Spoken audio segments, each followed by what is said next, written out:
And we're back.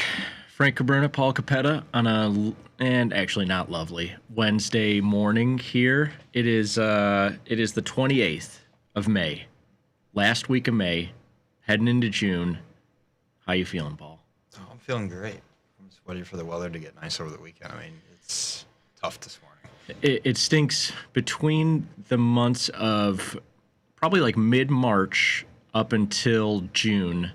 There are like I think we tell ourselves there's always like one fake out, but there's actually like 7 or 8 of like it gets up to 75 degrees and then it drops back down to like 45 and rainy for a couple of days, and every single time, which is like wild because you think of like humans, oh, like we're the smartest animals and all the technology we've created and all this stuff, but like literally how many data points are there in a 32-year-old's life if this happens 5 to 8 times a year of this complete head fake, but it tricks us every single time. Like it's genuine that like right now I feel it's rainy here in Chicago and it's 50 degrees, but this is the last one because this weekend it's going to be nice, and then it's going to be nice for the rest of the summer. Yeah, I really hope so. I really hope it's the last one, and then we're in clear sailing. See, you're tricked too. Yes. Oh, yeah. I mean, my allergies absolutely hate the up and down weather. It's pretty brutal. But yeah, we're almost there. Almost there. Paul just got back from Nash Vegas. How was that? You hit the strip. Nash Vegas was a lot of stairs. Our friend Clink, he saw Dune 2 recently, and his review was a lot of sand. Mm-hmm. Your review for Nash Vegas was a lot of stairs. Yeah, a lot of stairs, a lot of calf workouts in between drinking, but yeah, a lot of calf workouts. What was the number one spot? Number one spot. My favorite bar is Kid Rock's. Nice. There's a little dive bar on the strip, which I do like. I do enjoy a good dive bar. And then always Midtown, getting away from the strip is always fun. So very cool. Yeah. Well, we're glad to have you back. It's already been a pretty exciting week. We have a pretty exciting story to tell in just a little bit. If you hang out, we're going to go through the strongest currencies of the year so far, measuring up all, I believe it is 20 currencies offered by TastyFX against the U.S. dollar. But before that, let's take a look at some price action. The last 24 hours coming off of the holiday, but as you know all too well, Paul, Forex does not sleep, and so plenty of action over the last 24 to 48 hours. It feels like we're just starting the week, but we're already midway through it. I want to start in this dollar-yen pair just because it was the biggest move this week so far. We'll get into one of what you think is the biggest mover here on the day and could continue to be the biggest mover. This is the daily chart, Paul. You can see we got right down close to 142 coming off. This is last week's close, and then this is the price action Sunday and into Monday. And then as Europe and the U.S. Get in motion on Tuesday, huge dollar rally that we saw yesterday. Yeah, absolutely. This one was probably the biggest mover yesterday. I believe the Bank of Japan kind of stepped back some bond issuance that caused some of this rally here, and it was precipitous all day yesterday. It was pretty much, they didn't really give much back.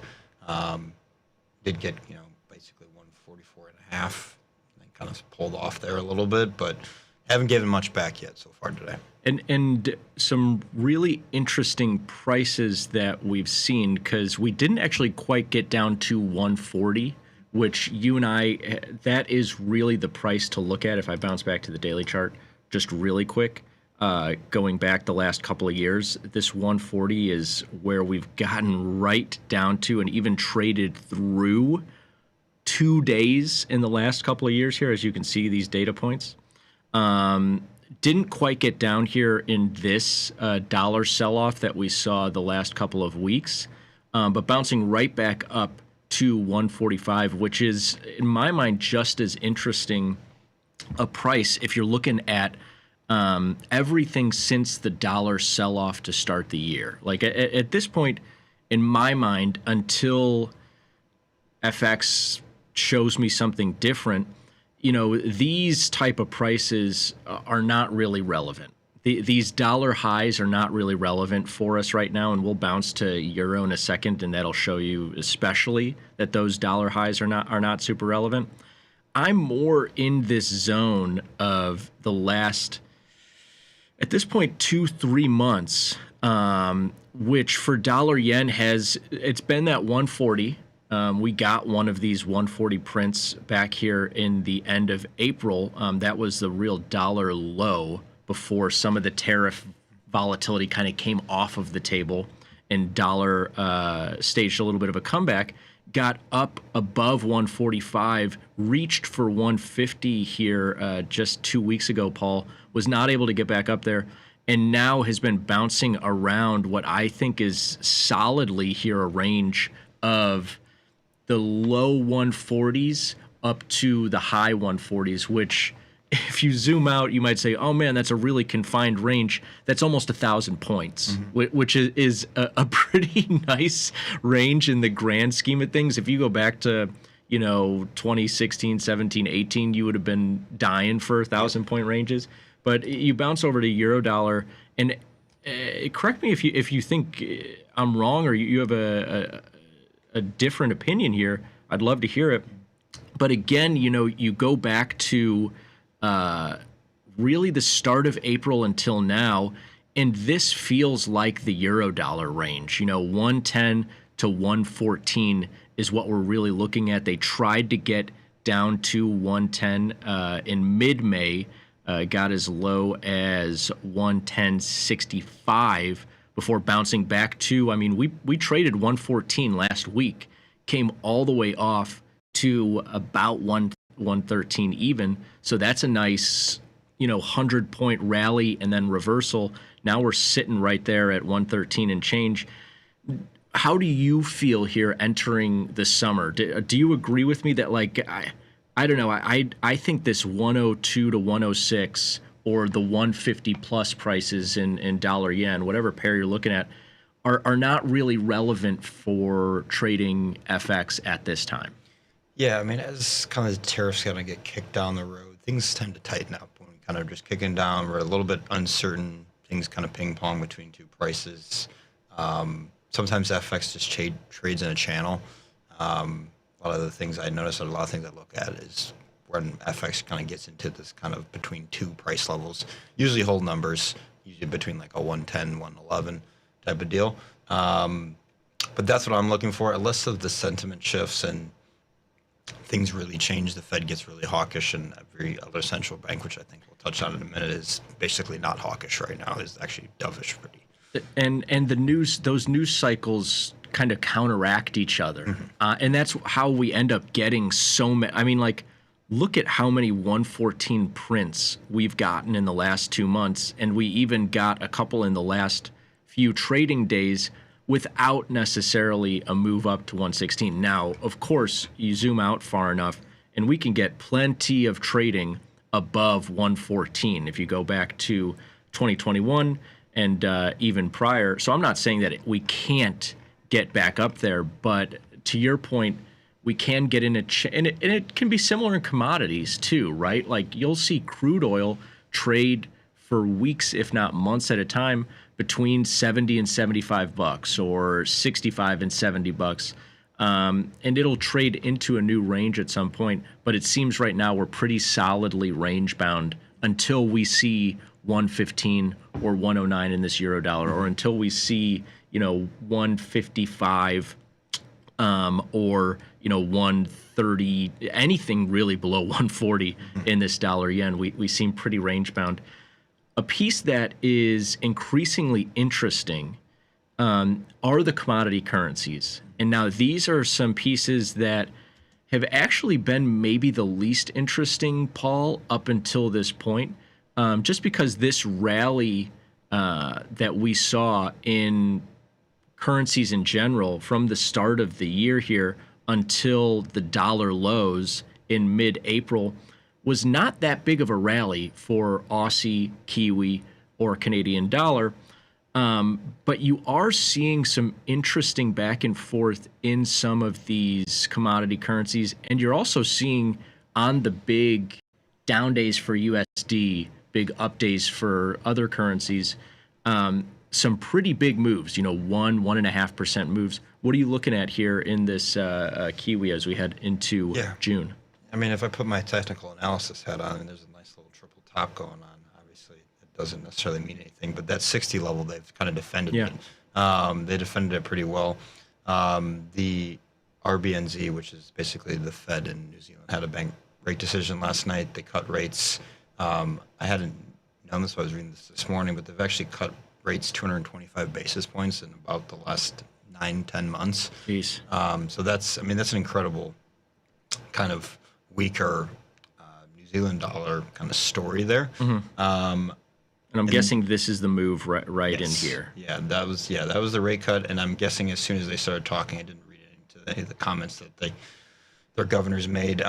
They did kind of take it all back pretty quickly. So it's been some good price action. This one about 20 to 60 points overnight, just moving back and forth. So it's always a good one to watch. Always a good one to kind of see how things are moving. Things can get pretty volatile, especially this one in Aussie. Well, and you talk about, I know if you've heard me do this speech before, I'm sorry, but I'm going to do it again. A 50, 60 point move or range back and forth, dipping down to 59 and a quarter, and then all the way back up to 59.75 within a couple of hours there last night. That is 1% in this smaller notional pair compared to a 60-point move in euro dollar, or especially a 60-point move in dollar yen or sterling, bigger notional pairs. And so you have to take that into account, because you actually are, and we can crunch the numbers on this. We crunched some other numbers here for you today. But go back and look at any of the studies that we've done in recent volatility metrics on these different FX pairs, because Kiwi and Aussie and even CAD have been shining as pretty high volatility pairs. And remember, that is a number, when you're looking at realized volatility, that levels the playing field of the price, the notional value, and everything else, to say just which of these markets is moving the most. Because you could, of course, look at a stock that's $1,000 and be like, oh, well, that's moving $10, whereas this $50 stock is only moving $5. Well, actually, that $50 stock that's moving $5 is more volatile. And if you're looking at volatility as opportunity, price action as opportunity, then you might be more interested in, yes, maybe a smaller pair here, but a more volatile pair. And one, to your point, that hasn't been seeing the extremes. We're not even through the highs that we saw of last year, whereas you bounce over this euro dollar, and we printed well through the highs that we saw last year. And you bring up this sterling market, which was a really interesting close to last week and start to this week, got all the way up close to 136. And that's prices in sterling that we haven't seen going back to early 2022. Now, we're not at those extremes in these commodity currencies, but we are seeing some big moves. 100-point range here in a 59.60 cent underlying. Pretty interesting, and we've seen some contra trending between these currencies and those other majors like your yen, like your euro, and everything else. And so I think these ones are probably the ones to watch here throughout the summer, especially if these other majors like your yen, euro, and sterling try to be a little bit more range bound. But let's get into our segment for today. I will bring up the slides. Paul, we're talking about the strongest currencies of the year so far. We've taken all of the currencies that TastyFX offers against US dollar, used that US dollar as essentially the great equalizer here, leveling the playing field, and then saying, okay, out of these, I believe it's 20 currencies, which have performed the best against US dollar in 2025 so far. I sent you the slides. You know who the kind of maybe surprise outperformers are. But before we get to the list, who would you try to be honest with us? Who would you have thought was the strongest currency of the year so far? Because I was gauging some interest around our part of the office, and people were way off. Yeah. There's some ones you're not going to necessarily guess on this list, but I would have guessed probably euro, because I mean we printed I think 102 earlier in the year, and then we've bounced back to almost 114, 115. So that would have been the obvious one. That's a huge move in that euro dollar in 3-4 months. So yeah, that would have been my guess, but I think I'm wrong. And it is always interesting. You and I are big football guys. I mean, we're Americans. Yeah. Not talking about soccer. And I feel like this is a phenomenon. Honestly, part of the reason for being a contrarian is like you'll always see the statistic of like, oh, this team's defense or this player or whatever they've got like 10 more interceptions than they did last year. And it's kind of like, well, okay, how did they do last year? And it's like, oh, well, they were a bottom 5 defense. And it's like, well, they were pretty bound to do a little bit better than they did last year. And it's funny. It's always, if you look into it, it always seems to be turnovers. Defenses and turnovers really seem to bounce back and forth. But I bring that up not because we're almost in summer here and I'm so far away from football that I really want it back in my life. But you have to keep that in mind when we do a study like this, that some of these currencies had a really bad 2024. To your point, Eurodollar started the year around 103, 104. And so trading up to 112 or having, in the first few months of the year, a 10% or 11% move, which is huge for FX markets, especially major FX markets, has to be caveated a little bit with make sure you go back and look at some of the price action, because a lot of these currencies closed 2024 on their lows. But let's get to the list, and then we'll dive into some of the strongest performers and see what the heck is going on.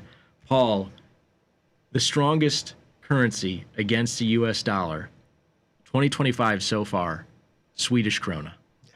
It was a shocking one. I mean, and Norwegian krona right there as well, both up double-digit percentage points against USD.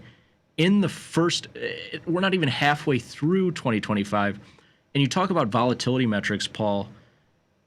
With FX markets, a lot of these pairs you can get, 50 to 1 leverage, 33 to 1 leverage, 20 to 1 leverage, whatever it is, because they tend to be lower volatility than a lot of equity markets or commodity markets. And so a lot of these, like your euro dollars, will trade with an annualized volatility of 6%. 7%, some years even lower, which is saying that over 365 days, the market expects that market to stay within a plus or minus 5 or 6 or 7% move from the start of the year to the end of the year. We're not even halfway through, and you're seeing some 10% plus moves, albeit not in those major currencies against the U.S. dollar, but euro dollar is up 9%. Yen is up 9% against the dollar. Swiss franc, 8% move, and that's usually a pretty low volatility pair. What outside of those Swedish krona and Norwegian krona and the Czech krona, Hungarian forint there in the top 4? We'll dive into those in a second, but what else kind of surprises you about the list? Does some of the underperformers surprise you about this list? Definitely not the try piece. Turkish lira, we talked about that last week. Kind of the South African rand actually gaining 4%. That's a little surprising. It's a broad-based dollar weakness story overall. CAD is only 4% against USD after all of those headlines around tariffs. That's surprising. You would think CAD would have gained some more ground, especially over the last couple of weeks. I would agree with you, and we'll dive into it at the end. The commodity currency underperformance has been kind of shocking to me. You have an Aussie market that in a lot of years is the most volatile of the major currencies against US dollar, and you're seeing a 4% move there. And to your point, we had a lot of volatility in that USD CAD pair around the first part of tariffs in February. But then there was a huge story of all these currencies kicking USD's butt. Not so much with these commodity currencies, and how much of it has been held by the crude oil moves and whatever else. We can, of course, take a deep dive on CAD at some point. But yeah, super surprising to see, for example, Swiss franc exhibiting such a large outperformance compared to some commodity currencies. Whereas, yeah, if you would have said, well, 2025 so far, Paul, the story is US dollar weakening across the board, I would have expected those commodity currencies to be at the forefront of that outperformance against USD, but it hasn't been. It's been Swedish, Norwegian, and Czech krona. I know that they're all spelled slightly different. I think Norwegian is a krone with an E. I don't know how to pronounce. I'm actually part Czech. Been to Prague before. Karuna. I don't know. But all of those currencies doing pretty well. Out of the major currencies, it is euro and yen. But again, make sure to look at the 2024 price action because they had a really rough close to the year. And like I say, no major commodity currencies in the top 10 of the year so far. Let's take a look at this top performer, the Swedish krona.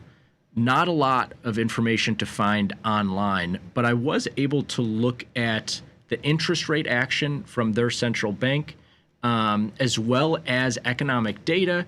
And also, if you just look geographically, and we're about to look at a map here, Paul, a lot of the countries that are closest to Russia and Ukraine geographically have seen quite a relief rally here this year in their currency as that conflict has died down. But also, we've seen some strong economic data out of this area, some strong GDP numbers in Sweden, in Norway, in Czech Republic, and also in Poland.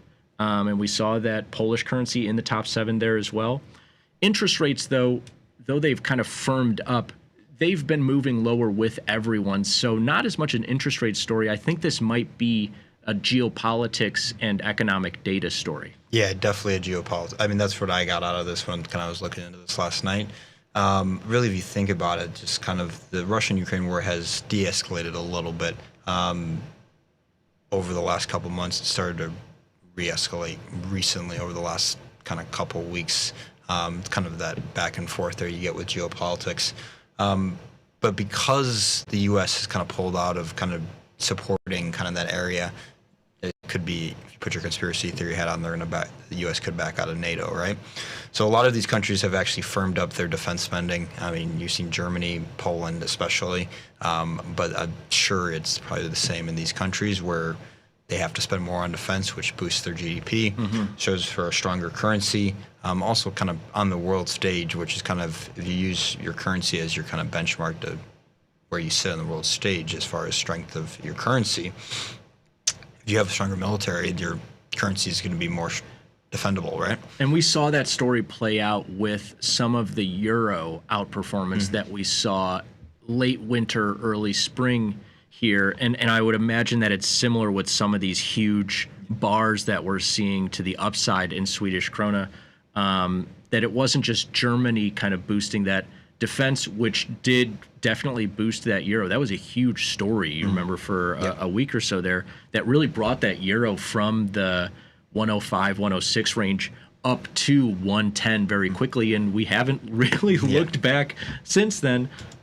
Similar story, I think, here geopolitically with some of these currencies. But I do want to call out, this is a map. Thanks, Frank. And it shows GDP growth rates across the world. Now, of course, we're kind of focusing on some of the major economies, and so we're not looking so much into, although kudos to you, India and some of the Northern African, but also Southern and Central African nations, great performance in GDP there. But I'm more focused on the fact that we're seeing, I believe it's like around 1%, and also actually in the euro area, in a lot of these Euro area countries, Paul, below 1% GDP growth rate. You get into some of the areas that we're talking about, and here, obviously, Scandinavia up here, they're more around 2%. And Poland here, I think, is 3% bid with their GDP. And also, like I say, some of these countries that have been maybe seeing some currency downside because of their closeness to Russia and Ukraine here, you've got the geopolitical story, you've got the GDP seeing some slight outperformance relative to these other major economies. But I do want to close here with any thoughts that you have for a potential commodity currency recovery here, because it's not just the slow performance against USD when you're looking at Aussie, you're looking at Kiwi, you're looking at CAD. But I also even pulled up, this is a long-term chart of Euro Aussie, which just recently, as recent as the last 2 or 3 months, Paul, hit its lowest prices, multi-year lows for Aussie, highs for Euro over that Aussie. And you also even look at Aussie CAD between some of these commodity currencies, some real crazy price action, some lows that you're seeing in these specific commodity currencies. And it's not just US dollar. Is it finally time for the mean reversion to come to the commodity currencies? If we see continued US dollar weakness, at some point do these commodity currencies wake up, or is it more of the same with these European currencies outperforming? Yeah, I mean, if you have US dollar weakness, continued US dollar weakness, where else are you going to go? I mean, euro or yen probably, or Swiss, right? So with your kind of money, so that doesn't bode well for these currencies there. Yeah. But if you do get some sort of dollar, you pretty much get some tariff easing, things get more stable on that front completely. I'd watch crude oil with these two. If crude oil can get back into the 70s, that would be a big story. If China can continue to recover, that's a big piece of this. But yeah, you're right. The tariff talk has been, while it's been obviously bad for US dollar, although it's US dollar's at least stabilized a little bit and the tariff talk is kind of stabilized, it's oddly also been pretty bad for these commodity currencies against US dollar, and especially against some of these outperformers here this year so far, like euro, yen, and sterling as well. We'll continue to watch the rest of the year for what currencies either remain strong or give back some ground, or if there's some new emergent strong currencies. Paul, thanks as always for joining. Thanks for having me. Coming up next, Tom, Tony, and Vanetta. Stay tuned, everybody. Peace.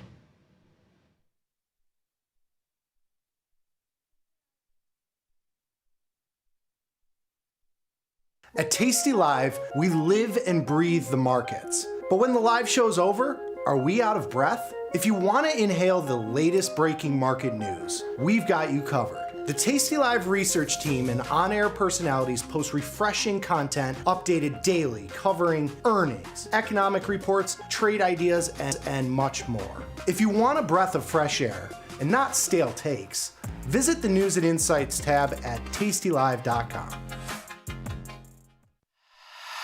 Well, he's more public in his mentality. I'm a believer. I believe that the world is good.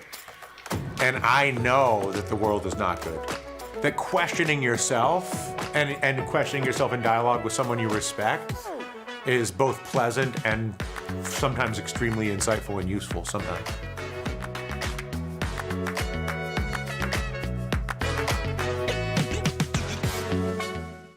Got friends? Get $250. We'll give you a bonus for each qualified person you refer to Tasty Trade. So spread the word and earn rewards. Terms and conditions apply.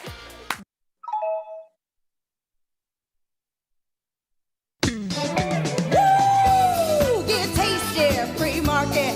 Come on, you know it, can you feel it? We got some things to talk about. Free market, it's early, but not too early. Come on, wake up now. Pour that coffee down your throat hole. It's hot. Now you got a hole in your throat. Oh no, just call your boss. Take a crust from out your eyes. So tasty, not a coffee. Boom. Good morning, you knuckleheads. Happy Wednesday to you both. Hello. Sosnoff, T-minus 1 day before blast off here. I mean, we're going to Atlanta. First time 14 years. What do you mean first time? Like that you guys are going to do a live trading show. First time 14 years. No, well, I did them last year in Europe. Okay, but Well, together. first time you're going to do them well. I'm sorry, in America, because we're about America first. Yeah, America. America. No, but it's been a long time. Been a long time.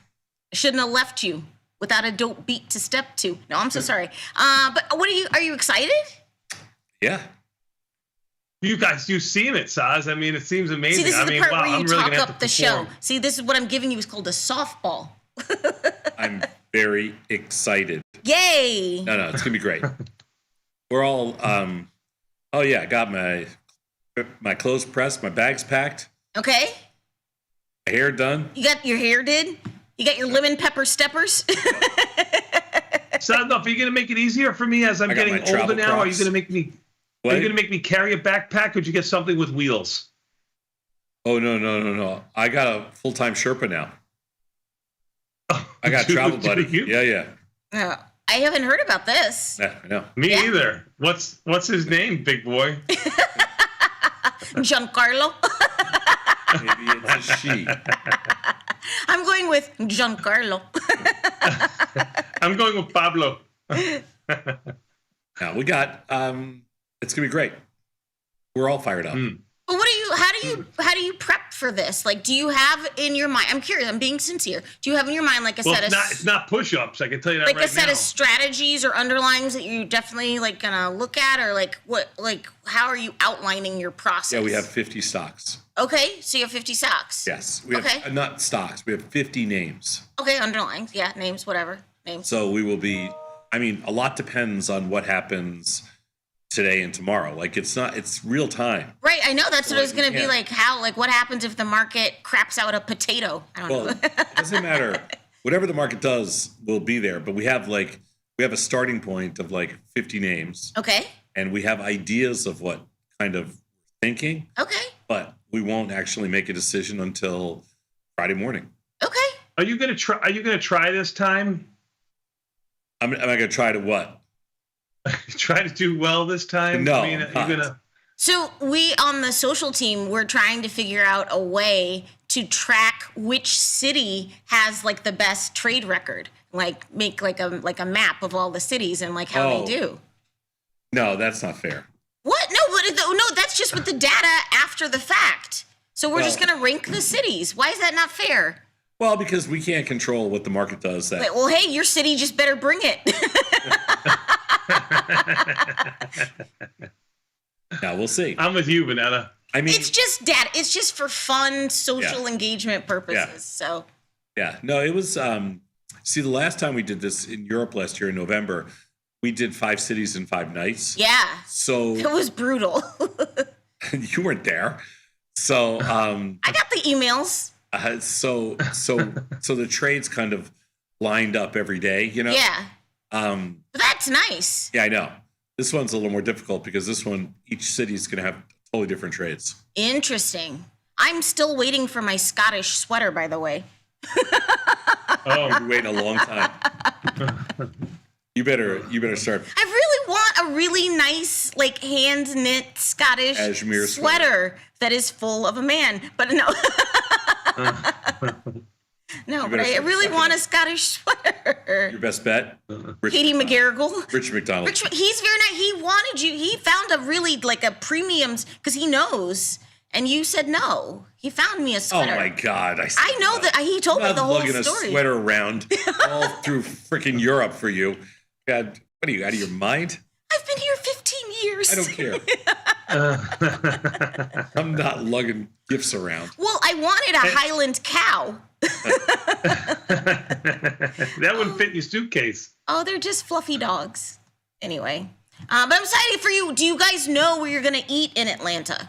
Yes. Okay, do you know what kind of food it is? Yes. Okay, what kind of food is it? I've been told. Okay, I've never been to this place. Okay. Told it's Lebanese. Lebanese. Yes, because Tony loves dips. It's all about the I can't stand dips. Tony loves. He celebrates Dipmas. He does. Yeah. Tony I'm loves. gonna dips. dip out is what I'm gonna do. Tony loves dips, and he's like, listen, every play he tells everybody. He always tells Britt, wherever we go, we gotta have dips. Because he likes Dr. Jim, it's protein. It's dips. he likes to dip his pita in something. Whoa. Hey, no, he got a whoa, chat whoa. from Dip HR about my that. pita in a hot pocket. Yeah, you got a chat from HR about that.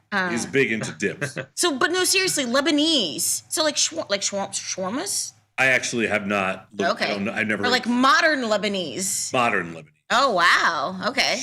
Schmancy Lebanese. Wow. I think. Okay. I really don't know. And so, Nothing worse than a fancy dip. I love a fancy dip. Now, Britt, we get recommendations from viewers. And Sure. I'm sure. And Britt's also a big fan of The Infatuation. Oh, sure. Yeah, the site that recommends food and stuff Yeah. in your city. There's the Chicago, New York, San Francisco, Miami, Atlanta, Austin. Yeah. Yeah. We usually have a pre-show dinner with all the participants. Sure. There's a lot of sure. participants. Yeah. There's people from the trade desk, people from marketing, people like Garrett and do the tech aspect of things. There's there's also some people from exchanges. So we have a big group. Yes. And we can Shout share out the to our. dip. You want to shout out our sponsor? So what we do is we get 2 dips. Okay. Oh, 2 dips. 2 dips. A baba ganoush Yeah. and a little hummus. Uh-huh. And then Tony he gets his own kid's plate of chicken nuggets. He doesn't like to make his own dip. He doesn't like to have to. He likes his food to be served to him. Just give him his whiskey and he'll be fine. I like to hit the dip first. I don't like to, everybody else being dipped in there. When I dip, you That's dip, my I problem. dip. He doesn't Yeah. like to be double dipped. No. Oh, that's gross. I'm a big double dipper. Of course you are. I'm You are like a- patient 0. I'm a double dipper. I'm like, take a spoonful, lick the bread, put it back in. Yeah, I know. Now in a communal dip, Yes. don't you think you should take the dip and put it on your plate? Yes. No. I think That's the problem with eating dips with Sosnoff. There Yeah. you go. absolutely I get not. cross-contamination of DNA. I is what cannot get. stand when people actually scoop the dip out and think that that's like they're just being helpful. They're not. Okay, well, I hope everyone's up to Not- date on all of their shots. I like dip to be shared, and double dipping's fine. Well, I'm excited for you and follow along. You do know that for like 1,200 years of history, everybody was double dipping until they're, for whatever, and now all of a sudden, Do you know we have And the then Black modern Plague? life expectancy was like 20 years. Yeah, What? and it's also the reason why we had other new diseases pop up. And people didn't live very long. oh my god. But that's okay. Anyway, but your guys' first roadshow of the year, please go to tastylive.com/events because we have so many events this year. It's not even funny. Not only are Tom and Bat hitting the road, but you have Mike Butler, his whiteboard, his friends. Also got Dr. Jim hitting the road. They're going international. Like we are doing the most, honey. And if you would like to register for an event near you or make it a tradecation, we don't care, but you can register for any of our events. And for the love of God, man, we are doing this for free. We're doing this for free, for the love of the game, man. Yeah, Atlanta had it was totally full yesterday. I think we had a couple cancellations, but it'll be completely full today. Okay. It'll be waitlist only later today in Atlanta. London and Milan are wide open the next 2, and then I think we opened up Denver this week, maybe? I think in a couple of days we open up Denver. Yes. So, but we would love to see you because it's always fun. And now that we're able to be back together and doing stuff on the road, we would love to see you. And I gotta say, new king around town, the crown. I really did stand up, give a slow clap For what? because I proofread Mike Butler's slides for his event. Oh, don't give me. They were nearly flawless. I was like, the only thing I had to look up, like he was using like a British version of something, and I was like, well, I'll use the American version. But that was like the only. That was like the only thing. Mike Butler get off thinking he could use a British. My mouth on the floor, my mind blown, my grammar nearly perfect. You're trying to tell me that my slides aren't perfect? Your slides are not even in English. Yeah, but we're doing a lot all day. Mikey's not doing a lot all day. So what does he? I give people credit where credit is due, and I was impressed not only by the content of the slide. I think the show is going to be really good. What impressed you most about Tom and I? You just have Nikki do yours. You don't even do your own slides, Bat. But Tom, I wrote the slides this morning. Okay, The show. There's not a lot of slides. I mean, this is. I'm gonna get good and drunk then. This is a live show. There's no slides.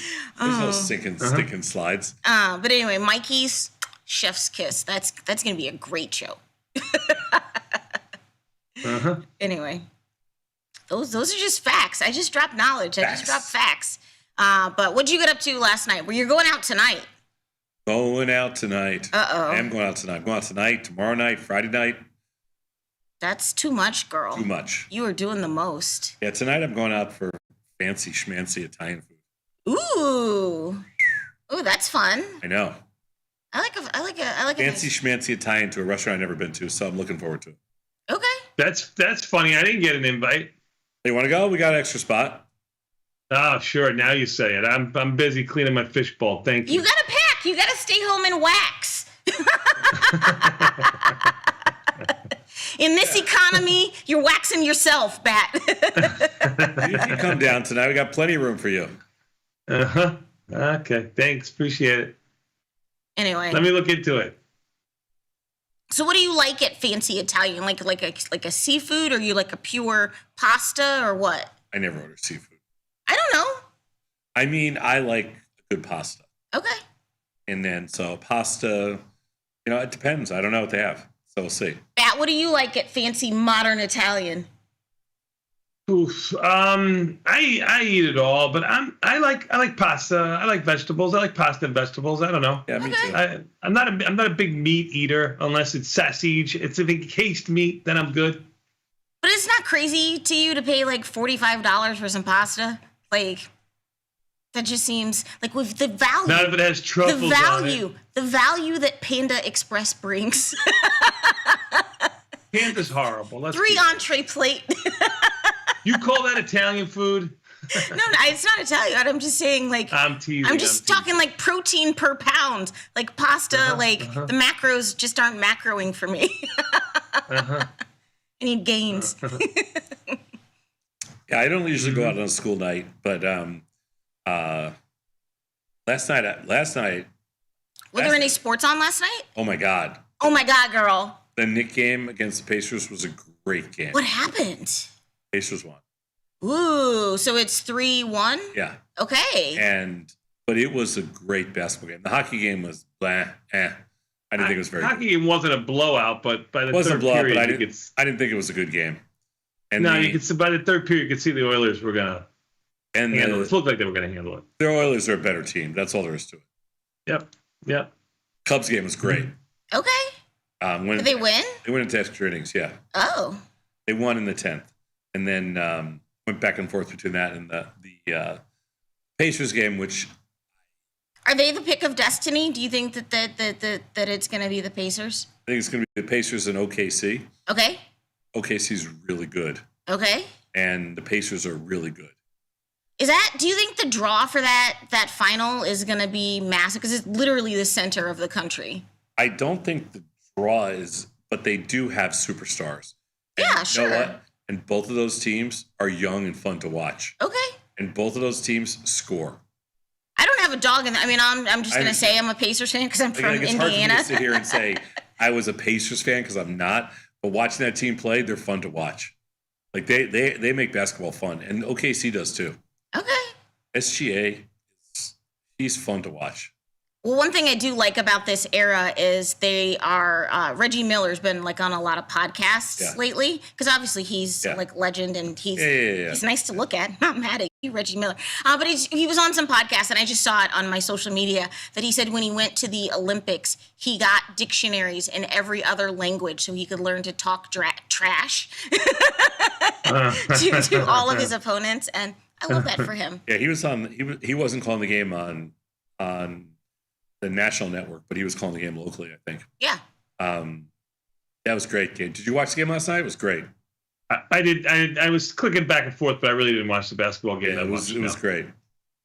Oh, it's exciting. Hey, Vanetta, my Taiwanese sources, before we move on here, would like to know, is there any way you could make a list of all the gifts you've been wanting from us for the last 14 years that you have not received? Check out my Amazon wish list, link in bio. Yeah, like. You should put it as a register. I'm going to marry myself. Can you do that? I think at this point in my life that I can. Because I make myself very happy. And you should have a register. Right? I have paid so much money, and I was happy to do it for my friends, for, their bachelorette and their bridal and their engagement and their stupid babies. And I'm like, come over here. Like, help a sister out. All I want is a Ninja Creamy. We have one. We used it one time. I would register for that. Anyway, hey, you're registered for a great show. We got a lot of good content headed your way. Like we said, if you are not have not already checked out our event schedule, you should definitely do that. But hey, in the meantime, in between time, for this wonderful Wednesday here at Tasty Live, at the top of the 8 o'clock hour, we're going to do an options jive, volatility, implied, historical, realized. Those are also my favorite types of romance novels. No. What does this mean? Implied, historical, realized. Do you have a favorite? Well, we're implied people. Oh, you're implied. It's implied that you're implied. Yes, we're implied people. Okay. Yeah, we're not realized. Okay. All right.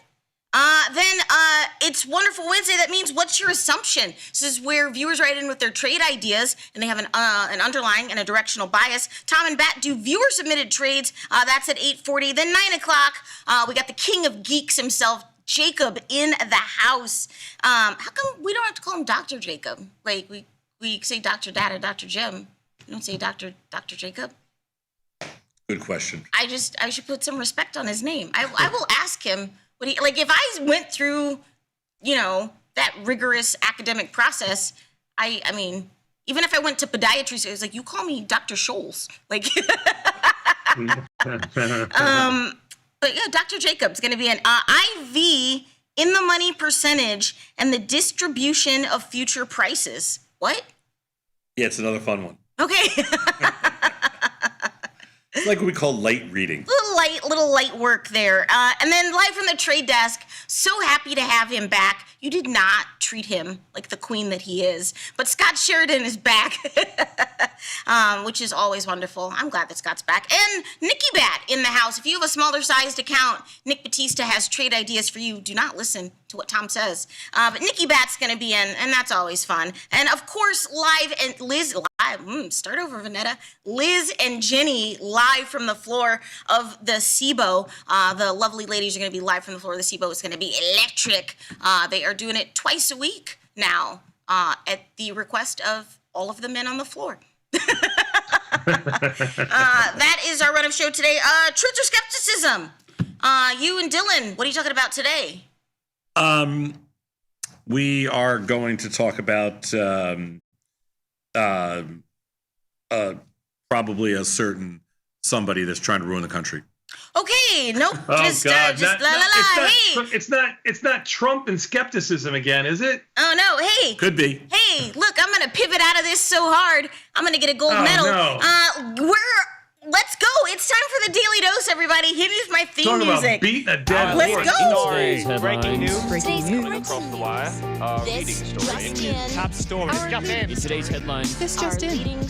Breaking news. All right, everybody. Today is a wonderful Wednesday. It's May the 28th. I cannot believe the month of May is almost over. This is part of the show. I can't believe it either because we haven't had one nice day. It's crazy. It's horrible when 60s your high in Chicago. It was 50 something. It was like 50 3 degrees this morning and rainy when I got out. Sure. Well, when I went outside. But you're going to hot Atlanta. It's going to be hot. I don't know what the temperature is in Atlanta, but you know what? Nashville wasn't hot. Nashville wasn't hot? No. Oh, no. Oh, no. Anyway, let me start over. This is the part of the show we like to call the Daily Dose, where we talk about today's financial news and headlines. My name's Vanetta. Are you ready for the news? Sure. Earnings for today, Mr. Bat. I think some companies we've heard of. Today's the day you've all waited for. It's Nvidia earnings, also CRM, Kohl's, Agilent, and Best Buy. Tom will get it wrong and put one too many B's in there, but it's BBY. Well, the one too many B company is gone. Yeah, I'm pretty sure. Bed Bath & Beyond, yeah. Is it gone totally? I think so. I think it's probably a crypto company now. Hey, getting to my first headline of the day. The U.S. 30-year yield falls the most since March as investors are lured back. Every time I try to leave bonds to drag me back in. As much since March. It was bonds were up a point yesterday. I know the yield fell, so bonds were, so when yields go down, bonds go I know up. how it works. I don't think he does, but I don't think you do. I don't think you do, girl. Yeah. I don't think he does. This was not the biggest up move in the bonds. Since March? In the 30-year? I don't think so. Well, maybe the yields fell. I don't know. Look, I just want to talk about treasuries. I think somebody wrote the wrong headline. Okay, I want to talk about treasuries. They had a nice little rally yesterday. Yeah. They're down. They're about unchanged this morning. What are you doing? What are you adjusting? We're along them. Okay. So yesterday was good for the good kids. Okay, that's great. Hey, stablecoin giant Circle said they were targeting a valuation of $6.7 billion on a fully diluted basis in an IPO as the stablecoin giant looks to tap into growing optimism around cryptocurrency. Your thoughts? I don't have any thoughts on Circle stablecoin. I mean, I hope they go public because it'll be one more trading vehicle. Okay. Currently, I don't believe there is a publicly traded stablecoin. I don't believe that there is either, but I could be wrong. We can ask Ryan. I don't think there is. Sure. Whatever. So sure. I'm all for any kind of company to go public. Bat, what's Bitcoin doing this morning?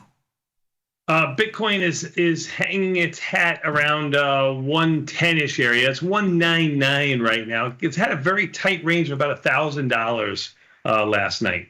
Also, seeing news come across the wire that GME is buying Bitcoin as just part of its strategy. The stock's up around 4% this morning. I'm not sure how many coins they bought. I literally just saw it come across, and I was like, oh, love that for them. I absolutely think... I think it's the most. They purchased 4,710 Bitcoin, and they put out a press release about it. They want to be the baby. They want to be baby. They want to be strategy. Yeah, the baby strategy. It's so funny that Ryan Cohn. I mean, he's such a douche. Okay. And that's the strategy. Who would buy this stock? The stock's up more today than the street loves it. How can your stock go up because you bought Bitcoin? That's the same thing as your stock going up because you split your stock. Sure. Well, nothing happened. I do want to announce a rumor. It's not substantiated that we will be buying Bitcoin here at Tasty. I mean, yay! Explain to me. Yay! Tell me why a stock would go up because you bought some Bitcoin. Well, Bitcoin's up. That's how you do it. No, Bitcoin's down today, but that doesn't even matter. Wow, we bought it earlier. You're getting too caught up, man. Why would a stock go up? Because your strategy is to buy Bitcoin. It works until it doesn't. I don't know. I mean, it is the most crowded trade. I'm not selling mine, but it's the most crowded trade up here. And to think that is your business strategy now, you've switched. So GameStop now, they're just a mini micro strategy. So you just buy Bitcoin. Yeah. So you're going to go out. Yes, exactly right. You're going to go out, raise money to buy Bitcoin. You got it. Unbelievable. Hey, speaking of that, Block, which is XYZ, Block's Bitcoin checkout goes live in Vegas, a significant step to making it everyday money. It builds on Square's Bitcoin conversions feature and is expected to expand to all eligible merchants by 2026. It's piloting real-time Bitcoin payments. It's letting attendees at the conference scan and spend crypto for t-shirts, hoodies, and hats. Don't do it, girl. At the Bitcoin pop-up store. How do you do this exactly? So it's a payment portal, but it somehow allows Bitcoin to be more transactional. I know, but do you have to put money into it to start with? Again, I'm not there at the conference. I just read I'm just the wondering bullet how points. they do it. I'm not sure. You have to fund an account with Bitcoin. So that you scan a QR code at checkout, and then Square handles the things behind the scenes, including real-time exchange rates and confirmation. That's all I have. But I don't have any other. Your Bitcoin at Square, sweetie. I don't have any other information. It just went live yesterday. You can send me to Vegas, and I can find out. I'm sure you can read about it right here and figure it out. No, it doesn't. It doesn't say. It doesn't get into all of that. It's kind of just like step 3, profit. It doesn't. I just want to know how you do it. Okay, I will look into that, and I will find you an answer by the end of this. I'm curious how you do it. By the end of this, I'm really curious. Are you doing anything in XYZ? Is the bigger question. No. Okay. I'm boycotting that stock because I hate the symbol. Why? Because it's a horrible symbol, XYZ. Okay, well, you can't be as mad as Cassie, who's head of our graphics department, who had to change a butt ton of our footage because it said XYZ. That's why I hate it. It's like. But she's the one doing the work. I can't believe they gave them that symbol XYZ. It's horrible. Well, take it up with the SEC. I don't know. Hey, boards and owners of retailers whose shares have been pummeled by the ongoing trade war are increasingly warming to offers to sell and escape market chaos that has caused company valuations to seesaw in recent months. Retailers are now engaging in more talks to go private. What are your thoughts? Yeah, what are your thoughts? I don't have a thought about take private. Not sure. Like Skechers, this is the example. So this is something that happened. So they're in talks to go. They're like, hey, we make shoes. We don't make shoes in America. We will never make shoes in America.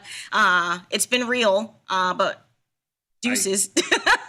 So they're in talks to be to go. When you're in talk to go private. Yes. You have still have to get the money from somewhere. Right. Yeah. So it was crazy. So in January 30th, before they announced the first round of tariffs, Skechers was in talks to have a market valuation of $11.85 billion. Okay. But now they're worth only around $7 billion. I know, but you still, if you're going to go private, you need $7 billion to buy out everybody, or more than that. Sure. No, I get you. I'm just saying, I don't know who's going to put up $7 billion to take Skechers private. Well, we will find somebody. We will see what happens. But also, I think more retailers are reporting. I think Macy's also reports their earnings maybe tomorrow morning or this evening. So, speaking of earnings, Okta shares plunge 11% as the company maintains guidance, citing macroeconomic uncertainties. Revenue came in $688 million versus $680 million expected. Then they said they're taking a prudent approach to their outlook. We do not have a position. We had one yesterday. We covered it, and for either a small win or a scratch, it was. Oh, that was the way to go then. I covered it because it's so illiquid in there. I couldn't even roll my position forward. Oh, interesting. And this was outside the expected move? For sure. Okay. Nvidia's earnings are the stock market's next major test after May's big tech comeback. The entire global economy rests on Nvidia's shoulders.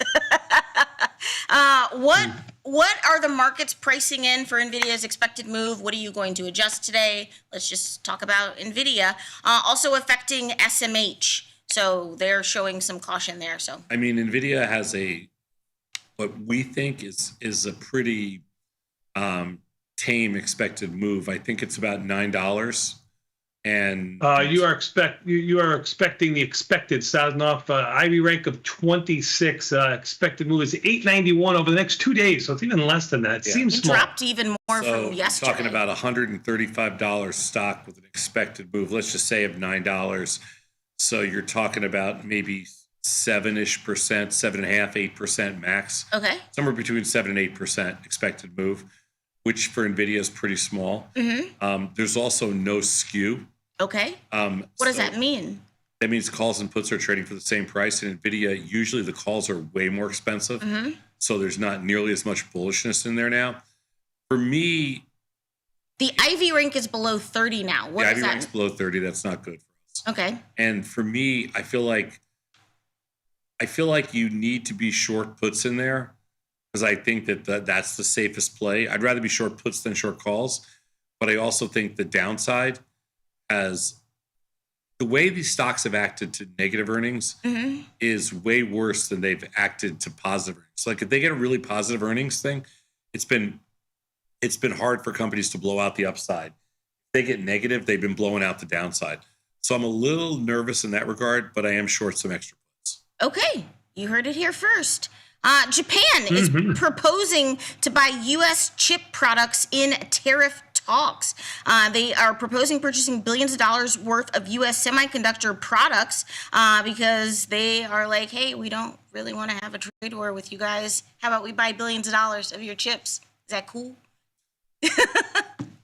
So I'm just throwing that out there because the chip stock, Nvidia is the biggest of all chip stocks and they're going to have earnings today. So let's leave that there. Hey, Meta Platforms has done all it can in court to fight back against the FTC claims that it's a monopoly. It is now up to a federal judge to decide whether the company should be broken up. What are your thoughts? It's a landmark decision. It will be a landmark decision. Yeah. I mean, I can't imagine that they're going to break up. You're talking about like Instagram, Meta, WhatsApp, and Instagram. Yeah. Yep. I mean, I'm not so sure that that's a horrible thing for Meta, but I don't think that that's going to happen. But honestly, I don't really care. Okay. Bat, is the stock pricing in any? It looks unchanged. Ivy rank at 13 would suggest it's not going to be that big of a deal. Okay. We will see what's on the horizon for Meta. Hey, this is interesting. The if and when AI will start replacing human labor has been the subject of numerous debates, and it's still hard to say with certainty if AI is beginning to take over roles previously done by humans. But a recent survey from the World Economic Forum found that 40% of employers intend to cut staff where AI can automate tasks. Hello? Not even sure what that means. I don't know what it means either. Okay. Well, but when analyzing hiring trends, another company noticed that tech companies recruited fewer recent college grads in 2024 than they did in 2023. Yeah, I know, but I don't think that that's... I would 100% agree that the tech sector got oversaturated with new grads. Yeah. And I think that right now, like engineering grads and, coders and stuff like that are having hard time finding jobs because the job market is much thinner than it used to be. Yeah. But I don't think that that's AI related. I just think but I think there's some component that's in there. Let's put it this way. It's not AI related. Tasty is a tech firm. Yes. And nobody's lost a single job to AI. True, but can I tell you this? The opposite side. So I was in the kitchen getting some coffee, and Casey comes in. Casey here works in HR, and I'm like, "Girl, are you okay?" And she's like, we posted one position. She's like, we got over 1,000 resumes. Yeah, but it's a lot of bots. Yeah, well, no, but she's going through them by hand. I know, but and I was like, it's a lot of bots. That's crazy. I know, but when you post it, that's what's happening right now. Yeah, you're getting 1,000 resumes, but 800 of them are bots. Yeah. It's the same thing when I post something on X or Twitter. I get 8,000 bots. Yeah, so everybody's dealing with this right now because it's a problem. Then I asked her to segregate things by age and credit score. Anyway, no. help a woman out. I see what you did there. Texas He governor. doesn't understand, but I see Texas it. Governor Greg Abbott signed into law a bill that would require Apple and Alphabet's App Store to verify the age of users, putting the second most populous U.S. state at the center of a debate over whether and how to regulate smartphone use by children and teenagers. People that are opposed to this bill saying that it suspends the rights of adults to try to protect the rights of children. And then it's like, where do tech companies fall? It's like, shouldn't you parent your own kids? Like, so then Apple has the onus, like, how are you taking information and where you store? Like, I have to scan my driver's license, and then Apple's like, Apple does not want to do that. Oh my God! At the end of democracy. But that's the whole issue with this. How are you going? So it's going to court. So how are you going to prove that? But what I would say to Greg Abbott is, first of all, Greg Abbott. Let's face facts. He is one of the biggest turds on the face of the earth. But what's amazing to me is that Greg Abbott really cares about enforcing age verification for Apple and Google app stores. But if you want to buy a gun, no problem. Nope. I just want to talk about Apple. What's Apple doing this morning? The market's basically unchanged, and so is Apple. It looks like it's up maybe 60 or 80 cents on this. I'm not sure. Oh, okay. All right. That's what it looks like. Google's been on a tear too. Oh, what are you doing in Google? Nothing really, but it's been on a tear. Okay. Elon. Google was an underperformer in the market for quite some time, but Tom is right. It's also up around 50 or 70 cents, 173 and change. Yeah, it's done much better lately. It's had a $25 rally. Elon Musk's brain implant company Neuralink raised $600 million in a deal that values the company at $9 billion before the new cash. The startup was estimated to be valued at $5 billion in 2023. You double your money every year. There you go. In 3 more years, we're worth $80 billion. You can't trade Neuralink, but you can trade Tesla. Tesla got some disappointing sales numbers out of Europe yesterday. European sales down 49%. That's not good. What are you doing in Tesla? Tesla up $4 to $366 on the bid, maybe $3. We don't have a position in Tesla. Okay. Ivy rank at 31 in Tesla's okay in this environment. Obviously, earnings aren't coming till July 22nd after expiration. Okay.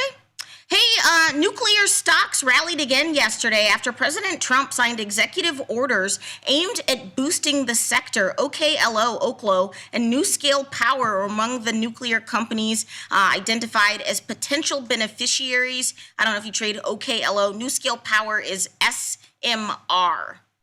No, never traded it. Okay. Never traded either one of them. OKLO is unchanged at the moment. And then SMR. SMRT.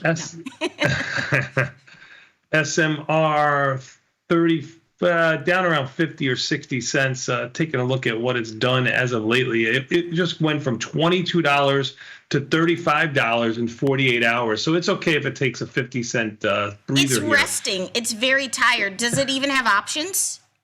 It does have options. Okay. I'm looking at the June options seem to be okay, not great. When I go out to July, the markets are a lot wider. Okay. So well, I'm trying here. I tried something. Yeah, it would be subject to availability.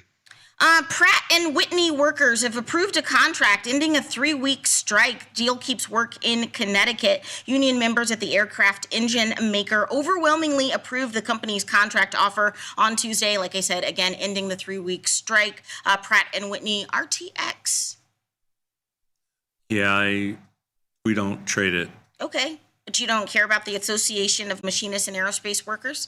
I thought you were the son of a labor lawyer. But I don't care about that, to be fair. I've never traded RTX, sitting at around $134, basically unchanged. It had a little downturn down to 115, which it quickly erased over the last couple of months. When I look at July options, they're a little wide too. It's a fringe player with a 20 IV rank. You'd have to be directional. When we used to drive up the Merritt Parkway going on the East Coast. Where's this going, Boomer?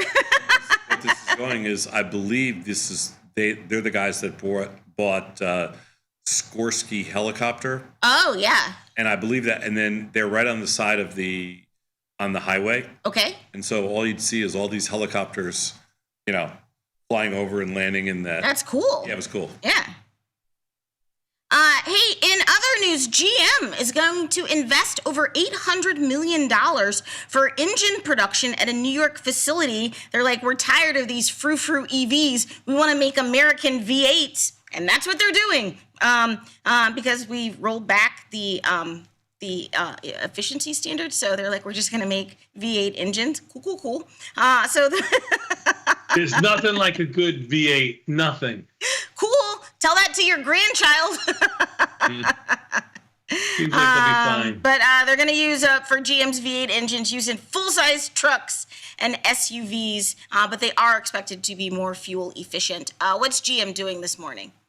Unchanged at $49. It made its lows back in April around $41. It made its high the latter last year at around $60. So it's right in the middle. It's trading almost 50. It's been a 60 to 40, sitting right there at almost 50. It trades a little thin. Okay. I have don't have a position on GM right now, but I have had positions on GM all month, and so let me just make sure I don't have one right now. I don't, and it trades a little thin. Okay. Hey, 23andMe is going to delist from the NASDAQ and deregister with the SEC. They announced on Tuesday that the company filed for Chapter 11 bankruptcy back in March. They announced on Tuesday that they will voluntarily delist. Regeneron Pharmaceuticals said earlier this month that it will acquire substantially all of 23andMe's assets for $256 million. I should get a small piece of that if they got there my is DNA. a class action settlement, though, Bat. I know you're joking, but there actually is one. You have to opt into it. But if you Google it, I'm sure you can find it. I'm going in. Can I ask a question? Maybe I'm sure you know the answer. I probably don't, but go ahead. What does the 23 mean? It's probably like your double helix, like your DNA double helix. I believe it's 23 chromosomes that you have. I believe. Again, I am not a biophysicist, but I think it's we have 23. What was the stock symbol? 23 pairs of chromosomes in a diploid human cell. There you go. Come get some. What was the symbol? Not just a pretty face. What do you mean? What was the symbol? What was the stock symbol? I don't think I ever traded it.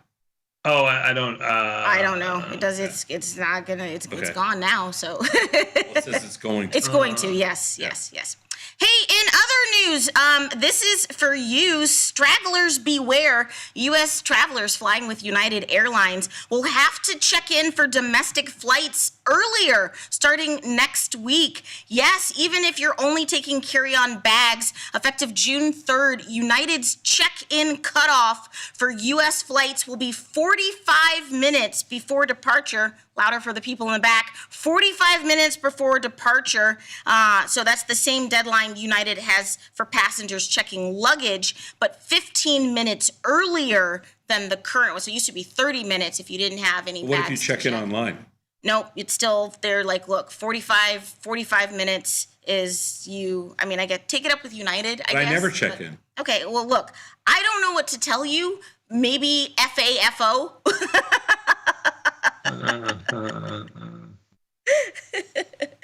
But I guess if you check in online, I guess then that counts. So just make sure. FAFO? Yeah, FAFO. FAFO, as the kids call it in the streets. So FAFO, and see what happens. Bat, what's UAL doing? UAL is trading at $78 and change, basically unchanged, lower to mid price for its stock. The most important one, because my sister's long and is Love, trading $32.60, back near the higher middle end of its range. And Sadnam, do you really care about 23andMe symbol? No, I'm just curious if you knew it. I didn't know it. Oh, it's MEHCQ, the internet that you invented, found it for me. Oh, there you go. Pretty good. Hey, I'm skipping a story here, Beth. Congratulations, Shohei Ohtani. His 20th homer of the season places him in elite Dodgers company. Shohei Ohtani became the third player in Dodgers history to reach 20 homers in the team's first 55 games.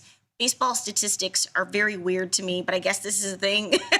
20 homers in 55 games. He's actually pretty good. Can you name the other two Dodgers who hold this record? The other I will say no. Yeah. The other two Dodgers. Yeah, one was in 2019 and one was back in 1951. Again, I have it right in front of me, but it's just a fun sports question. I don't expect you to know.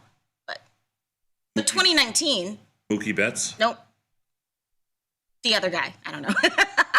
2019. Uh-huh. 1950 what? 1951. Who is it? Rocky Marciano. Gil Hodges had 20. Oh, I know Gil Hodges is from Brooklyn. I should have known that. Gil Hodges had 21 homers. Yeah. I would not have got that. And then Cody Bellinger. Oh, our boy. Yeah, I told you. I was like, even I've heard of him. But in the Cubs last year. But congratulations to Shohei Ohtani. Hey, I wanted to finish on time here because I have a very funny video to show you. It just popped up in my feed. I was not around when this is happening, but I do recognize these faces. So I guess back in the day, Bob Hope used to do specials with like the All-American football class or whatever. So someone dug up the footage from 1983, and it's the funny. First of all, rest in peace, the legend, Mr. Bob Hope. He's just, he's just so great. But first of all, this draft class, see if you recognize any of these faces from 1983. It's pretty funny. 1983. Mm-hmm. Steve Young, Brigham Young University, quarterback. Brigham Young makes a habit of producing great quarterbacks, but many of the experts say Steve is the best ever at BYU. His great-great-great-granddaddy was the Brigham Young. No wonder he made the team. He knows the owner. Bo Jackson, Auburn University, running back. Give this guy the ball and he'll go for 6 or 7 yards and knock a few people down along the way. He's a lot like a Jerry Ford tee-shot. Reggie White, University of Tennessee, defensive tackle. Reggie's not only the centerpiece of the volunteer defense, he's also an ordained Baptist minister which works out great. He was. Before they carry you off the field, he gives you the last rites. I think I just got religion. Bless you, my son. William Perry, middle guard, Clemson University. Ridge. Bill Perry. You can't even keep it together. Did the bus come in you?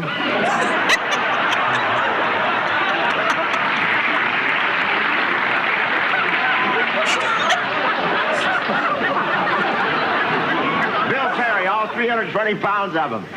Bill tells me he was even big when he was little.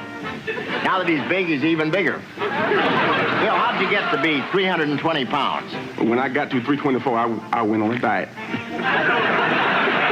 Well, I'm sure you feel better with all that fat off. I was like, that's amazing. Want to know a little known Bob Hope fact? Sure. Johnny Carson hated him. Really? Yeah. There was drama? Drama. Wow. Johnny Carson used to say I didn't know that.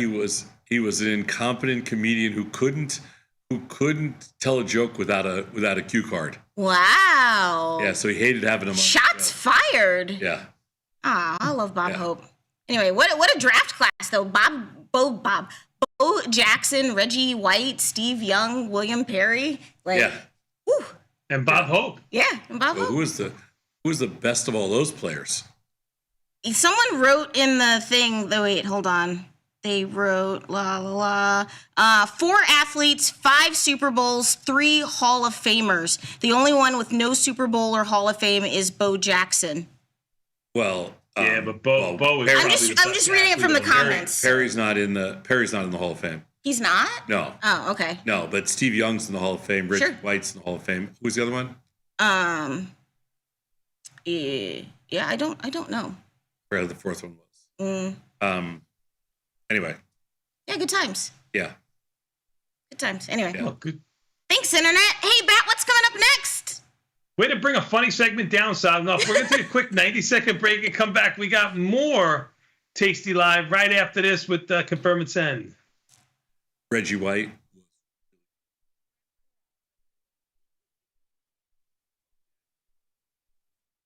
Forbes called us best online for options trading. Investopedia, best for options trading, period. With stockbrokers.com, we're number one for options and futures trading. The Motley Fool really likes us. And so does Business Insider. So what else can we say other than boom? Trade like a trader. Tasty Trade. Make your move. The market doesn't stop. So why should you?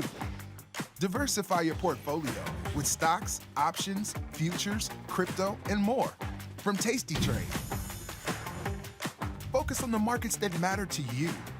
See the odds before you trade using curve analysis, IV rank, and more tools. Get industry insights that help you find your next trade right where you need it. Tasty Trade. Download today. Got friends? Get $250. We'll give you a bonus for each qualified person you refer to Tasty Trade. So spread the word and earn rewards. Terms and conditions apply.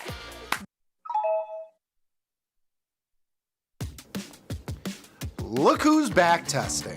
Tasty Trade now has options back testing for free. Test your trades with over 10 years of data for the most popular symbols.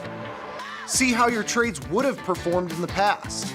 Look back at profit and loss and take the guess out of guesswork. Oh, did we mention that it's free? Get back testing at Tasty Trade. In the world of investing, a beast lurks between the numbers, ready to pounce. Some traders hide from it, some ride it. If that's you, join us on Tasty Trade. Genius loves company.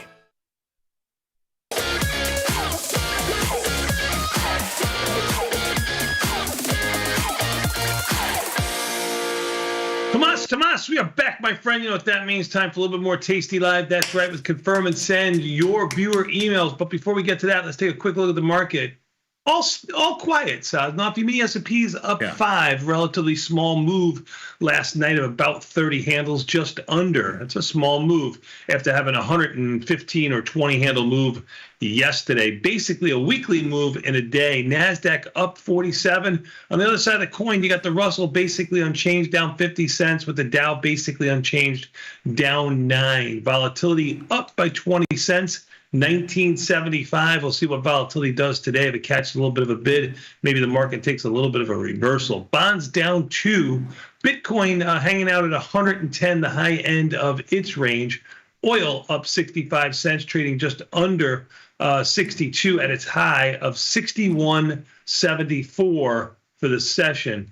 Gold back up 10 cents. Small move after the last couple of days of some two-sided action with some nice wild swings in it. Silver up 8 cents, doing the same as gold on a percentage basis. Am I allowed to mention platinum? Because they were mentioning it on Sunday, but platinum's on its high, Sosnoff up $11, 1,090, and the euro is basically unchanged. OKTA down around $12 for earnings. Today you've got Nvidia, CRM, Agilent, Best Buy, Macy's, a couple others. That's it. Yeah, I think Nvidia will be a big one. Nvidia and CRM, I think that's it. That's all we have. Confirm and send emails that came into us overnight. Lots of them yesterday. This person writes in, I'm long-term bullish. As such, I'm interested in selling June 2026, that's a year from now, puts on the SPY with a strike price way below the current stock price. Is this a valid strategy? It's going to be long delta. I mean, so I guess it's a valid strategy. I don't know if it's the best use of capital, and a year time frame is quite long in my playbook. I don't have a problem with what you're doing. I would prefer you do it when volatility was a lot higher than this, but and I prefer you to go a little bit shorter dated, but I don't have a problem with it. Yeah, not what I would do. I mean, the simple answer here is if you're long-term bullish and you want a very high probability trade, sure, go for it. It's not something that we would do because, just like Tony said, volatility is not as high as it just was, even though it's still high historically. Sure. But the market's already had a pretty big rally. So I think there's a couple of things that would hold me back from doing this. Plus, I wouldn't go out a full year from now. It's just not the way I trade. But if you figure out the return on capital, like I don't know what put you want to sell, but if you went, let's say, 200 points below where the current market's trading, I don't even know where those puts are. But if you could generate a return of higher than risk-free rates with an 80 or 90% probability of profit, sure, go for it.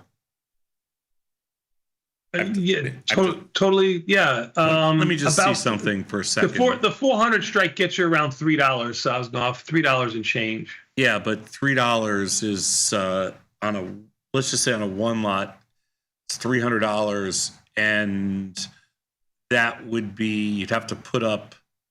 Well, it depends on what kind of account. You only be putting up, $1,000 in a portfolio margin account. No, it's not portfolio margin for sure. But I think it's probably going to be like, what's the probability of profit on that trade? No, 90 some odd percent. Yeah. That's where it makes sense. It's probably like you're probably doubling risk-free rates with an 80 to 90% probability of profit. It's not horrible. Sure. It's not something. It is not. Let me do it in a regular account for you here. So let me see what I got here in January. I went to the January options because that's just what I clicked on, and you're going to use about $4,000. That makes sense. About $4,000. Yeah. And if you're talking about it, it's basically it's an 8% return, 2 times risk-free rates with a 90% probability of profit. It's not a horrible risk-reward trade. It's not what we do, but it's not horrible. No, I like it. Yeah, that's what I said. It's long delta. It accomplishes what you want. Long delta fits your bullish scenario. That's it. Let's go next slide. I'm long a stock with earnings coming up. I want to sell a covered call against the long stock. In terms of timing, A, when would you sell the call? And B, what delta makes the most sense?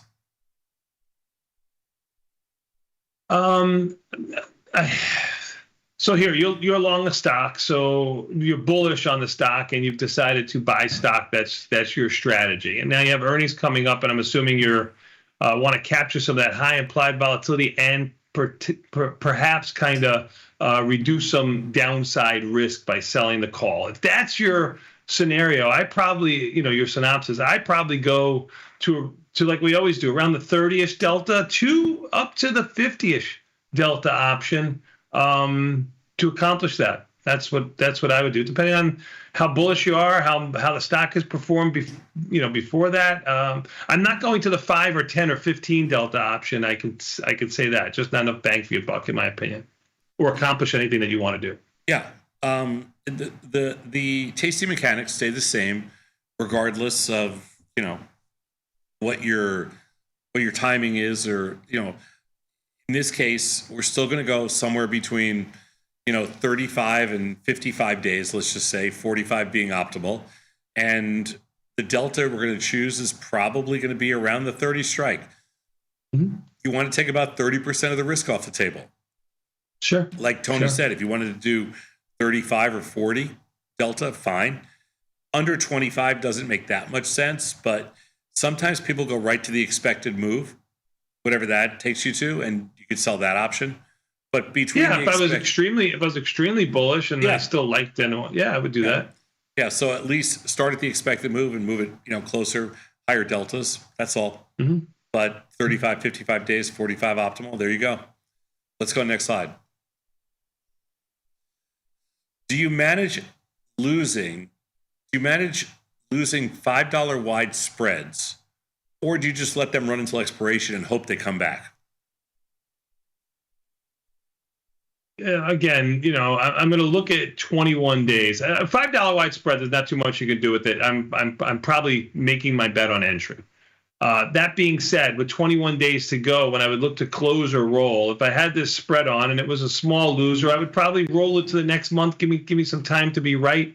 The same strikes for small credit makes sense. If it's a bigger loser, meaning it's deep in the money now, and the same scenario, I think the stock is still going in the direction of my spread, I probably sit with it. So it's a little bit subjective to what's going on in the market in that stock, but to answer the question directly, I'm probably leaving it alone.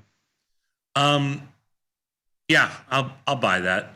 I mean, I think at 21 DT, which by the way is this Friday, I might roll to the next month, or I might, I don't know, might close it out, might roll to next month. I don't really know. But there's not too many things you could do. You could sell the other side. It's not going to use any buying power, but that's right. Yeah. I'm not prior to 21 days, I'm not going to really pay much attention to it. Right. But again, you want to make sure you didn't do it too many. If you keep your position small enough, you're fine. If you get too big, it can be costly too. Yeah. Yeah. Let's go next slide. Say I sell a 16 Delta Strangle that is roughly 1 standard deviation wide range. If a strike gets breached, let's say the call side, then the price has roughly reached its theoretical expected move. Wouldn't it be better to sell another call rather than rolling the untested put up? Doesn't rolling the put up set the new strike at a disadvantage, given that we have reached a 1 standard deviation move and the odds favor the price moving back down? Wouldn't it make more sense just to sell another call? Well, the odds don't favor anything at that point, but you are correct that if you believe the stock is going to be cyclical, like SPY, then yeah, when you roll up the untested side, you are putting yourself in a lower probability trade. Collecting more premium is the upside to it. And you're also just reducing delta by 50%, so you still want the stock to go back in the other direction of that roll up. So adding another call would be adding more short delta to a position that's already bothersome for you. That's why you were thinking about rolling up to begin with. It's a very hard thing to do. And if you've done it on the call side in this market environment, it has not worked out well. Now, if you did it on the put side, it did work out well. So it's all subject to what the stock market does. So it's hard to answer it, but I'm not adding more capital probably to an already, and more delta. Delta's king to a position that's already bothersome. Yeah, I mean, it sounds good on paper because you go up to the expected move, then you're going to sell another call, then wait for some mean reversion. But when that doesn't happen and it keeps going up, you're going to go, damn, I should have rolled the puts up, and I have no idea why I sold another call. We do not add good money. We don't put good money in after bad money. B, we never double up the size of our positions because that's how you get yourself in the most trouble. I'm not saying it can't reverse down, but there is absolutely no truth to the idea that that there's any better chance of mean reversion than a continuation to the upside. So no, we do not sell another call when we get up there. We're going to roll the put side up. We're going to reduce our risk on the trade. We're going to take some risk off the table, and we're going to hope the stock goes back down. Yeah. No, so we're not going to do what you said here. Let's go to the next slide. So when, if ever, would you buy or short stock in the after hours following an earnings trade? Is it only for losing trades? No, it's not only for losing trades, although it seems like that's one way to try to reduce delta risk. It's a very hard thing to do. You thought a stock was going to stay inside the expected move if you trade like us, and now it's an extreme on one side or the other. To go to the person who just had the email a moment ago, now you're adding the most static delta that you can on a trade. It's a hard thing to do on a losing trade. On a winning trade, it's actually a lot easier. You have the delta to mitigate the move that you just put on there, and you buy or sell stock to close the position. That's an easier thing to do than on a losing trade. But I think we do it more on losing trades than winning trades. The hard thing with the hard thing with stock after hours is I don't care. I don't care who you are. I don't care how many years you've traded. I don't care what you do. It is so damn hard to try to adjust an earnings trade. Sometimes you get lucky and you sell some stock and the stock continues to go down and you're just like hedging yourself and you feel good about the fact that you made a hedge. More times than not, the stock will mess around. It'll turn around and go higher, and you'll lose both ways. Then I'm telling you, man, it is so hard. Yes, we will occasionally look at stock after hours for losing trades. For winning trades, we rarely do anything. If you have a pure long position and you can just take profits by selling some stock, then I'm fine with it. But we rarely have that. We usually have both sides. It's not as clean as that. Our stuff's dirty. It's sloppy. And so we really don't. It's hard to take profits using stock in after hours. And it's also very challenging to adjust a losing trade. Just be careful after hour stock. Be really careful. Yeah. Let's go next slide. The market's rallied a lot recently, but bonds are underperforming. For the last 15 years or so, stocks and bonds have been tightly correlated.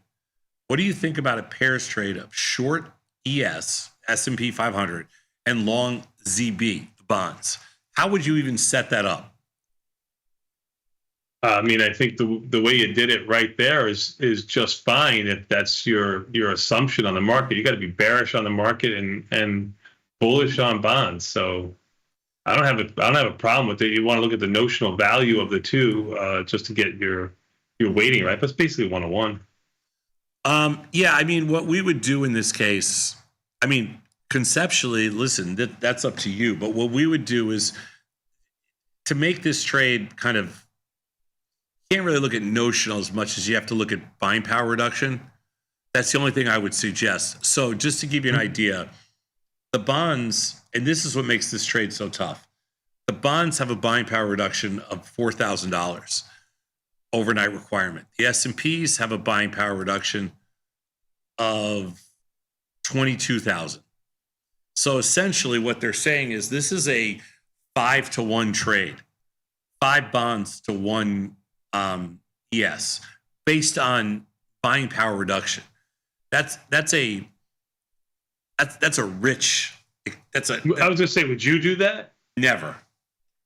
Okay, so what ratio would you use? Closer to 1-to-1? No, I wouldn't use 1-to-1 because, like, again, if you just look this morning, bonds are down 11 ticks right now. They were just unchanged 2 seconds ago, but now they're down 11 ticks.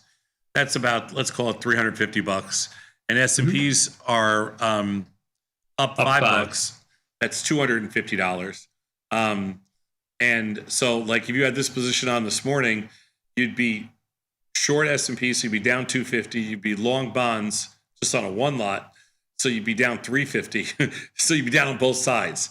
It's that with that, by taking that small subset, you would say that you would do it the opposite way. You'd be long or short. But I can understand this person wanting to be short ES because it's had a huge run up in long bonds because they've sold off a lot. I completely get that. You use the micros and it becomes 100 shares of stock of each, and you go from there. That would be my there's no way of doing there's no micro bonds. I know, but you'd have to do TLT or something like that. I don't know. Yeah. I mean, that's the way I would look at it. So just thinking about this ratio, this is a tough one. I mean, the way it's been going lately, the ratio is something like, based on buying power, it's 5-to-1. Based on like just my long time understanding this, I'd probably about 2 or 3-to-1 long bond, short ES. But I mean, there's no rhyme or reason. The correlation between these two, I'm guessing, is probably like 0.2. Like it's not even a decent negative correlation. It's I don't love this pair, I guess is what I'm saying. But you'd set it up. Yeah, I would talking it out with you now and going through it, I would probably pick one or the other, long bonds or short ES, and just go with that as opposed to doing the pair itself. Yeah, I mean, or like Tony said, go buy 100 shares of TLT and sell a micro and see what happens. Very good, sir. I'm going to see what happens right now when we take a quick 90-second break because I've got an option jive coming up next. Let's Tasty Live.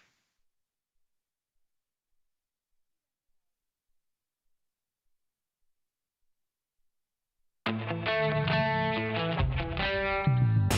the world of investing, a beast lurks between the numbers. Some watch from the safety of the sidelines, but others saddle up and ride that one-ton rowdy ribeye for all he's got. If that's you, join us on Tasty Trade, named best online broker for options trading. Genius loves company. Dear Kaylee, hats off to you for being such a culinary genius. I don't think it has ever dawned on our kitchen staff to serve gazpacho hot. Sincerely, Bob. Sometimes it feels good to get smart. Get even smarter with live trading insights and some live taunting. I don't want to fact check you with my vagina, but I will. From the smart mouths at Tasty Live. If you missed the live show, here's our cherry on top weekly recap. Beth, I forgot you used to go on the road. Oh yeah, she was on the road for 2 years. And then she had the Bellagio written into her contract. No, but it was. I think Beth, were you at the Flamingo with us? Never. No, we would just go there for dinner. Don't worry, Nikki. They put me in the Barclays across the street. You're a camper. You could rough it. Yeah, you're a camper. Right? Yeah, you're a camper guy. You're a camper. Hold on, honey. You're a camper. Oh my God. Is there anything up? Don't stand up. Is there anything up there? I have no clothes on underneath my shirt. I'm not in the office. Oh no. Oh no. Oh, can you put that leg up again? No. Do not.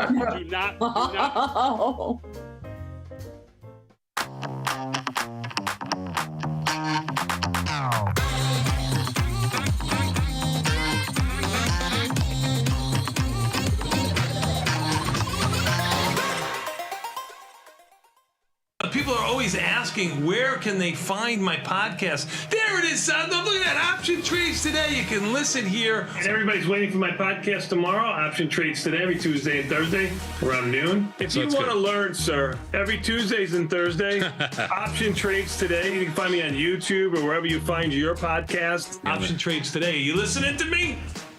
Option Trades Today comes out every day around noon, every Tuesday and Thursday. You too can stick with the bat.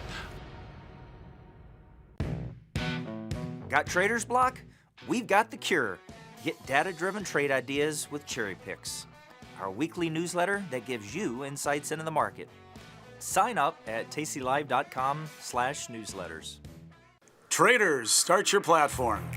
Tom Sosnoff and Tony Batista are hitting the road for their first ever live trading event, At Work by 11. It's unprecedented, unpredictable, and unlike any other financial event. Watch these masters make real trades in real time.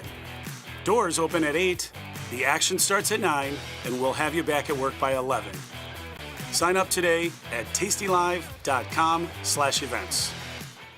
Diversify your portfolio with stocks, options, futures, crypto, and more. Focus on the markets that matter to you. See the odds before you trade using curve analysis, IV rank, and more tools. Tasty Trade. Download today.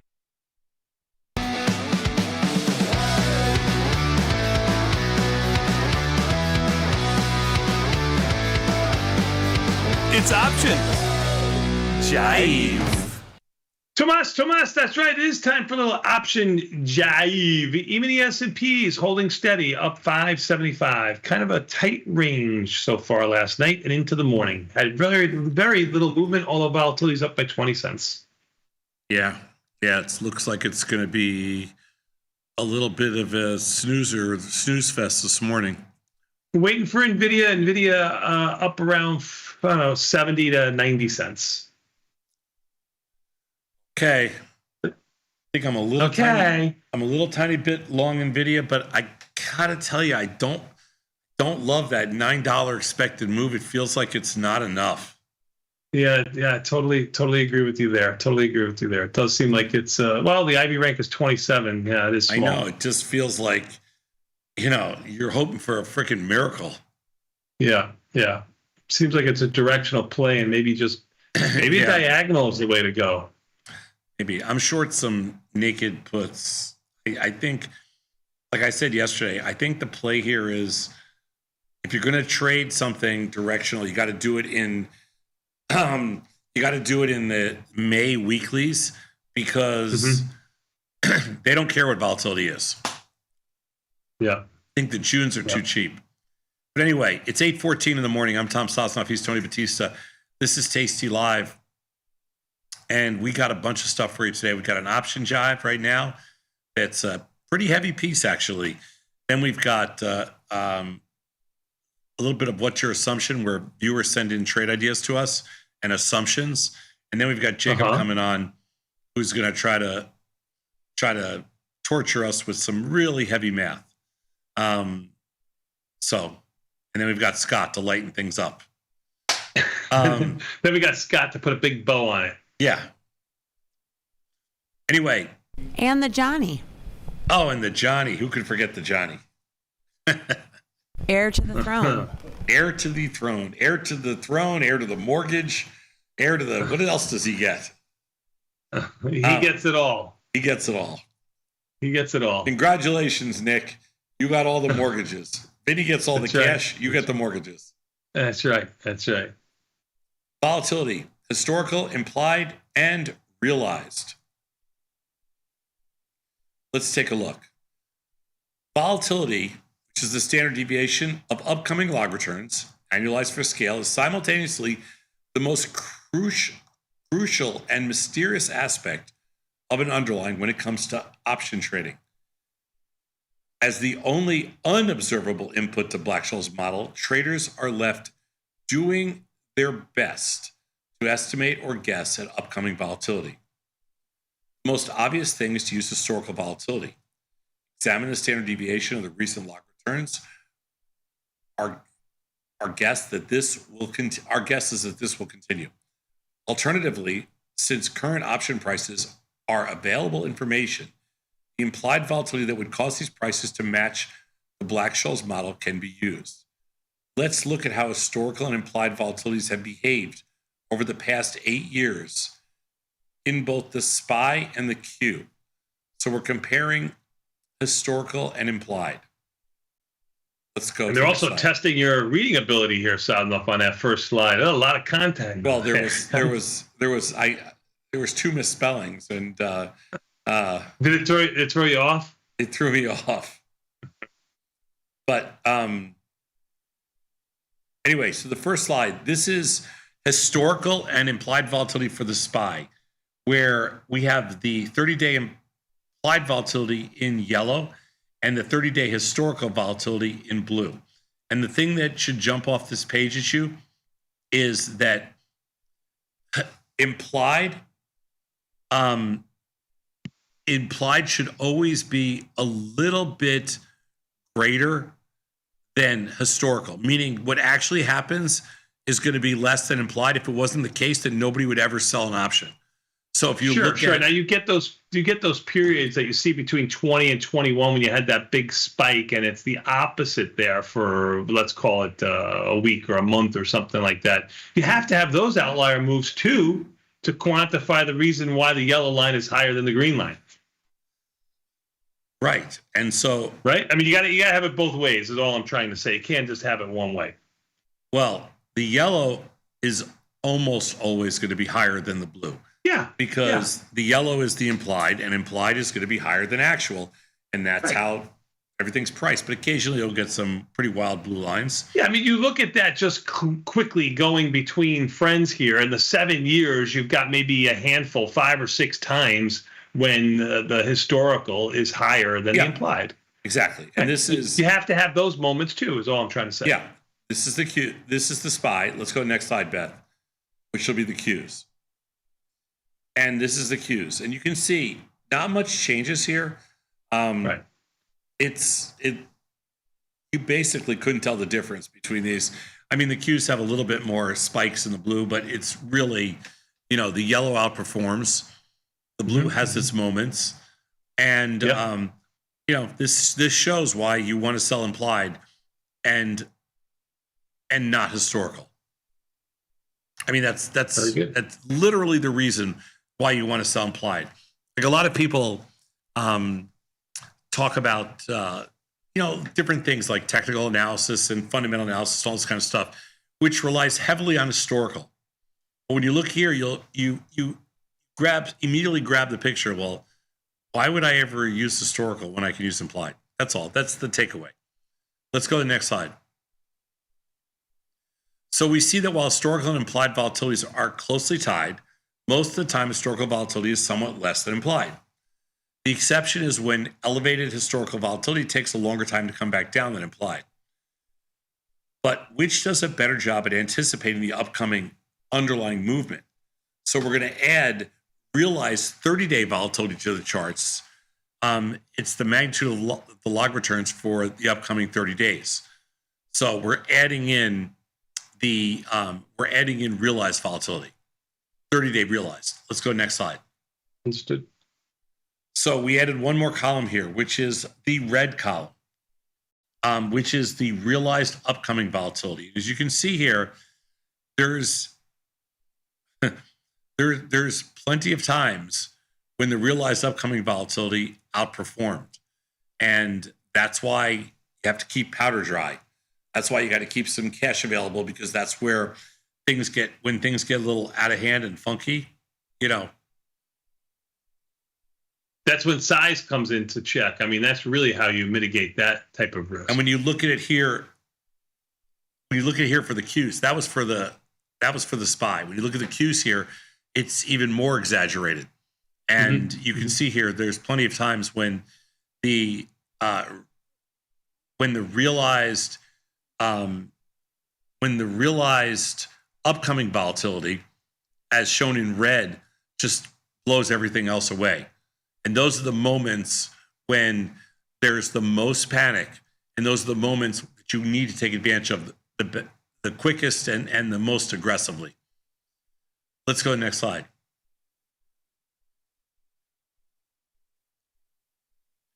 So volatility is the most crucial yet mysterious quantity for option traders, but the two most natural and common ways to measure it and historical, based on the previous price changes, or implied, based on the current option prices. So while spikes in both lag behind spikes in realized upcoming volatility, historical volatility takes longer to adjust. And while realized volatility spikes occasionally, followed shortly by IV and HV, the majority of the time, realized price moves are much more mild than volatility projects. Thankfully, as option sellers, we get paid based on implied volatility, take losses according to realized volatility. So these general behaviors give a nice explanation as to the long-term profitability of short-term trading positions, short-term premium positions. It's a little heavy, but hopefully the visuals in there made it all make sense. I think the visuals did a great job of it. I think it was pretty easy to see, to be quite frank with you. So something quite easy to see also is the opening bell is looming. So we're going to take a quick 90-second break. Even the S&P just had their biggest move of the morning, Sadnov, down around 3 handles to only be up 3 handles. We'll take a quick 90-second break and come back. We got more Tasty Live after this with the opening bell.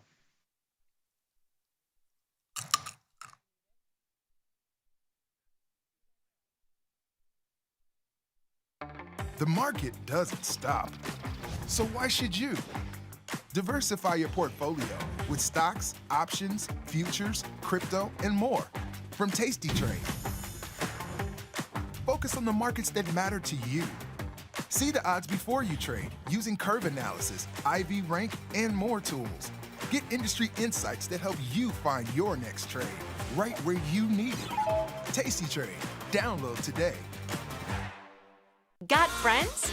Get $250. We'll give you a bonus for each qualified person you refer to Tasty Trade. So spread the word and earn rewards. Terms and conditions apply. I distinctly remember getting an email from Tasty that Lookback had just been released, and I was doing the most laborious back test on the face of the earth before that. And I did 2 or 3, and I saw how quick it was, and I saw how quick the data was. and basically instantaneously, like, I was hooked. I'd always seen all the stuff on Tasty Live with all the data and all the value I thought that would bring. And then it was all of a sudden I could control that and basically make my own segment for myself of what fit. And that democratization technology, I think, drastically changed not only the landscape of what's out there, but drastically changed my ability to learn at such an insane rate. And that's kind of when I developed a little bit more of my own path. I was like, this is the type of trade I exactly want to see, or I'd get some type of inspiration from Tasty Live to look at that. And that's when my consistency went from like 1 to 30, and I haven't had an unprofitable quarter since. Calling all traders. Are you using Tasty Live mechanics and enjoying awesome results? Are you an up-and-coming options savant? We're looking for you. For over a decade, Tasty Live has shared the most inspiring stories of traders teaching themselves a new skill, using probabilities and experiencing new levels of success. If you think your trading journey should be shared with Tasty Nation, we'd love to hear from you. We are always on the lookout for the next class of rising stars. Email us at risingstars@tastylive.com if you'd like a chance to share your trading journey and inspire others. Ready to take your trading skills to the next level? Dive into the world of stocks, options, and futures with Tasty Trade courses.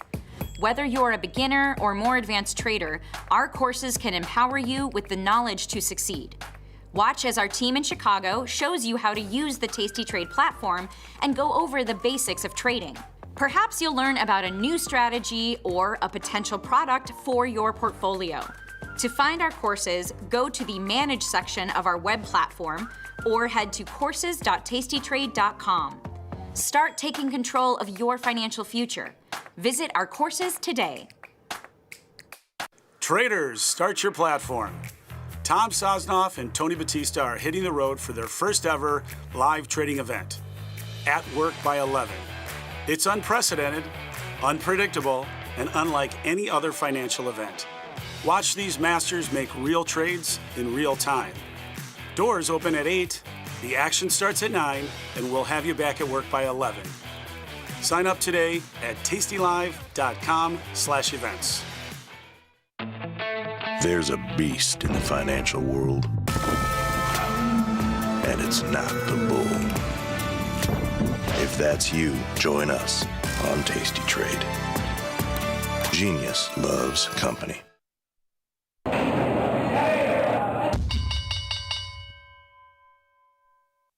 Tomas, we are back, my friend. You know what that means. Time for a little bit more Tasty Live, but the opening bell is imminent, sounding off in about 2.5 minutes. Even the S&Ps are up about $2.50. NASDAQ is up 33.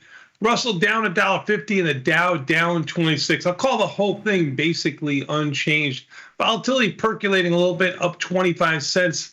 Let's just assume if the market were to stay in this kind of holding pattern, basically wrapped around unchanged inside the daily expected move, volatility, I think, will stay bid, starting off going into the Nvidia earning number. What do you think?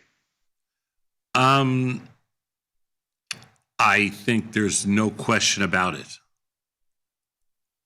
Be hard pressed after yesterday's volatility contraction. Yeah. And Nvidia's earnings coming out today, that the volatility, I would be surprised if volatility does contract, then you could put a little bit of some rocket boosters on this market, and we'll make our way to 6,000 pretty easy. 59.36 on the even S&Ps right now. Bonds are down 16 ticks to 112.02. Surprising move to the downside, half a percentage point or so. Yeah, they were down last night, right here, but down half a point. Then they rallied all the way back to unchanged, up a couple. They traded under 112. You're right, but they only trade up to 112.19. They've had a pretty tight range here of about 21 ticks or so. Yeah, I think the market today is going to be. I just don't see it doing much of anything with bonds down and Nvidia coming out after the close. I just don't see the market doing much of anything.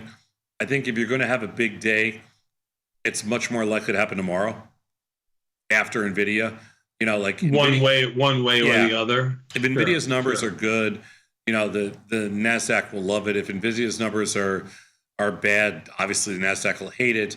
But the way the stock's being priced, just It looks like a non-event.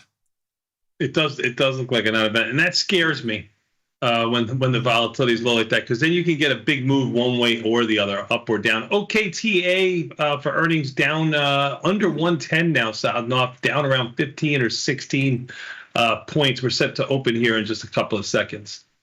Yeah. 109. I know you don't have a position in it, but other people might. CRM has earnings also today after the bell.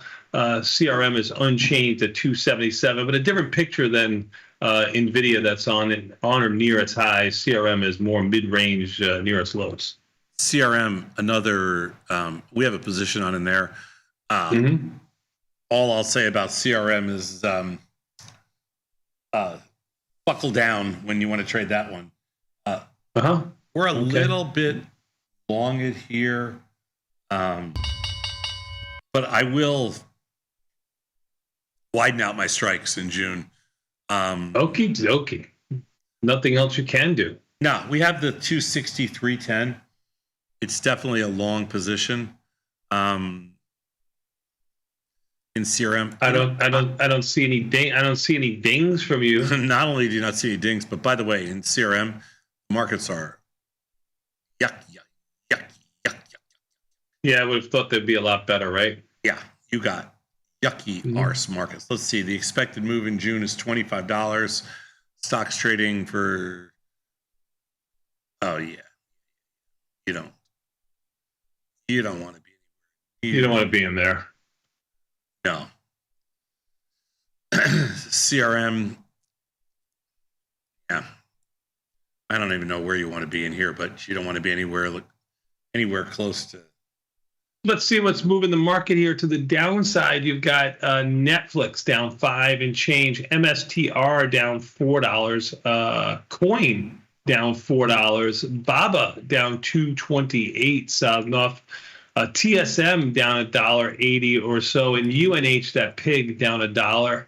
Let's see what the upside brings you. You're looking at Meta up $5, Costco up $3, Adobe up 2.5, PLTR up $1.80 or so, Snow up $1 and change, Apple up $1 south and off, and Reddit up around $1 or so. Kind of a mixed bag of tricks, really going nowhere. The Dow just caught a small bit. It's up 8. Even the S&Ps are up 5. All quiet on the Western Front. I'm doing a quick scan. Your favorite PDD stock has been myrtleized, as they would say, but the Ivy rank's down to 19. But the last 2 days, that stock's been murdered. It has down to 100, Sosnoff. Not near its lows in April of under 90, but still, this was a stock that was 120 just a few days ago. PDD, Ivy rank of 17, makes it a little bit tough trade. Yeah. I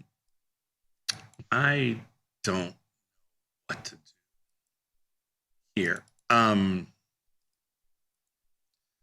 know what? I honestly don't know what to do.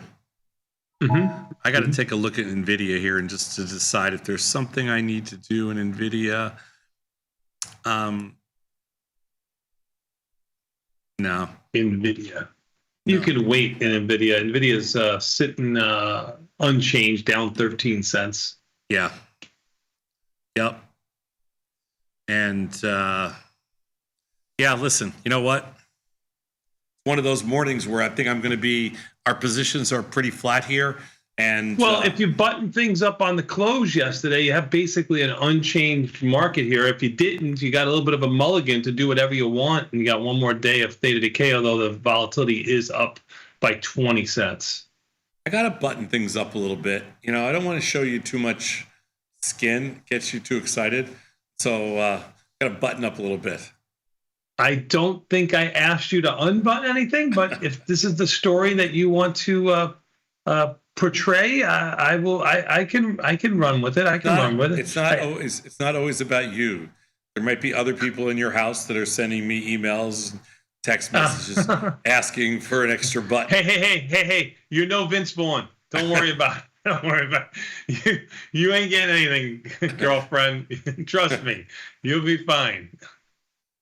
I don't have to worry about some things I worry about in life.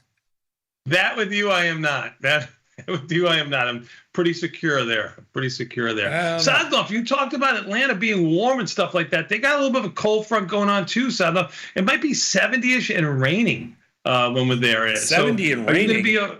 Unacceptable. Are you going to bring your curlers with you? Unacceptable, because I'm not bringing my hair. You're expecting you want to wear shorts? Oh, no, I don't wear shorts. Okay. I don't wear shorts. I got it. No shorts. No shorts for the good kids. All right, what else do we got here? Come on. Oh, not much to do here, Sadov. Even the S&P's up 9. UNH with a little bit of a... Oh, please stop it. A little bit of a rally. Up $2. I mean, the sideways action is good. Sideways to higher would be a little bit better for my position. Yeah, it's I agree with you. Tesla down $1. I'm trying to find things to do here. Not seeing too many of them. I'm hoping that CRM, it actually just, there you go. Sadnov, you've only traded futures and futures options this morning. Who, me? That's all I have filled here this morning. Yeah, futures options. I haven't got to my stocks yet. I was waiting for CRM to get the markets to tighten up a little bit. You say who me? Who me? Like, who else would I be talking about? Who me? Damn good question, Mr. Batista. Damn good question. Okay. I don't know who else. All right, well, listen, if you're ready, I'm ready. We can go right to what's your assumption. You have an unchanged market. We had our viewers come up with trades for us. Pricing should be perfect. You can do everything that they wanted to do if you dare. I'm ready. Let's do it. We'll take a quick 90-second break. We'll come back. We got what's your assumption next. Even the S&P's up 10.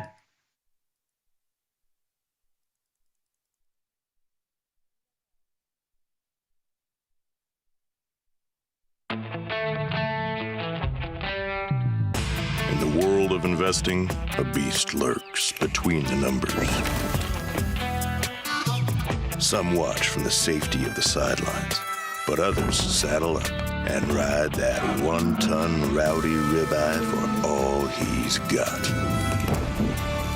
If that's you, join us on Tasty Trade, named best online broker for options trading. Genius loves company. The market doesn't stop. So why should you? Diversify your portfolio with stocks, options, futures, crypto, and more from Tasty Trade. Focus on the markets that matter to you. See the odds before you trade using curve analysis, IV rank, and more tools. Get industry insights that help you find your next trade right where you need it. Tasty Trade. Download today.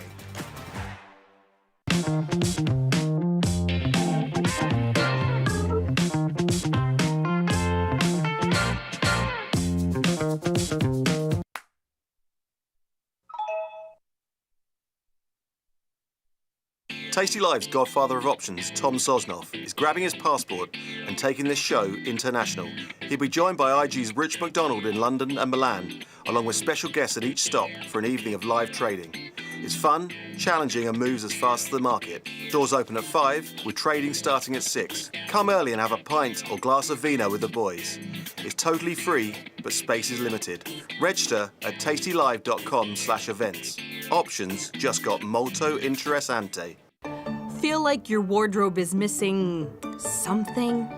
Like style, purpose, and maybe a dancing dog? Can I pet that dog? The new Tasty Trade and Tasty Live web store is now live. New merch, bold designs. Did we mention all net proceeds go to one tail at a time? Invest in the real bull market, dogs.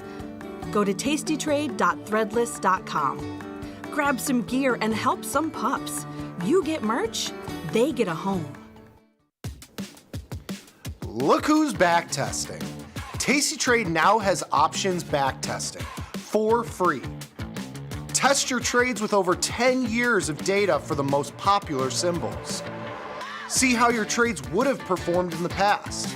Look back at profit and loss and take the guess out of guesswork. Oh, Did we mention that it's free? Get back testing at Tasty Trade.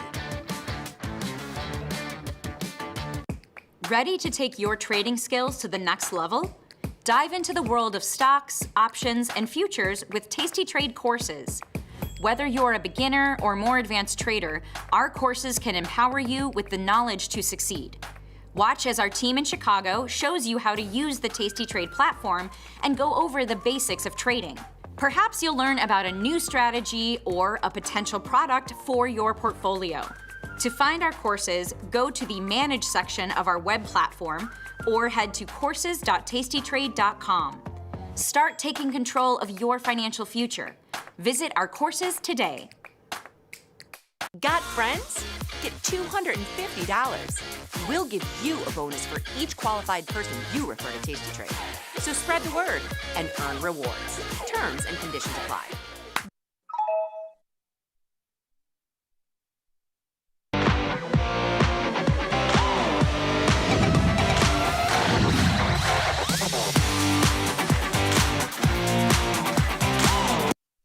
Tomas, we are back, my friend. You know what that means. Time for a little bit more Tasty Live. That's right. With What's Your Assumption?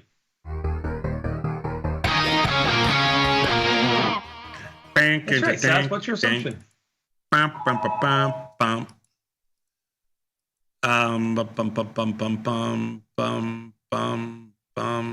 Looking to see if there's anything that needs to be done.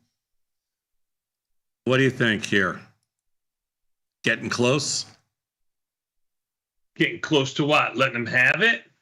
No, not letting him have it.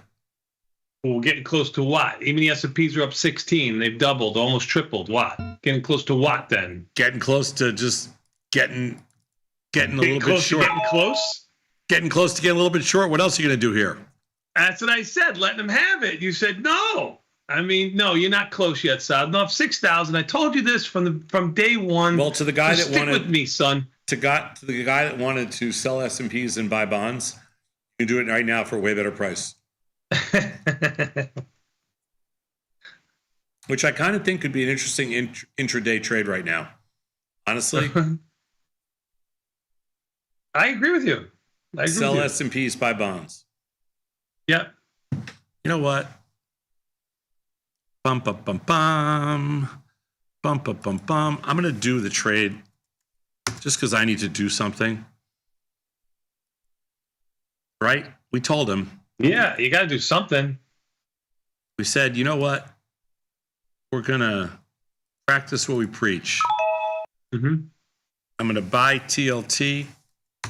I'm just going to use stock for a second just to mess with.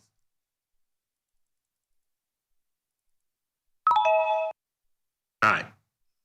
Done. Sold S&Ps once, bought TLT twice. Let's see how that works out today. See if it goes. Okay. You're going to have to look to manage this quickly. Why? Well, I mean, it's. I think it's a random pair. It is a random pair. All right. My deltas are pretty flat here. I think I'm pretty good. I'm Tom Sosnoff. He's Tony Batista. It's 8:42 Central Time. We are located in the West Loop in Chicago. If you're ever going to come to Chicago, you should come to our Chicago show this summer. What is it, Beth? August 15th? That sounds right. Yes, August 15th. August 15th, we have a show in Chicago, Friday morning. I think that's expiration too. Let me think about this for a second. What's the date? August 15th. It should be expiration. You are right. And as always, August 1st is a Friday. You so made it by the hair on your chinny chin chin.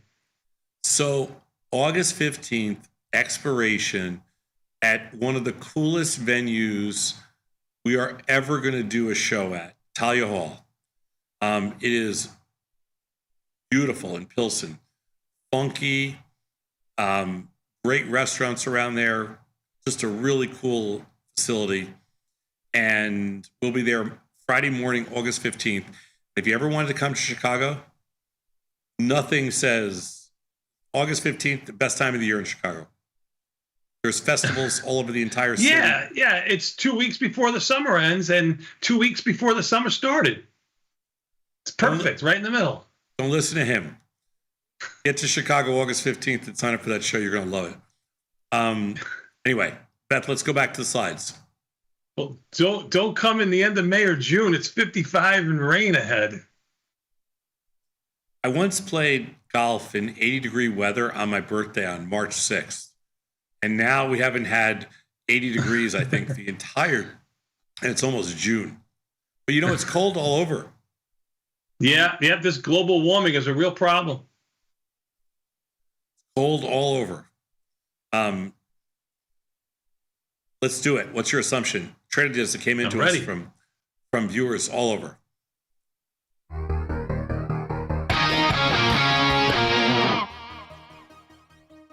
From Cyprus, Oltar from Cyprus. Wow. I have never been to Cyprus. Have you ever been to Cyprus? Sybaris? Did you say the Sybaris? Yes, I've been to the Sybaris one time. One time in the Sybaris with you and Ira does not count. Okay. Have you ever been to Cyprus? Oh no! I've never been to Cyprus. I'd love to go someday. You inviting me? Sure. CRWV. We have not traded. This is CoreWeave, I believe, and we haven't traded it since right after its IPO. We bought it. Ivy rank of 42. It's been on a tear, Sosnoff. We bought it and we made some money in there the first time we traded it. CoreWeave. Earnings of June 3rd around the corner. Just letting you know. Been a little monster. Oh man, see, this guy, Altar, you're good. But unfortunately, our show wasn't yesterday because you called this. When you sent this to us yesterday, the stock's down $9 today. That's a good call. CRWV. I did D. I did crowd search. Sorry, CRWV. No, yeah, that's a great call. That's a great call because he sent this to us yesterday. Yeah. So not sure if you want to pull the trigger, but if it goes another 15% tomorrow, I'm definitely selling some calls. Am I a fool for trying to be a hero? Thinking of selling the 160? No, actually, you know the stock opened at 123. Sosnoff. It basically opened unchanged, and in these 15 minutes that we've passed, the stock sold off $7. I have not traded CoreWeave in forever, and I mean, the stock has been redunculous. I hate selling a stock into a $7 down move. The expected move in here in July is $40. We're currently trading for like you said, we open at 116, so let's say 160. I will do something just to put on a trade small. By the way, the markets in here are not good. It does not have earnings, but June markets are $2 plus wide, and July is no better. Yeah. Out of the money. So it's going to be some sort of defined risk trade. So I don't know if you're going to look in here. Yeah, but you know what, Tony? I don't know how to even price this thing. I agree. I agree with you. Go in significantly higher than you think and work your way that way. I mean, if you were going to price the 160, 165 call spread, which is just outside the range of the expected move, where would you price it? Yeah, I don't know. I mean, it's not easy. I'd go in at $2 and probably raise it. No, it's not even. You're going to be. I know it's going to be less than that, but that's how I do it. It's going to be like $1. I agree with you, but that's how I do it. You asked how I do it. Yeah, so I'm going to put an order in to sell some call spreads, and I don't think there's any chance I'm going to get filled right now. I'm going to need a rally, but we're working them above the market, the 160, 165 call spread. If we get a little bit of a rally, like only down 6 or 5, there's a chance we'll get filled. But down 8 or 9, I'm going to wait. Let's go to the next slide. I like the call, though. It was a gutsy call yesterday. Really gutsy. Yeah, great call.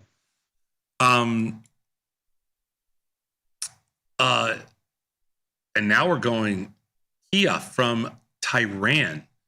Wow. We're going all the way to Tehran from Cyprus. This is wild today. Thanks, Kia, for writing in.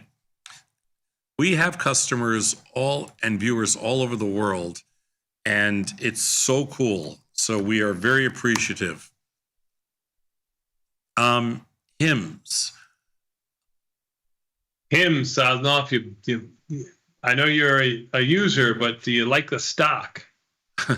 This stock has been also on a what we would call. Yeah, it's been on a little bit of a tear. It sold off the last week, going from around 63 to 52, where it sits right now, down to 81 cents, well off its lows of 25. My name is Kia, like the car. Beautiful. It's a beautiful name. 2 months out. So let's say July. And if we were going to do this, Kia is bullish. Sadly, I don't know if you realized it, but you just traveled about 1,000 miles, Sadnov, to Tehran from Cyprus. Only 1,000 miles? Huh, interesting. I think so. 1,040. That's interesting. That's closer than I thought. Well, this is an interesting trade potentially. Doesn't have a huge amount of volume. The markets are fair. If you're bullish in here, I'm thinking Jade Lizard. Okay, I don't hate that. What? I don't hate that. You don't hate it? IV rank of 41 is pretty good. No earnings looming. You're leaning a little bit long, which would be the same way that Kia wants to lean. Yeah, I'm thinking we would sell the 45 puts and the 65.70 call spread for 445. That was easy. Yeah. Oh, look at this little sell-off in the market here. Even the S&P is up $1.25, NASDAQ up 25, Dow up 30, and Russell down 6. You know what I'm going to do, Mr. Batista? You're going to scalp your little SPY TLT, aren't you? I am. For a quick 15 handles. 15 handles. Well, like $150 for every one lot spread. Okay, fine. When you said handles, I didn't know what you meant by that. You did just under that. Yeah, just under that. Pretty close. That's pretty good. and you made it all in SPYs. Yeah. I'm just saying it's not like Hey! You know what this is called, Tony? This is called trading. When you do it, when you watch me on Friday, you'll learn about this stuff. I'll keep it moving fast, like little scalps like that. We'll do it all day long. You just got to keep up to the pace. Okay, you can't fall behind. I can't wait. I can't wait. I can't wait to learn. This is going to be good. After the show's over, Tony's going to go and find the biggest highway he can in Atlanta and lie down in the middle. jump off the overpass. You're right. Let's go to the next slide. Thank you, Kia. Now we're back to Neverland in Canada. Jake in Neverland. So we're staying far out of America today, and he's in Well, I don't know if Neverland is Canada or California, but I'm going to go with Canada here. Neverland's in California, Sosnoff, but whatever. Is it? Is there a place called Neverland? Well, I think that was Michael Jackson, wasn't it? Wasn't it his? No. That was. You mean his ranch? No. Yeah. No. Yeah. Neverland Ranch, also known as Sycamore Valley Ranch, former home of private amusement park of Michael Jackson. Can you listen? This is what you're going to get in Atlanta. Me correcting Tom 9 times out of 10 on the show. You're going to get to see it live. Try to keep up, Sosnoff. This is Jake from Canada. I'm going with it. This is Jake from California. This is Jake from State Farm. Okay. GME. Remember, it was up pre-market, and I called Ryan Cohn a name. You did, and you made GME go down by $1.29. Well, it was up like $4 pre-market, wasn't it? Not that much. It traded as high as $35.80. Oh, okay. Well, whatever the case, it was up about 80 cents on the opening. Jake from Neverland, either Neverland, California, Neverland, Michael Jackson's old ranch, Neverland, Canada, whatever it is. Call ratio spread. He wants to buy. But what does he want to do? This is July, right? June 20th. No, June 20th. Yeah, but do you think you should be in July with well, you got earnings coming up June 6th, just to let you know. Yeah, and no, I June think options have. It's fine. I'm going to do what the guy says. It's a fine. You're going to roll this position on Friday. That's fine. I'm going to buy the 35 call and sell 2 of the 45 calls. For the 100th time, my Taiwanese sources want you to know that CA is always California and not Canada. But you I'm not listening. Like to change things and make it your own. So I'm not listening to you until you can show me that one of your Taiwanese sources has ever graduated a college. Until then, 35-cent credit. I know you wanted to do it for 38, Jake. And I think you probably could have, but the stock's down $1.20 today. Hence the reason that it's trading about 3 cents lower. Let's go to the next slide. My Taiwanese sources are not talking to you anymore, just so you know. Oh, thank God. Edwin from Puerto Rico. So we go from Cyprus to Iran to Canada and back to Puerto Rico. Edwin, how you doing, brother? EA, haven't traded this year. Okie dokie. What does he want to do here? He's bearish on EA. And this stock it's coming off its highs a little bit. It's high end of its range. IV rank is 7.9. So got to be careful here. He wants to sell the 155 call. Does he have a month? We'll do July. It does not. We'll do July. And buy the 160 call. That's going to trade around, I think it's going to trade around $1. And you just traveled 7,000 miles, Sosnoff, in the blink of an eye. I believe I met Edwin when I gave a talk in Puerto Rico. And very nice guy. Haven't gotten filled yet. I don't trade EA a lot. It's not very liquid. Or I got to test some markets first, Edwin, before I know what's going on here. Do you ever trade this, Tony? No. Yeah, 94 cents. I just did a price discovery. I'll do some more, and I'll put an offer in and sell some more in another second. I think this was Katie's first stock I did with her. She hit it first. Poor Katie. Let's go to the next slide. Brad we're going from Puerto Rico back to Spokane, Washington. Let's see. Nvidia earnings play. Nvidia analysts all bullish near the all-time highs. Not bearish myself, but want upside protection. Iron Condor for a neutral play. I mean, we certainly could. It's not the greatest IV rank in the world.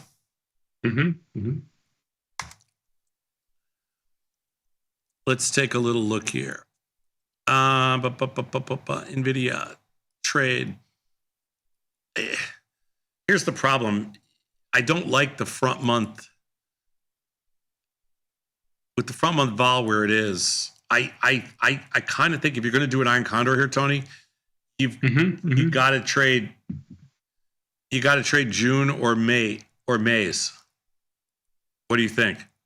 Yeah, Yeah, I think so. I don't want to be short June vol. So expected move is $9. Stock's trading for 135, let's say. So you're going to go 145, 125. I don't know. What do you do? $3 wide? Something just to try it. I think you can't go much wider. And you collect 1/3 the width of the strikes. Just about. I think 97. I think it's a good try. I think it's 97 cents, maybe 96 cents. 97 cents. It's the only reason I did that, Brad, is because it's trading a penny wide. Like you could literally do an iron condor there a penny wide. Meaning a difference between the bid and the offer is a penny wide, right? Difference between a bid and offer is a penny wide, right? Yeah. You'll get a lot of that in Atlanta too, where I have to tell everybody what Tom is thinking and not what he's saying. Yeah. It's going to be a long weekend. It's going to go fast, Beth, though. It's going to go fast. I'm going to keep him busy. His head's going to be down. I'm going to keep his head spinning. Joe from Portland, Oregon, just right down the road from Spokane. Let's go to PLTR. And what does Joe want to do here in PLTR? Joe, he's bullish. July 18th, PLTR. And PLTR's had a little bit of, this is right on its all-time highs. Ivy rank, strangle. Yeah. Puts 20 delta puts for Joe. Those are, let's just say the hundreds. I'm going to do 16. Let's say the 100 puts, and he wants to do the 10 delta call. See, I got a lot of positions on here, so I got to be careful. 10 delta call, let's do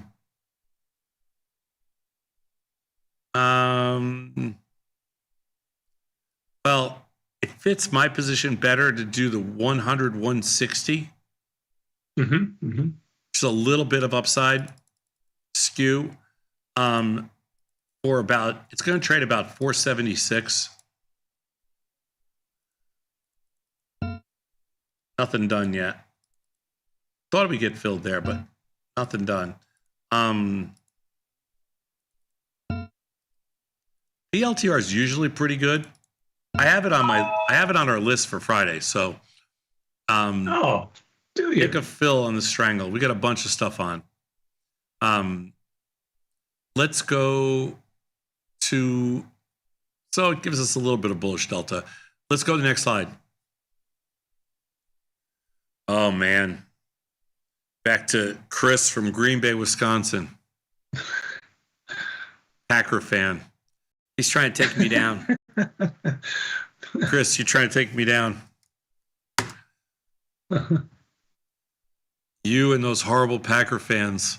And let's see, NKE. We are long and wrong in there so far, but we're hanging in there. What do you want to do? Nike's sitting 45 IVR with 42 and 43 now with earnings a month out. Good setup to sell premium and manage before the event. Yes, we are short we're basically short the 62.5. We're short the 62.5 straddle and extra puts on top of it. What do you want to do here? He wants to go a little bit wider. I'm all good with this. Going, put this position on, go a little wider. Nike, decent IV rank. I think we go out to July because I haven't gone to July yet in there. And I got a lot of different strikes on. So I'm going to go 57.5, 70. Little bit of bullishness. You're gonna try. I'm gonna try, but I'm gonna go out to July, so I should get filled. This should trade around 317. Nothing done yet. 317, and I'm not willing to wait. 316. Oh, what did just happen to Nike? All right, let me know. Wait a second. What else do we got? I'm gonna keep working this, Chris. What else? Next, Beth. We're working it. Seen it from Menlo Park. Meta. I know he's going to be bullish. He's going to tell me it's going to targeting all-time highs. This is my all-time high guy. Seen it from Menlo Park. Always all-time highs for everything. You win the award, Cena, for being the most bullish person here at Tasty. He wants me to buy Meta at all-time. No, well, actually, it's not at all-time highs, but it's at recent highs. And yeah, recent highs, not all-time highs. All-time highs are close to the 700 and change. It's trading 645. You got plenty of room, Sosnoff. Yeah, but plenty of room to win. IV rank in there is 12. What does a new subscriber do? Phil did Nike at 315. What does a new subscriber do? Mr. Batista, IV rank at 12. Yep. I mean, I have to pass on this, Cena. I can't do it. I can't sell anything with IV rank at 12. Not with a good conscience, Sosnoff. Not at all-time highs. Not when with I'm your bearish. mom's money. Not when I'm a little more bearish than you are on Meta. And well, that's because you're college educated, Sosnoff. You're taking all these numbers and factor them in your head real quickly and deciding that the IV rank is too low for you to do this. Next slide, please. Like, Taiwanese sources are not very happy with you right now with that comment, by the way. Hey, listen, I'm not usually. Oh, we're back to. Did you just admit you needed college to be a good trader and the rest of us didn't? No, I admit you need college. I think you did. I think you did. I think what I said was you need college. And some of these people are fans of yours too. They don't particularly take umbrage to your comment. I was merely suggesting that you were making a comment about the math behind it, and I suggested I was merely suggesting that you were merely suggesting. This is from Tel Aviv, so just be quiet because we're back in the Middle East again, and I like that. Oracle, Goldie from Tel Aviv. Oh, you don't want to announce Goldie's name? Hi, Goldie. Nice to meet you. I like your name. I like it too. Piggyback me. ORCL. I only think it's appropriate, though, if Goldie traded gold, but we'll trade Oracle instead. What do we want to do here? High IV rank? Absolutely. They're neutral. Neutral. Well, this one we can do some stuff. Earnings June 10th. Selling the 16 Delta Strangle, the 140, 190. 140, 190. That is the 16 Delta Strangle, exactly. Me like it. Why is the volume in this stock so low? Filled at mid-price, 459. Look at the volume in there. It's kind of low for Oracle. Kind of low. Yeah, I would think it would trade more. Maybe just a slow morning. Waiting to see what happens in Nvidia. Let's go next slide. Filled, Goldie. Thank you. And of course, we finish in Chicago, our hometown, CRM, Ajit. Easy for you to say.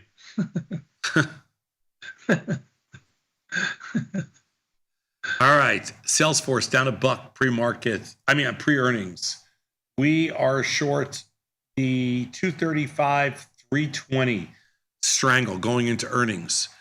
He wants to do an earnings play, and Ajit wants to May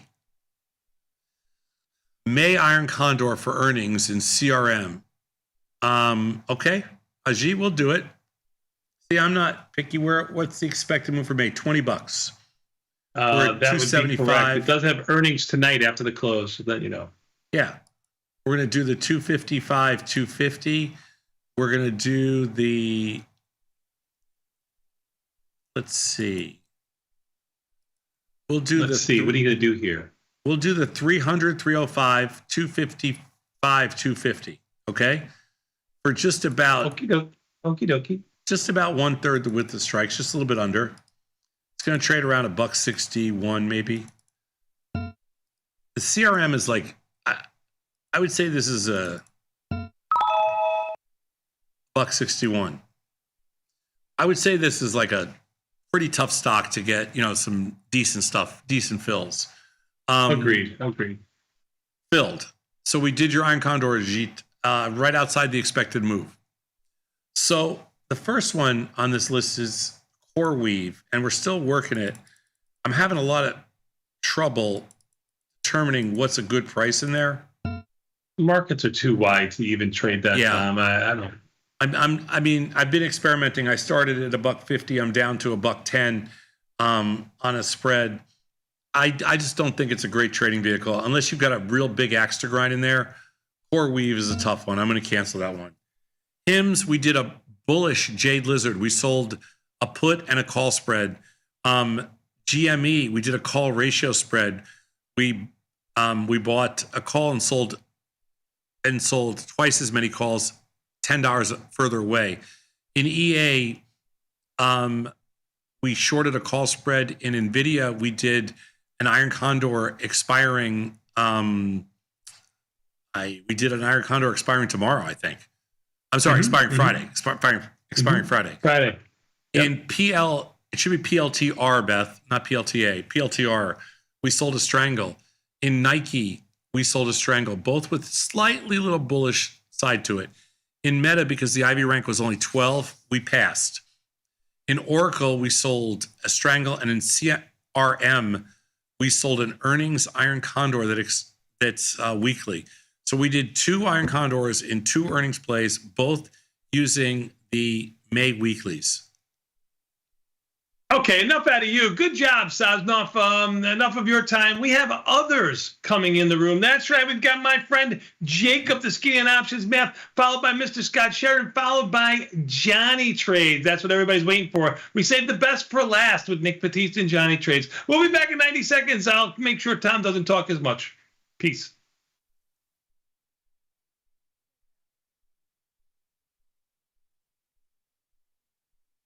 Success is a combination of lots of non-correlated or lightly correlated underlyings to reduce risk. It's better for your investments to trade volatility than it is to own S&P index funds at Vanguard. That's what you're saying. I can't sleep at night as a passive investor. Why not? Because I think the risk is too great. Here I am, I'm a derivatives trader. I have hundreds, if not thousands of positions on, and I sleep fine because I know what I've done. What we do, it's a mathematical equation. What asset other than fear is mean reverting? And it requires no additional capital to play both sides of the market, then why would you even be directional in the first place? The problem with what you're saying is it makes a little too much sense. Yeah, it's logical. And so it raises a lot of scares the crap skepticism because it makes a little too much sense.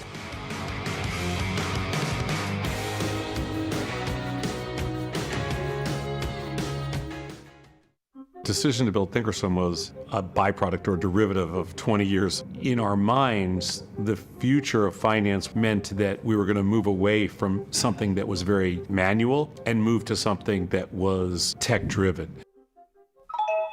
What we did with Thinkorswim truly changed the industry. To do it a second time was a challenge that I just had to take. The platform is just leaner, cleaner, a little meaner, legitimately built from scratch.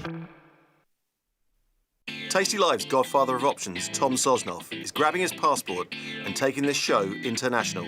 He'll be joined by IG's Rich McDonald in London and Milan, along with special guests at each stop for an evening of live trading. It's fun, challenging, and moves as fast as the market. Doors open at 5, with trading starting at 6. Come early and have a pint or glass of vino with the boys. It's totally free, but space is limited. Register at tastylive.com/events. Options just got molto interessante. Woof! The first half of this year's market has been giving the good guys the business. It's certainly been back and forth for sure, Pete, and I'm getting whiplash over here. With good mechanics, we can see Team Tasty stay strong in the second half. Absolutely. Let's check out our starting lineup. Tony Bat Batista, the John Jay College of Criminal Justice. Number 69, because it's one standard deviation plus one. And you know, I'm the Bat. John McLaurin, Wisconsin, number 2, because I'm Beth's right-hand man. Vanetta Logan, the Indiana University. Number 3, because that's how many shots of bourbon it takes to make it through the first hour. I like the looks of that lineup. Well, be mechanical is always better than just trying to run plays and see what sticks, Pete. When you got skin in the game, you stay in the game. That's right. Now get off the couch and get into the game. Watch Tasty Trade. Got friends? Get $250. We'll give you a bonus for each qualified person you refer to Tasty Trade. So spread the word and earn rewards. Terms and conditions apply. The amount of time I spend interacting with our customers via email or anything else is pretty much my entire life. To be so powerful and so valuable, and then to be that approachable, just amazing. Where else are you going to be able to email a CEO, get response back? But you know what? Before he even knew who I was just some idiot trying to learn how to trade. And he still would email and help me learn and everything like that. Some people say it's nuts, some people say it's insane. That's what I do.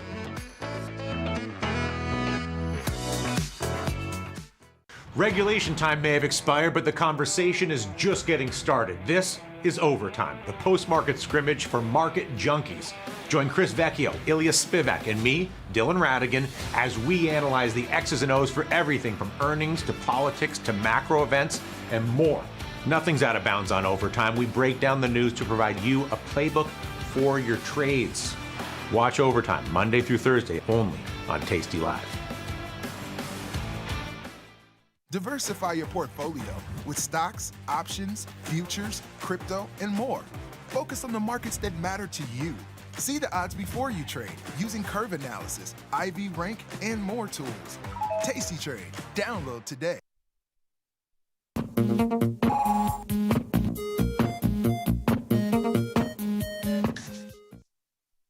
Tomas, we are back, my friend. So enough out of you. That's right. It's my friend and yours, Jacob, in the house. The Skinny on Options Math. How are you, Jacob? Good morning, Tony. I've been upgraded to my friend and yours. I'm in, hollowed company with Scott Sheridan there. You are, my friend. You're right up there with him. Yeah. There's only a couple of differences between us. Jake, don't worry. My opinion of you will change in 90 seconds when you get to these slides. Yeah, exactly. Well, now you'll get to do your emails. It's all very good. Yep. How's everybody's mornings going so far? Wonderful. So far, so good. You know why we're okay this morning, Tony? Because the one stock that we needed to rally is actually rallying. UNH is up $6. You are correct, my friend. Yeah. The market's basically unchanged. Yeah. So after torturing us for a couple of days, it's actually okay today. I decided you can go back to denying claims. That's correct. Praise be. Praise be. Praise be for the UNH Bulls. Oh, my. Well, so yeah.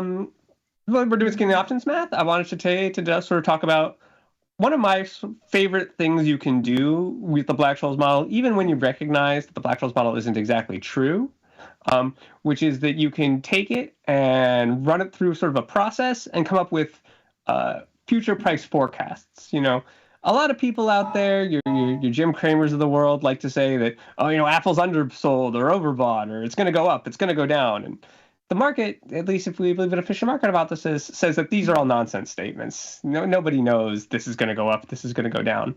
But we do get a lot more information than many people think, because what we do get is sort of probabilities around all of the possible future prices, right? And it's not going to be this is guaranteed to go up, this is guaranteed to go down.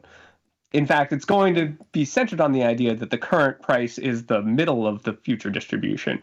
But it lets us look at the whole shape of the distribution, how likely it is to be far out to the right, how likely it is to be far to the left, how likely it is to be a little to the right, how likely it is to be a little to the left. And so today I just want to run through that process and how people at home just using the platform can do it themselves, thanks to the platform doing sort of the hard work of it for you. So I think that's nice. Right, I'm going to use the Black-Scholes model. We're going to recognize the Black-Scholes model isn't true, and we're going to try to narrow in on what about it isn't true and minimize the error that this introduces, because it is still very useful, even if it isn't accurate. So the Black-Scholes model is foundational to our contemporary understanding of underlying price dynamics. Essentially, anything that doesn't contradict the efficient market hypothesis is going to come out looking just like the Black-Scholes model plus a dynamic volatility. That's like the only change you can incorporate into it that doesn't have a contradiction for the efficient market hypothesis, right? Without that, there'll be some arbitrage. So the other, the major assumption in it that's inaccurate is this constant volatility assumption, which is has a couple ways you can define it. It's either the infinitesimal variance of the Brownian motion that drives things, or you can think of it as the standard deviation for an annual log return. Either way, you get, if volatility were constant, you would get that future prices are distributed like the log normal distributions. I've got a couple of them drawn out here with different variances and means, but the idea is that it'll always be shaped like this, right? It doesn't go below zero. It's got some tail going off to the right and some sort of like bulk cap kind of around the current price, though the peak is actually going to be to the right slightly of the current price. Is how it's going to the left slightly about the current price, right? Because the current price is not going to be the most likely future price. There's a risk-free rate that we have to account for. And so from this, the Black-Scholes model is nice because it gives you these closed form formulas, solutions for fair option prices, based only on the inputs of spot price. Yeah, have some chips, Tom. Have some chips. Hey, I'm needing some caffeine here to concentrate here, Jacob. I had to throw a few electrolytes in here, a little, I just need a little Adderall, a little electrolytes, a quick pick me up, a quick line of Coke, a little cocaine, everything. Now you're recommending drugs. Unbelievable. Recommending? No, he's just saying that he's an enjoyer of. Obviously, yeah, he's an enjoyer of. Got it. My bad. But so the key thing is that the Black-Scholes model, once you assume constant volatility, gives closed form formulas. I'm not putting them up here because the specifics of the formulas aren't important today. But just that there is a closed form, you can write the price equals, and then it's a sort of long algebraic term, but it's just made of the spot price, the strike, the time to expiration, and the volatility. And so now if we go forward one, we can sort of see how this can do us some work.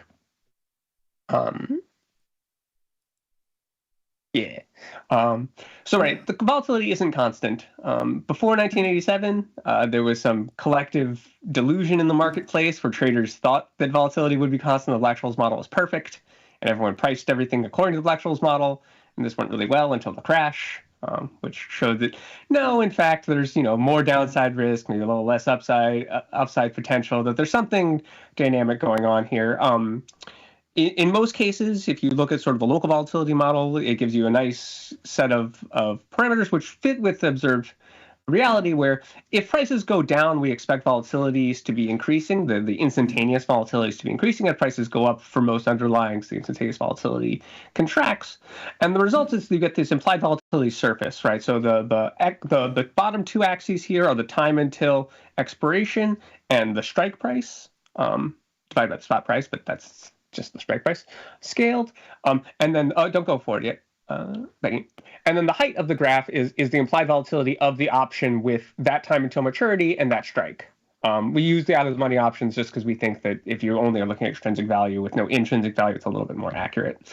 And so since each option has its price, strike, spot price, and a current market price, you can invert the Black-Scholes formula and you get these implied volatilities. So every single option has its own implied volatility. The fact that it's not constant across expirations and strikes means that the Black-Scholes model isn't true, but it is still giving us this insight into what volatility would, if it were constant between now and expiration, would make that option price correct or fair.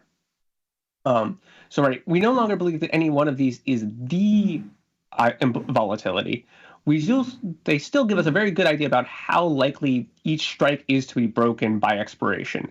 Now, because of the behavior out at the tails, we don't really, there's some flaw introduced there, right? Because Black-Scholes model is inaccurate, especially the further away we get from the spot price. When you're looking at how likely it is to be broken, it gives you a very good idea close in, but then as you get further out, whatever errors there are between reality and the Black-Scholes model, those exist in the tail. But we've got a nice trick to sort of have them cancel out. We'll do that on the next slide. So the platform on this platform screenshot is too small, but you all know what the platform looks like. If you set one of the columns to the in the money percentage, it's like my favorite column. What it does, like the internal process that the platform it does, is it takes the implied volatility of that option, right, of that strike, and then it runs a bunch of Monte Carlos where it says, okay, well, if that was the constant volatility between now and expiration, what probability does it have for the strike to be broken at expiration? And so this can give you, this gives you a good idea if volatility was constant out through there. But like we said, there's some sort of error being introduced by the tail not actually matching between reality and Black-Scholes. But now the best part of the trick is we use differences. Rather than looking at the in-the-money percentage of the 547 strike, we look at the in-the-money percentage of the 547 strike and the in-the-money percentage of the 546 strike.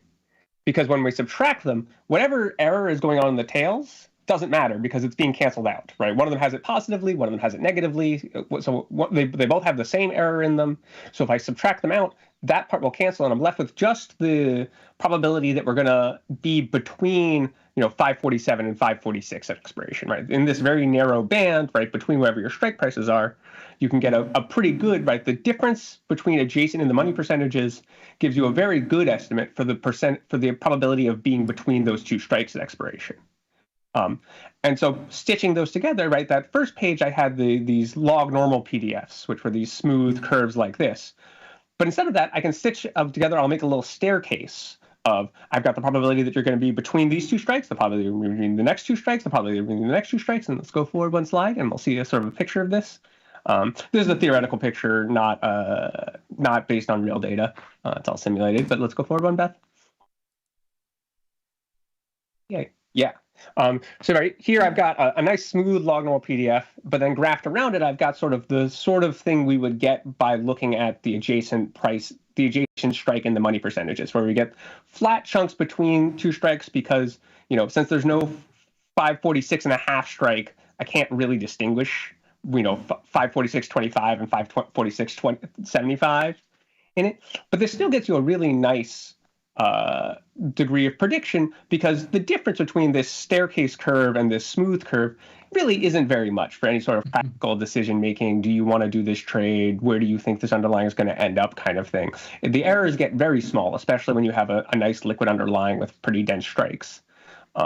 So we don't believe that the probabilities between the strikes are constant, but without a more robust liquid options market, this approximation is sort of the best we can do. And what it gives us is a forecast, right? It doesn't say, much like a weather forecast, it doesn't say tomorrow it's going to, the price is going to go up, the price is going to go down. It says tomorrow it's 50% to be above this level and 40% to be below that other level and 10% to be between the two. And that sort of information, right, isn't as useful or as appealing as some sort of direct like bullish or bearish assumption, but it also doesn't contradict the efficient market hypothesis. It lets us have a sort of a very robust understanding about where we think future prices might end up, right? There's really only one distribution or, a small family of distributions, right? Between any of those 2 points, I have a horizontal line, the curve really could be doing, I don't really know what between those 2 points, but it's a pretty small area for it to do something between, right? It has to be increasing, it has to go between the 2 points. It's not that much range, right? There's a little bit of error possible, but it's very small. And so we get this nice, good idea about, we can look at our forecast for future price changes by just, stitching together the Black-Scholes model or letting the platform do all the math for you and have a nice idea about where you think things are going to end up versus where the market says it thinks things are going to end up. And, if you disagree with it, then you can have your assumptions that you trade on. And that was what I wanted to show today, is give people a reason to keep that in the money percentage column in your platform and really consider it when you're thinking about where you think an underlying is going to end up or where you think its strikes are likely to, what strikes you want to select. But what's the difference between this and what we already show?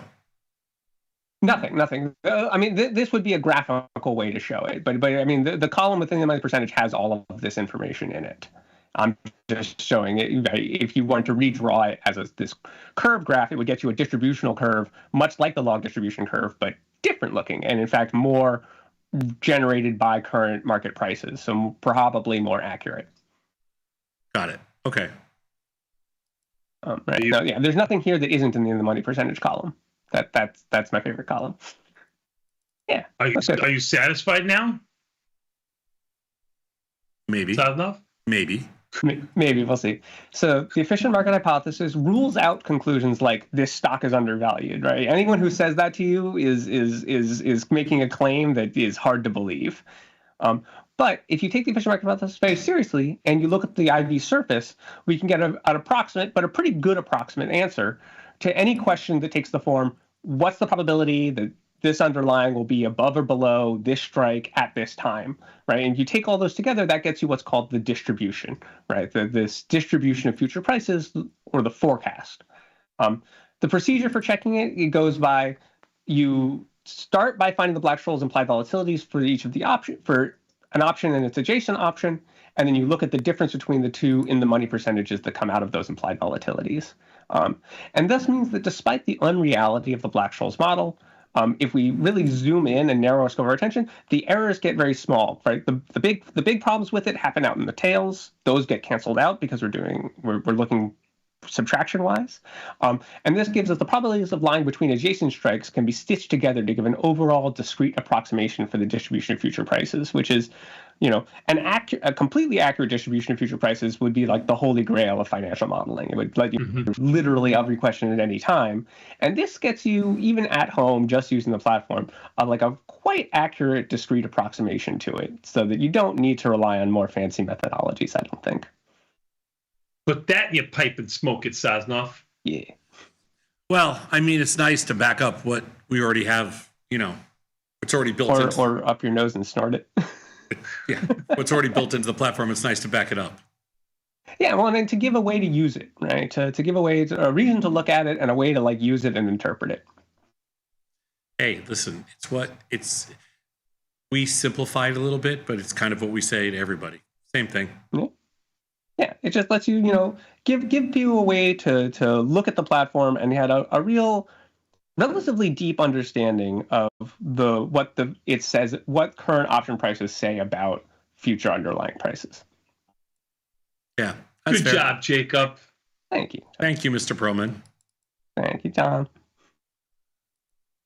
Thank you, Mr. Perlman. We're going to take a quick 90-second break as all four indices go red. Even the S&P down 9, NASDAQ down 10, Dow down 55, Russell down 14, volatility up by 35 cents. We'll take a quick 90-second break and come back, and we'll bring in the other fan favorite, Mr. Scott Sheridan, Tasty Trade World Headquarters. Immediately following these messages. Volatility dynamics. Underlying's down, volatility up. It's classic.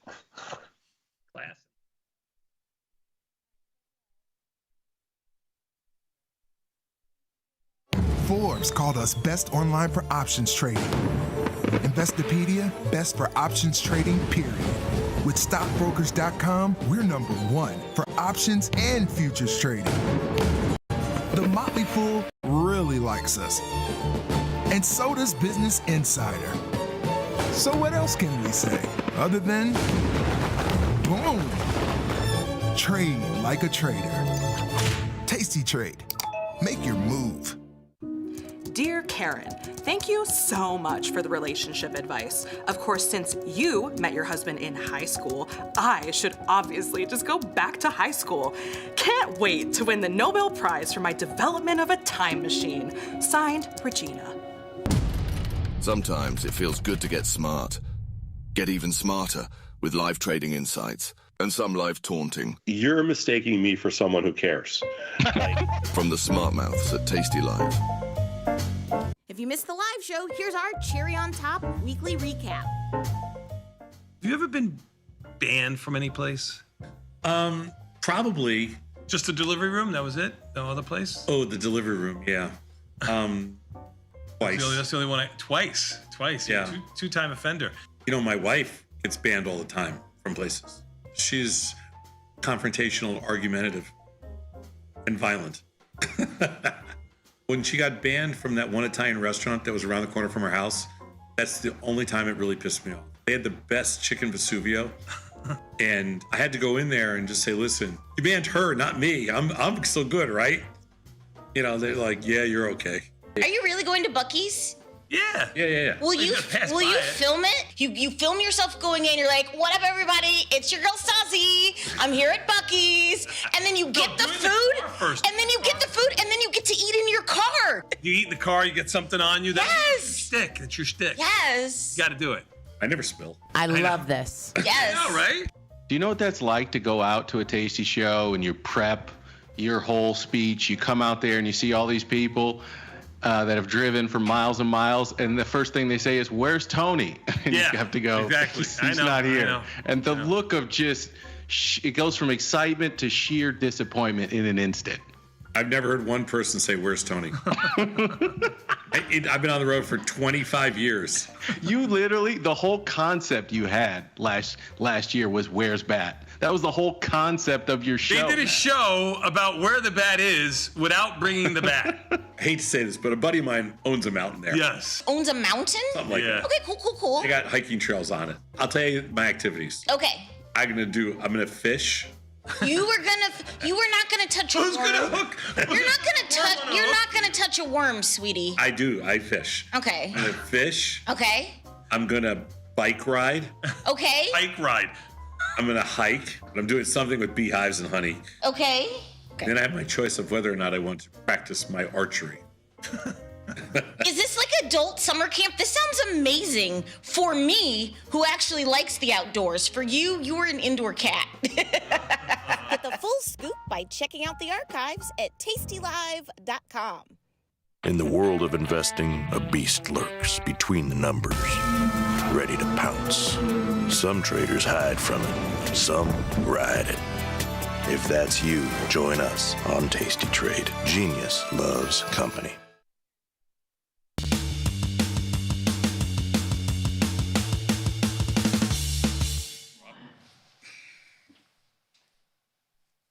Can't hear the bat. Oh, thank God. Oh, my God. Oh, my God. This is amazing, guys.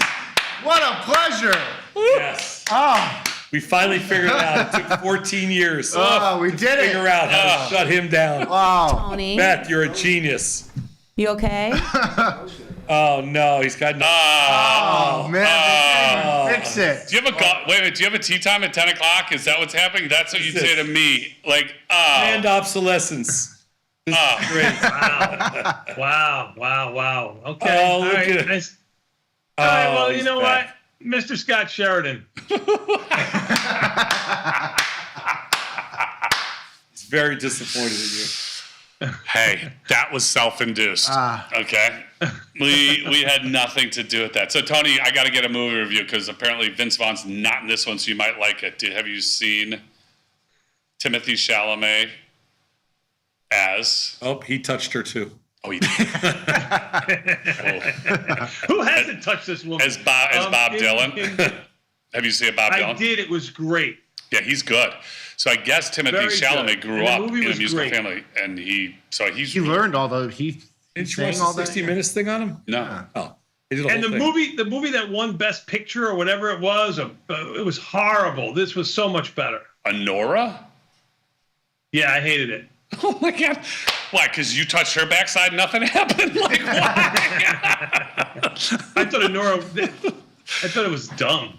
Oh my God! What happened to you? But I'm not college educated. You know what I mean? Oh my God! I thought Honora was great, but I hadn't seen this.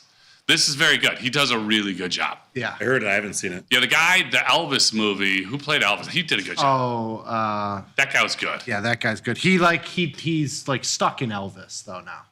Okay, but he is stuck in You know, Elvis. he like. Yeah, who was it? Who was it that played Elvis? Whatever that guy. I forget his name, but he's like stuck in. He was running with it. Yeah, he his brain like turned into Elvis. And now he can't get rid of the voice or the like aneurysm, movements. Like he's in Elvis land now. I have to let's see, Honora. Is this the one where she was in Brooklyn or something? Yeah, but it was a certain part of Brooklyn where the accent, you should know this, was like specific. Yeah, it was like Mill Basin area of Brooklyn. It's where the richer people live. Mikey Madison is her name, I believe. Yeah, Honora was pretty good. I was thinking the other one where she turns like bodies come out of her or something like that was also for. Yeah, I was gonna say because Honora, something happened if you didn't like that movie because that's right in your wheelhouse. That's good activity. Honora for you. was good. Honora was good. I had the wrong movie. I'm sorry. It had its moments. Right. Yeah. And she had to prepare. Yeah, it was written for adults. So let me put it to you that way. Yeah, it was a good movie. yeah. It was a good movie. Yes. Yeah, so talking about written for adults on the news this morning. So Tom, I don't know if you're aware of this because this is one of your favorite times of the year. Yeah. the script spelling bee's going on right now. Ooh. I wasn't aware. But this is one of your favorite times. I mean, I do like a good spelling bee. Yeah. So anyway, the anchor, one of the anchors on NBC News said, yeah, I went out when I was a kid. The word I went out on, I can't say it on air because this is a family show. And I'm like, damn, what word is it? So he came back and he's like, it was not a swear word. It's just not appropriate. So I have no idea. Like, what word could it have possibly have been? Tom, I don't know. What's how far have you made it? Oh, in the spelling bee? You would have won it. In spelling bee? Yeah. I got last time I did it, I got 2 words right.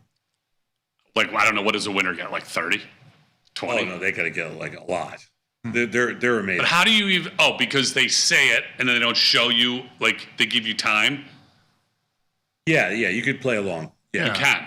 Yeah. It's on. They said it's on some channel. I'm like, what channel is that? Like the Ocho. It's like the Ocho.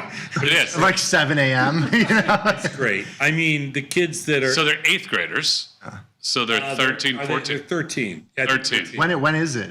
Right now. Oh, right now. Today's the quarters or semis, whatever. They said that, I don't know where it is, but there's some girl from Chicago who's still in. Nice. What school?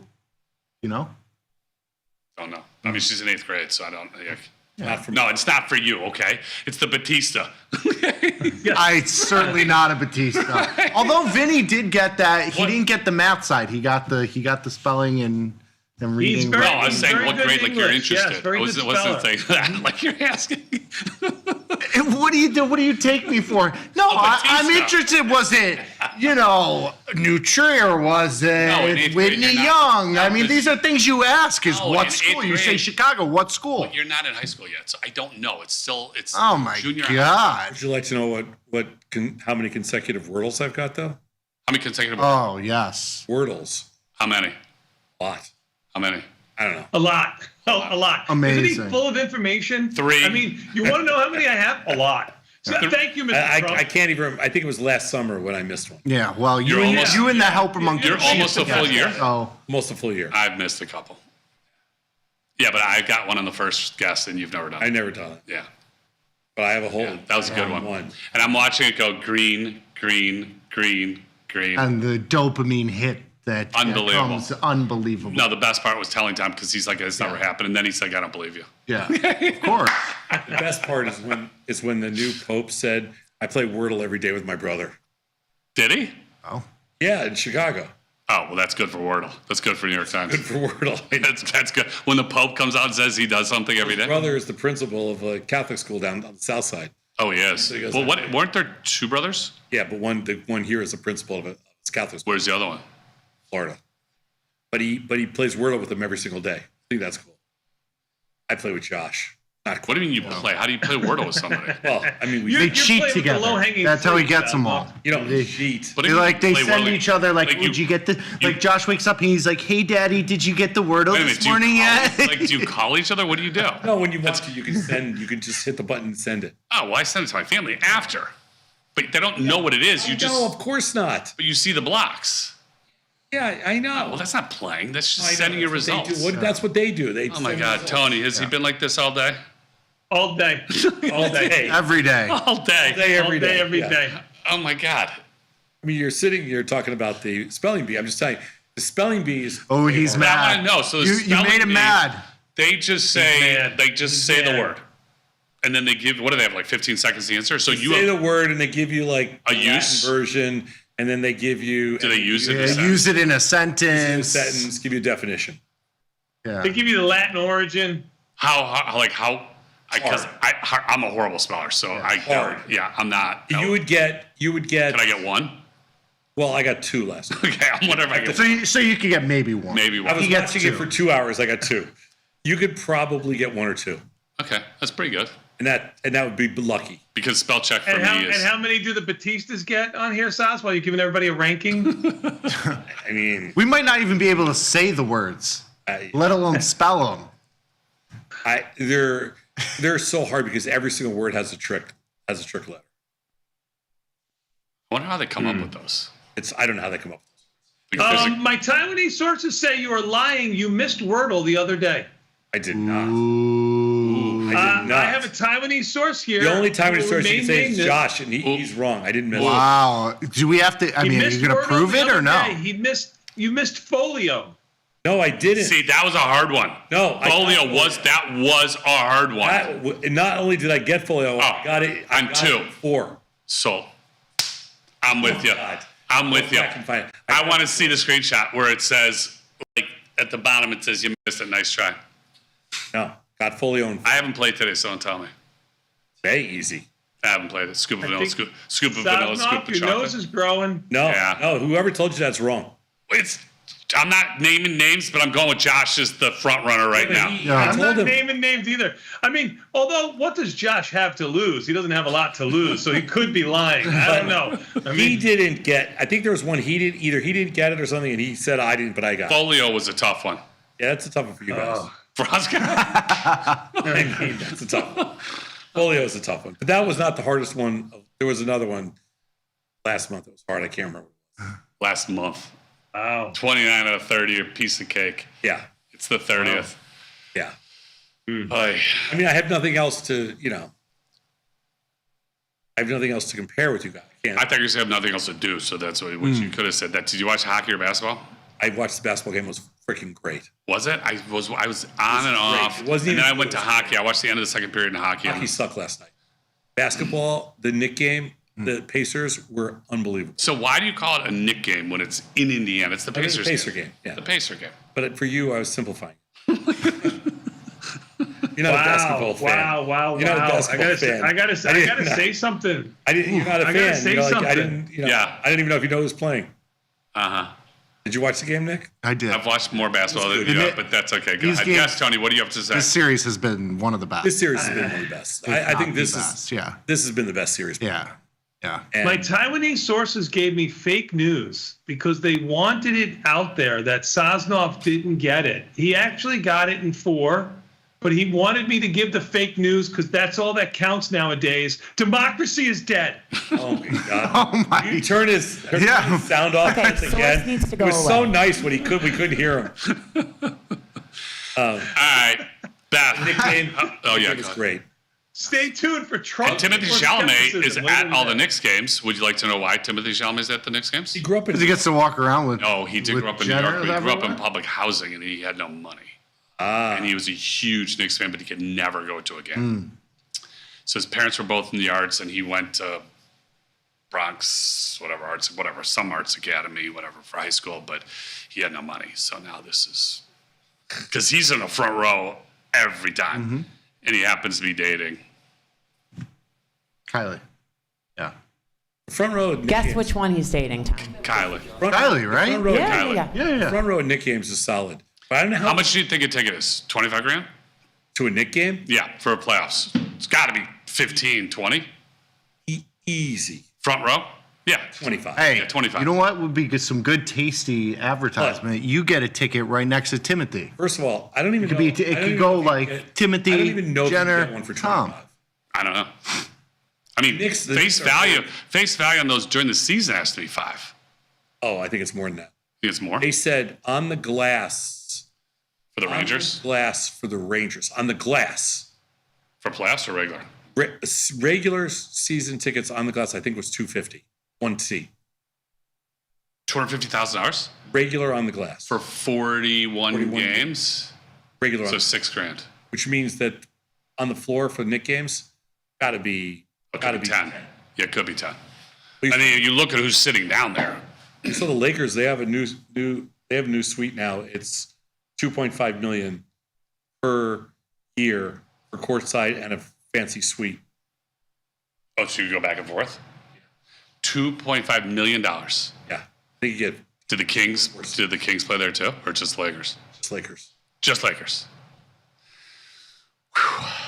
There's some billionaires out there. That's I guess if you can push it. And people are But gonna pay it. Stern said he didn't pay for his ticket on air.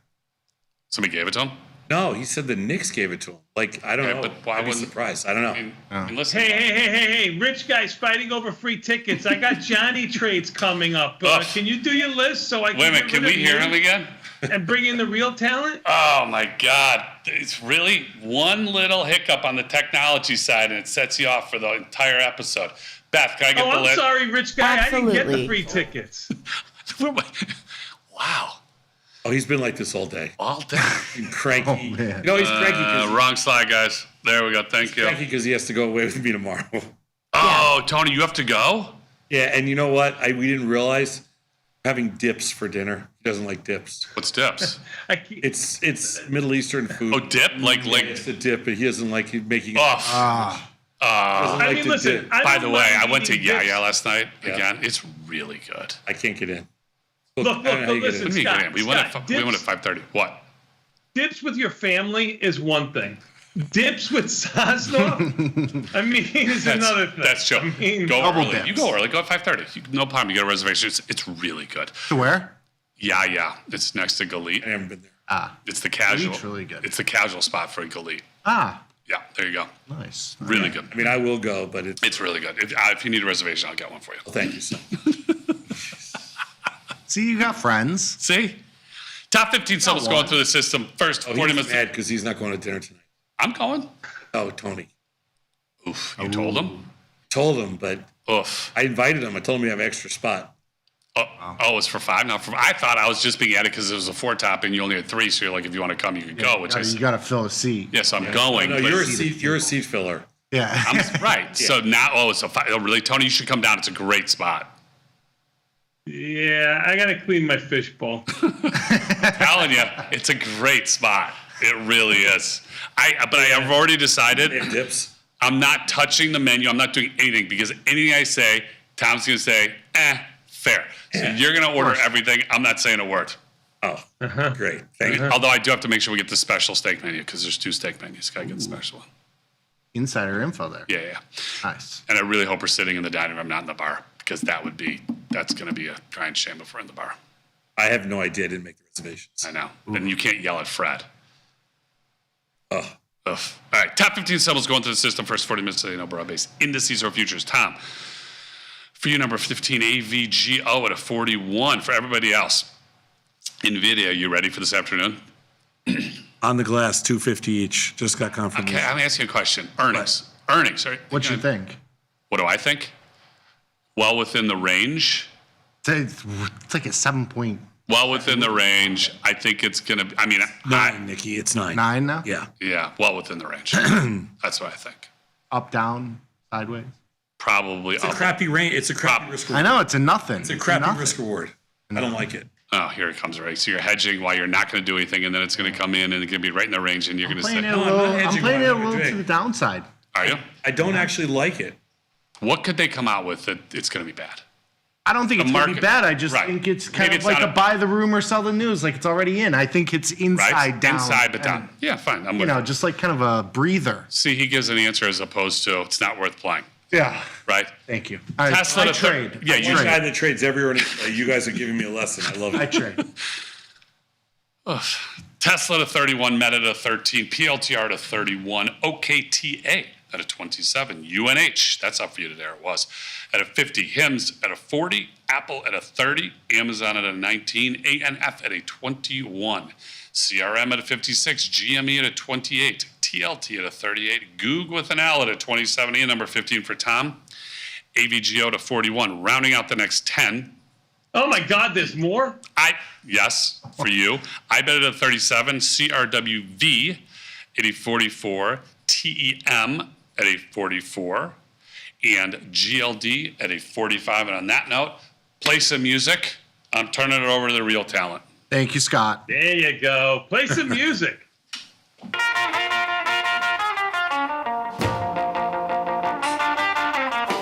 Johnny trades. A couple trade ideas. You ready? I'm ready. Go. All right, let's do it. We got to fire them away. Fire. 5 minutes. Fire. All right. First one. We're going with the crab trade. Get the thinking cap on, Tom. Get the thinking cap on. Give it to me. What is it? A little bit of short vol here. So I'm buying the 130 in July. I'm selling 2 of the 120s. You just told me you didn't like June. this trade. What? I thought you just told me you just didn't like Nvidia. No, I just said I'm playing it inside and down. This is exactly what you would do. That's exactly what he you're said. playing Buy the the rumor, downside. sell the news. Pay attention.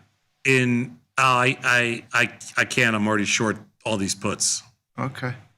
All right, for the Johnnies out there, I'm buying the 130 in July. I'm selling 2 of the 120s in June. buying one of the 110s. I'll be off for the rest of the week, so I had to, go a little bit further out. But you could look at this as a weekly expiration. What do you mean you'd be off for the rest of the week? Is it okay if I take 2 days off? No. Should I call in from the Northwoods? Do you want me to call in? I'll call in. I'll try. I don't get good cell service up there. No. I actually have to call T-Mobile today, see if there's anything they can do. I am short. Are you playing at weeklies or in the weeklies? Yeah. Short the May 120 puts. Okay. What are they trading at? Like $1? No. Kidding, like 50 cents. In the weekly? Yeah. Yeah. No. Way to lay out some risk. No. I have other strangles on. All right. 0 for 1. It's okay. 0 for 1. Yeah. Well, you're kind of with me, but what else you got? All right. I think you might like these other two. All right. Next one, please. Side 2. We going into hymns. You got a position in hymns? Just put one on this morning. Did you? Yes. Well, it's the blue pills. You could use that. Save a couple bucks for you. They're generic. I get a discount already. Do you? You get them from Mexico? Sources? Got tons. All right. I'm looking at call ratio spread. Hims has been one of the movers to the upside. It's kind of in the meme land with IonQ and some of the quantum stocks and GME and all those good stuff. Long it or short it? Well, it's sort of omnidirectional. So, you don't have to pick a... We did a Jade Lizard in there this morning. Ooh, I don't know if I could do that. I'm doing a call ratio spread. You got a lot of call skew here. I'm doing a 1-1-1 type call ratio. So I'm buying the 55 call, selling one of the 60s, and selling one of the 65s. I did it at 25-cent credit. I did it in the June expiration because I want it to move a little bit quicker if it does move to the upside. But this gives you a break even, at 70. So I think it's an interesting trade at 25-cent credit. If the stock goes down, keep your 25 cents. It's about a 90% probability. You got a $600 in buying power. It's a small little trade. If you chop around here, the at the money call spread might hold a little bit of value, so you can take something out of that and it's a kind of a call skew play. Okay, so here's my issue with it. I'll make this quick. It's a really crappy stock to trade, kind of, Yeah, it's on the board right now. It's high vol. It's high vol, but you're kind of scared of high vol. No, actually not. I just did a Jade Lizard there this morning, so I just played the upside small. Yeah. So I'm good. All right. I just don't want any more positions on there. You're a little scared. It's okay. I just don't really care about that stuff. Tom, there was a day where you would say, I got to sell this. I'm going to short stock here. Not anymore. Stocks a triple in the last 30 days. And you're going to... I got long it this morning. Oh, my God. How things have changed. Yep. All right. What else you got? All right. End phase here. This is one you'll like. Stocks at lows are sold to 35 strike put. It's a 25 delta. I mean, the stock can only go to 0. I mean, you're basically there. It's perfect. Perfect for you. No risk on the upside. I'm naked short puts in there already, but since the stock's down again, by the way, this stock is a PIG. It's the biggest pig. It's a pig. This stock was 100 and whatever, and now it's like death. Yeah. You sell July? Yeah. Which ones? 35s? Yeah, it's $5 wide strike. So once the June. All right, I'll join you here. What price do you fill? I got $1.96. Right at mid price. I know. $400 in buying power. Kind of an interesting one for a John. $1.96 filled. We're together. Yeah. I like the other two better than this one, just to put that out there, okay? You know what's so funny? I like this one better than the other two. I know. So that's why I did this one. Beautiful. All right, good. Wow, why don't you two get a room? We're going to take a quick 90-second break and come back. We got more. Who's that? What do I hear? With Liz and Jenny next from the floor of the CBOE, or commonly known CBO. Peace.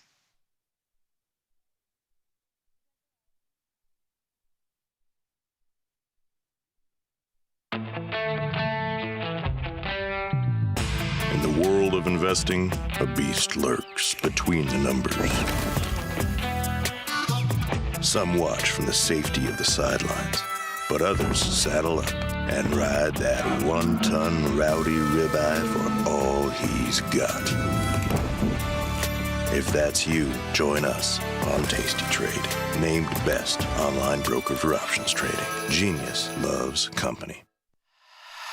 Well, he's more public in his mentality. I'm a believer. I believe that the world is good.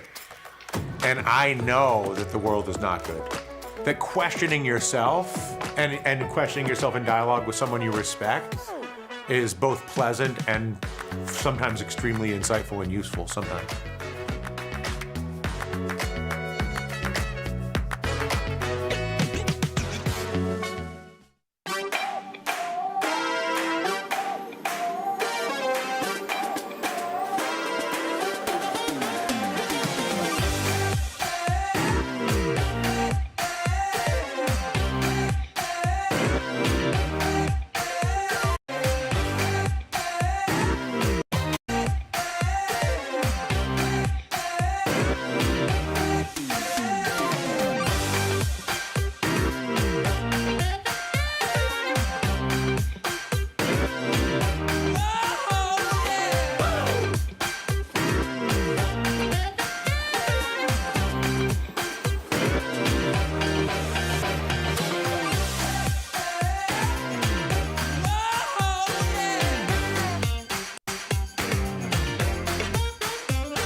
We built Tasty Trade's web platform for today's traders. See it, click it, trade it. Drill into data, find opportunity, and track the action with hundreds of indicators. Track your options profit and loss history over time per symbol. Note your progress and plan your tactics with a trading journal. Fund your account and start trading right in the app. The tools, the data, the knowledge. See it, click it, trade it. Join the club. Tasty Trade. Regulation time may have expired, but the conversation is just getting started. This is Overtime, the post-market scrimmage for market junkies. Join Chris Vecchio, Ilya Spivak, and me, Dylan Radigan, as we analyze the X's and O's for everything from earnings to politics to macro events and more. Nothing's out of bounds on Overtime. We break down the news to provide you a playbook for your trades. Watch Overtime Monday through Thursday only on Tasty Live. Got friends?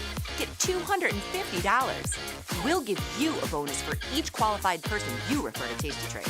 So spread the word and earn rewards. Terms and conditions apply.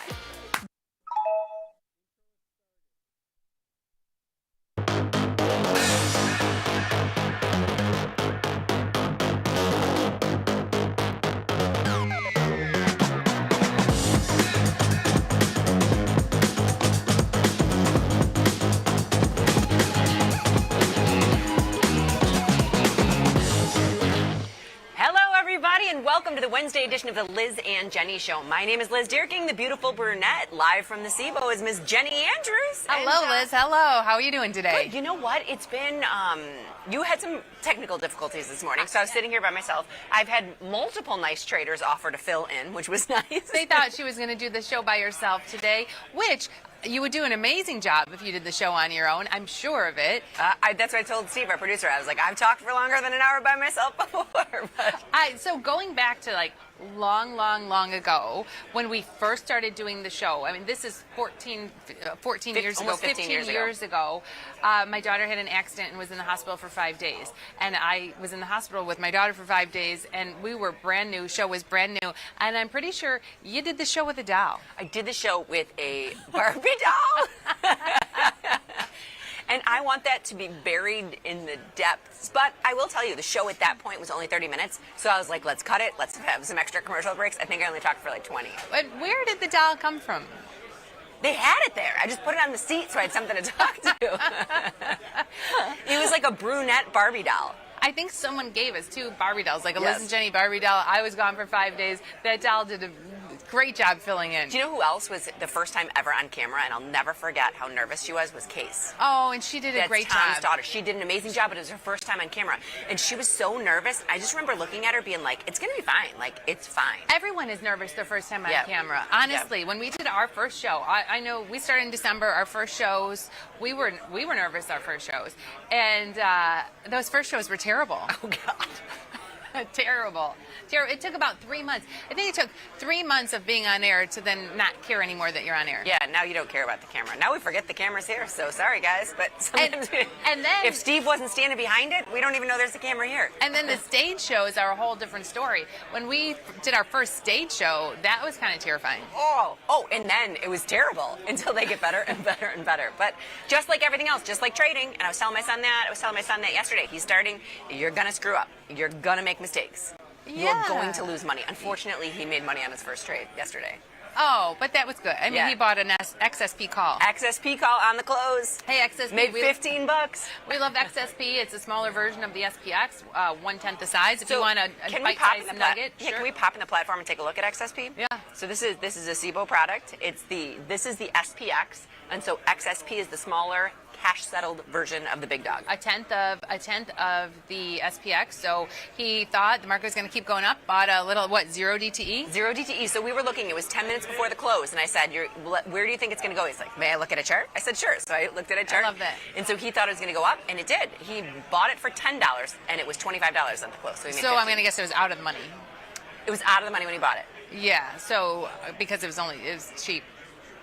Now, let's take a look at the option markets and XSP at the 0 DTE, just to give you an idea of how expensive these 0 DTEs are. Well, and keep in mind, this was at 255. This was not.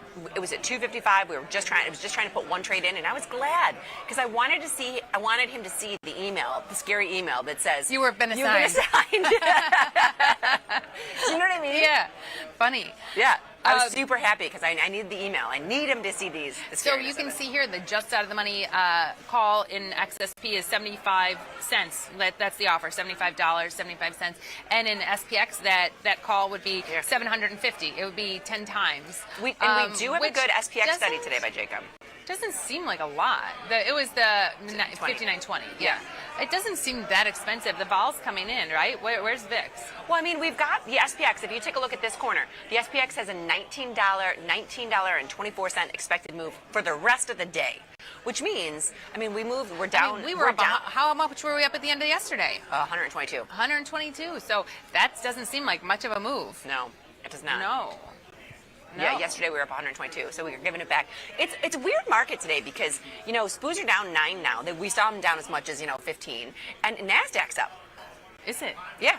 Well, yeah, it is up a little bit. It's green. I kind of thought everyone would just be waiting for Nvidia earnings. We'd kind of be sitting here all day waiting for Nvidia earnings. Yeah. I think, there are some big dogs today. Okay. 9 o'clock we were down, SPOOs were down like 2. I put on the SPX 0 DT Iron Condor, 30 Delta, and I took it off for 10% quick. Well, hold on. Let's talk about that more when we get into Jacob's study, because you tweaked it a lot for Jacob's study.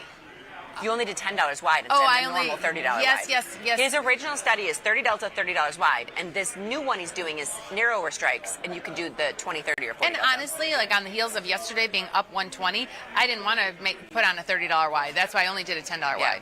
$10 wide. Yeah, we'll talk about it more during the study. Today we have a great study from Jacob, and I was just telling Liz about the discussion the boys in Bonetta had this morning about Jacob. Yes. He should get why don't we call him doctor? Yeah, like Jacob has his PhD, and we don't call him doctor. We call it Dr. Jim, Dr. Data, Dr. Data. Jacob is just Jacob.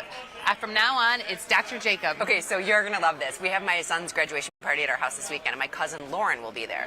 Well, she babysat my kids when they were little, and she's got her doctor. She's Dr. Anchor, right? So she is a doctor. But my kids, when they were little, they called her Big Lauren because they had a little friend, and it stuck. So she's like a tiny human. Yeah, she's like a normal-sized human. She's not even like me. Like, she's shorter than me, too. And everybody still calls her Big Lauren. She's like, I'm a doctor. You still call me Big Lauren. I was like, it'll be funny when we stop. It won't be funny when we stop calling you because you won't call her if she gets big. But yeah, it's pretty funny. Oh my gosh. So Dr. Jacob put together an amazing piece for us today. And we have, what's your assumption? What's Jacob's last name? Perlman. Oh, we can call him Dr. Perlman. Dr. Perlman. That sounds more official. Yeah, Dr. Perlman. Dr. Perlman. I was talking to my son's girlfriend yesterday. It was her first day at her. She's in school to be a nurse, and she has an internship in Columbus at a big hospital in Columbus, and it's her first day at this big hospital in Columbus. And and just hearing the stories and her going the round. She's basically assigned to a nurse, and she just like goes with the nurse. Yeah, goes with the nurse. And it was kind of fun to hear all the stories. I thought, I think I would have liked to work in a hospital. Well, you're on your feet, you're moving, and every day is a different day. Right. It's very much like trading.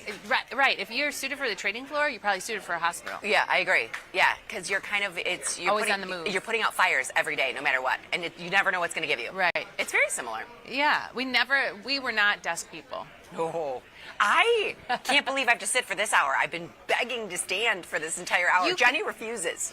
Okay, here. We're not the same height. I'm 5'7", you're 5'9", 5'10". Yeah, I'm 5'7", so you're 3 inches taller than me. So if we were to do the show standing, I could stand on a box. Now, I'm worried about falling off my chair. I guarantee I would fall off the box. The 3-inch box? Guarantee 100% I would fall off the box. I'm not going to lie to you. I would push you up the 3-inch box and see how you landed. So you don't want to do the show in a seat, but you want me to do it standing on a 3-inch box. I do. This is all true, all facts. No, we're not. I mean, we're not built for it. And I do have a standing desk when we're at our other studio. Yeah. So 2 days a week. Jenny was so worried that I would be like bouncing around. I don't. I'm very still, aren't I? Yeah, you're very still. I thought you were going to tell the story of how your first job you were actually at a desk. Oh, I was at a desk and it was awful. I know. But it wasn't even the same desk. This was when they decided to have like those mobile offices. So every day I would check in. So I had to bring everything with me every day. Wait, what? Oh, yeah. And so it was like the new concept. They thought it would be like really cool. And this was at Anderson Consulting. Anderson Consulting. So every day I would use my key card, check in, and it would tell me which office to go. Now the concept behind it is if the corner office is opened. Oh, maybe one day a year you could get the corner office. Yeah, so like it's not a cubicle that you're going into. They're trying to make all the morale better. But then you have to carry everything. Everything every day. It was for the birds. And so every day you never knew where your office was going to be. No. And then you would walk in and be like, oh, it's this cubicle again. It was always a cubicle. I never got the corner office. That's almost worse for morale. No kidding. It's like maybe one day you'll get the corner office, and then every day you walk in and you don't have it. You don't get it. That's not fun. No, it was no fun at all. Just a different cube every day. Who came up with that idea? I think it's dead, by the way, but yeah, it's pretty ridiculous. Okay, so that being said, all right, what I will tell do you want to do VIX first? is up a little bit. VIX is 1920. Whoa. 1920. Where did it end yesterday? Let's take a look at that, because I want to see how low the VIX was. So yesterday, open to close, open 2060, close 1896. Under 19. Yeah. But we're still in, the higher realm of the VIX, being in the 19 hand. Well, yeah, because 18 isn't 18 the... Yeah, I think 18 is kind of the cutoff. 18 is the average. Low, high, yeah. So let's boost on 15. Yeah. How much of yesterday are we going to give up today? Okay, is there anything that we need to do in our account today? I don't believe so. The GME has kind of taken a turn, and we sat on it. We did not ratchet it up. That's fine. That GME trade was a viewer's assumption, and it was a longer-term outlook. Now, I heard the boys talking about GME this morning and something about GME buying crypto. So if they are going to be buying a lot of crypto, are they going to move with crypto? Bitcoin's down right now. Yeah. What is Bitcoin down? I know our IBIT is down. I'll look at what we have instead of what we don't have. Right. IBIT's down $1.58, and that on the open this morning it wasn't down quite so much. Open 61.85. It's down $1 from the open. Because I know as soon as the market opened on the train, I sold puts in IBIT. It wasn't down as much as it is now. Was it? No. Do you know what I've been hearing a lot of back there? I medo when I say a lot of, it's pretty calm today. It's very, very tame. It was tame earlier. A lot of box rolls. Oh, well, we're getting, what do you have, 23 days till June expiration. Are people rolling to July? Maybe. No, I think they're rolling. I heard like June D's. Oh, D's, yeah, May. Yeah, May 30th. I don't know if that's all the box roll, but I see a lot. So 6,000 calls in D's, 6,000 puts in D's. And I want to give everybody a little preemptive what we're getting closer and closer to being able to have traders walk by talk. Can you hit us with a song? Well, this isn't on, but I will. If I do, they'll cut my mic. That's funny. Pretty soon. We were going to have a guest today. He's moved to next week. And he was ready. He was sharp today. Shirt, hair done, nice pressed shirt. He's always a sharp dressed man. That's what we got to ask everybody, what their walk-up song will be. That's a great question to ask traders as they go by. What your walk-up song would be. Yeah, but If someone asked me what's my walk-up song, I don't know. You have to be armed with a joke, a toast, and a walk-up song at any given time. They could just spring it on you. Okay, I don't have a joke in the back of my pocket. You don't have a toast? Sure, I've got a toast. My dad told me you always have to have a joke and a toast at any given time to be able to give it. I've got a toast, but I don't have a... Do you swear in your toast? I feel like you do. No. What's your joke and your toast? And you want a dirty one or a clean one? What is your... So your joke and your toast are both... I have a dirty and a clean. Appropriate for... I have a dirty and a clean and a dirty and a clean. Depending on my settings. Let's do the clean. Let's spread this out over a few days. Okay. Today, give us whatever you want, but make it clean. Okay, the go-to clean toast is you raise your glass, you say to Jenny, may the best of your past be the worst of your future. I like it. I had to think about that for a minute. Because if you say it backwards, you're cursing them. Yeah. May the worst of your past be the best of your future. All right, that's today's toast, everybody. We'll see what tomorrow brings. Excellent, Liz. Excellent. Yep. All right.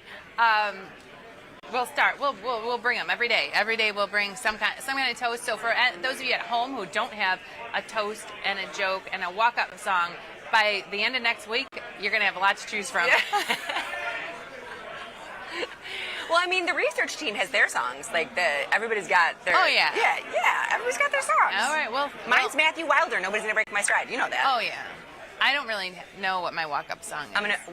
I'll get one for you. Okay. What are we gonna do today? What do you want to start with, Jenny? It is 10:14. Should we start with Jacob's study, just in case we're gonna put a trade on today? Let's do it. Okay. Fire which it way up. did I go to this? Fire it up. Okay. There we go. Market measures sponsored by the SIBO, and this is a good one. It's long. And Jenny and I like to go through it, and then we'll go back, then we go through it, then we go back. And sometimes we jump into the platform. I'm not gonna lie. I started to look at this, and I only got to slide 3. So it's all gonna be a surprise to me. Well, I glanced at it this morning too. Okay, so analyzing losing streaks and zero DTEs. Step 1. All right, with zero DT option trades, every day is a brand new opportunity. Every day is a brand new day. Hey, add that to your toast list. I know I have a traumatic experience with toasts. Did you fall off a 3-inch box while giving it? No. So one time I was playing Family Feud, and our category was toasts. So you know how Family Feud, you have to name like the most popular, like Salute or Cheers or whatever. You have to name the most popular. Were they asking for like sourdough instead? Well, then it came to me. So my team, we had to guess toasts, and everyone, let's say Cheers was taken, and like Tekun-set to the end, yeah. Yeah, so it came to me, and my team's like, it's your turn, Jenny, what's your toast? And I, under pressure, said, here's to summer. Nothing. And we lost. It's not real. We lost. And so still, to this day, when the people who are playing with me see me, they say, here's to summer. You created your own toast. If we go out to eat, everyone's like, here's to summer. It's great, even in the dead of winter. Yes. This So makes sense. that's why when you talk about toast, it brings back that traumatic memory. I thought you were going to say they're asking for toasts, and you said sourdough or wheat instead of. No. Okay. It's like I lost Family Feud for our team. Nobody's forgotten it. I can't live it down. Well, now I'm going to say here's to summer every time I choose you as well. Yeah, maybe that should be my toast. Okay, all right, here we go. When sticking with defined risk trades, the danger to our ability to keep trading comes primarily from consecutive losers. Correct. And I think that's especially small accounts. In theory, 2 losers in a row should happen with this. This is what I love about Dr. Perlman.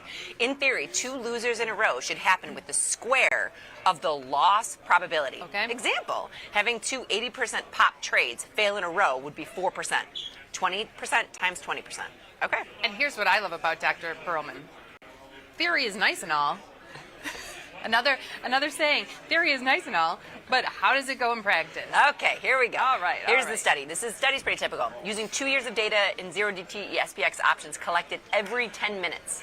considered narrow 0 DTE iron condors at 9 a.m. every day, which is why I put a narrow 0 DTE iron condor on this morning at 9 a.m. using a variety of short deltas with wings $10 past the short strikes. Exactly what I put on. And this is different than his usual studies because sometimes he does studies with the $30 wings or the $50 wings or things of that nature. This is different deltas, $10 wings. Okay. And all winners were closed 25% max profit. Other trades were allowed to expire. Oh, okay. So hold on. He doesn't close them at 10. So here's what we're looking at. If it's 25%, it's closed. If not, it's allowed to go. It's allowed to go. Allowed to run. And now, sometimes I panic, and when SPOOs started falling, I closed it for just 10%. Yeah, but that's what I mean, I'm a 10% girl. Hey. I was like, hey, the in a markets day, are falling. Yeah. Okay, analyze the frequencies of consecutive losing days, the total losses incurred during these streaks, and how many days afterward it took to make back those losses on average. This is good because if you jump into this and you've got 2 back-to-back losses, we have to see how long it's going to take you to make it back. But you know what? These trades, it's very low risk. For the $10 wide at 9 a.m., I collected over $4. So the risk was $500 and something. No, we think that's low risk, but if you've got a $2,000 account, that's pretty big.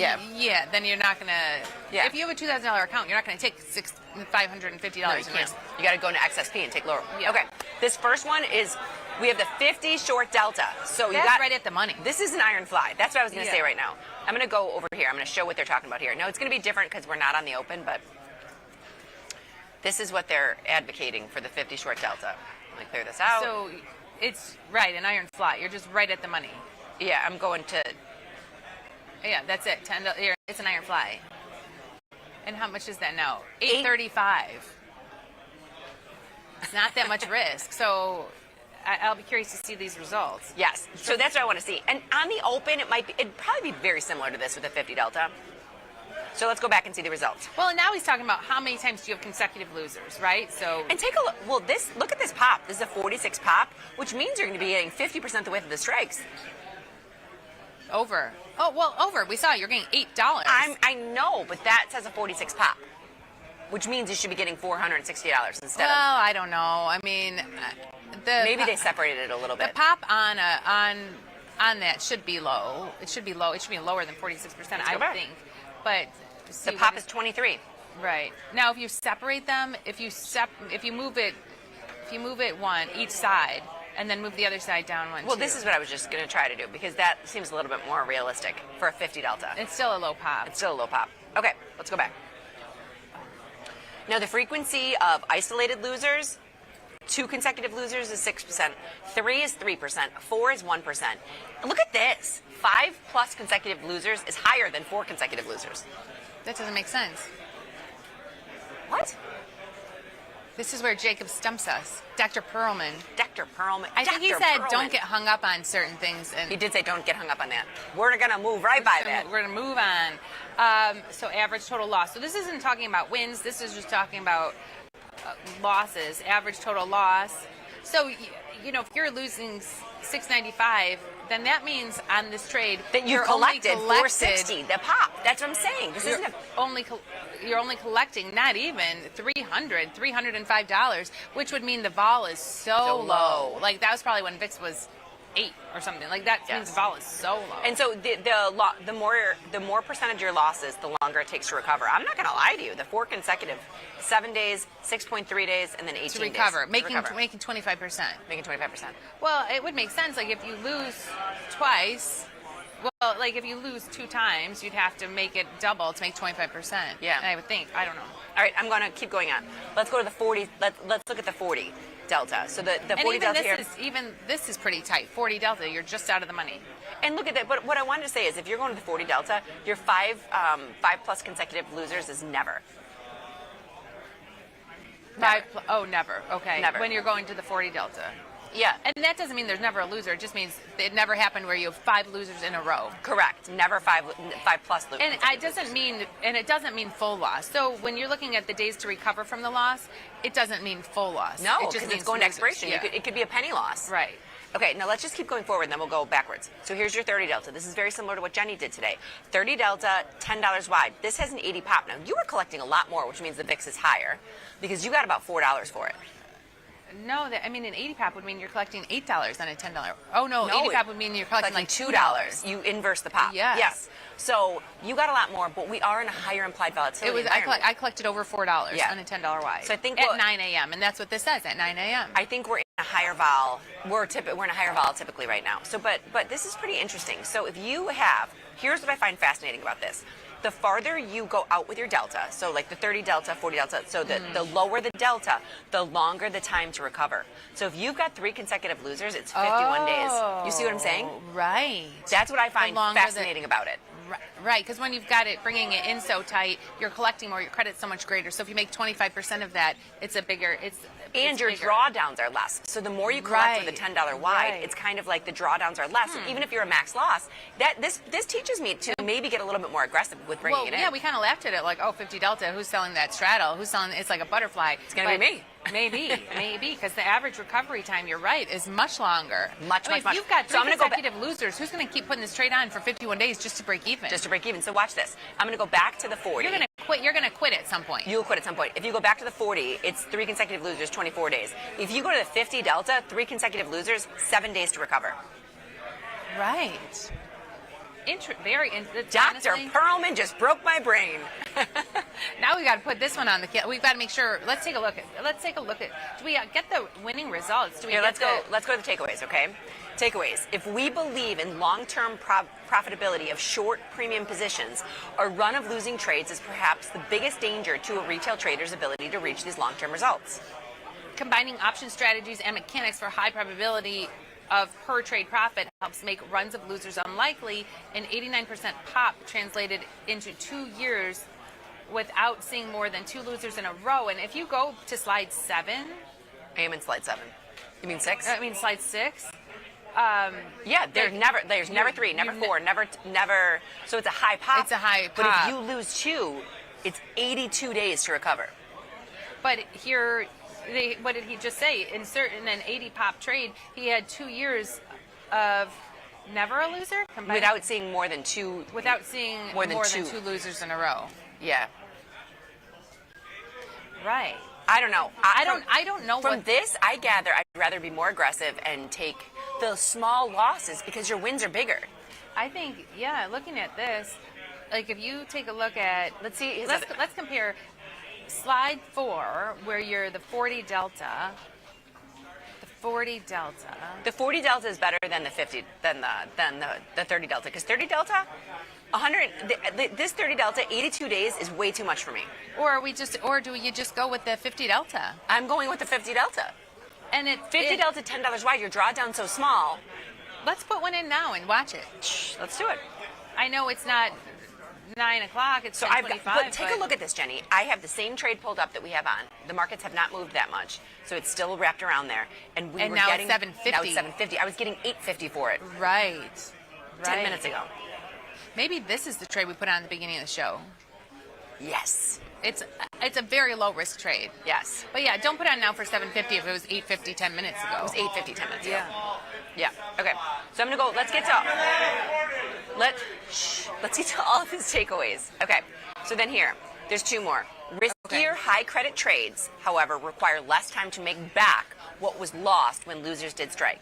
It can take a month of high pop trades to make back a loser while iron butterflies got it back in 2 days. So it was iron butterfly. So the 50 delta is the iron butterfly where you're selling the same strike. Straddle. Got it back in 2 days. 2 days.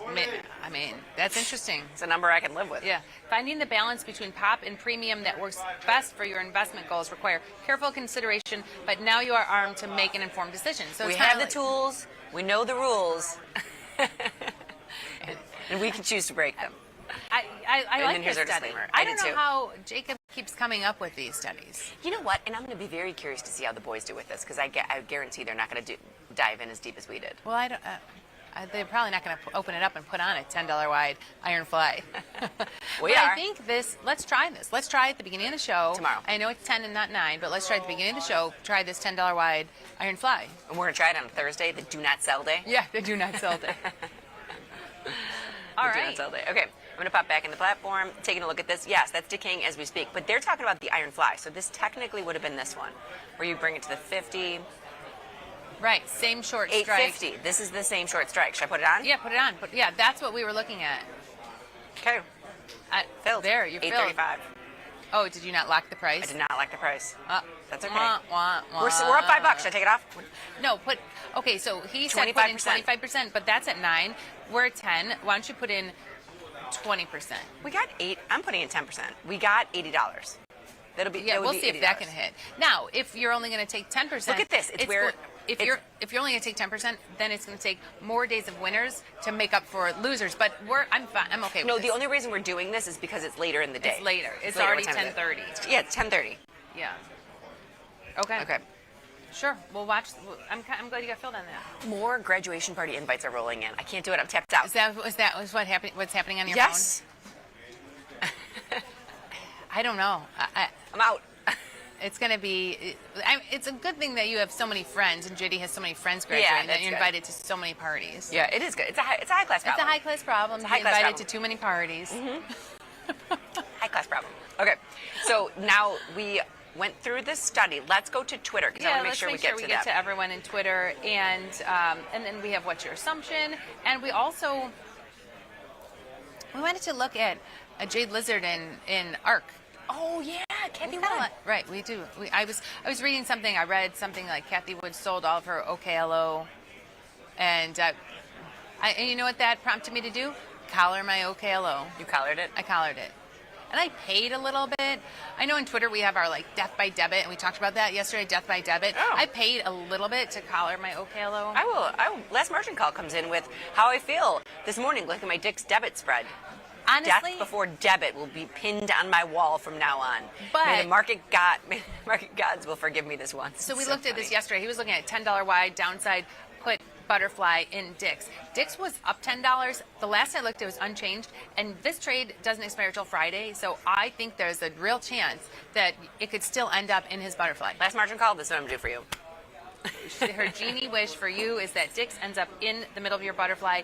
Yeah. Let's take a look at Dick's. What is it? Is it unchanged still? Because it was up $10. Dick's. It's up 3. It's only All right, up last 3. I looked, it was unchanged. You know what else had earnings? That OKTA, and that was down a lot, down $15. Down. It keeps. First I looked down 10, then down 15, now down almost 18. I don't know what OKTA does. No idea. I don't either. But we did look at it. Now, that being said, let's go back into the platform. I'm going to go I'm going to go to Bob's list. Oh, wait, hold on. There's Jack Tucker, too, but I'm going to go to Bob just because. Hold on. What is happening here? I can't find Bob again, so I'm going to go top down. You lost Bob on fire? That's how many tweets we have. What? Yeah. So Jack Tucker. Everyone's coming in with their toast. They're toasting their joke. Or their Jack Tucker trade. So Jack Tucker's coming in with his 10-lot tranche today, and he's got I'm just looking at his short strikes. He's 59.10, 59.65. So $15 wide. But take a look. This is what I like to look at what time they did it. So he did it at 8:43. $25 wide. $25 wide. $25 wide. He's pretty standard. He's $25 wide, always. Now, Jack, hopefully, and I don't know if you do any management. I know, we ended up $20 or so through your short call yesterday, but I don't know if Jack does any management throughout the day. If he closes at a certain time, if he rolls his puts up at any time, I don't know if he does any management to these. I mean, he'll sometimes come in with the finale of the closes. Yeah. I don't know if he did, but I like when he gives us the symbols. And then, okay, so A&F. Oh, I meant to tell you this. A&F is up huge. Is it? It was on earnings, yes. Oh, earnings. Okay, so massive move to the upside after earnings, and this Jade Lizard is handling business very well. Great. I'm shocked at how that brand came back from the dead so fast. Stock up over 700% this past year. What? Yeah, so let's take a look at A&F. It's true. I was listening to that this morning. Oops. Yeah, so, but A&F went from 74 to 90, up 17%. And when you look at this, it was as high as 200? Well, that's what I'm saying. If I would have looked at A&F, you remember when so this was years ago. What the heck? Years ago when I had my French exchange student living with us, and he loved A&F, and we started trading A&F in honor of Harold. It was literally in the $7. teens. It was very low, very low. So we would have opened this up yesterday and been like, A&F $74. We're not trading this. I mean, look at this. Look at the high. Where this high was $196.99. That's insane for Abercrombie & Finch. And Yeah, look at that trajectory up. Here we go. I mean, it was as low as 12, and this wasn't that long ago. But okay, market cap only 3.4 billion, and I want to compare that to AEO. AEO market cap 1.85 billion. I'm gonna buy AEO, American Eagle, sell ANF. This just shows you that these companies can rise like a phoenix from the ashes, because I thought ANF was dead too. I really did. I mean, we used to, Abercrombie & Fitch was the hot store when we were in, remember Orland Mall? I know. Well, remember I was just talking about the old cologne, the old ANF cologne that they would spray all over the store? Yes. Yeah. In the big sweater. Right. Yeah. And those were the days when girls were all covered up. All right, that's what I'm going to do. I'm going to buy American Eagle and sell ANF. So if you did that, let's take a look. I mean, you'd have to buy like 700 shares of American Eagle to sell 100 shares of ANF. And I don't know that that's a good pair. I'm just gonna do it myself. You don't have to do it in the show account. Do you want to do 7 to 1? Yeah, we can watch it. Yeah. By 7. Well, the only reason I like this pairs trade is because they'll be right next to each other. Okay. Because the alphabet. Okay, so I'm go in the pairs trader. So I'm going to sell. Do you want me to put it in the pairs trader? Yeah, let's go in the pairs trader. Okay. Go in the pairs trader. I haven't been in a pairs trader in a long time. Trade. Where's my pairs? Up on. Here. There we go. Yeah, pairs. Okay. So then I'm going to go. I'm buying AEO. Okay. And buy American Eagle. And sell. Sell ANF. Abercrombie. And then we're looking at notional value to notional value. Probably 6 to 1. Look, I've got Abercrombie to gold right now. So buy 6, and this is small scale. Buy 6 shares of AEO, sell 1 ANF. Right? It won't let me go to the gold, Jenny. It won't. I cannot change the gold, Jenny. What? I cannot change the gold. I wonder why. I don't know. Clear out your pairs trade and go back in. No, yeah, I don't know why I was thinking 7 to 1. It's got to be. We're like 10 to 1. No, 9 to 1. 9's 99. Maybe 8 to 1. I'm selling 1 and buy 8. And buying 8. So sell 1 share of ANF and buy 8 shares of AEO. Okay. So, and this whole thing is costing us $89.62. Wait, go to the chart. Go to the chart. So here's what we're looking at on the chart. See that move today? Yeah. See that move. So what we're banking on is that negative 179 on the chart is going to go back up into positive territory. Yeah, so 1 to 8 wrapped around. So what she was doing while I was having technical issues was doing the notional value to notional value. If we buy 8 shares of $11 stock, that's $88, and sell 1 share of ANF, that's $90. Now, it's working. And that would be the ratio. So I think I will put this in. Like, I'll buy 800 shares of AEO, sell 100 shares of ANF. Doesn't seem filled. Nice. Let's see how this works. Okay, I'm pushing these out. Oh, I got to put our SPX out too. So these are going out. Can you put them together when you do it? Oh, yeah. I'll push this out on the follow page. I'll pair it as a pair. Right, because why should ANF? So if AEO's market cap is $1.8 billion and ANF is... I think they're different. And they were saying it was Hollister that got them, so... Almost, 3.5, so double. Yeah. AEO has... American Eagle also has Aerie. So it's Hollister. Hollister's clothes. Aerie's like pajamas. Hey. And lingerie. Speak for yourself. If I'm not on the show, I'm usually wearing Aerie. Out and about on the town. Yeah, that is your uniform. Lululemon is my uniform and Aerie is yours. So it's Hollister that put them over the edge? It's Hollister that's bringing them up. Okay. Yeah. Right. Okay, that took a turn. Let's go. Let's jump back in it. All right, I've got to push these out on the Pairs Trader. Let's jump back into Twitter. I'm going to make sure we got to everybody. Let's see how I can do this. Ooh. So he is, Jack Tucker is looking at the losing streaks from Mr. Perlman, which is great. Okay. And then Keaton. Oh, yes! He's giving me his walk-up song. I use All the Lights by Kanye West. I love that song. Or Sandstorm. Yes! I think I'm right with him. All of the Lights. Love that. She's going to steal your walk-up song here. Next week when Liz asks me what's my walk-up song, All of the Lights. And I'll be like, oh, what? I've never heard that before. That's a good one. That is a good one. Okay, then Eric comes in. Excited, both tranches, a little cautious today after a little management. So he's got all the tranches in and out, and I appreciate that he's giving us all these. Okay. So it is FOMC day today. Paul Smith, thank you very much for reminding us. They are releasing minutes at 2 o'clock today, which is 1 o'clock our time. Okay. Well, if I would think that we're still seeing decay, right? So I put on the iron condor at 9, took it out. Who posted this? Oh my! AI gone wrong. This is in the old studio. That's in the old studio. This is in the old studio. We were on perches, and Jenny stood up. You stood up for one thing. I didn't even knock you over. You weren't even on a box. Yeah, because so this wasn't. I don't know. Now, so what? Because now you're long the stock. I'm trying to think. Is this the very first time we No. did This is the second time because I know the outfit you wore the first time. I don't know, or was that the second time? No, because the first time you made me do it with you, and the second time I said no. That's So why I'm on my I perch. came to the show. This was like third show. No, it was Thursday.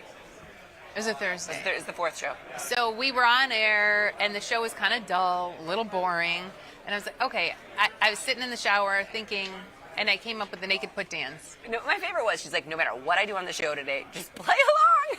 I said, okay, rules for life. So made up the naked put dance, and honestly, the naked put dance still lives on. We had people doing it on stage at last year's tour. So it's the P&L graph. So yeah. Now I'm long the stock. Right.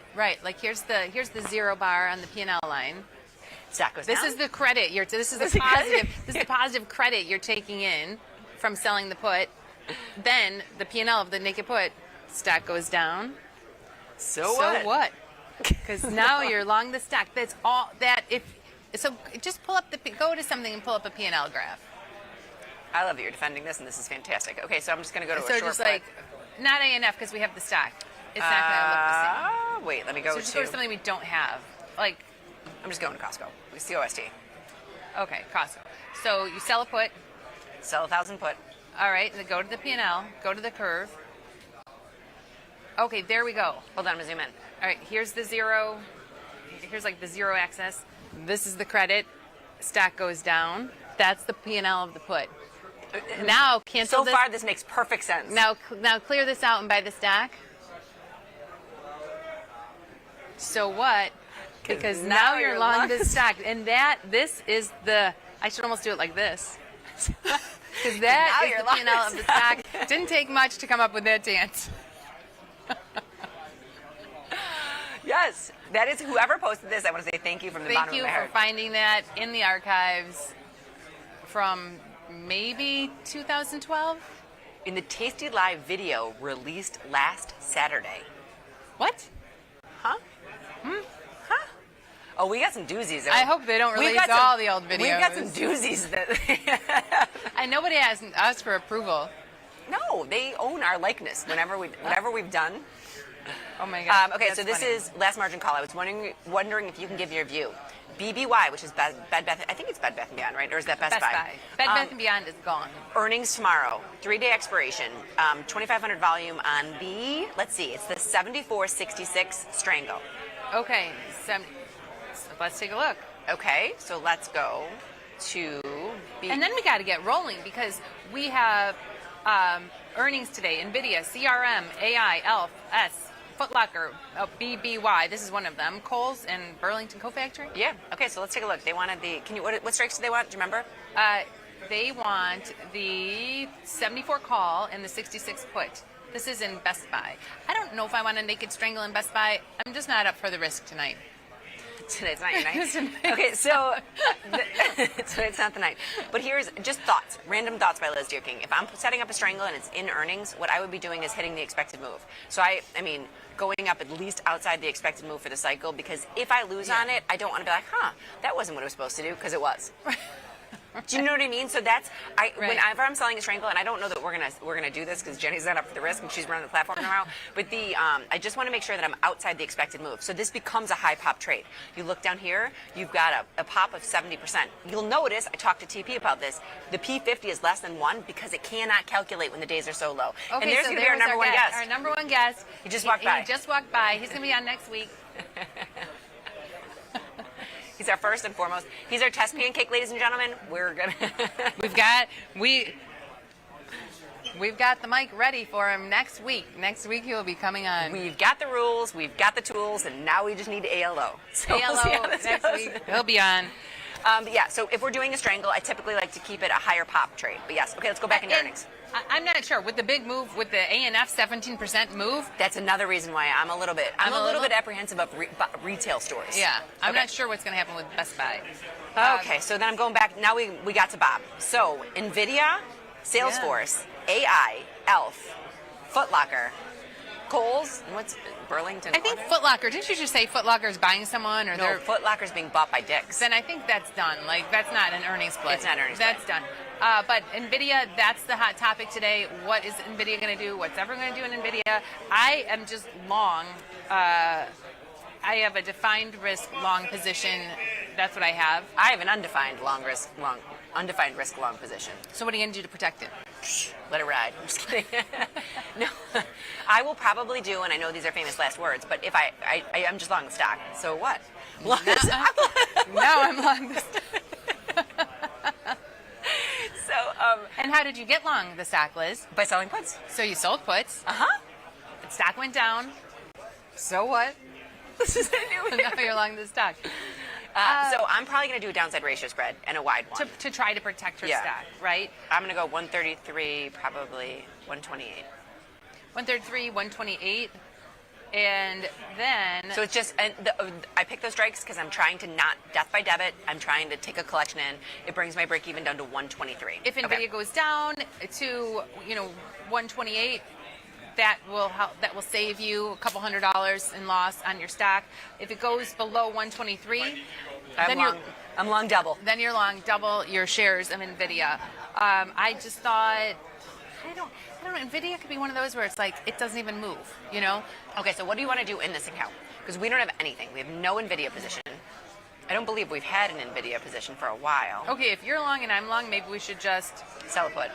Because puts are neutral too. It's not a bad Jay Blizzard candidate. You can go all the way down to, it's $2,800 though. You can go all the way down to the 124, which is a 14 delta, and still get just about $1. I know, and I thought that, but it's using almost $3,000. It's too much for us.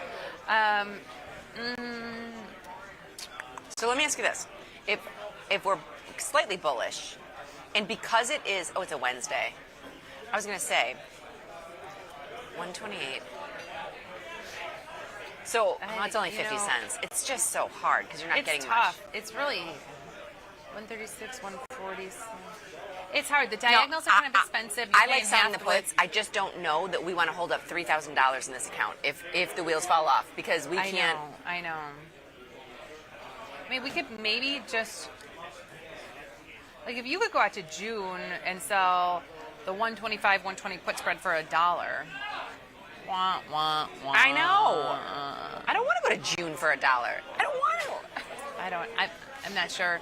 It's tough. It's really hard when you're handcuffed and you can't trade naked options. It's a little tricky. So let's. I don't know that if I couldn't.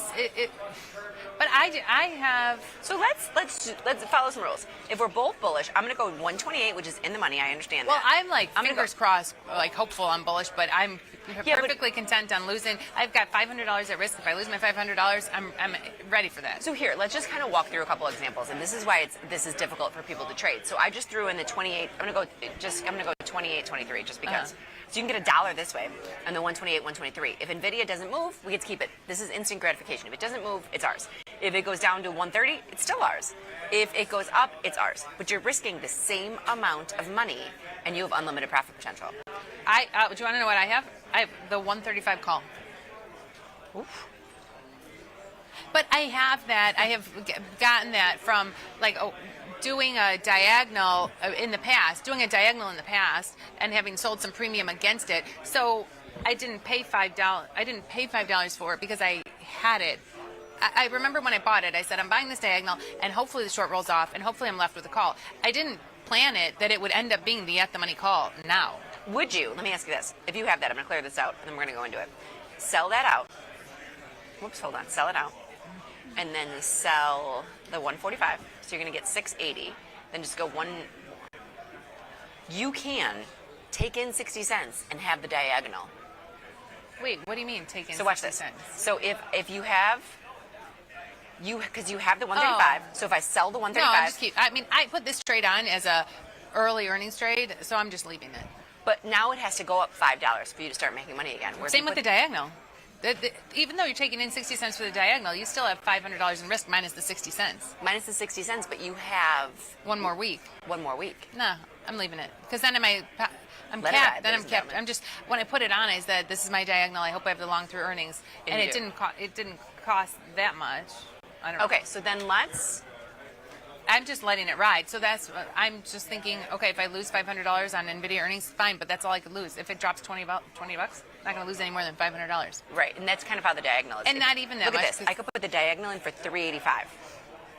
But it's not, what is it, $8 wide for $4? We like when we're paying only a third of the width. These diagonals in Nvidia are costing 50% the width of the diagonal, no matter how you slice it. Yeah. I don't know what to say. Do your put spread. The put spread's $5. I was just saying, like, I would rather have more profit potential than $1 if I'm risking $400. I know. So that's what I'm saying. $3.85. I'd still rather have the $400 in profit potential than if that. Sure, I understand that's 50%, but if you're going to lose it, you're going to lose it. Although, let's just make a narrow put spread here. I want to be in Nvidia. I'm literally going to do TP. This is for you. Hold on. Let's see. If we want a little more profit potential, then buy a dollar wide. Sell that put spread for $1, and then you could buy a dollar wide put spread for 50 cents. So you're still taking in a credit. If it goes down, you still have a credit. But if it goes up, you can make a little bit more. Make 150 instead of 1. Mm-hmm.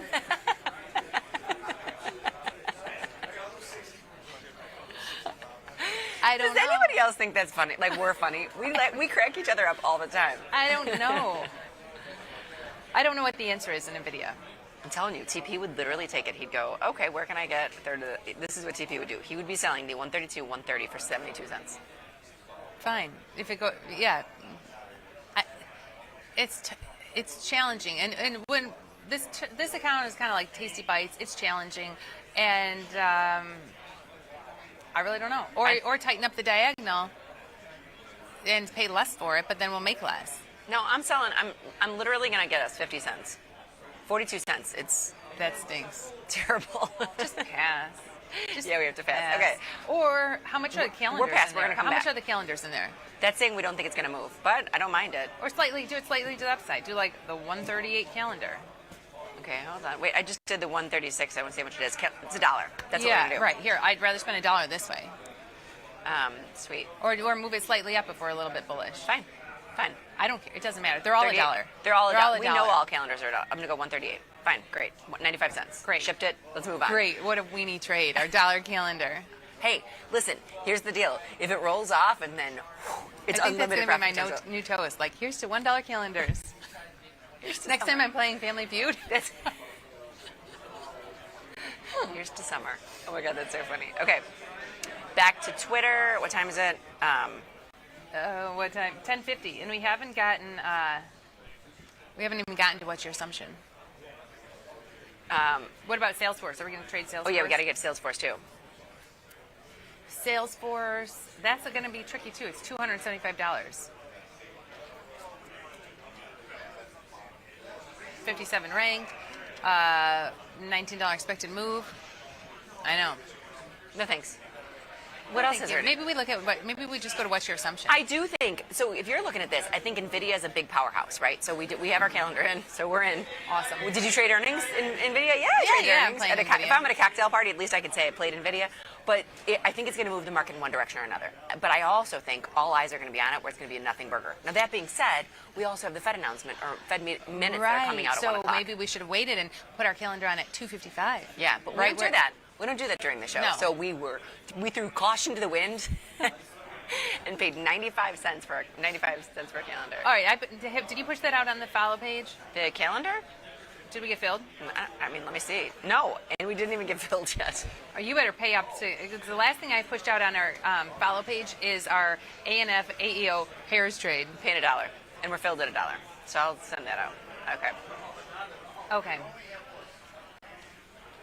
So that's pushed through. And that's our Nvidia earnings trade. Okay. Then I just popped back into Twitter because I want to make sure we got to everybody. Okay. So I say the name wrong. So I just pitched Tommy the 130, 125, 120, 1/2 put ratio spread. Okay. And that was and he was in ANF. Okay. That's the put ratio spread. No, that. Yeah, that was ANF. No, that's got to be. It's ANF. It's ANF. You can scroll down. No, I think it's in Nvidia. Oh, maybe. Yeah. But isn't ANF same price? I think that's for Nvidia. I think he sent Because us he just sent us the ANF. ANF is only $90. Oh. That's Nvidia. So let's look at it. We'll look at it because we could do that too. NVDA. Let's take a look. 620. So 130, 135, 120. Oh, sorry. What were those strikes? I'll take a look. I'll tell you the strikes. Okay. 130, 125, 120. Put ratio. 1 by 2. You're still paying for it. This is by 1. So here, if you're doing a 1 well, by 2 by 1. He said put ratio. So I almost think that's a butterfly.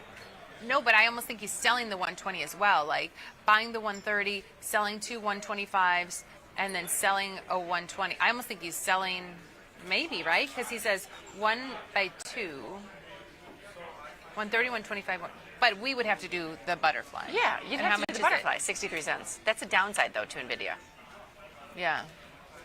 You can't do both, because you'll lose on this and make 60 cents on the calendar.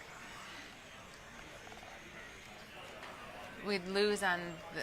I think we can make more than... If it doesn't move at all, we'll make more than 60 cents on the calendar. I know, Friday. If Friday, it's right at our calendar strike, that is... Yeah, but this is like putting on two opposing forces, right? Yeah, but... That's the one thing, but I don't mind it. But when he says ratio spread, I don't know. He might be buying one, selling two, selling one. It's a possibility, but there's only 2. It's 1 by 2, and then there's not the third. I know. number. We don't know what you're doing with the third leg. And then Florida 7, I don't know your age at all, but I'm pretty sure my son said the exact same thing to me. Is it a graduation party if parents are there? Because my son goes, obviously you don't know, because he wants to invite like a ton of kids. And I was like, no, you can't do that. We have so many people coming. Yeah, like as it aunts, is." uncles, and cousins? Yeah, he's like, obviously you don't know what the definition of a grad party is. And I was like, obviously you don't know what the definition of a grad party A graduation party is like grandparents. It's not to these kids these days. It's and it's a rager. And so my kids are thinking they're going to your house for a family party because they've been to many family parties that's at your what house. they are coming to. And my son Logan was like, "This is going to be awesome! Can't wait! Because we don't have a pool anymore." He's like, "Can't wait! It's going to be 80 degrees. I'm bringing my suit." I was like, "You'll be lucky if you fit in that pool. There's going to be 200 seniors in high school partying in the pool." Unfortunately, I believe it's going to be the little kids that are in the pool with Logan because we've got some babies coming. Logan's not going to want to get in either way. Either direction it goes, if it's teenagers or babies, he's not going to want to get in. Unfortunately, we are never going to get to What's Your Assumption. I don't know if there were any any good ones that we wanted to get to. No, I mean, I think we're good. We hit a lot of them more earnings.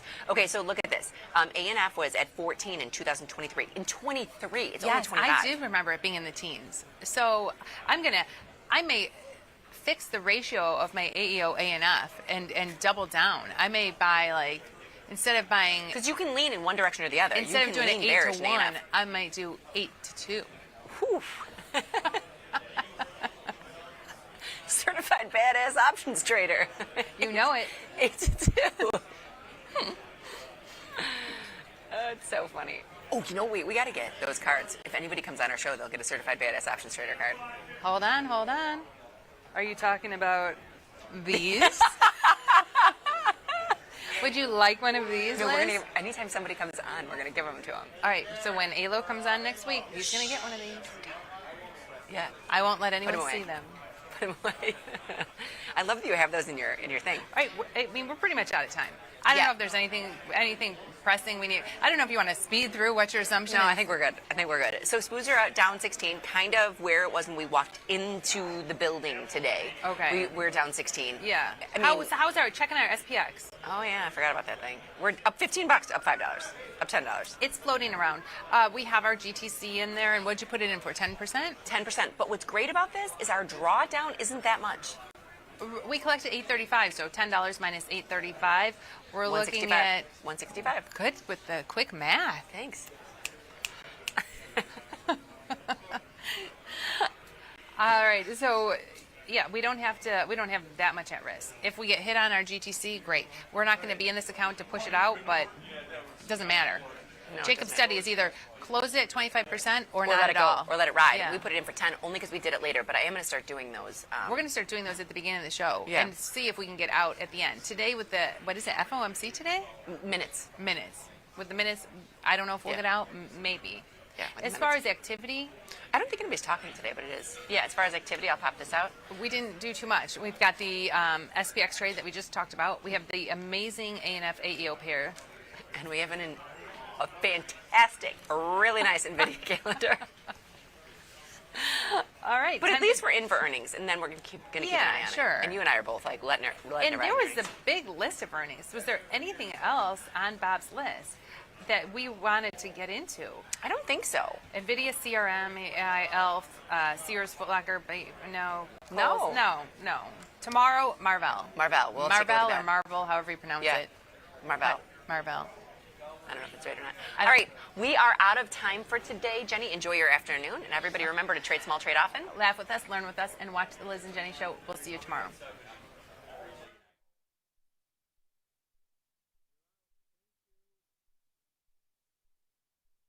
Got friends? Get $250. We'll give you a bonus for each qualified person you refer to Tasty Trade. So spread the word and earn rewards. Terms and conditions apply. Your crypto needs a wallet. And crypto is better when it's tasty. You can now do more with your digital currencies with the Tasty Crypto app. We're proud to offer a self-custody wallet for Bitcoin, Ethereum, and Polygon. Transfer your digital tokens directly in-app and access thousands of tokens available only on-chain. Your wallet is your key to decentralized finance. Download the Tasty Crypto app and get started today.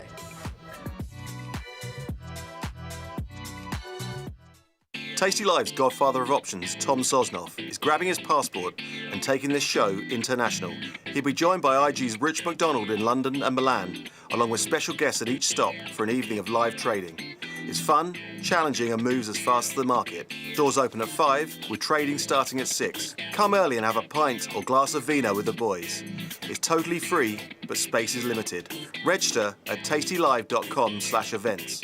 Options just got molto interessante. The market doesn't stop. So why should you? Diversify your portfolio with stocks, options, futures, crypto, and more from Tasty Trade. Focus on the markets that matter to you. See the odds before you trade using curve analysis, IV rank, and more tools. Get industry insights that help you find your next trade right where you need it. Tasty Trade. Download today. What is your favorite option strategy? What is your favorite option strategy? What's your favorite option strategy?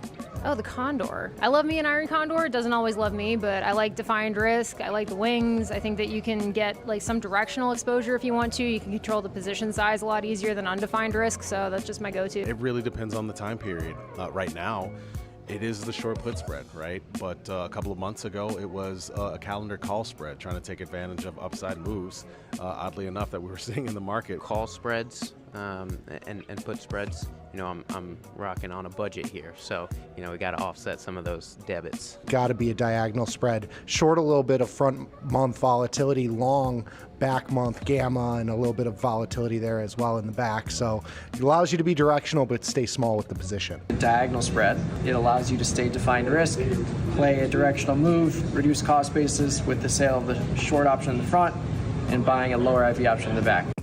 Ready to take your trading skills to the next level?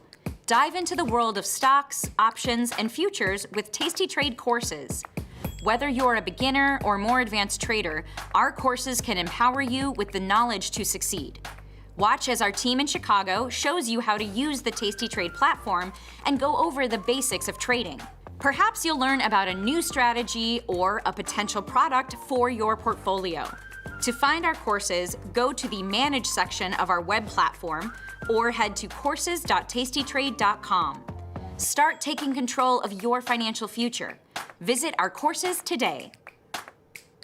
Oh, yeah. Tasty Nation, good morning.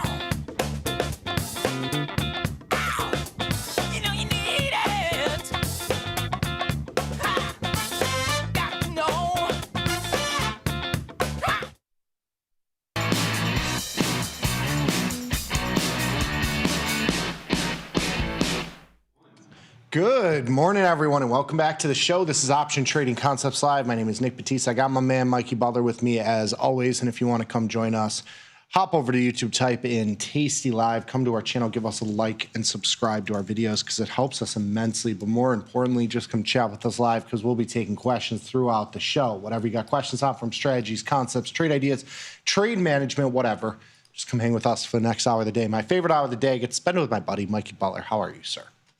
Doing well. Doing well. We got Nvidia earnings after the close today. Big day. We got Salesforce CRM after the close today. So, yeah, let's put something on Nvidia today. How about that? If you got any trade ideas, throw it in the YouTube chat. Yes, please. Yes. But yeah, everything's good. No complaints. Right.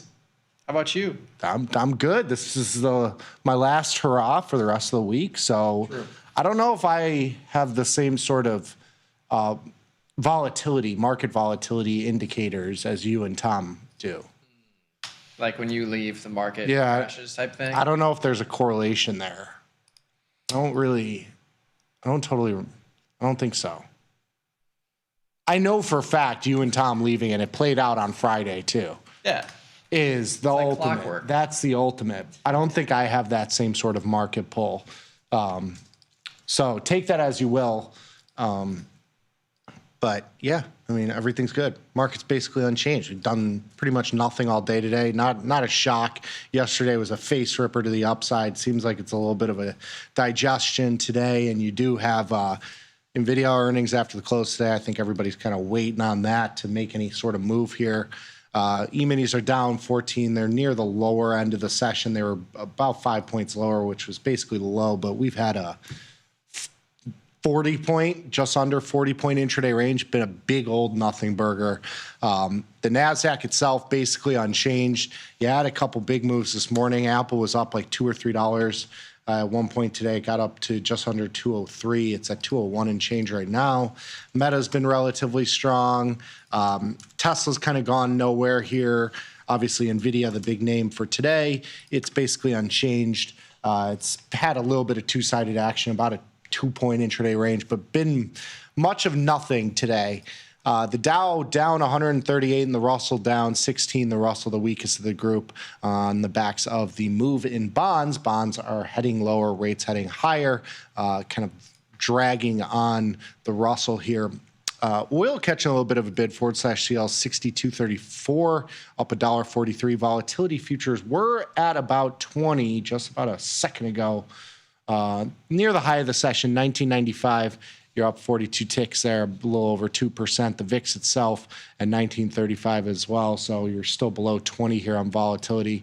As I just said, bonds down almost a full point, 26 ticks here. Gold and silver both muted. Gold's down $6, silver down 15 cents. And then Bitcoin taking a little bit of a breather here, down 2,700 on the futures. Spot down 1,300. I'm sorry, 1,700 on spot. So it's been pretty much a nothing burger all day today. Not a whole lot of activity, nothing really jumping out at the screen today. I spent most of the day managing some of my positions. I put on 3 new trades. I got a little bit of short delta in Nvidia, put on a HIMS call ratio spread 111. You might be interested in that. It's an interesting trade with HIMS flying around. And then my Johnny Trader account, I put on a short put in end phase just so that I can enjoy the pain in both of my accounts. Hopefully this is the bottom there. But in this account, it was mostly just cleanup. Bought back a cheap option in SPY that I sold the other day.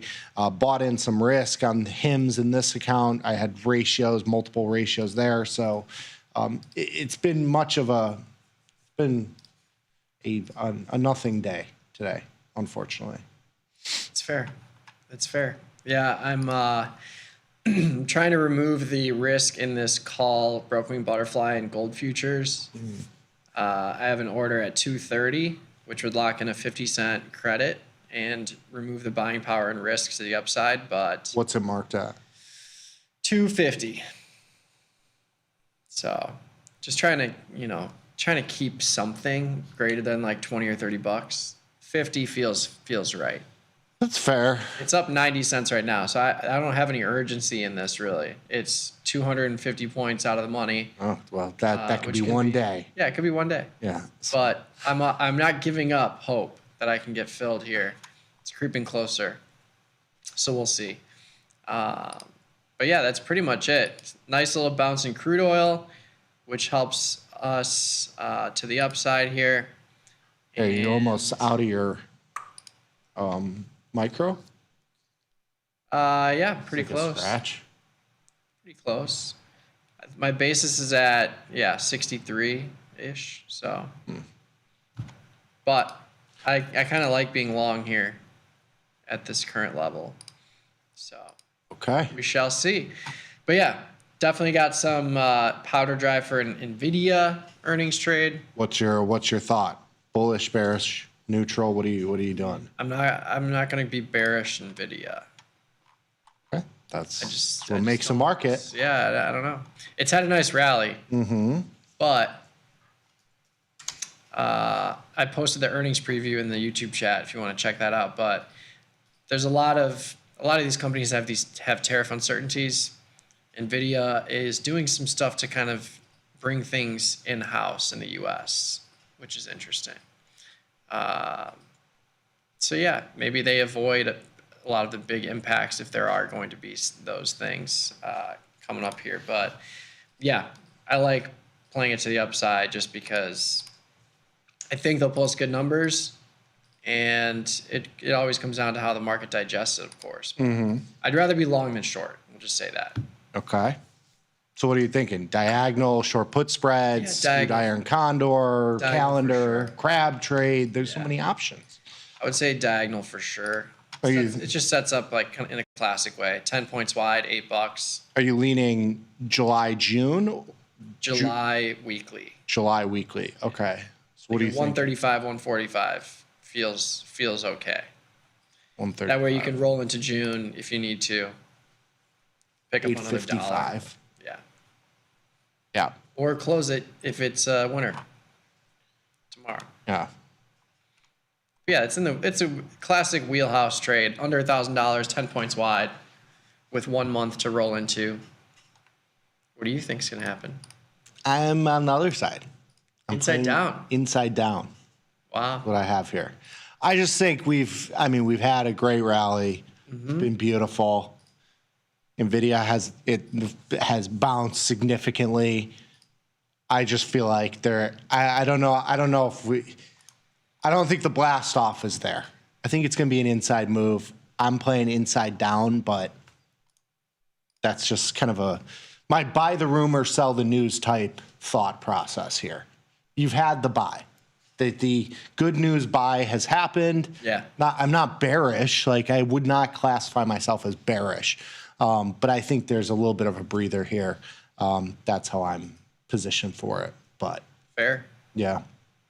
I don't hate the upside. I mean, it's we've seen both sides, and we've seen, great numbers and the stock goes down. We've seen bad numbers and the stock goes up. I don't know if it's like an indication. I don't know if the actual numbers and the results and whatever, have all that much to do with the price action after earnings. I think a lot of it is just sentiment and, volatility obviously driven. I imagine the upside volatility or the upside trading is much heavier than the downside trading. If you don't get a move, a lot of that delta comes off the table. So yeah, that's my thought. I like it. Yeah. Yeah, I don't think we're going to see like a 20, 30 point move in Nvidia. No. I think it's definitely going to be in that. It's projected to be 9 points. I think that's pretty in line in either direction. Which is shocking because we are used to 10 to 15 point expected moves for earnings. Yeah. Like a sub 10% expected move is certainly a rare occurrence for Nvidia. Something else that's shocking is Costco. So Costco has earnings tomorrow. I'll put a link to the earnings preview there in the YouTube chat as well. But Costco has a $30 expected move. It's a $1,000 stock. You're going to buy that straddle? I feel like I should. Seriously.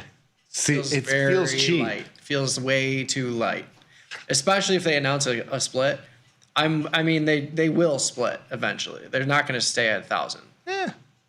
Not to say that they're definitely going to split this quarter or whenever, like, you know. But these companies, they know, like, they got to split. Like, you can't stay at 1,000 if you want people to keep buying it. You're going to split eventually. Yeah. So when that happens, if and when that happens, I think, I don't know, you might see a little bit of a pump there, but it's very weird to me that they have a 30-point expected, basically a 3% move, very low. Yeah, no, it does. I mean, the Ivy rank of 33 tells a story. You usually have, you know, a lot more juice, a lot higher IVR going into earnings. Even if you look at, you know, CRM is a 56, Nvidia at 26. We just talked about how Nvidia, you know, looks like it's a very tight expected move, very low relative to what I'm used to. Costco is kind of in that same realm. It's a little bit of a shock. We shall see. I looked at some of their preliminary data. I mean, they're doing well. They have a 7% year-over-year increase from last month's sales, but I think the number also speaks to just like there's not going to be any surprises with whatever they report. That's what the market is saying. With Costco. It's just going to be like, yeah, that sounds about right. And then nothing happens. But if they announce a split, I think that's where you get the move. That's where you get the move. So what happens if they announce the split and the stock goes down? Possible. No, if that happened, that would be interesting. But I think if they announce a split, the stock goes up. I would think so too. They have been bullish, but as somebody in the YouTube chat just pointed out, Nvidia is basically back to where it was when it did its big split. I know there was two. Were there two splits? I think there were two splits.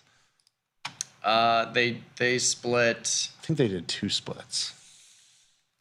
I forget. 10-1 June 10th last year. Yeah, and didn't they have a 4-1 or a 3-1?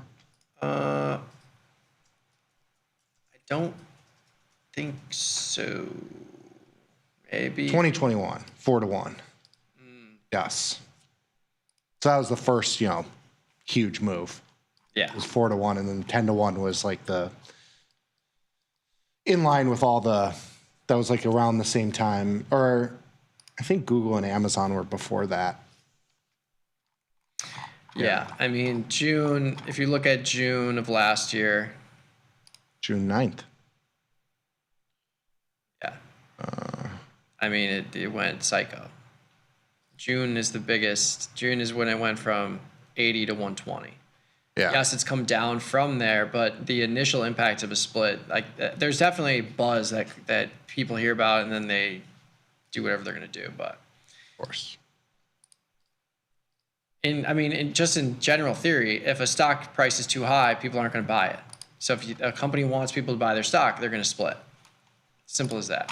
If you look at split adjusted returns for all these other stocks, stonks, it's definitely higher down the road. But so is everything else. S&P 500, average return, blah, blah, blah. But yes, there are market impacts that can bring it back down to levels that are from years ago, which is what we just saw with the whole tariff stuff. But we do like splits because it makes trading easier in there. So like Costco, it's hard to do stuff in here because it's $1,000 stock. Like the only thing you can do is credit spread or calendar. Calendars are even expensive. Yeah. But if they do a 5-to-1 split or 10-to-1 split, and now you have $100 or $200 stock price, now you can do whatever you want in there. Yes. And the markets tighten up. So it's a good thing. Like I want to see them split so we can trade it more. Yes. Amazon, Google, Apple, Nvidia, all those splits have made it much more tradable as a core position for us. And I think for most people. So I agree with you on that. But yeah, I've got a pretty light portfolio here. Happy to throw on any trade ideas we've got in the chat. So yeah, if you want to join us there, just pop over to Tasty Live. You'll see this video streaming front and center. and we can get to some trade ideas right now. How about that? Yeah, let's do it. All right, first Nvidia trade idea. June 20th, 130, 125, 120, 1/2 put ratio spread. Short the 125 and 120, long the 130. So a 1/1/1. Yeah, I mean, it's similar to what I put on in the Johnny Trader account. I did a crab trade though, but 120 is kind of the meat of that position. I like this sort of trade. I mean, I have short delta, and I'm not going to be naked here just because it's a little bit too big of a position for me. But I like this sort of setup as a shot trade, and with the June expiration, it's not going to like move all that much after earnings, but you might make, $100, $200 if you get like a 130 or a 127 handle. Volatility comes in. I wouldn't be shocked to see this make you $100. But yeah, I like this sort of thing. I wonder if you can do anything close to it, or what the closer one would be in the weekly. So if you did like the 130, you'd have to do like the 135, 125 in the weekly for a tiny little debit. I mean, this sort of trade, very similar. Obviously, you don't have as much buffer to the downside, but this will move more profit-wise. If you get that 130 handle, this would probably get you $200-$300 as profit, as opposed to the other one that might not move all that much. So I like it. I like those setup, especially if you're not like gung-ho on direction like I am. Like you think it's kind of an inside move. It's a good way to play both sides of the coin, because you get the profits if the stock goes down, but you don't lose anything if it goes up. Yeah. All you're playing for is the inside. Yeah, and even if you route this for a small debit, it'll still be profitable on an inside move. Yeah. Just because your 125 and 120 will go to zero faster than your 130. So you could see this flip from a small debit to a credit, and you could sell out of it. Yeah. Same thing with, if you route it for a small credit, you can end up selling it again for another credit. If the 120 and 125 lose a lot of value and the 130 keeps its value, which is very, very much in the realm of possibility. So yeah, I like Nvidia. Regardless of how you play it, it is interesting. Under 10% expected move, but still a decent expected move relative to July. $9 relative to 16. Still a strong expectation of movement this week relative to the next couple of months. How about a HIMS double ratio? Ooh. Short 2 of the 70 calls, long 1 of the 65s. June? July. So 70-65. 70-65, and then a 40-45. For 225 credit. Yeah. The bat wings. Yeah, I like it. I mean, I am just on the call side. You can see my mountains going there on the call side. I think this is a interesting setup, given that you have very high implied volatility. Ivy rank at 39, but monthly implied volatility was in the 100 handle at one point. I mean, you're just under there. So, yeah, it's obviously a fast-moving stock. This stock has had a huge move to the upside. Yeah, I mean, I like this play. I've been doing it on the call side. My ratios have been in the June expiration, because I kind of want to play into the shorter duration rather than longer duration. Your July position isn't going to move all that much. Like that $2 credit is probably going to sit there for 30 days. Like you're going to have to hold that thing. So I play a little bit more directional with like a June, 55, 60, 65. That's what I did in the Johnny Trader account today. That sort of trade gives you, the same sort of break even on the upside. Your break even is basically 70, but it's going to move a little bit faster, and you get a little bit of a short vol position here. If the stock kind of chops around, you probably make a couple bucks. I was able to buy in the risk today on this one that I have, but yeah, I'm with you. I think call side is interesting. $600 in buying power, and your risk is, the stock going up 50%. Yeah. In line with H. Montero's comment here, when volatility is high, I've noticed the move tends to be in line. High implied volatility for any product makes it harder for that product to move multiples of the implied move. So in other words, Nvidia has a 10-point expected move. I would be more surprised to see a 30-point move from earnings in Nvidia, which is a 3 times expected move, than I would be in Costco. If Costco moves 100 points from earnings, that's a 3 times earnings expected move, but I wouldn't be surprised to see Costco move 100 points. Because it's a smaller notional move relative to Nvidia's 30% move that it would have to take place for a 3 times earnings expected move. So when implied volatility is really low, we are just much more careful with our risk relative to a higher implied volatility environment where you can get further from the current stock price, get more premium relative to risk, et cetera, et cetera.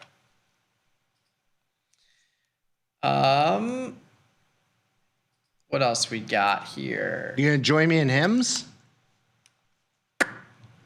You didn't like that? I thought you'd like that setup. It's a great setup. It is a fun setup. I wanted to just preface it too, because I always get questions, and Mikey was kind of talking about his gold, buying in the risk on the gold butterfly and stuff. With a lot of these super high volatility stocks, like the gold position is in something that's a little bit more normal, so to speak, than a high flying stock like HIMS. When I put the ratio on, and this one was one that I put in the cherry picks, I did it at a 35-cent credit. It's now marked at a 5-cent credit for this call ratio spread, and that's because the tail is decaying a lot quicker. So you can see the call skew here just by the distribution that you see in the options. They go out, there's value at the 100 strike because volatility is super, super high. When you get this sort of down move, your tail options lose a lot more than that closer at the money option. That's why this spread after just a day is now a 5-cent credit, when it was trading at a 35-cent credit yesterday. So I can close it, I can buy the spread for a credit. And that's because of the short options have decayed so quickly. And what that means is that buying the risk is very, very cheap relative to just what it was yesterday or the day before. And even though I have this on for a net debit, like I have this whole position on for a net $1.30 debit, it's basically a negligible debit considering that I've freed up $1,500 in buying power if I had these two naked. Plus, I've bought in the risk, so I've taken off the risk to the upside. If something crazy were to happen, I'm only out 100 and change here. But this position, because there's so much premium at the money, is going to decay in my favor. So we can look at this here and just move this in time, and you can see how this changes here. But there's added profit potential as time passes. Of course, if the stock were to fall out of bed, I have $100 or so in risk. But as time passes, this spread will get more valuable, even if the stock doesn't go up. And that's just because of the skew that I've captured here. And you can even see it like when we look at this call option that I bought today, the 72 strike. So I bought this at 72 cents. This was marked at $2, $3 just a couple days ago. I'm sorry, bought it at 91 cents. It was marked at, $2 just Friday. Yeah. And that's just pure IV exposure, getting the premium out of there. Yeah. You get a little bit of a move, away from the position, which makes it cheaper as well. But it's really an IV. An IV play. Yeah, 100% IV in almost every expiration that we would trade. Still very high. Yeah. So you didn't miss the opportunity was what I was trying to say, too. Another HIMS question. If you're bullish, how do you choose the strikes? It's tough. I wouldn't say I'm bullish. Obviously, my highest profit potential is to the upside, but I was playing into skew and volatility and those sort of things. I wasn't really playing for a directional move up, but if you were bullish, I think something like a call ratio makes a lot of sense. I think it's hard to, look at a doubling of the stock in a month and, sell puts into that sort of move. I can't do that. And, buying the calls is also very expensive. That's why I'm selling them. So I think ratio spread, crab trade, if you can afford the buying power, doing something like a 1x2 crab trade, you buy like a 55 and then sell 2 of the 65s, like this sort of trade. It's a cheap way to play for upside while not having to have, the same level of downside risk. Yeah. I might just put that on too. And just create the Himalaya mountains, the Hims mountains. I might do it like the 61, the 55, 61. I would do the 60 normally.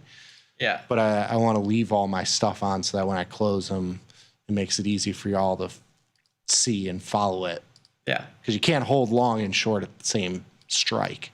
But if you did the 55-60 trades at like $1. Yeah. Which is cheap. Yeah. Because volatility is very, very high. Right. And I think another common misconception is like, okay, HIMS has decent IV rank, really high implied volatility. I must sell undefined risk premium. That's not the case either. Like if you look at June versus July, you can do something like a diagonal spread if you're bullish. Like if you're buying July, you're buying a 13-point implied move. If you're selling June, you're selling a 10-point implied move with half the amount of time. So there's still plenty of premium to reduce cost basis against something you're buying if that's what you're doing. So like the crab trade or, the ratio like that, there is reason to continue to sell premium against a long, but buying naked premium in here is where you run into trouble because that's when you need a huge move to offset your costs. Yeah. Where if you have a short option against it, you are reducing your need for a huge move. Like a long 50 call in July, short 60 in June, trading for 580. If you get a move up to 60, this will be a profitable trade. It's going to be a $200 winner, we'll call it. So you can still do defined risk trades in here from a debit side, even though IV is really high, but that's why we always have short premium against it. Because you need to kind of hedge your need for a huge move to be profitable. And you got to just, if you see 100% implied volatility, you got to have some sort of short vol. Yeah. Because it's very hard to play for realized volatility to be over 100%. And even if it is, you don't get paid on that risk. Yes. Like if you buy this call by itself, the $800 50 strike call, you literally need HIMS to go to 70 for you to double your money. Yeah.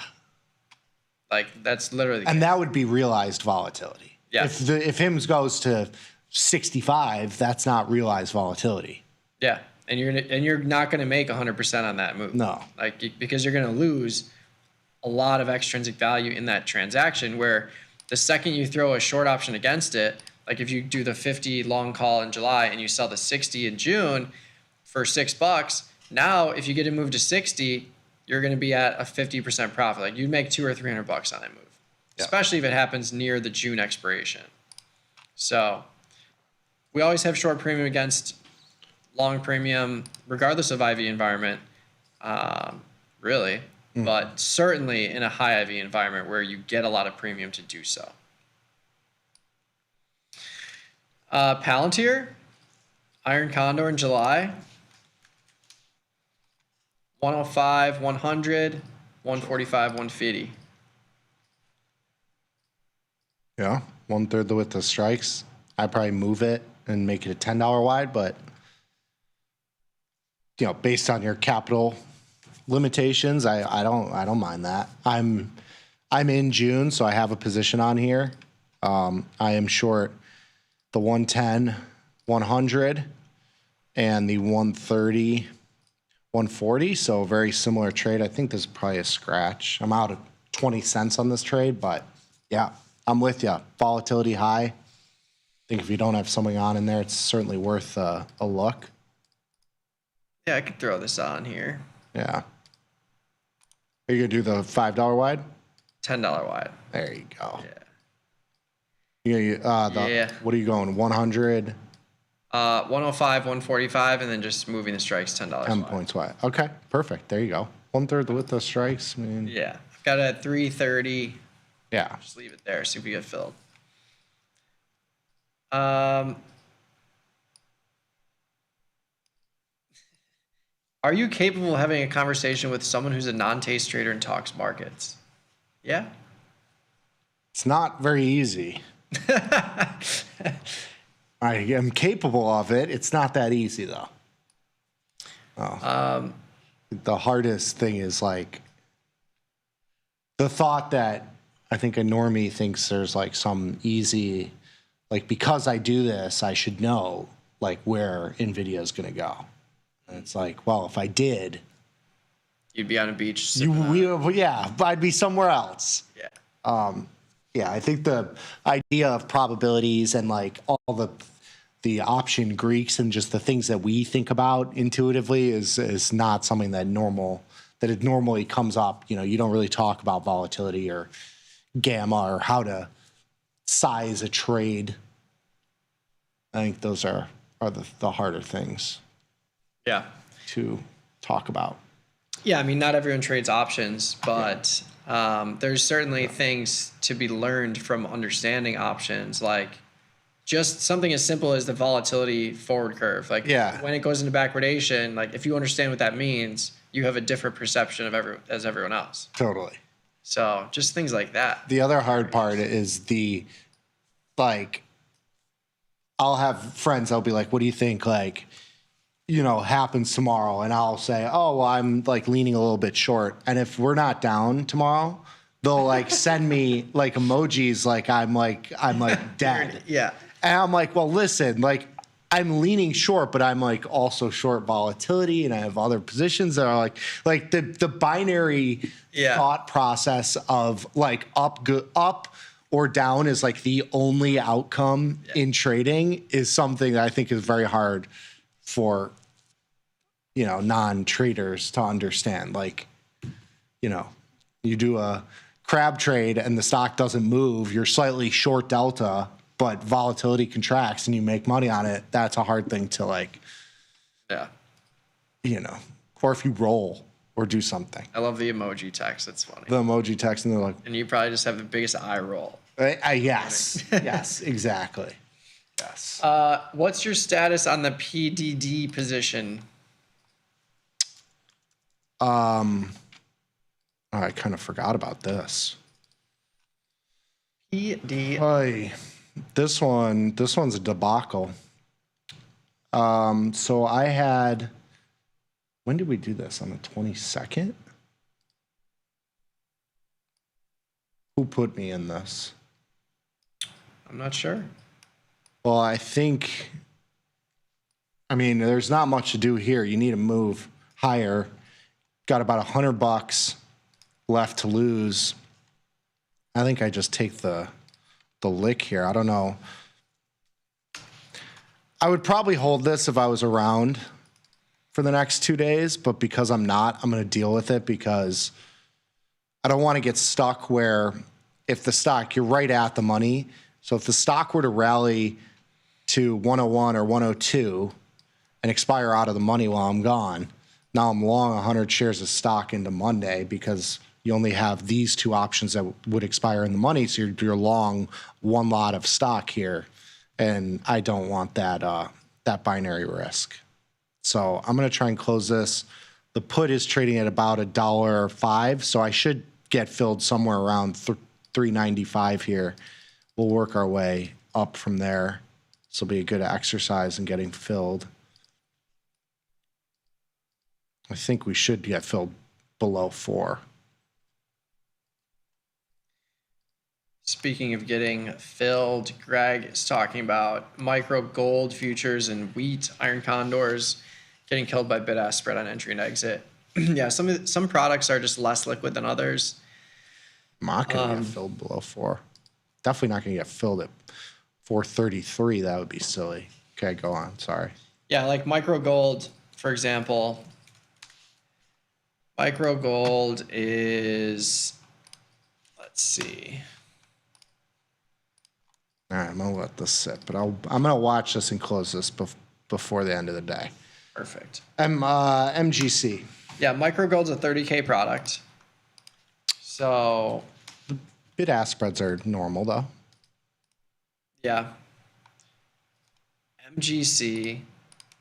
You might like this like you might want to just go to GLD, for example. Like GLD is the same notional value as micro gold. It's a $30,000 product. But bid-ask spreads are significantly more narrow. So GLD is penny wide. MGC is fine. GC is okay. Like they're still wider than GLD. So yeah, these spreads aren't that bad. I don't know what I don't think you're getting. I mean, gold is moving. Obviously, gold's down $11 now. It just moved like 4 or 5 handles. It's certainly moving. So yeah, wheat's tougher, but the more strikes you have, the wider your bid-ask spread's going to be naturally. So if you're doing iron condors, the bid-ask spreads are much more emphasized or magnified if there is inefficiencies there.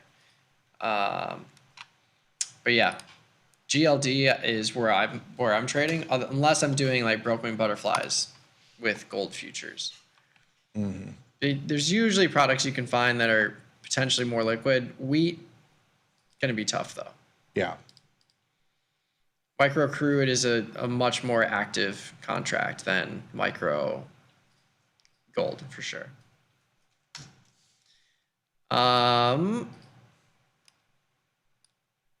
July 45-100 strangle and hymns. What would you do next? I have FOMO. July 45-100. Yeah. I don't know why you'd even have the 100 on there. If you had it on prior to today, I mean, you probably made a couple bucks off of it. But if you're upside FOMO, just have the put and be done with it. You don't need to sell a 70-cent call. Yeah. But yeah, you're clearly, even though your strikes are, well, you're definitely leaning long with the premium difference. So what would you do next? It's tough. It is tough. You want to, I mean, you could do the sell put and then call ratio. You know, this, and you do it for $1 or whatever credit that you'd want. I mean, this sort of trade, you have risk to the upside, obviously, but this sort of trade is how you get your FOMO back. You know, you're selling a put to basically finance this. You're selling a strangle to finance this big wide call spread, and you're playing for that move, you know, to your short strike. That could be a way to do it. Yep. Yeah, the 100 strike call, no point in having that. 70 cents, no. It's going to become a problem, if anything, just because, like, from here on out, it's going to go from 60 cents down to 50, down to 40, down to 30 very slowly. But if you get a rally in HIMS, that's going to go from 70 cents to $2 to $3. Like, you have way more upside risk than your collection. Mm-hmm. So, yeah, I think you just lean with the short put if that's your strategy here. Why does Tasty emphasize collecting 1/3 the width of the strikes? It's really just like a risk reward thing. We go all the way up to collecting 50% of the width, which is going to be right at the money. But if you're selling a 5-point wide spread for 10 cents, first of all, your profit is destroyed by fees and commissions anywhere. Mm-hmm. And you have a ton of risk if you actually get that move. So it's more about just collecting enough to be profitable if you're right, and have a nice monetary number if you're right. Yeah, it's probability based too. I mean, if you have a 90% pop, you're going to have very little potential reward and a lot of risk, and so you have to have enough risk to make the reward reasonable. And when you factor in managing and losing, winning trades, rolling, all that stuff, it's hard to sell the 10-cent spread. If you have a larger size account and you can do those in size, maybe that's something that you do. But 1/3 the width of the strike sets you up with a roughly 60 to 70% probability of profit, and that's really what our wheelhouse is for most trades.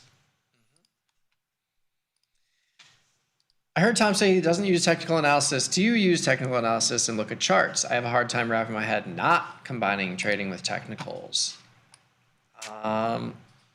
Yeah, I think you can do whatever you want. Anything that makes you feel more comfortable about yourself. Feel something. Yeah, anything that makes you feel something, go for it.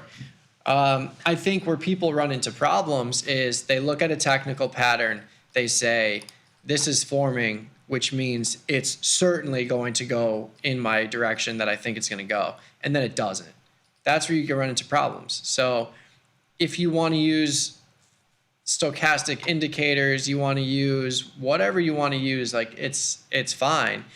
I think if you pair that with trading small, using high probability strategies, or at least a 50-50 strategy, that's really where you're going to do better than the rest of the public in terms of keeping risk small and being able to absorb losses when you are wrong, which you will certainly be wrong at some point in time.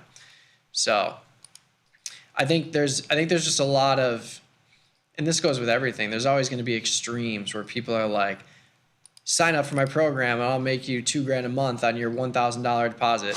Not happening. No. Like, you just got to understand that there are people selling stuff, and then there are people using it to just generate assumptions, and that's where you need to draw the line. But yeah, he's got I got a couple of little right now. Yeah, moving averages there. Yeah, ultimately, like the technical analysis side, if it helps you make a decision and if it works for you, it's great and go for it. It's just there's so much subjectivity. You can, look at something on a 1 year, 1 day chart. Does that work on a 1 day, 4 hour chart? Like there's just so many variables in there. I prefer just looking at the things that I can actually quantify. I mean, you can have the subjectivity of technical analysis is limitless, essentially. Volatility is what it is. Option premium and the price of an option is what it is right now, right this second, based on all information. If you use technical analysis to help you make a decision, whether you want to be bullish, bearish, neutral, the size of the trade, whatever, that's great. But ultimately, that side of the equation is subjective. The side that we talk about that we're looking at is not subjective. It is what it is, and you can buy or sell, with no edge. When you look at an Nvidia option and you want to buy the call, I just typed that in with a slash on there. You go to July and you want to buy the call at 150 because you think it's cheap. Well, there's somebody on the other side of that trade and says it's expensive. You can buy it at 430 and sell 425. It's both a 50-50. The probabilities are the same, 25 versus 75, but the value is the same for both sides of the equation based on everything priced into the options. Yeah. So whether you think it's cheap or not, that's subjective based on your own technical analysis, which you can choose. Yep. That's just a simple example. Yeah, if you're using technicals or fundamentals even, and it makes you more comfortable and confident in your decision making and it's working for you, then go for it. Do it. The problem is, again, when you have technicals or fundamentals and you say, this is absolutely going to happen, I know it's going to happen, and then you get way too big in size, and then you're wrong, and then, it's going to happen eventually. There will be another 20% sell-off in the S&P 500 in a matter of weeks. What's the catalyst for it? Couldn't tell you, but it's going to happen. That's all you know. So if you know that that's a fact, then you need to adjust your risk sizing for that. And then all of a sudden you start to see the light at the end of the tunnel of being able to withstand variance and live to fight another day.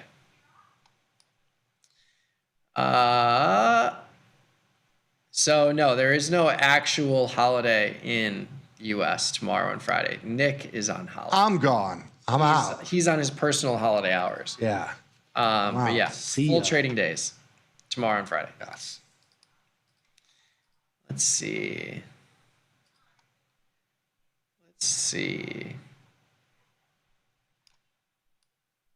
And another comment here, would be interesting to see if there's a study for an edge for technical analysis. That's another thing. So like, let's say it gives you 1% edge, but you spend hours a day doing it. I would rather just not do it. Yeah. There's no edge. Yeah. And edge comes from doing a strategy for 1,000 occurrences over many years and getting your whatever it is, your return. And then doing the same strategy with maybe a slight adjustment based on your technical analysis and then seeing what that is. But that's going to be variable too. Yeah, there's always a variable. There's 1,000 occurrences here and 1,000 occurrences there with totally different markets. Yes. It goes to a conversation I had with somebody about back testing. And I was like, listen, the data is what it is. Yeah. But there's so many different things that you're just lumping together that, aren't totally realistic. Like, oh, you just do this over and over again. Well, do you look at the drawdowns? Are you able to take a 40 or 50 or 100%, not 100%, 80% drawdown? Those are different things. You also think about markets, like the size of markets, like a 30 delta put now in the last 5 years is 5x the size as a 30 delta put 10 years ago. So, your one trade now is bigger than 10 trades 10 years ago, just because of the size of the product, size of the market. All those things are different. So when you look at something, it's why we look at like win rates and probabilities and all that stuff, because it removes the denominator. When you're looking at something that, 10 years ago was 100 and now it's 10,000, those are totally different trades. It's not the same. So, it skews profits and losses in both directions. Yeah. So it's always, I don't know. If you think you're going to find something that you just, sit and just print money, if it was there, we'd be doing it. There'd be a lot of people doing it. Technically, you can if you did interest rate box spreads and SPX. Yeah, but that's not even printing money. That's still, you got to hold your money there. Yeah. That's not printing money. Yeah, that is actually true. It's a. There's always there's a carry cost. Yeah. You don't have that money here. You got to put it away. There's always a cost. There's always something. There's no printer. There's no risk free. Unless you're at the Fed, then you actually have a printer. That's the only place that can actually print. That was a nice little rant. Yeah. What was Gus's comment? Like, if you're actually printing like fake money, it's worth something until someone tells you it's not. It's true. AEM instead of GLD. AEM. So same kind of story. GLD. Miners. Yeah. AEM is just going to be less liquid. You can still trade it, but it's certainly less liquid than GLD. Yeah, I haven't traded this one before. I don't know. The miners that I trade are like NEM. I think that's probably the most liquid of the group. Gold, which is Barracks Gold. Or did they change? I think they changed their ticker. Yeah, they changed it. It's just B now. There you go. Barracks Gold. But that's probably not very liquid right now. Yeah, definitely not. Okay, so speaking of the markets are markets, yeah, I mean, I would just go to GLD. Yes. For gold exposure, it's just so much more liquid. Yeah. But yeah, Brian's looking at TLT, sold a put at the 85 strike and the June 30th expiration. We say that we don't sell premium in here because of low IV. How would we do this more efficiently? So, I mean, you can sell premium in here if you really want to. It's just going to be pretty low efficiency, and it's going to take a long time for you to really make anything on this. Like, if you sell this put for $1.50, you are putting up $1,700 in buying power, so you have less than 10% return on capital, and you have a lot of risk for very little premium that you can make. So, like, for me, I would rather buy the 85 July call and sell the June in GLD. In TLT. TLT, sorry. TLT. Yeah, TLT. So June 30th expiration, sold the 85 put for $1.50. Instead of doing something like this, I would rather buy the 85 in July and sell the 88 in June. Mm-hmm. You pay $1.70. Your risk and your buying power are 1/10 of what we were just looking at, and your max profit is the same. Your max profit's $150, but you can get your max profit if it goes 88.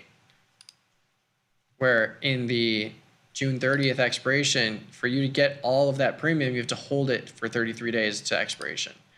So when you have a product that has 20% IV or less, we're usually just going to lean with a debit spread, like a diagonal spread or even a zebra, because it's very cheap to rent delta in there. Mm-hmm. Where like in your HIMS trade or Nvidia, you're picking up so much more premium to take risk in there that it makes more sense to sell premium in there if you're comfortable with that risk. So yeah, you can almost always make your short premium undefined risk trade more efficient in a product that has less than 20% IV or even less than 30% IV by just doing a more directional trade if you're comfortable with that risk.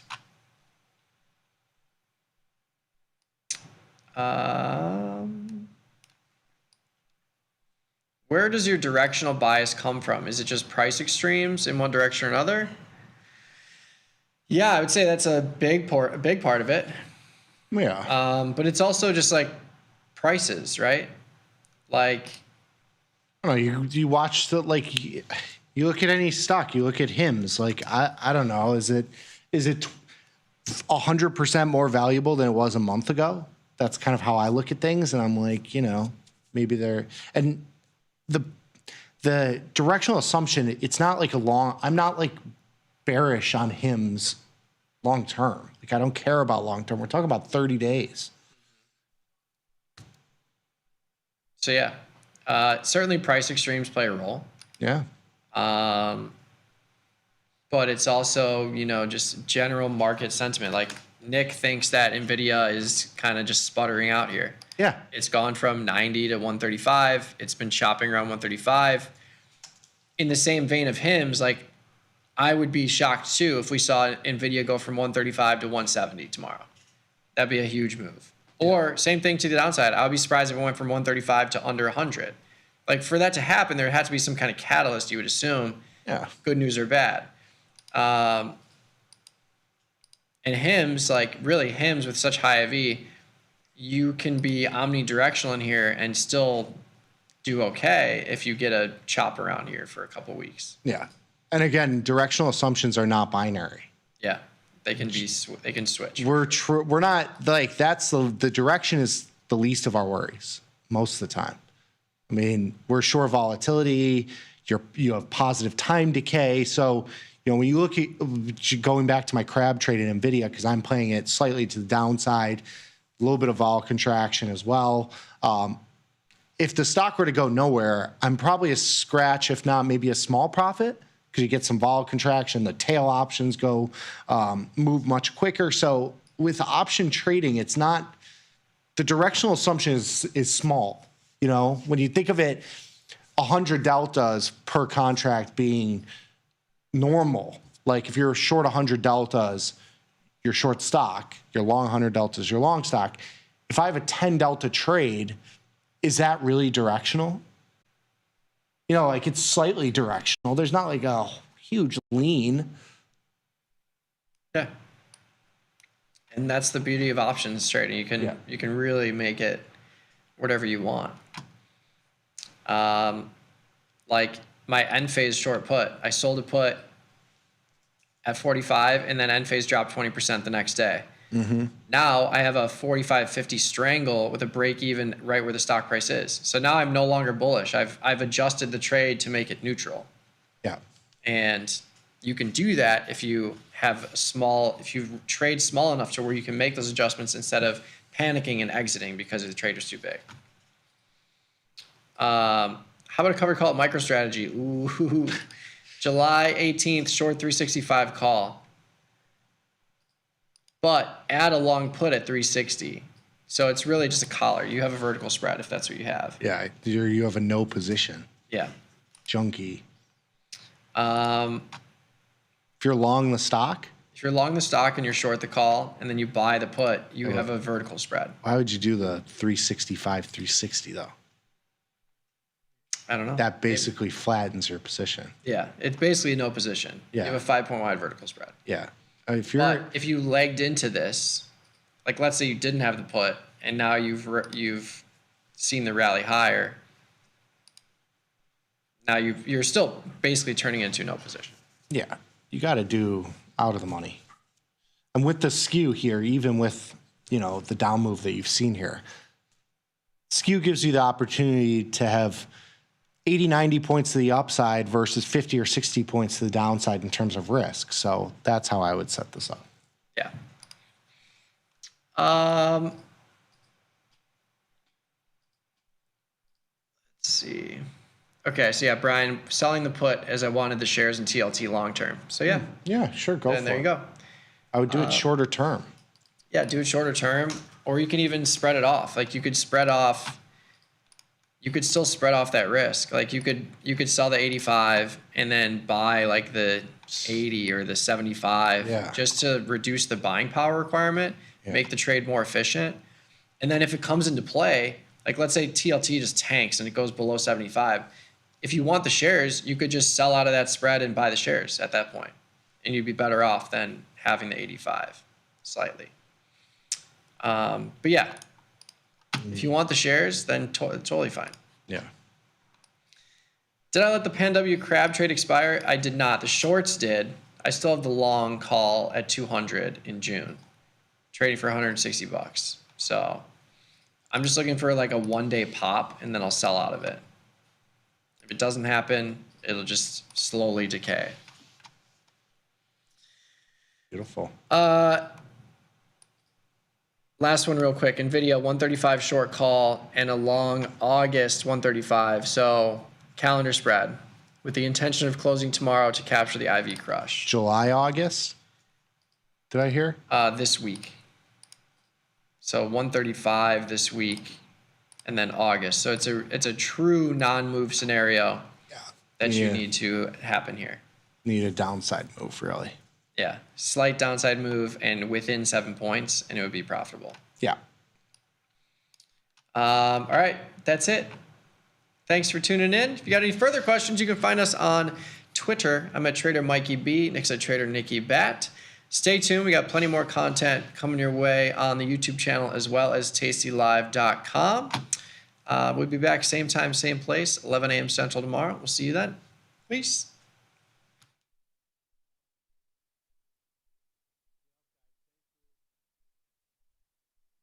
In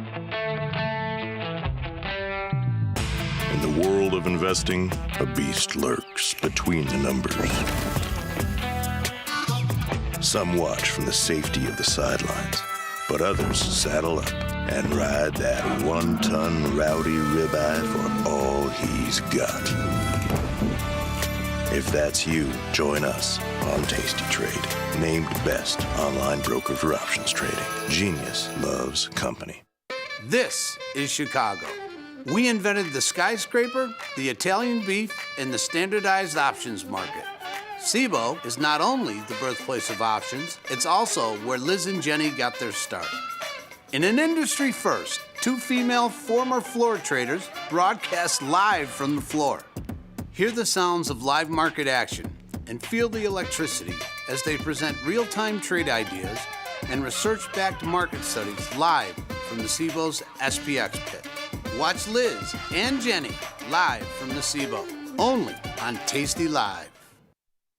Zach, South Carolina, how are you, my friend? Hey, I'm good, guys. I just wanted to let you guys know and Tasty Nation know that I've been following you guys for 3 years. Where else can you call 2 real traders?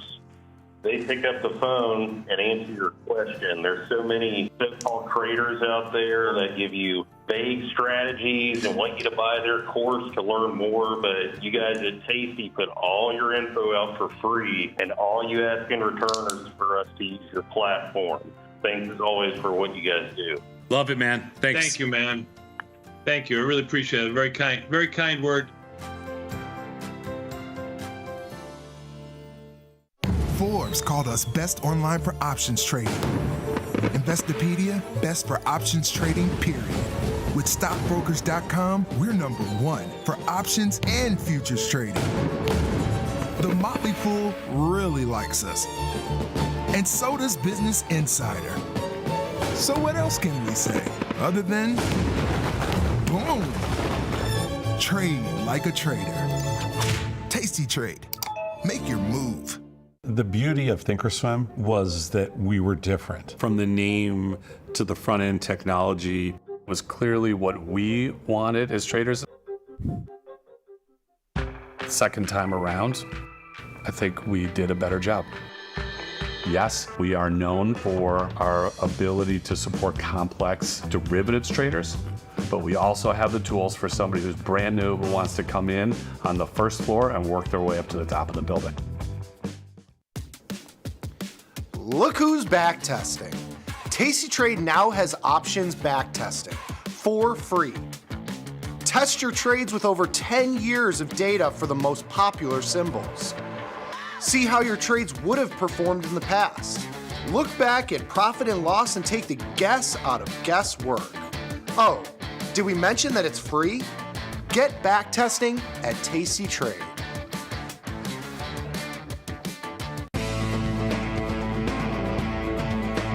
Coming up on Bad Money with Jim Blamer. Blamer's hot stock tip of the day.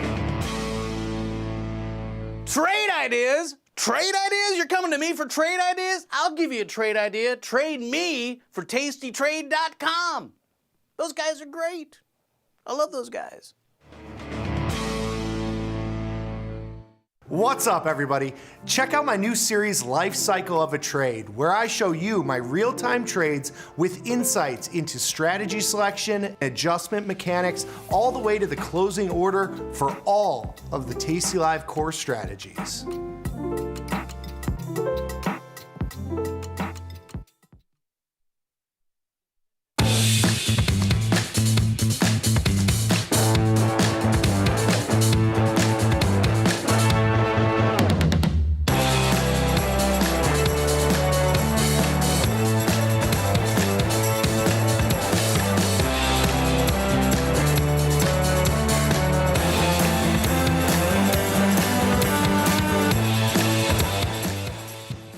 We are back. It is still Wednesday, May 28th, 2025. This is Futures Power Hour, sponsored by CME Group. I'm your host, Chris Vecchio. He's Thomas Westwater. Thomas, we're still playing the waiting game. We are. We got Fed minutes. We got Nvidia later this week. We have PCE. So, we got some events coming up. It's a small pullback after yesterday. I mean, I think it's nothing really to be concerned about. I'm actually thinking about getting long here, probably via SMH, banking on some Nvidia earnings. So I'm looking to put that trade on right now. Well, stocks today certainly are playing a waiting game, gyrating very little here, as we do have those FOMC meeting minutes due at the top of the hour. We're going to have the Nvidia earning reports after hours. So, Thomas, unfortunately, you and I will be off the air by the time the FOMC minutes come out. But overtime today, we'll be able to cover the Nvidia earnings live. So be sure to come back for that. Until then, though, we find ourselves a market that is effectively playing the waiting game. Stocks aren't moving whatsoever. There's not a significant amount of volume in this market. I suppose, Thomas, we could use the time, although it is Wednesday, so we typically a little bit of a shorter clock here as we get ready for the forthcoming episode of Truth or Skepticism with Sosnoff and Radigan. We could probably spend a little bit of time on crypto or the ag commodities today as well, which I know that you hone in on a bit more than most folks around here. So brief reprieve over to wheat, corn, and soybeans coming up. But before we get there, let's talk about the state of the data here. Because yesterday we had that consumer confidence report, and there has been this large disconnect. The surveys have been bad by all stretch of the imagination. We just saw the conference boards index yesterday move off of the lowest levels that we had seen in certain areas since COVID. Some of the expectations that we saw in the consumer confidence report were actually worse than where we were during COVID. It was a time of extreme sentiment. But the hard data just hasn't rolled over yet, Thomas. The spending continues. People may be dragging forward their purchases, may make bigger purchases that they would have otherwise put off or delayed. But the GDP trackers that we see here from our Atlanta Fed on the left, the New York Fed on the right, they're holding up 2.2%, 2.43% respectively. Is this the whole story when we think about the FOMC meeting minutes? The Fed is going to be concerned about the tariffs. They're going to be concerned about the potential inflation impact, but they're ultimately looking to see what the growth impact is. And if the growth impact thus far is limited, their hands are probably tied for the next few months, maybe even until the fall. Yeah, it certainly seems that way. I mean, they have to give a few months for this, the effects of tariffs to shake through the economy. They want to see how it impacts the hard data. I mean, some things we could look at today. We have Best Buy earnings tomorrow. That's going to be a good one to gauge how consumers are pulling forward purchases, because Best Buy is big ticket items, right? Like TVs, computers, appliances, things that are more discretionary. So that will be a decent gauge to see how consumers are reacting to these tariffs. Also, Best Buy imports a very large amount of goods from China abroad. I think about 60% of their bigger ticket items are non-U.S. produced. So that will unveil a little bit until we get some more hard data prints next week and the week after. But yeah, we have to see. I mean, we started the year with more Fed rate cuts priced in, and now we've kind of dropped. It kind of echoes last year. What we started the year with 6 to 7 rate cuts priced in, and by the end of the year, there was less than half that. So we're kind of seeing that replay this year, although on a different fundamental background. We're starting to see that it's playing out along very similar lines, where the market was coming in expecting all these cuts and the Fed saying, no, 2, 3. And the market's gyrated around that, but the Fed really hasn't changed their course. You look at this data that's holding up right now, taking away the imperative for the Fed to cut in June, 97.78% chance that they keep rates on hold where they currently are, 4.25 to 4.5% on their June 18th meeting, according to the 3-month SOFR contract, which you can see on the platform, by the way, SR3, backslash SR3 for the futures. But for July, 22.89% chance that they cut. That's nothing. And then September, and this is the erosion that I'm really paying attention to here, Thomas. It's not so much like, is this a big move day to day? Not really. But you're seeing over time, a week ago, we're talking about it being a 33% chance of a hold in September. Yesterday was 39%. Today is 41%. We're just edging up where these rate cuts are getting pushed out. And I ultimately think it's for a good reason, right? This was the story in 2023 and 2024. The Fed couldn't give us rate cuts. And yes, inflation was an issue, but growth never fell off a cliff. And that, I think, is the whole key to all of this. If we go this year and it's September and the Fed still hasn't cut rates, there's an argument to be made that it's for a very good reason, and it's that the economy never keels over, that the impact of the tariffs and those concerns, they are short-lived. And so you make your way into the second half of the year, and when the Fed does start cutting, they're cutting because it's back to maintenance mindset, not is this a recession warding off type of rate cut. So the narrative could shift very quickly here, and we climb a wall of worry right now because everyone thinks growth is due for time in a barrel. Yeah, I mean, if hard data, especially with the labor market, drops off quickly, those Fed rate cuts are going to increase because the Fed's going to see, the labor market's deteriorating. We're going to cut rates. That would probably be bad for risk sentiment in the market because you're seeing the economy deteriorate. Now the Fed has to catch up, stimulate growth. The rate cuts have been reduced while we've rallied over the past month. So obviously the market's taking that as a good sign. So we want to continue on that calculus. If we shift and rate cuts start increasing again, it means something in the economy has broken, particularly the labor market. So, if these rate cut bets, stay the same or keep getting pushed back, that is probably good for the markets and continue grinding higher. The most recent non-farm payrolls report that I see here on my screen, the data point for April, says 177,000, Thomas. The 6-month average of jobs in the country is 171.32K. 6 months back, just get to November here, the 6 months jobs change was 161.81 thousand. A year ago, the 6-month jobs change was 215,000. So there has been deceleration over the past year in jobs growth, but recently we've steadied out. Now, I know that the last jobs report it does beat, but with the revisions, net between the two, it's really not that, do we really get to 177K considering we were expecting in the neighborhood of 120? Yeah, we do beat, but we also lose jobs on the back end, so it's a wash. The labor market's not deteriorating substantially right now, and the break-even pace for jobs growth is about 110,000 jobs per month if we want to keep the unemployment rate at 4.2% over the next 12 months, assuming labor force participation rate stays on hold. So this is still, you said the Fed will cut if the labor market's going to keel over, but looking at this from my view right now, I don't see a labor market that looks like it's cracking just yet. And that is another piece of evidence. Should we be expecting the Fed to move June, July? Obviously not in August. They'll have Jackson Hole. They won't bring us a Fed rate decision then. But I think September could be slipping away, as difficult that is to say here on May 28th. That's a while from now. A lot can change. And obviously, we're going to learn what the Fed says at the top of the next hour, those FOMC meeting minutes for the May meeting coming out. Stocks are in a holding pattern ahead of those FOMC meeting minutes. And not just the minutes, Thomas, you mentioned earlier, Nvidia.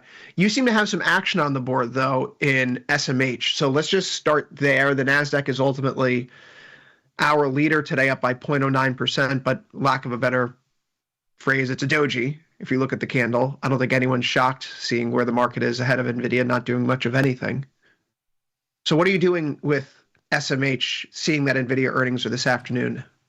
Yeah, I bought a call spread slightly out of the money, 247.5, 250. The big thing for Nvidia earnings is how the China chip restrictions have throttled their profits. Going forward, it looks like Jensen has a pretty buddy-buddy relationship with Trump, at least from what I've seen on the surface. I think, the administration's going to be conducive to chip exports, things like that, while still taking a balanced approach to these, not letting advanced chips into China. So it could go either way, of course, but I'm playing for an upside shot here. Of course, the market, I think that is the biggest thing we are waiting for today. The FOMC, I think, sits a little behind that.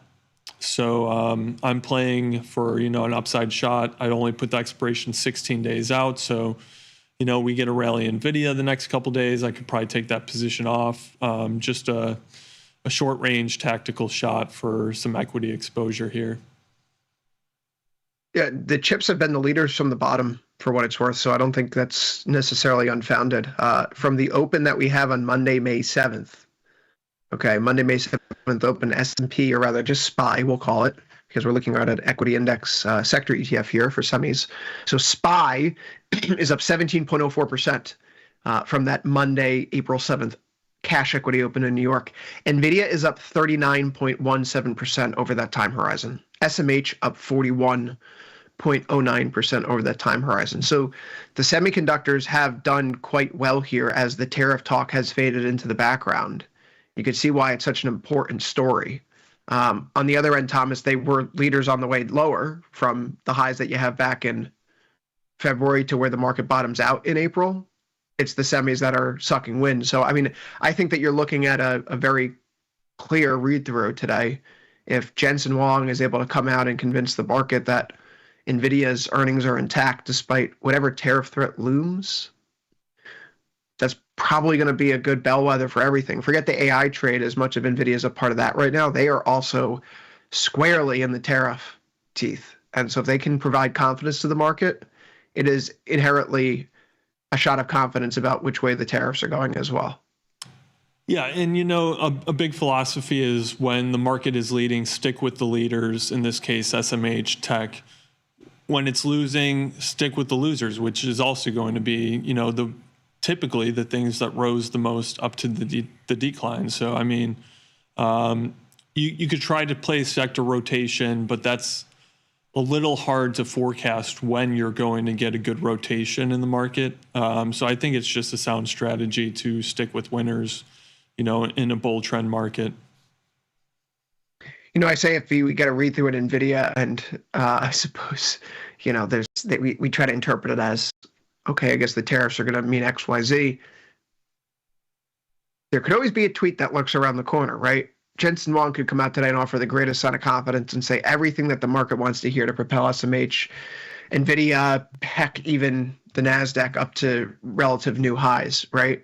And then you get a tweet tonight that says he's putting, 200% tariffs on Nvidia products.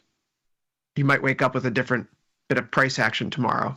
Well, I hope. But I do want to ask this of you. I don't know if you saw the Financial Times article. We've been calling it "Boy Who Cries Wolf" around here, where the market seems to be in this stupor where, yes, Trump threatens the tariffs, but because he's going to back down, is it really worth getting too worked up? And so sure enough, Friday, the losses are cut in half. We obviously have the news that they're lifted over the weekend. We see a big rally yesterday. Robert Armstrong with the Financial Times wrote an article days back saying that the new trade is no longer TINA, which, Thomas, there is no alternative. It was the cornerstone of U.S. equity outperformance for the better part of the last 10 years. The new term is TACO. Trump always chickens out. Taco trade. I've seen two different banks post research notes about it today. And in fairness, you and I read about this yesterday morning as well in 5 Futures, our morning note on the Tasty Live Traders blog.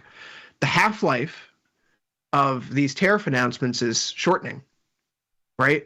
And the incentive structure right now is that when there is a threat of tariffs and the market sells off, you kind of fade it and you kind of look through it. Yeah. So definitely. Even if we get a good Nvidia earnings report, and let's say Trump pours cold water on it, I'm inclined to believe the Nvidia earnings report over Trump right now, insofar as I think that the only way that Trump is able to actually get the market to stop calling the bluff is if he does something that has a great deal of bite. And I don't know if that's where we are in this escalation stage, where Trump feels the need to blow things up and, throw a wrench in the process for some of these negotiations for the sake of rejiggering the entire conversation. Soon, I don't know if it's yet. Yeah, I think that makes sense. I think we're more in a recovery stage. We were in the escalation stage back in March and April. Now we're coming into, negotiations, tariff pauses, things like that. So, I don't think it would make sense for him to do something cataclysmic to derail this when, we're kind of in this phase of, put the pauses on, let the negotiators talk, do their thing. At the same time, as long as corporate profits stay positive, and we saw a good quarter so far with the earnings season mostly complete, we've held up pretty well. I think 75% of S&P 500 companies have exceeded EPS results, revenue results. So we're on the upper end, pretty in line with where we've been over the past couple of years.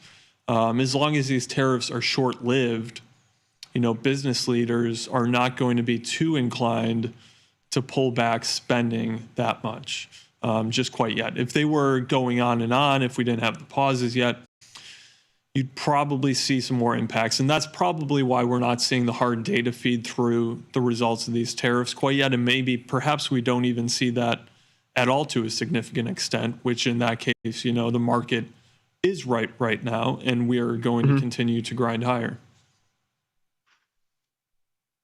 Yeah, this isn't just me who's talking about the taco trade. Trump was asked about the taco trade today in his White House press briefing, which, reporters don't call him on this stuff.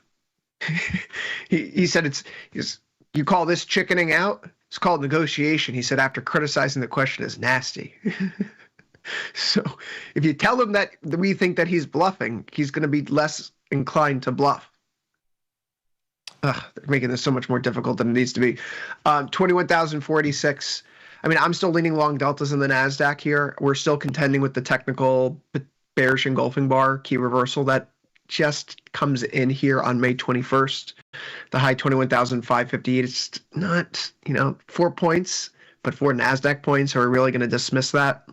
Yeah. So this is somewhat of a top there. If we can clear last week's highs, then there's really not much standing in the way. I, for one, really like this bit of price action where, look, forget what happened, if you may, March onwards, Thomas. If at the end of February when we started to break down below 21K, if instead we pulled back up here and we started treating like we were here, where we start bouncing around and when we dip below 21K, we immediately pull back up. How would I be approaching that? Would I be treating this former support now, back as support? We broke down, we traded back through it. Yes, the answer is yes. We couldn't get to the 1 month. We see the S&P, it gets to its 1 month and it bounces from there. It trades back through its swing levels, October, November, January swing lows before we ultimately break down end of February going into March. I think that's where you just got to look right now. 58.50 in ES, 21K in NASDAQ. If you're above those lines, the bulls are in control. You feel better if you're above 6K in ES. If you're below 57.50, last Friday's low in ES, you could then trade this from a more bearish perspective. But until then, it could be some chop. But the bulls still have the ball in their court. Yeah, definitely. I mean, I agree with that. I think this is a place where you probably buy the dips if you can. Let winners ride a little bit. But keep your ear to the ground on Trump tweets, all that stuff, hard economic data. The most encouraging thing to me is we haven't seen the hard economic data roll over yet. So that would give the market a signal, a bearish signal if that were to happen. And where would we see that? Probably in the jobs report. But like you said, it's not leaning that way yet. It's just not leaning that way yet, right? And could that be coming down the pipeline? Sure, of course. But it's not here right now. It's a 17.9 IVR, Thomas. I mean, I think that's the big takeaway here. The vol curve is still very much in contango, which is nice. You see that vol is down. It's staying down. VIX today, it's gyrating a little bit off another dime here, 1886. Don't dislike that. So everything's coming together. Dare I say, once you get through Nvidia, I know you mentioned that there are some other U.S. economic data releases in the back half of this week. I personally don't think there's anything beyond the FOMC minutes that I will peg as instrumental for my, belief about which way the wind's blowing. But to that end, we then go into early June, where next week we're going to get the non-farm payrolls report. We then have the CPI report. We have FOMC meeting coming up, June 18th. So there's a little bit of a window here where you're going to only get one big thing a week, maybe two. Now that earnings are in the past, it becomes just a story of monetary policy versus fiscal policy, what's happening with the tax bill, what's happening with Fed cuts. But that's a normal market rhythm. That's not VIX at 24 or 25. That's VIX at 17. Barring some unexpected change in course of action. And then, of course, you have the tariff dates coming to their 90-day pause end in July. So, I don't know, maybe the next few weeks you can just see a market that's a little bit steady. And if things are going to get antsy, maybe it's the second half of June, you get through the Fed, right? Okay, the Fed's not coming to give us help. It doesn't sound like they're going to cut next month. Oh, by the way, we haven't got those trade deals yet. Maybe as my kids get out of school and I think about going on vacation, I start to take some cream off the top. Just thinking about the cadence here of how the market could unfold right now. But Nvidia and the FOMC minutes, you clear these thresholds. I don't think there's much standing in the way in the second half of this week right now, to be fair. Yeah, and I mean, what do you think about sell in May and go away? I know it's not that strong of an indicator in terms of consistency. You get some years where that's true. You get some years where it's not. I don't think it's really something to abide by. Curious to hear your thoughts. Yeah, so 12 of the past 13 years, May has been green, right? And I've long joked that I think sell in May is a term that's a conspiracy set out by bulls to convince, bears to sell them their stocks in May, because historically May, June, July, the market has rallied over the past 10, 15, 20-year window on average. And then August, September, October is when the real pain comes. So Yeah, sell in May and go away. It's nice that it rhymes. And maybe that was more prevalent when I first started working in the late 2000s. But again, 12 of the last 13 years, May's been green for stocks. So I don't know why. Personally, I don't know why people bandy on with it. Yeah. So we look at this market today. Nothing really doing here in equities. Can't say we're surprised. A quick trip over to the Russell, though, which, unlike its counterparts, has not quite cleared the Liberation Day, pre-Liberation Day swing highs. S&P, NASDAQ both scaled the levels that they traded up into in late March. That's where the Russell's found resistance here. And it is catching on the 1 month. This is a nice little bit of price action where we see a 1 month moving average that worked as resistance on the way down is now serving as support as we make our way back up. That is encouraging. That's great. But the yields in the Treasury market moving higher today, particularly at the long end of the curve. We've seen at these levels, you're in a territory where these smaller cap stocks with higher levels of floating rate debt are a bit more sensitive, and it can be an albatross around their collective necks. So I think with what we're seeing in 10s and 30s today, perhaps a rationale for why you're having regional banks lead the way lower. Regional banks carry off more than the Russell 2000 is itself, and the Russell 2000 is the worst performing major equity index future contract that we have here on the screen. Yeah, I'm not doing anything with the Russell right now. Watching it, it makes sense that it's a little bit of a laggard right now with where yields are with pressures from tariffs. I mean, these are companies that are not as well insulated on their balance sheet as these larger S&P 500 companies. They'll break out when we get more clarity. Maybe, this trade war comes to an end, but for right now, I'm not playing the laggards here. Not playing the laggards. And, do you really like the pricing? I mean, if we're really going to do something like a short, let's just entertain this. The low that we have from last week in M5, and that's actually, we have to go over to U5 to do this appropriately considering the contract window. That low is 2,000 on the dot, which is actually fairly convenient. So if we were to go out to 44 days and work around that 2,000 level, you could do a short put spread, giving yourself a little bit of room. So if you start to breach your if you breach 2,000, you have some time where your short strike isn't breached yet. And so it's going to retain a little bit more intrinsic value. Technically, this is not a trade that I'm into. 78% probability of profit, but the max profit to max loss, risking 5 to make 1. Yeah. So there is a trade here. It's just not a trade for me. I'd prefer if we could get it a little bit tighter, and you could go to 1975, 2000, okay, and then it's about a 4-to-1 risk to reward. It's a 73% probability of profit. Again, not loving that. Not crazy about it. So I don't like the Russell setups here. But let's talk about what's going on in the bond market. We are making our way into the second half of Futures Power Hour here. Bonds are a bit weaker as we make our way through the session. This week we've had some auctions. Yesterday, good twos. Last week's 20 was certainly alarming enough for me to puke my ZB position, which there has been some concern about. I really point that out. Sorry, just saw something flash across my screen. ZB, I puked because of the concerns around the 20-year bond auction. Now, it's been a little bit of annoyance for me that bonds have bounced since then. Notes the position I've been maintaining, Tom, is it's directionally neutral. And I still think that is a very apt way to play anything going on in the bond market in general. There is a lot of chop, a lot of indecision in Fed policy right now. There's a lot of indecision over growth.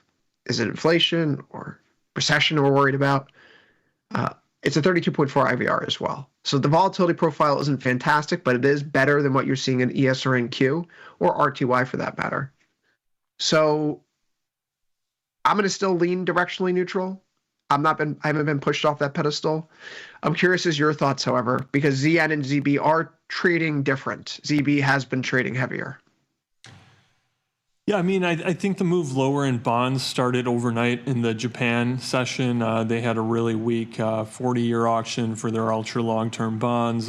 Bid to cover, which is the bids divided by the sales, came in at 2.2 versus the last one at 2.9. So you get some significant weakness there. I think that translated into a little bit of selling in the treasuries. But you're right, the Fed policy decision, it's hard to take a decisive direction in bonds right now. I'm still long. I've taken some pain on the trade in ZN. I took my ZB long off 2 weeks ago when it started to roll over. It was a mistake to hold this shorter dated bond exposure. But yeah, I'm just not putting on any bond trades right now with just one taking pain. Going to try to get out of it on the next bounce higher, contain my losses a little bit. But yeah, it's back in April I was long bonds, very long on my view on bonds, and now we've sold off. Yields have penetrated 5% against the longer term curve. It's going to complicate things. Bond traders, it's kind of in the background right now, but you mentioned the tax and spending bill. That is working its way through the Senate. The House version passed. I would imagine the Senate kind of tightens the spending there a little bit, tailors it, goes back to the House, back and forth. I don't know, maybe bonds don't get a clear direction until after we get some clarity on this spending package. So, this price action in ZB, I think it's worth exploring here a little bit. Yesterday, we did have a bullish engulfing bar, which is a strong reversal signal after a downtrend or pullback. Very clear downtrend over the past few weeks. We did set a lower low compared to the Friday price action. We closed above the Friday high. Today is an inside day, however, right? Price action remains within the range of the previous day, and this does indicate some consolidation or indecision. But contextually, these two things together, this is probably a bullish continuation. If the trend is up or bottoming, Thomas, day 3 in this sequence should be to the upside.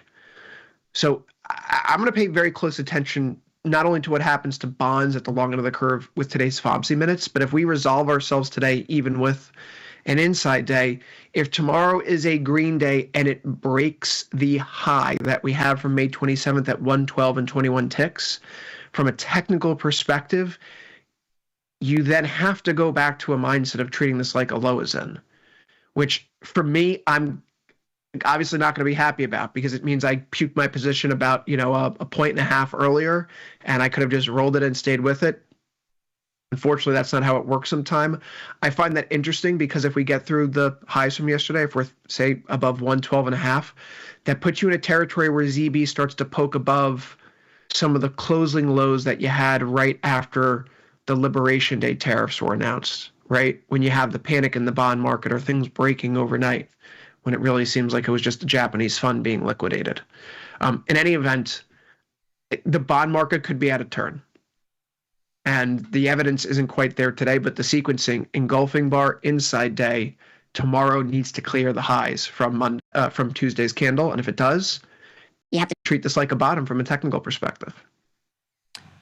Yeah, and I mean, if yields keep coming down too, that's conducive for higher equity prices. I agree with you. I think there is signs of a trend reversal here. But where I'm at with my position, taking some pain, I'm kind of looking just to get out, contain my losses, reset, and then take it with a look with fresh eyes, so to say. Take a look with fresh eyes. Yeah, I think that's what I've been waiting for myself. Just getting away from it for a little while. Like, this bond auction was terrible. I don't have a good read on this. Let me just take a step back and see how things settle out. Obviously, if I was holding it, it might be feeling a little bit better off, but alas. The ZN stuff, though, this is the notes are behaving a little bit differently. If you believe in the term premium argument, like Ilya trots out, then obviously ZB would have more uncertainty because it's a greater duration. So that would be one reason to think that ZB would underperform ZN right now in this environment. Is that term premium uncertainty going to go away? Probably not. The person who's in the driver's seat making this uncertainty propagate, he's going to be there for the next 3 years, at least. So, Thomas, I'm preferring to play directionally neutral in ZN. ZB probably has a chance of a bigger bounce, but ZN seems like it's going to be the more stable. So if we can get another rally into 111, another half a point from here, I'd love to reset the yearly low, yearly high range in the ZN U5 contract now. Pulls you close to about 111 and 10 ticks. If you're in that neighborhood, it's been a conducive place to look sideways, directionally neutral. And that's how I'll be proceeding moving forward. Iron condors. Iron condors. Moving on. Metals dented again here, Mr. Westwater. They had a bad day yesterday coming out of the news of the weekend, which makes sense. Gold should come back in if you are looking for a more robust kind of rally where the market believes the news that the tariffs aren't going to proceed. Buy America, as it were. Gold selling off as a cornerstone of that. Today, it's a touch weaker again, just down a skosh, 0.16%. Not quite through that 1 month moving average yet. We've been dancing above that for the past several sessions as support, but volatility is cratering. Volatility in gold is off to 42.3 IVR. In silver, it's now 13.6. Thomas, lower volatility has frequently been a contemporaneous indicator for weaker metals prices. They haven't been trading to the upside to that end. I guess my question to you is, do you look at that low IVR as a warning? Storm clouds coming in, silver's about to sell off, or is it cheap to get upside exposure? I'm pretty conflicted on precious metals right now. So you're getting some dollar strength here. It's working against the metals. You're getting some more risk appetite coming in equities. IVR is collapsing in gold, silver. I think you'd be more inclined to go down than up at this point. Since April, it's kind of been late April. You've seen it kind of fall apart. The uncertainty was driving a big gold trade, silver trade. And then, you start getting some headway on the negotiations, the tariffs, and, that uncertainty comes out. And all of a sudden, the bull rally in the precious metals is paused. I mean, you get this big drop in silver, but you get gold kind of sustaining around 32, 33. I don't know. I think directionally neutral might be a best way to play it for now. I'm leaning neutral to more bearish on this. It feels like it could crack. And I know I'm leaning long myself, and I know that we had that nice pop in copper prices last week that has now been completely unwound, which kind of stinks. But that's the benefit of being short the put spread here. I just need theta decay on this thing to not go down as opposed to go up. Is this a breakout in silver? We're going to find out, Thomas. No, I don't think so. We're going to find out. I'd like to see the breakout happen quicker than what's occurred here. Yeah. It looks like, the breakout, when you get those technical breakouts, you want to see a quick reaction. Sometimes you see a quick reaction, come back to retest previous resistance, and then get long. That's fine too. But I'm just really, nothing screams buy to me here when you're looking at the chart. It's a really interesting chart on this 4-hour time frame. Let me just remove that one line here. So we break the downtrend, if we want to call it that, right? Depending upon your measurement point here in silver, we could make it a little bit closer to the exact high lows, depending upon what point in time. So let's just call it this. So let's say we have broken out. This is a meander. This is not a huge rally. The uptrend, by the way, from the April, May swing lows, we are riding that right now on this 4-hour time frame. So you can see silver here, low volatility, momentum starting to roll over. Yeah, this is a triangle, and I suppose we could call this a symmetrical triangle that's been popping up here on a lower term time frame. But the direction that precedes the symmetrical triangle is often the direction that this breaks. I don't know that there is a direction here, Thomas. This is just a sideways chart. We happen to have a symmetrical triangle in the most recent iteration of price action, but it's not a symmetrical triangle that's forming when we look at this limited window going back to April 16th. The symmetrical triangle is not even forming above the recent swing highs within this window of observation. So I don't think that you could call this a bullish triangle, right? You'd want to see this occurring near highs. This would have been the high on the chart. And now we're pulling back from those highs to consolidate in a pennant or flag. This could go either way. So silver, if you're down below 32.86, I got to say I'm out. 32.86 means you lose your uptrend. This is a meandering bit of price action. We never quite clear the swing area around 34. I would feel pretty bad about that, but that would probably be good for the NASDAQ deltas, right? If metals are falling off here, one has to presume, as long as it's not like that liquidation scenario in the first week of April, one would presume that it means that stocks are doing a bit better. Stocks are up, bonds are up, the dollar's up, gold and silver are getting hit. Yeah, and I mean, the measured move in this triangle would be like something like 8-9 points or something. That's quite large for a triangle. I just don't see it really happening right now. With the way sentiment is in the market, it's just not that convincing. No, and even doing a limited Fibonacci extension of the recent move, right? You're talking about, you could be playing for a move up into 35. And so even the most recent consolidation, it's not conducive for even a move that take us back to where we were prior to Liberation Day. So this isn't exactly a strong setup. If you really want to be a bull right now, it's coming together in a way that's not exactly thrilling, which unfortunate, because I like to be thrilled by silver. You can see here on the 4-hour time frame, Thomas, here in gold. There's that uptrend breaking, starting to spill over. Maybe there's we'll draw you here, a neckline forming in gold. So you talk about potential topping. I'm still leaning long deltas here, but silver and gold both look like they want to give it up. And that could ultimately be good news for other assets, but their turn should be monitored closely. Yeah, I'm still long. I have a call spread on gold. I'm not thrilled about still being in it. 34.10 at 28 days out. I'm looking to take it off on the next decent up move if we get one over the next few days. Just saw some news about my beloved Nick that I know that producer James Comey is going to rub in my face shortly, so we're going to ignore that right now.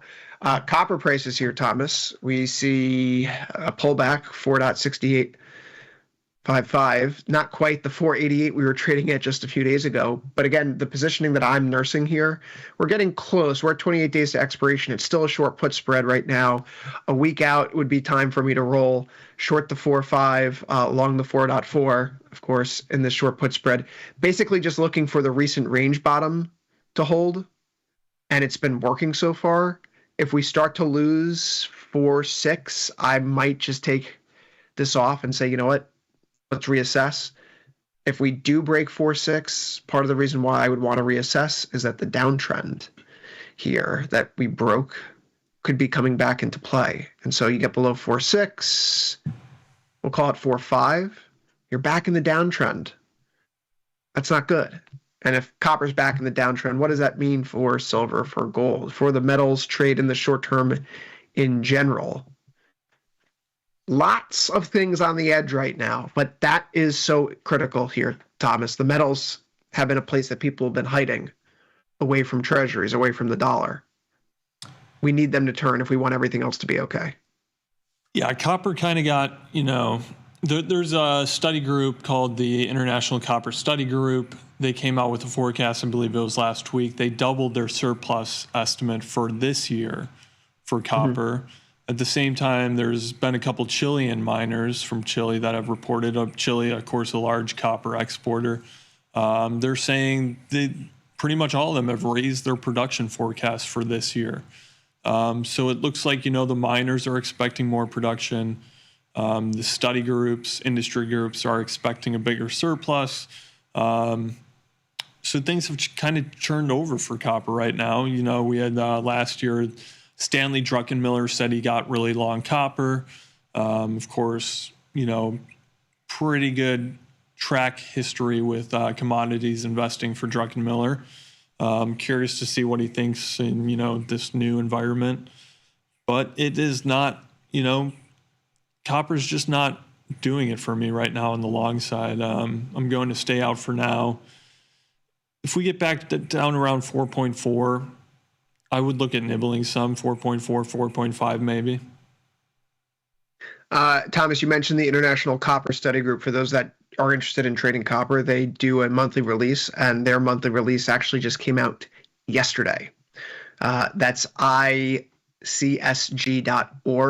And when you go over, you'll find the copper study chart with all of the recent supply and demand information, explaining what Thomas just mentioned here in greater detail.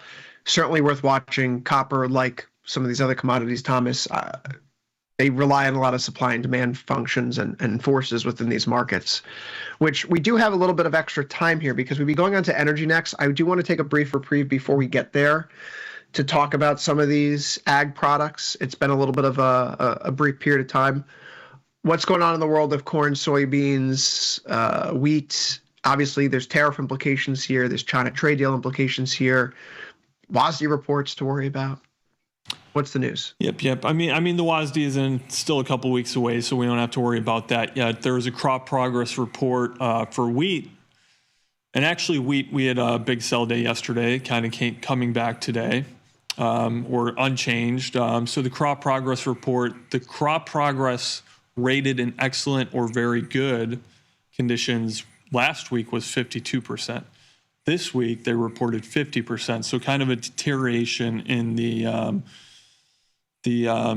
status of those crops. Of course, that could result in lower yields if it holds up for the next few weeks. You know, drought, severe storms, you get hail. There's hail risk chances for the wheat belt. This week, it's kind of low. So, but if those storms come through, damage crops, you could see some upside on the price. At the same time, then the export inspections report for soybeans and corn were on the lighter side. So those are selling off on that. Soybean inspections fell below 200,000 tons. Last week, they were at 225,000 tons. So you're seeing, 30,000 tons less of exports this past week than the week before it. Of course, the less exports, that's pretty much a proxy for foreign demand. So taking some pain here.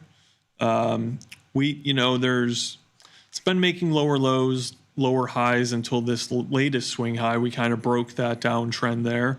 And now we're back below the 1 month moving average on your chart. So kind of in a precarious spot for that. Corn and soybeans, it's looking pretty bearish on those. Industry reports are showing that farmers in the U.S. are upping their corn plantings for this year, so they're expecting some higher demand for corn. Of course, that higher demand comes with higher supplies. These farmers anticipate it. Another thing you have, Russia is in the off season for exporting its wheat, so you usually see Russian exports for wheat decline at this time of the year. However, they've been holding pretty constant. This is really hurting Australia, which, when Russia goes into its off season, Australia in a couple months starts exporting a lot of its wheat. So Australia already has a lot of wheat in storage. So, to sell the new crop, they're going to have to get rid of all this old crop that's already in storage. And if your storage for old crop is already, pretty full, that could create fire sale conditions where the farmers are forced to unload that old crop at pretty low prices. And that, low prices means the market is already well supplied. So you're just going to get a market that is oversupplied at that point. So unless these Russian exports drop substantially in the next few weeks, you're probably going to see limited upside in wheat, even with these crop progress reports kind of pulling back in the U.S. Overall, I think I think you got to stay bearish to neutral here. I wouldn't expect to see any big upswings in price anytime soon, barring some kind of severe weather event in the U.S. where you get tons of hail that damages a lot of crop in the U.S. So you got to keep your eye on weather, Russian exports, Black Sea exports, et cetera, for the next couple weeks. And then we'll be going into WASDE season around June 12th or 13th, somewhere around there. Yeah, 51.9 IVR in corn right now. Looking at soybeans 40.8, and then with wheat it's 27.3. So there is some volatility. There's some volatility in there. It's not everywhere. I would prefer to look at soybeans if I'm thinking about tariff-related trades, maybe. But wheat, corn, those are more about domestic U.S. issues. So depending on what you're trading, you're going to have different sensitivities to some of the news flow. But we do have to turn our attention over here to energy, which is bouncing back today, and natural gas, which was up much larger earlier. Thomas, I recall putting in like a plus 7.2% gain earlier for futures, for 5 futures. Now down 4.86%. Natural gas, you're something else. I don't have a particular trade here at this time. It's a 56.5 IVR. I know that's juicy enough unto itself. Jamal and I were examining this yesterday, Thomas, and we drew this symmetrical triangle here, which in this case could go either way. Is this a breakout to the upside? Is it more a significant breakdown back towards the November lows? We have no idea. Only time will tell. But from that stance, it's worth having on a watch list, because when natural gas goes, it tends to move quickly. This could be a bearish engulfing bar today, but natural gas doesn't really follow technical analysis too closely. So maybe a top here that indicates we're due for a return to the range lows there, 3.4. Otherwise, it's still very much a spring that's coiling. I don't have a position, but I'm waiting to put one on once we get that directional move. Yeah, I have a short call spread in natty gas at, I think it's at like 4.25. I sold it 2 weeks ago, so I'm at 75% profit there. I'm going to take it off probably today. I will wait to reestablish down around 3.3, maybe a little under 3.4. Look to get long down there. But until then, I'll probably take myself out of this position and just wait until we get near previous support down there. It's an area where the market has been trading around for several months.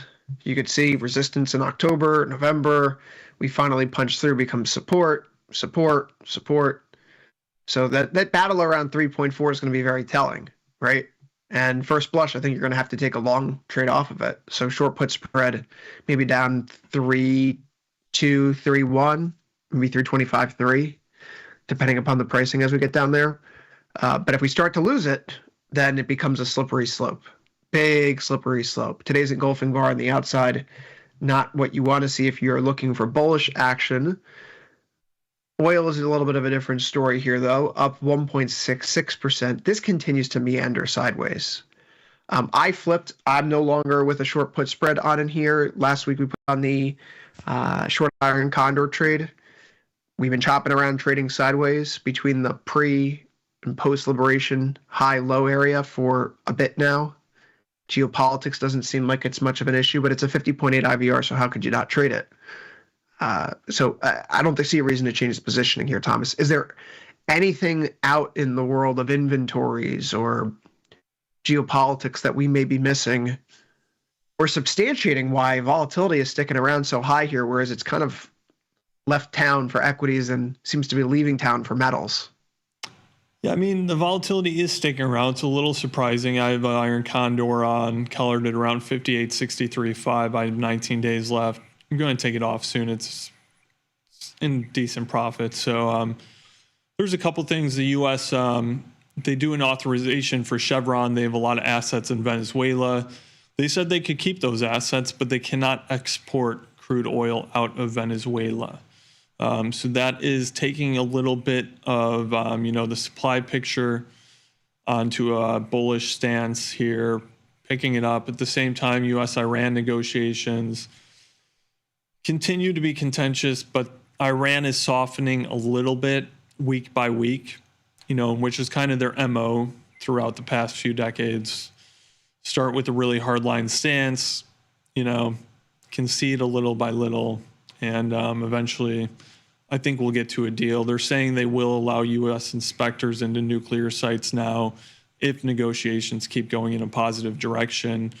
That would allow some Iranian oil onto the market. At the same time, you got OPEC meeting today, but their more important meeting is later this week, where they're going to decide on a July output hike. I think it would be the fourth or fifth one in a row. Market largely expecting them to continue those output supply hikes. So you're going to see more supply coming onto the market here. And, if the economy holds up like it is, that's a good move for them, right? You look at things like the prompt spread, it's still pretty strong. It's actually strengthened the past couple weeks. So, that's seen as a proxy for physical demand in the market. You got the front month future trading 65 cents above the follow-on month's future contracts. So that is displaying some, bullish future structure in the market. You look at crack spreads; those are still holding up fairly well. They've come down a little bit here the past couple weeks, but nowhere near where extreme levels, so to say. So refineries, they're still going to keep the throughput up. That will keep upstream demand sustained while those are not deteriorating too fast. So I think we stay above 60 here for a while. I wouldn't expect to see us go anywhere near 70 or anything anytime soon. I think iron condor neutral plays are probably the thing to do for a while. And, if you look at the price, we're kind of in the upper end of that range that we've been trading since we sold off in early April. The market has a lot of clarity right now. There's no huge risk that are being thrown right now. There's some geopolitical tensions, things like that. That's been going on for a while. Geopolitical risk premium in the oil market, the longer it goes on, the less impactful it is. So I think stay neutral if you're neutral. If you're trying to get long, wait for you to get near the bottom of that range, play a long shot. If you want to get short as we get closer to the top of this range, probably not a horrible idea either with the IVR where it is. So, yeah. Sounds good to me because that's what I want to do, stay in my current position and not think about it. FOMC minute is coming up in 2 minutes. Before we get there, quick look at FX. We do see here that the dollar is up across the board today. So dollar up, stocks up-ish, gold down. It's enough. We're getting there. Yeah. We're not quite through the line in the sand, though, for the euro. 113, we're still holding up above that. You can see for the pound, we're still holding up through its 1 week. But even the yen, a loss leader to the downside today. The puzzle pieces are coming together where the dollar actually could be turning the corner again. That's the line in the sand. The September 2024 swing lows in DXY, it's where the 1 month moving average is right now. We're either crossing through here and the dollar's bottoming or, well, we're going to stay in the downtrend that we've been in for the past 3+ months now. In any event, Thomas, we're getting to the end of the session, and we've got to make room for Sosnoff and Radigan. They're coming on for, of course, it's Truth or Skepticism Wednesday here on Tasty Live, and then you're going to want to tune in for those FOMC minutes. What's next on the calendar for Thursday? GDP estimate for tomorrow, second estimate due out. Will that move the market? Maybe. If it's a really bad revision, it could. Otherwise, I see some oil inventories, which moved the market last week. Beyond that, there are Fed speakers who, remiss to say, none of them are Powell, so I don't think there's going to be much of an impact left. With that said, though, we are here at the top of the hour. Just a quick note here before we go off. For James Coney, our producer, the last time the Bulls made the playoffs, I wasn't married yet. I have kids and a house and a family. What do the Bulls have? For Thomas Westwater, I've been Chris Vecchio. See everyone later today. Good luck trading.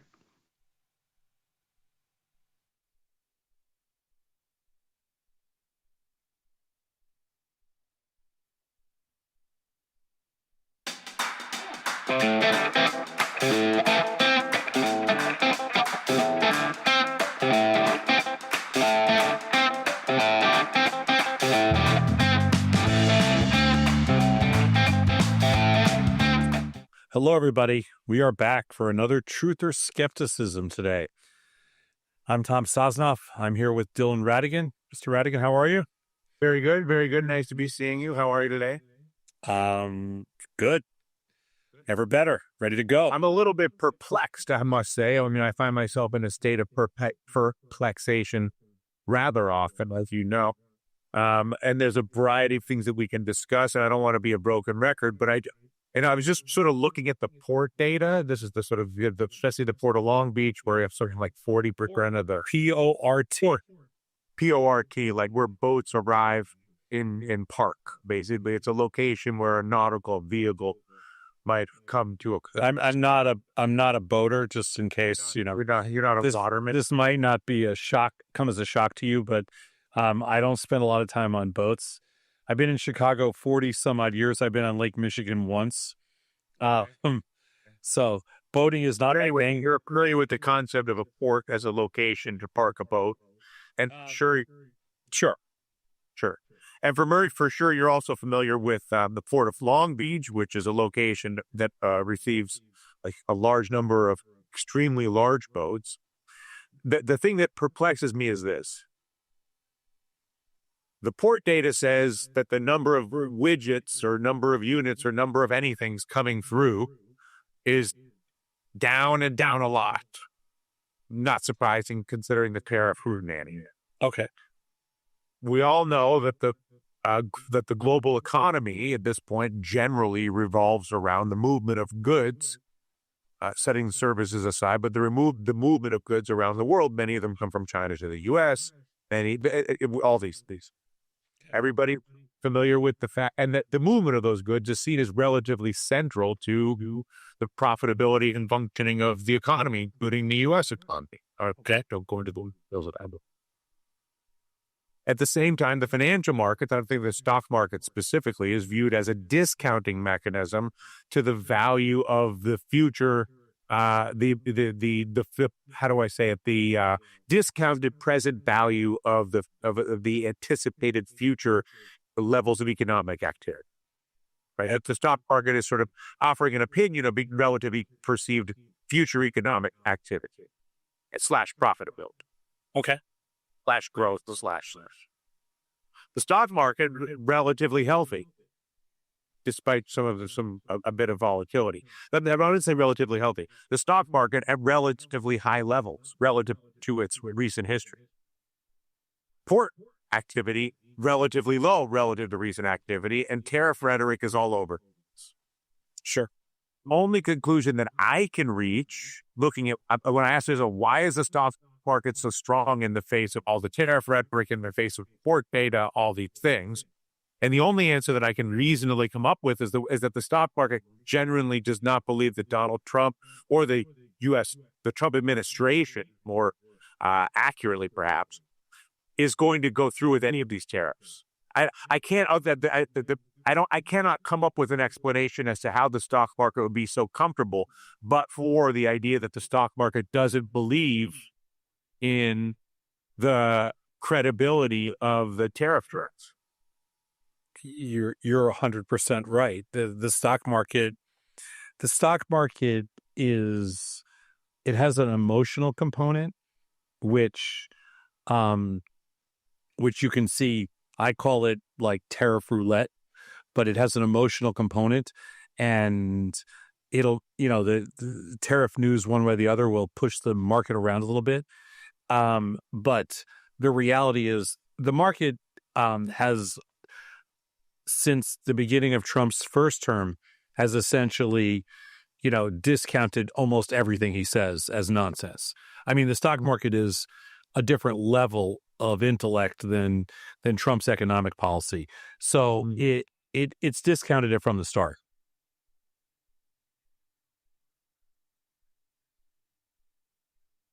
So if the Trump tariff threats if the Trump administration lacks credibility when it comes to the tariffs, sure,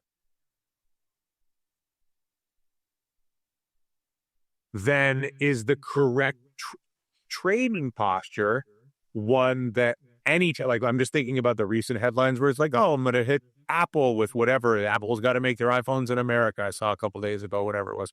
Or there was a talk about the new idea of a 50% tariff on Europe or something like this. Sure. I guess what I'm getting at is anytime there's a sell-off in the stock market based on a Trump tariff headline, is that a buying opportunity? Is that a buy the dip times 1,000 kind of it? anytime there's been a sell-off in the stock market in the last 15 years, it's been a buying opportunity, Trump or no Trump. So I don't think that it really matters. I mean, whatever it's been, it could be a pandemic. It doesn't make any difference. Every single sell-off for 15 straight years has been a buying opportunity. Actually, since 2009. So you could pretty much make that same argument for anything that's happened. The stock market ultimately is a much greater force because it controls, it controls such a bigger portion of the money flow that it's almost unstoppable unless there's something that's, even if there's something that a bear market, for example, whatever cause it would last a year or so, I think that's still a blip. And so the stock market has been essentially, unstoppable for quite some time now, 16, 17 years. The question becomes, unless somebody is either bold enough or dumb enough to destroy our economy, then you have that risk. I don't think that's the case. I've always thought we're too big to fail. So yes, to answer your question, the stock market is completely discounted all of Trump's nonsense, all of it. Yeah, all of it. At even the tax plan, the deficit, everything. Whatever, it's all viewed as words that will not be ultimately. Basically, the headline would be the stock market doesn't believe the Trump administration. Yeah, the bigger issue we have, the bigger issue that we're all facing right now is that it's not the economic damage it's not the short term or the immediate economic damage. There's something wrong with Trump's ego that requires him to think that he's in charge all the time. And so he makes these dumb proclamations, we're going to tariff you and now we're going to take it off tomorrow, we're going to do this and then you give me X number. It's more of it almost feels more like a bribe than anything else. But put all that aside for a second. The real risk of this administration it's just not trade policy or economic policy. The real risk is and this is probably what bothers me more than anything else is the social damage. Have we become now, has he basically made it acceptable? Should we just close our eyes and accept everything else that's happening? And that's the scary thing to me. Is meaning all of the side deals and all the side deals, everything. Why doesn't anybody speak up? Why are we so quiet? Literally, why are we so quiet? Why is this country where everybody speaks up about everything? Why are we taking a passive approach to a con man / convicted felon and nobody's speaking up? Now, when I say nobody's speaking up, that's not fair because there are, plenty of people in politics that speak up. There are plenty of people that write op-eds that talk about it, but it just doesn't seem like it's the general theme across this country, and it should bother people. One of the things among the many things that maybe there's not as much commentary about is the sort of specific targeting of specific universities, which almost feels like a personal vendetta. I mean, I don't know why would you uniquely target Harvard, for instance? Like outside of it, it's simple. They targeted Harvard because Trump targeted Harvard because Harvard rejected his son. I mean, it's really simple. I don't even know why anybody has a hard time with this. I mean, this is a simple case of, Barron applied to Harvard. Harvard rejected him. He did not want his son going to NYU. I mean, that's NYU. I mean, my God, like my son went to NYU. His son shouldn't go to NYU. Yeah, I mean, come on. NYU's NYU's not Ivy League. NYU's a couple of notches down. Anybody can go to NYU. I mean, that's just thinking. It's not the case. Obviously, it's a great school, but one of the best schools in the country. But Harvard rejected his son, and this is payback. I mean, listen, it's that's just one of the many reasons, but you can throw on the liberal stuff, you can throw anything you want, but when you start to think about the ridiculousness of targeting students, all it is just it's just a widespread bully approach to management. Who targets kids?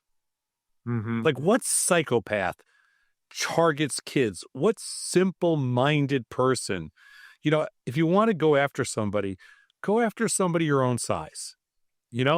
Go after the Putins of the world. Go after other dictators. Go after the bad people. Who goes? But you can't go after those people. Those people you want to be. So you go after the people that are literally defenseless. Foreign students are absolutely defenseless. Students are defenseless, but foreign students, totally defenseless. You hold a threat over them. If you come here, we're going to deport you. If you come here, we're going to throw you out. So you're just wasting your $100,000. Just think about that. What only a bully and only a complete loser would target students? Under the guise of what? Protecting white kids that can't get into Harvard because we're letting in people of color and different nationalities into the school. Think about how racist that is. Think about how insane that is. I mean, the other thing that occurs to me, not whether it's the university targeting is sort of an easy example, but the other thing that occurs to me is the idea that, it's not clear to me that much of this is even within the sort of traditional framework of what would be called legal. Oh, it's not legal. It's not legal at all. He's gonna lose in court. I mean, we just need Janet Mills to be the litigator for Harvard in this case. See you in court type thing. That was her line to Trump, and obviously no problem. She won in 2 seconds. And, she won the legal battle in 2 seconds because any litigator that knows what they're doing, done. He's going to lose. Of course he's going to lose. There's no case at all. And so do you think that that's even a consideration? In other words, do you think there's an awareness that whatever's happening may be illegal, but it's still worth doing just because of the headline value, even if it gets overturned in court? Or do you think there's a belief, like, what do you think that Americans are, we didn't realize there's a lot of people here that always thought we were a racist country, but there's a lot of people here that didn't realize how bad racism is in this country and how ethnocentric we are, where we just focus on, our own where there's really no vision, there's really no global vision, and there's really no understanding of how important, global trade is, obviously, how important collaboration is, how important the brain drain is. And I think that when it all gets down to it, that there is a large enough portion of this country and his base that look at this and go, you know what? Screw it. Why aren't we letting in white kids from Nebraska or white kids from California or white kids from Texas into Harvard? Why is it all, a Chinese kid, an Indian kid, a black kid from Africa? Why is that? Why is it 30%? It's so insane that that we're having this discussion in 2025. Just think about this, Dylan. This is 2025. It doesn't. It's. Why do you think that there's not a more vocal, that the people with the most power to speak, meaning the billionaires, the CEOs of the large companies, the political leaders. That's the real question here today. They say that the 500 most powerful people in the country, whether they're a politician or a CEO or that's right, just a rich guy or gal. Yeah. So why is it that? So why does Trump go after international students? Because some international student, who are they going to speak up to? They don't have any money. They don't have any. Nobody's going to listen to them. Why isn't Jeff Bezos speaking up? Okay. Why is he so gutless? Why is Zuckerberg gutless? Why are all these crypto people so gutless that they, just because just because they want different regulation. Why isn't every CEO that is a multi-billionaire with hundreds of billions, whatever it is, why aren't they speaking up? Why is Musk so gutless? Why are they all so absolutely gutless? And why do you think because you think they're getting benefits, or you think it's because they're afraid of being targeted for revenge, a la Harp? Well, they are getting benefits, but then all of a sudden you see a guy like Tim Cook, who's another one of those gutless people who sucks up to Trump, does everything that Trump asks, and then Trump goes after him anyway because Trump doesn't care. He'll throw anybody under the bus. But all of them, I mean, they should take a lesson. They're pathetic. I mean, what Bezos has done with the Washington Post, with what they've, with respect to essentially censoring his own paper, what these guys have done, and what they've turned this class of billionaires that I really used to have a lot of respect for, and I'm sure you did too, because, it takes something amazing to be able to build a company that's a multi-trillion-dollar company. And then, listen, there are certain situations where, sometimes it used to drive me crazy when different athletes don't speak up, but I don't feel like this. I don't feel like it's this, that it should only be athletes or only be media people that speak up. Like why is, why does LeBron James one of the few people that will speak up? Why is it a couple of people in the media, a few people that will actually speak up? Why isn't everybody speaking up? How is this good? The reason everybody has what they have today is because free market capitalism works and because democracy works. But when people see a threat to that and they choose, they choose themselves over the much bigger picture, it's kind of really sad. And I will never support any of those, any one of those billionaires. They're all pathetic, gutless losers to me. Mm-hmm. Every single one of them. But the reason they don't speak up, you think, is because they're afraid of the revenge, or because they're afraid of being cut off from access? Like, what motivates the? Let me ask you a question. If you had $100 billion, Dylan Radigan, you wouldn't have, because I know you wouldn't hold back one thing. You could care less. There's not one thing you can do. What do you need? 102 billion? I said 100 billion. I mean, I've been hard to hold back on. I understand that. But just think about it. But at 100 billion, 10 billion, whatever the number is, you know what? You wouldn't hold back for a second. Nobody would change who you are. It's not going to happen. Okay. It just doesn't happen. But for these people, for somehow it did.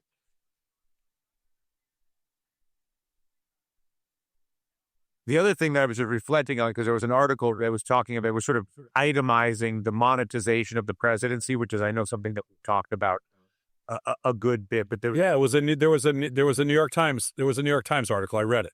Yeah. And they did a good job of just sort of itemizing the mechanisms of monetization, with the obvious one being the big crypto deals and all the rest of these things.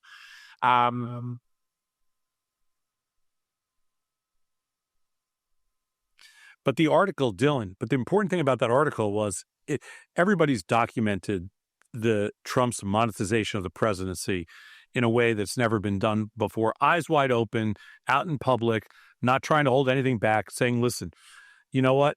I'm going to do it right in front of your face. And if you don't like it, come on after me. But that's not what that's not what the crux of the article was after. It was like, why isn't anybody speaking up? Why isn't there an outrage? Why does this guy get a pass?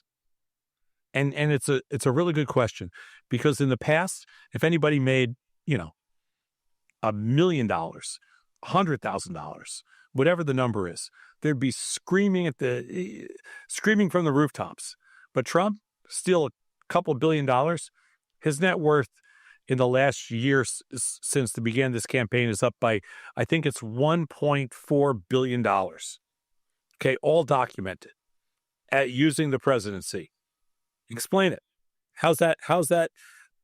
And do you think the reason that there's not more of an uproar is because it's sort of like it's the flood the zone concept, where there's such a constant and never ending prevalence of these activities that it basically exhausts anybody that would resist, and then but for the 500 richest and most powerful people who simply refuse to engage? It's a combination of all that. It's a sad combination of all that. And, it's, I guess there's a variety of different reasons, but that's really the. Mm-hmm. I mean, the market's also not worried about it. In other words, like when we talk about the integrity of the system or the integrity of the presidency or the integrity of the government, all of which is obviously compromised by all of this, the stock market doesn't seem to be concerned by, forget the tariffs, no tariffs. The stock market's also not concerned by anybody's opinion of the integrity of the U.S. government. Yeah, because they know that the hope is that this is short-lived, and that, he's a lame duck president and it's short-lived, and America will recover. It's, and hopefully there's no continuity to his mission.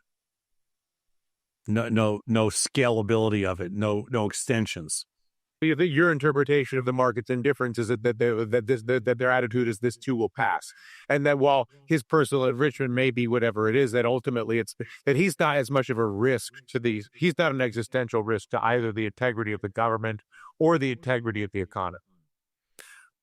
I think that's where we are right now. What individuals might own. Sorry. I'm not sure that that's what things will be like in a couple of years, but that's what it's like now. I do think that's the approach the market takes, and which is this too will pass. Yeah.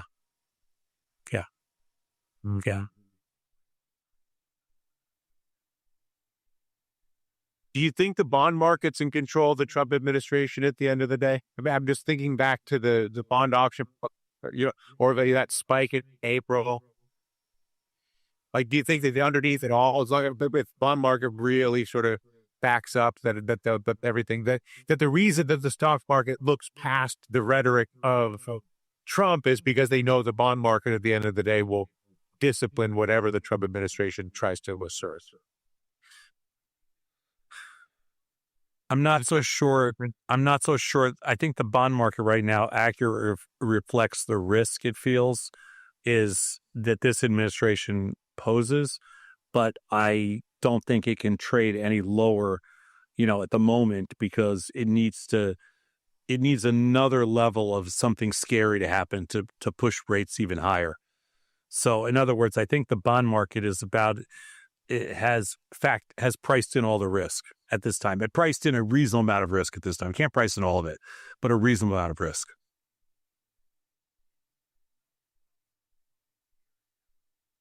Do you think the dollar has room to sort of come back, you regain? In other words, if the bond market's where it's at and the stock market's where it's at, is the weakness of the dollar, it goes back to the beginning of April, the divergent. Is that the price extreme? Is that the sort of misaligned asset at least in terms of price momentum? Well, I think what's happening is that around the world, the crash in the dollar has actually given other countries and competitors, a little bit of a leg up, so that they've, everything in America now is cheaper, and their bottom lines look better. And so, if America's weaker, then the rest of the world's stronger. And I think what Trump either doesn't care about or doesn't even understand is that he not only has he brought the rest of the world together, he's also made the rest of the world stronger. I mean, yes, he has, crashed certain markets like the Russian stock market and things like that. But for the most part, he's essentially made money flows better to other places, and he's made other markets much stronger, and he's made other economies much stronger because A, they're less dependent on the U.S., and B, their currencies have gotten with a 6-7% volatility, a lot of these currencies are already up 2 years worth of, potential gains. So Yes, he's made the rest of the world stronger and the U.S. much weaker. But you're suggesting that the world likes that. In other words, that is to the benefit of non-U.S. currencies ultimately. I think the world likes what I think the world likes is the fact that they for so long depended on everything from the U.S. The U.S. was their banker. Their U.S. was the protector. The U.S. was the decision maker, the policy setter, and everything else. And I think in a very short period of time, they realize, you know what? We can't count on the U.S. for anything.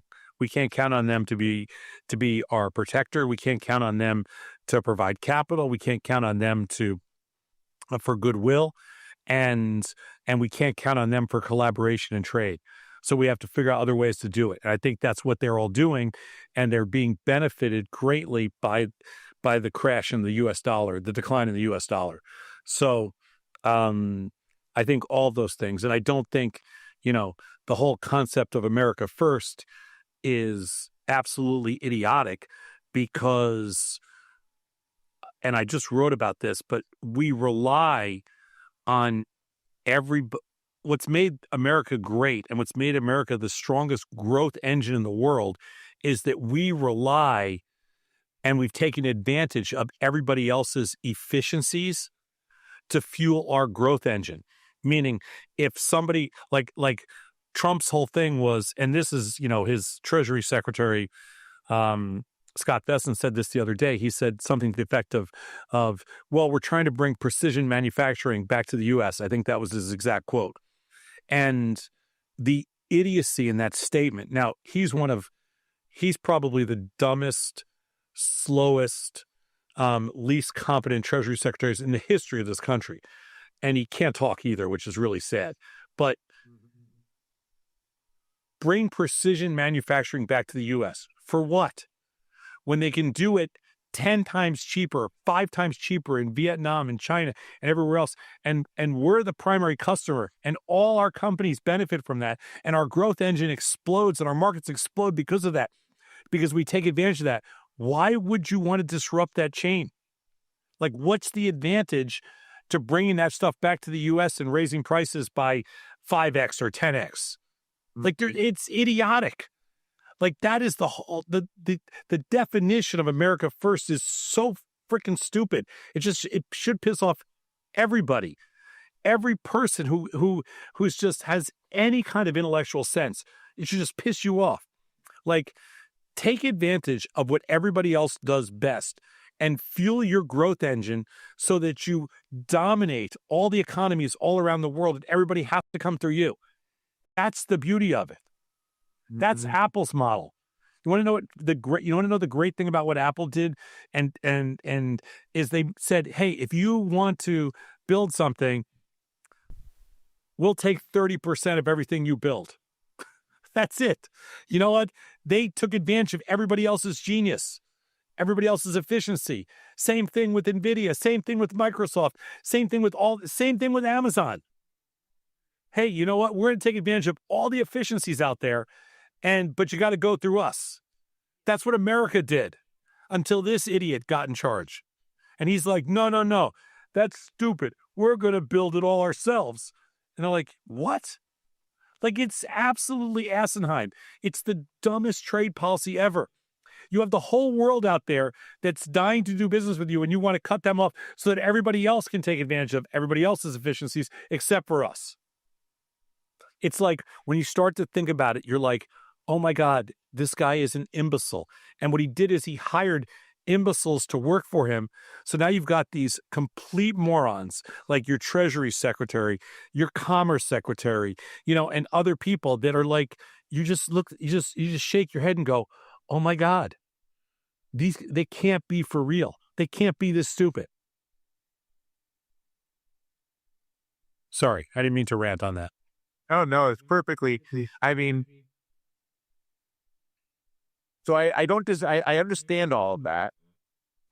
What I was thinking was, there's much being made about the cover-up of the decline in Biden's mental acuity during his presidency. Okay. You think the same thing is happening now with Trump? That basically the same playbook of sort of pretending that Joe Biden was Copus Mentis.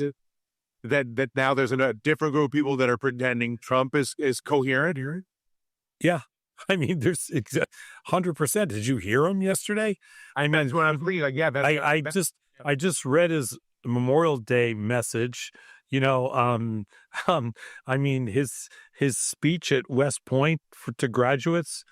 I mean, did anybody listen to any even parts of that? He started talking about, you know, trophy wives, and I mean, my God, the guy's I don't even think he's that. I don't even know where to start. You know, he and he, you know, started talking about the army. I rebuilt this and that. Oh my God, will you shut the fuck up? My God, you're just the worst person on earth. Like, what the hell is happening to us? And we have to listen to this guy. You know, he can't even give a speech, you know, at Arlington National Cemetery where he doesn't talk about himself or, you know, Biden's dementia or something. Just what do you think the chance? Let's assume that there'll be. I think it's a safe assumption that there will be political, true political opposition, meaning a Democrat-controlled House and Senate in 2 years. What do you think the odds are that Trump's able to actually move through any of these, not just the tariffs, but the taxes? Like, do you think that anything actually happens policy-wise in the next 2 years? Or do you think it's just a big rhetorical sort of adventure with no real consequences? He's become a very effective pseudo dictator. And so he has, for whatever reason, I mean, no, he's never going to get a single Democratic vote on anything. I mean, obviously everybody despises him on that side of the aisle, but he will, and he'll have a few defectors. But for the most part, the Republican Party has turned into, you know, they love to call everybody else sheep for some reason. Like they think that that's, you know, but the reality is they have become the most pathetic political party anywhere in the world. I mean, it's almost like, you know, if Trump says jump, they all jump together. They don't even ask. It's unbelievable. And all for what? Because for fear of not getting reelected. The only Republicans that ever speak up are the ones that decide, you know what, I'm not going to run for reelection, and I don't want my legacy to be that I supported this nutcase. That's the only ones that ever speak up when they decide they're not going to run for reelection. Like Bob Corker and those guys back in the distant past, I guess, at this point. Yeah. There's a bunch of them. But they speak up when they're not running for reelection. If you were to is there a trade that you view as a long or short Trump trade, or a long or short like as a way to sort of to profit from the, you know, other than the obvious thing, which is ball expansion and all the sort of standard tasty playbook stuff? Is there anything that's unique to this dynamic that you see as creating an opportunity from a trading perspective? It's very difficult when you're dealing with a criminal mind as opposed to like a presidential mind. You know, when the president's primary goal is to serve himself rather than to serve the country, it is very hard to find a trade in that. I mean, as a trader, I look for markets that are overbought or oversold and bet that, you know, that's where the opportunity is. I think it's very difficult. Like there's no like tariff trade. There's no specific, you know, Trump trade. I mean, everybody's the simplest quote Trump trade is just stay long crypto because that's what everybody's doing. So, you know, the crypto trade is essentially the Trump trade. Just buy anything in crypto, anything you can get your hands on, and even if it's meme coin, you know, whatever, and that's your safest Trump trade. But I think that one's already, you know, that feels like that's played out. I feel like there's already too many kids on the bus with that one. Like everybody's loaded into the bus. So I feel like it's played out, but I think that that's the, if you were to say what is the Trump trade, that's the Trump trade. Long crypto, you're saying. Just be long crypto. Crypto. Yeah. I don't think there's an equity trade to make other than, I don't think there's an equity trade. Mm-hmm. And then nothing bond wise or anything else that's relevant as far as you're concerned. Relative to this, or even that budget, the tax cuts, the deficits, all that jazz. Because it's too much rhetoric and not enough reality. Yeah. And there's no way, the challenge that we have in America right now is there's no way Trump's not going to get better. He's going to get worse. And there's no way to rein him in because nobody has any control over him. He thinks he's untouchable. He's invincible. Nobody has any control. He's an elected dictator is what he thinks. And so I just don't think anything's going to change for the next couple of years, and I think that's, you see it. He picks on individual universities. He picks on individual companies like Apple recently, he'll go after anybody. He really doesn't care. He really, whatever the flavor of the day is. But it's interesting that the market is immune to it, relatively speaking. It's more a matter of people individually get offended and all the rest of it. But the financial markets don't seem terribly concerned with any of it. The markets, they get emotional, but they're not going to be concerned if Trump tries to take Apple down. Just like, the whole university system in America is not going to break if Trump goes after Harvard. But there is a piece to it which is incredibly scary. There's an element of it which should concern everybody. What does it say about the founding fathers of the American government that this is even possible? It says that all these so-called constitutionalists actually never read the Constitution, and people just love to run around. I'm a constitutionalist. Really? Well, have you ever read the Constitution? Because there's a few clauses in there which says that A, you can't be a dictator, and B, you can't take money from other dictators. So or monarchies or anything like that. But Trump doesn't care. The Constitution only fits him. It's like the Bible. The Constitution and the Bible only fit him for the things that he wants. Whatever he needs, then it's there. Do you think that the Republican Party can survive? Will exist in some point? What do you think the Republican Party looks like after Trump? I guess would be the question. If the Republican Party is his primary, is his enabler, not his primary enabler. It is. I think they should be concerned that there's going to be. I think they should be very concerned that in the future the Republican Party will not. The Republican Party will always exist. The question is, what will it look like, and will they be able to hold on to any of their seats? And I'm guessing that that the next election is going to be a virtual landslide in the other direction. Public outrage, America doesn't. Well, listen, Trump's changing what America is, but generally speaking, America doesn't do that well with people that steal from the poor and give to the rich. And I think we're not getting the same normal time views, but I feel like that's a good concluding remark from today's diatribe, because I think we're about at 45 minutes. And I know. Yeah. Well, the one thing that his latest bill does, his budget bill is essentially it's a legislative transfer of wealth, the biggest in history, from the poor to the rich. And I think over time, that is a trend that if you keep it going, that will lead to the demise of the party.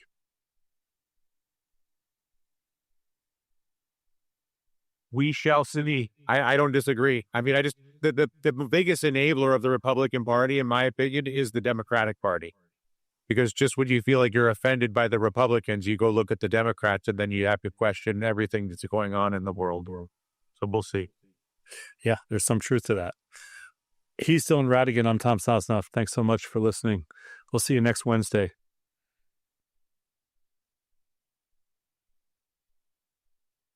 Forbes called us best online for options trading. Investopedia, best for options trading, period. With stockbrokers.com, we're number one for options and futures trading. The Motley Fool really likes us. And so does Business Insider. So what else can we say other than boom? Trade like a trader. Tasty Trade. Make your move.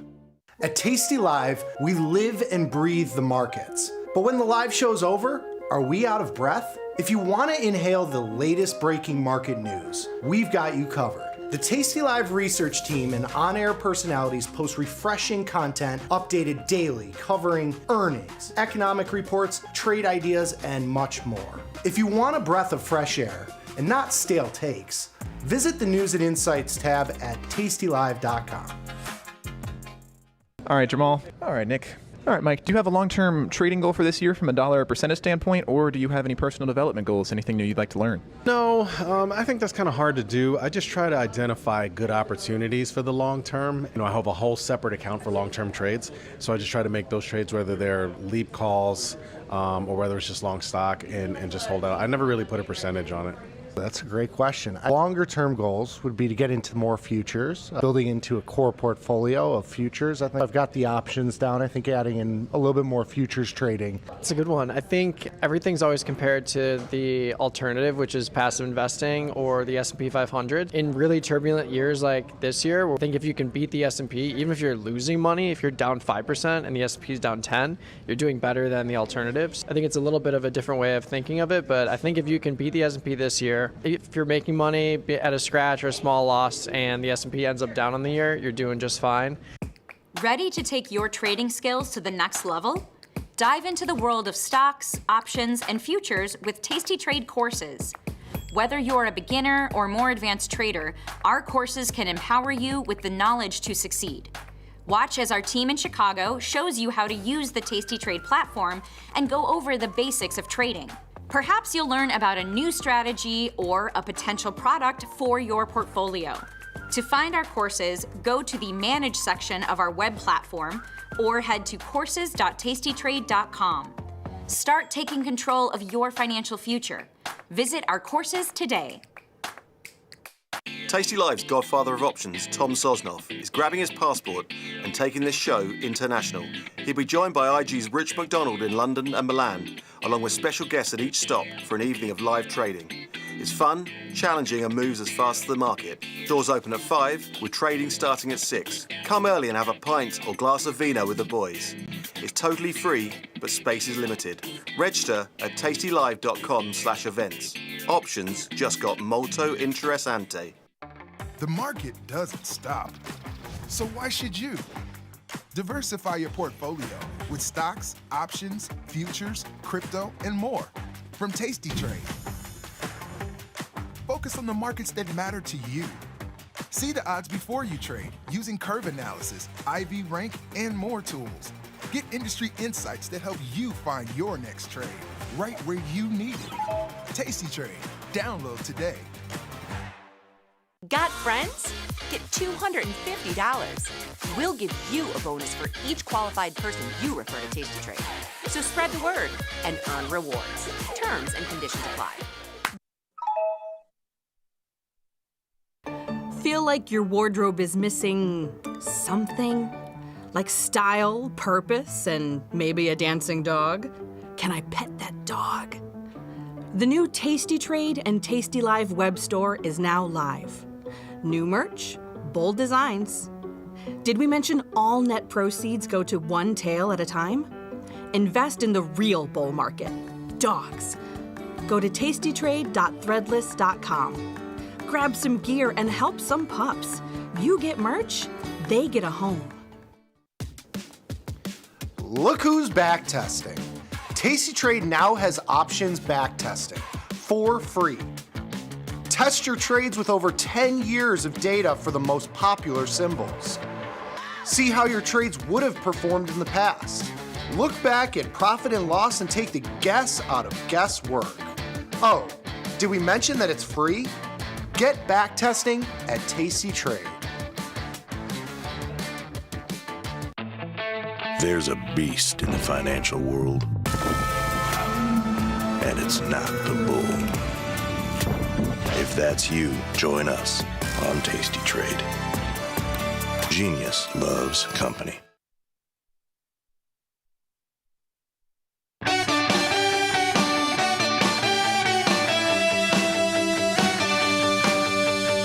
What is going on, everybody, and welcome back to today's assignment. Today is Wednesday.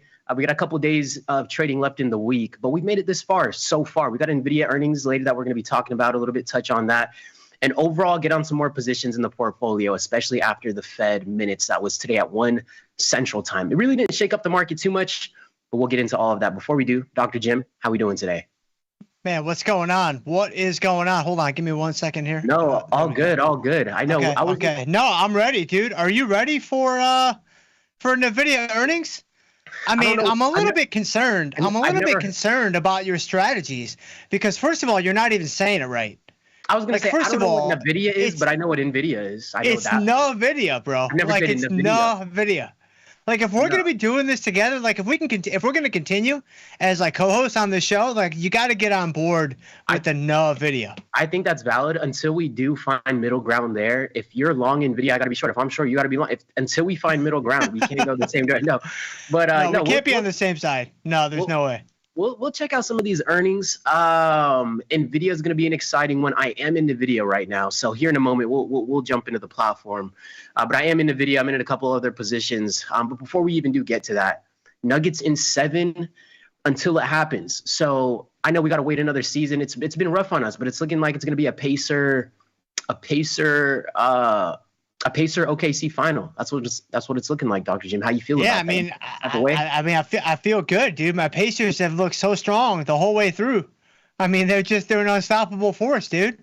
I mean, you got Reggie Miller, you got Mark Jackson, right? You got Rick Schmidt. I mean, you can't stop these guys. I mean, it's been this way for 35 years now. I mean, Josh knows. Like, I'm speaking his language. This is how long Dr. Jim has not watched basketball, folks. This is how long it's been. But no, you're right. Any good run comes to an end. Like, just now here, the market's still going on in a rally, and sometimes these good times got to come to an end. So maybe we get a pullback. Speaking of a pullback, I do have a short position in Nvidia. I know we've been talking in Nvidia. We're going to get into some of the earnings, so we could go ahead and jump into this platform right here. Anything new? What's been going on lately, Dr. Jim? Anything popping out of the portfolio? I know it was a shorter week this week. Is the intern up to anything else? Give me an update on what's going on over there. Not much. I mean, you know, it's obviously it's wax on, wax off with the tariffs. I mean, tariffs on Friday, tariffs off over the weekend, you know, and so it's like, what are you going to do, right? Yeah. And so, it's all eyes are on Nvidia. And then economically, I don't really think there's a ton happening. I mean, tomorrow you've got like GDP, and then Friday I think is PCE maybe. And so, I mean, it's all made up, dude. It's all just all made numbers up. anyway. It really is. Yeah. I mean, the market reactions are not made up. They're very, very real. But the actual numbers themselves, it's like, I mean, whatever. They're just going to revise them 19 times later in a bunch of different directions. And so next week, though, well, actually, I take that back. Hold on. I don't take back any of the fakeness and the revisions and stuff. That's obviously true. But Friday could be sneakily crazy because it just dawned on me it's the last day of the month. So it's the last day of the month. Now, May is not going to be like a bunch of fireworks, I don't think, because it's May. It's not like December or it's not like June OPEX or something crazy like that. So I don't really think that it's going to be anything super crazy. But, you get the month-end flows. You get, a little bit of window dressing at the end of the month. And so, it could be crazier than maybe we expect or maybe we thought. I mean, honestly, I'm looking forward to it. But if we get that dramatic move, I am hoping it's to the downside. I mean, it's looking like VIX is looking like it might be ready to pop again soon. Well, who knows how big that expansion will be, but it's looking like VIX wants to do that. We're sitting at around just under 19 right now. The overall market still rallying since that April rally we saw up until now. We got a little bit of a pullback on the S&P 500, and then as you know, over the weekend, gapping up and still continuing to rally higher. So I'm hoping to sit to the downside just because some of these positions will benefit from it. But this is what we got cooking up in the portfolio right now, Dr. Jim. I did have to double dip a little bit in. Hold on. I have a quick question before we get into the positions, because we have an extra long show today. Right. We're going all the way until 2:30 Central, which is pretty cool. I want to go back to the VIX really quick. So pull up that chart of the VIX. I'm just curious, because you'll use some technical analysis in your trading, correct? Yeah. I hate to be like so technical, no pun intended. Sure. But it depends what you mean, like head and shoulders, double tops, not in that way, but yes, highs and lows for the most part. Okay. Yeah. You're using them. You're using them in some capacity. Absolutely, I knew it wasn't like a ton, and I know you're not in there measuring cups with handles. Like I know. Okay. But from a, but I've heard. Now, correct me if I'm wrong, because I really don't use technical analysis at all. Yeah. But my question to you is, I've always heard that you can't use technical analysis on the VIX because the VIX doesn't respond to supply and demand the way that regular stocks do. Have you heard the same thing? And if so, is that correct or is that incorrect? I haven't necessarily heard the same things. Some things that I've heard around the VIX is the fact that, obviously we can clearly see that the VIX tends to contract. So other than that, that's the only type of repetitiveness that I even see in something like the volatility index. But outside of technical analysis, I don't even think I've heard people talk about technical analysis on something like the VIX. Like I've never heard someone talk about, we're getting a double bottom, we're getting a double top, we're getting whatever it is. I've never heard somebody talk about the VIX in that way. Maybe I'm just not in the right conversations. But I know whenever I brought the VIX up, I think I brought it up to you maybe a year or two ago, even Nick, over the past few years, brought it up to Tom before. I remember my first inclination was like, yo, why don't we buy VIX? And then, why don't we sell VIX at these levels? And they steered me to selling vol in a different way or buying vol in a different way. So those are really the only thoughts that I had that came across around the volatility index. And I haven't really heard too many conversations about actual technical analysis. Do you see any conversations around that in terms of looking at VIX and gaining an opinion based off of the chart for VIX specifically? Yeah, that's kind of why I was asking. I see some people online are very vehement about the fact that you can't use technical analysis on the VIX. It's not valid. It's not this. It's not that. Then I see a bunch of other traders that, they're looking at, highs and lows and swings and whatever else on the VIX. And I'm like, okay, I'm just curious from someone that's a little bit more familiar with using charts to assist their trading. I was curious what your thoughts were on that. You just said, in fact, you just said it looks like it's ready to pop. Like, what do you mean by that? From a visual component, I guess, is where I get the inclination of that. Just visually. I have no data to back, like, yo, we're going to get a pop here soon, whatever the case might be. But just looking based off of how the VIX usually reacts, we see, and we do see in the data, we typically will get some type of expansion, and we almost always get the contraction. So I only say that based off of how quiet it's been, and it just feels like internally, my gut feeling, if that has any validity, just feels like we might need a pop sometime soon on VIX. So that's really where that comes from. Man, let me tell you something, man. Let me bring you underneath my wing and just help you out a little bit. All right, don't you ever let somebody tell you that hope is not a trading strategy, and don't you ever let somebody tell you that your gut feeling is not a valid feeling. Bro, your gut feeling and hope, those are your two best assets. Yeah. Those are your two best weapons for any strategy. And then you fill in the blank with whatever you need. That's actually a really good point, because I need to do the research, but could you argue gut feelings and things like that comes from your subconscious mind picking things up that you've experienced before? And could that help you in certain situations even outside of trading? 100%. No, I think you nailed it. I honestly think you nailed it. I think that when you've been trading for a while, I think you do develop an intuition. I think you do kind of develop. Now, I don't know if it's necessarily, again, I don't have any hard stats to back this up. Like, I can't give you a market measures. I can't hand you an options jive and say, hey, like, this is the data. This is just maybe my own lived experience. Take it for what it's worth. No, I think there's something there, and I think it could be, statistically significant at the end of the day. So, anyway. No, absolutely. I'm hoping we get a pop in vol right now.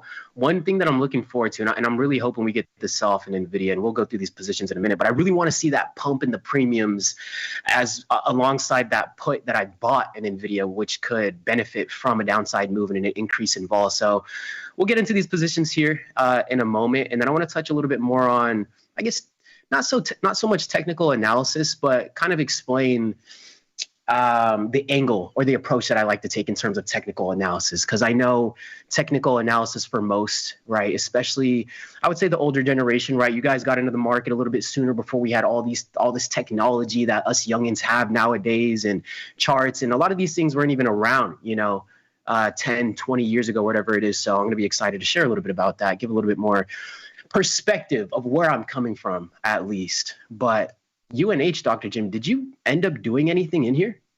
Yeah, we did a little something. Yeah, we did a little something. I wasn't going to do anything in there, but somebody in the YouTube chat, and I can't remember who, so my apologies, because it ended up being a great trade. We just did a little short put spread. It was maybe a week ago or a week and a half ago. We did a little short put spread and made a little bit of money on that kind of that little rebound there in UNH. It wasn't the big rebound. It was maybe a week ago. So it was just one of those little guys. And so, I mean, it was nice. I mean, and obviously UNH is, I mean, it's certainly in play right now. Right there. And the premium. No, it's a huge player right now. Yeah, no, I didn't get the largest move on UNH, but I got a little bit of a pop, and I really sucked out a lot of premium, which was really nice. I mean, I collected about 438 in premium. I went $10 wide on this one. I'm very used to doing $5 wide, but I'm slowly throwing on some $10 wides here and there. Did that one in UNH, was able to snag $3 worth of credit, and then as of a couple days ago, I'm double dipping in UNH. So I ended up selling another put spread because after that initial pop, and then we sold back off a little bit, just a little bit of a double dip there, sold some more premium, collected 442, and we'll see if we get another pop, and I'll be right out of this thing again. But I mean, UNH, it's provided the volatility, and it's really provided, the premium to actually sell the options contracts over there. So that was a nice little mover there, Dr. Jim. So we're still sitting in that 51 days to expiration, AKA I have 51 days for UNH to pop or bounce in some sense. We got SPY. I mean, sort of. Yeah. I mean, just looking at your strategy, though, I mean, a 290, 280 put spread with the stock at about 300, you don't really, I mean, if it pops, it's going to help. But you actually don't need it to go anywhere, which is, I mean, that really highlights the power of selling options to begin with. You don't need it to go up. If it goes up, it's going to help. It's going to make it a lot easier. But as long as it just stays around here, like, you'll be fine. And that's a really good point that you bring up. So, and because you bring that up, excuse me, I want to skip right down to this QQQ position that you kind of brought up in a way of how vol really works with these options contracts. I saw a video earlier today, and it was a short form video. It was with Nick. Shout out to Gus and Nick on that short form piece. But it was asking some of the traders in the studio, what's one of your favorite features of the platform? And of course, Dr. Data backtesting. Anybody could have guessed that one. I said that before he said it. And then Nick comes up. I'm like, what is Nick going to say? And he said the being able to view the price fluctuations of the option contracts themselves. And he brought that up. And I was like, wow, that's my favorite function of the platform too. And I know we went over it before, but it's whenever you go over whatever contract that you have, very helpful, especially if you sell naked as well. You don't got to do the math. It's whatever you sold it at and wherever you're going to buy it back from. And you'll see what I mean. So this morning, I bought some puts. I bought some out of the money puts this morning after the initial rally in the morning. I bought about 6 puts and I purchased that here at about 9:42, so about 12 minutes after market open for about $1.54 per contract. And let me just quickly pull out the calculator, even though we have a mathematician right in front of us. But anyways, so that's going to be about $924 worth of buying power. So we bought 6 of those. And one thing that helped me manage this position today was we bought the 522s. And if we look at the 522s from earlier today, we can go back and see the price history of the option contracts. It's really cool, I think, especially if you're just learning. It's so helpful seeing the actual pieces of your options move. And this would have helped me greatly just getting in, but just visually seeing, I'm a very visual learner. But if I go down over here to the 1 minute chart, it'll then show you the price fluctuations, right? Over the course of each minute in the day. It's just a daily chart, but on this very specific option contract, the 522 puts to be exact in the 0 days that expire today. You can see the market's selling off right now. The market just had a pretty big drop. Now it's rallying back. So that's why these option contracts just went from $1.66 to a high of $2.89. That's insane.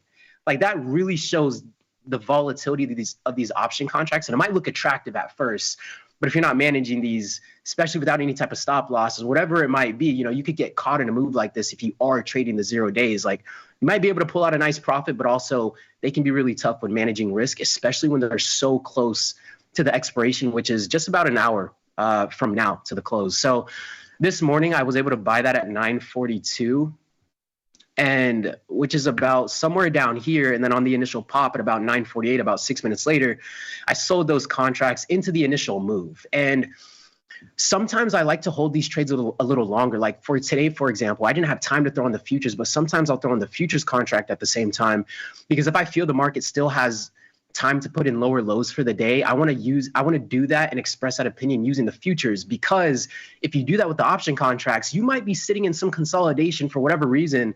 The market will sometimes start to chop around, and you can see as it was consolidating, you could see how the value of these contracts just slowly dripped away because it's losing time value as the market's consolidating. And then if we go to the actual chart of the QQQ and look at the 1 minute, you could see, right, we never made lower lows on the overall market, but that put option was making lower lows all day, kind of just like dripping like a faucet, just losing value as the day goes on. So I say that just to say that functionality is really helpful, and it just gives you a great idea with how time works with those option contracts. It gives you like the perfect visual, of how time just slowly creeps out of there. So I thought that was pretty neat.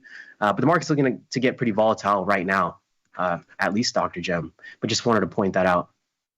No, that's pretty interesting stuff. And that's a pretty new feature, if I'm not mistaken, right? Being able to plot the option prices. I'm not sure how new, maybe new relative to this being created. I know I've been looking at the option over the last year, so I guess new is relative, but I've been looking at it for a little-ish while. Well, we have to keep in mind that, Dr. Data, he's doing all this by hand. Like, he's doing all this by hand for all the symbols that we trade. So, my man, he's just getting it done. He's just making it available for us. Because even if I had 6 hands, I couldn't do it. So shout out to Dr. That's what I'm saying. Like, he's just, he's doing it day and night. So we really appreciate all of his hard work. But yeah, that's really cool. I've actually never used that before. Yeah. There's so much functionality inside Tasty Trade, and I'm kind of a creature of old habit. So I find my 5 or 6 things I like to look at. And that's pretty much all I look at. And so I actually didn't even know you could do that. So I just learned something new. And I'm like, wow, I'm from theory to practice. Like, we're going to be able to use that a lot to kind of look at option prices. That's pretty cool. Yeah, it's really neat. And I know when you're selling naked, it's easier to keep track of because it's just the 1-in-1 for the contracts. Like if you sell the contract or buy it at $2 and the contract goes up to $3, you just made $1, you made $100. It gets a little tricky with the defined risk, as you can imagine, because now you have to subtract it or add the extra leg that you have.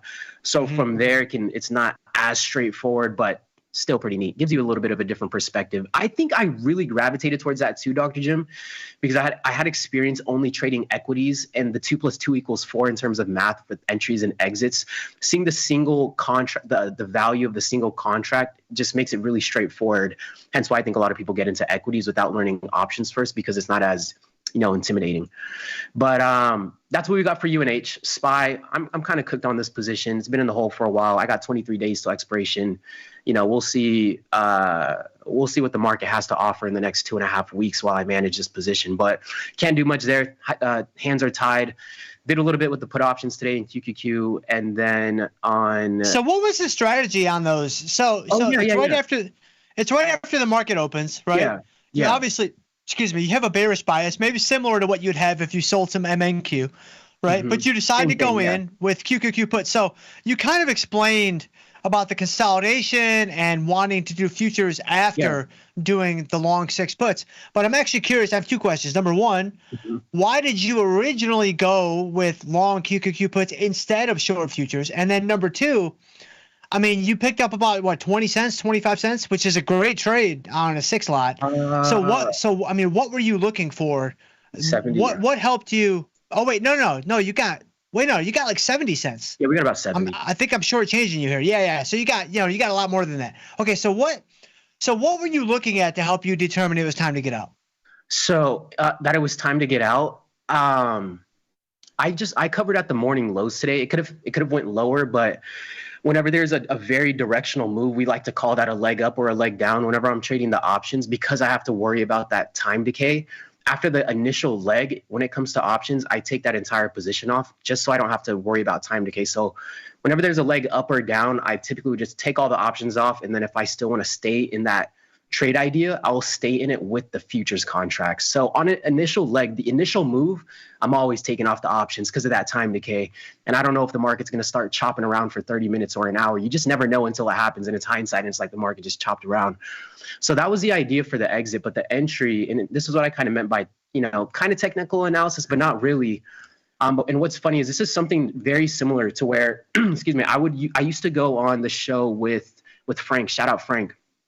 And we used to trade a lot of futures. This is like maybe 2 years ago now, maybe 3 almost. But I don't know if anybody remembers that show. It was a fun show. But I'd go on there once a week. We talk a lot about standard deviations and like just selling the standard deviations after the market's down like 1 or 2 standard deviations. We would buy the contracts or we would sell it if it was up 1 or 2 standard deviations. After a while, I found out this is essentially what I was doing. I like to use a volume profile with it, but the volume profile has built-in standard deviation levels. So today, the market rallied all the way up to and a little bit past the first standard deviation directional move away from the quote-unquote mean. And it's like, well, what does that mean? You're taking it. It's all of the data from last week. So the market ran up to the first standard deviation from the mean from the data that was traded all of last week. So whenever we shot up there, I knew we were in that 1 standard deviation zone. And then we happened to take out a previous high, which added to the conviction. But I don't necessarily care too much about previous levels. But if logically I can think people are entering or exiting at this level, and on top of that, it's a 1 standard deviation move or a 2 standard deviation move away from that data, then I'm going to look to take the position. So it's just like the rubber band.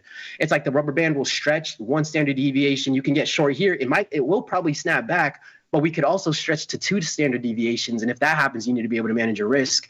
And if it snaps, that's where we head into price discovery. And then we start trending into a new market. But whenever the rubber band stretches to that 1 standard deviation or that 2 standard deviation, and I can identify some weakness, that's where I personally feel a little bit more comfortable to take the short. So it's just the standard deviations at the end of the day, really.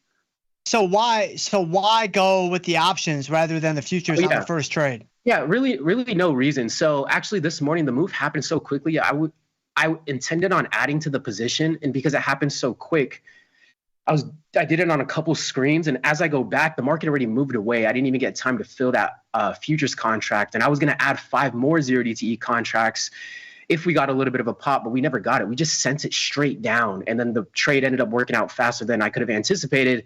I didn't get to add to the trade like I wanted to, so I didn't get on the extra contracts, and I didn't get the futures contracts on. But the market just moved a lot quicker than I could have anticipated. It went straight down after the rally this morning, and I was like, you know what? Bittersweet. I'll take it. That's a high-quality problem, though, right? When it moves too quickly in your favor. Yeah. I mean, it's like, it could be worse, right? That's I mean, true. worse things have happened. So it's a really high quality problem, and I had to work through a lot of my psychology when situations like that happen. Actually, Dr. Jim, I noticed I would have worse habits after missing an opportunity that I didn't capitalize on as much as I thought I could. More than taking a red loss on a trade, I noticed that affected me a little bit more, and it took me a lot to really dig through the emotions and psychology of that. But it definitely doesn't feel good when you don't take advantage of a really solid opportunity to the extent that you wanted to. So good problem to have, like you said. Yes. Other than that, Dr. Jim, we'll go to Disney and then we'll go to Nvidia. Disney, up a little bit on that one. Just bought a put on that. July 18th expiration. Man, look at you, man. You're buying premium left and right. Look at you. No, you caught me on a good day. You caught me on a good day, Dr. It's crazy. It's crazy stuff. I love it, man. Caught me on a good day. This one was a little bit more directional, why I went with buying the put on Disney. And then also IV was fairly low, wasn't very attractive. I liked how Disney was looking. I mean, it looked like the overall market. It's been on another insane rally, just like NASDAQ has been on in the S&P 500. So just wanted to buy a put. It wasn't too much. I think it was about $266. That'll be my risk on the trade. If we get a decent sized downsized move, I'll take it off. So not too much there. And then other than that, I have an Nvidia position on that I put on about a week and a half ago, maybe 2 now. I was well aware I might be sitting in this one as earnings falls upon us. That wasn't the intention, but that's how the cookies crumble in this time around. So I sold the 135 calls in the June 20th cycle, $5 wide, collected about $1.73 on those. And we got Nvidia earnings coming up, Dr. Jim. Did you already throw something on in here? Yeah, no, I definitely did. You did? No, I Okay. Oh yeah, no, definitely did yesterday. And I'm kind of starting to second guess it a little bit.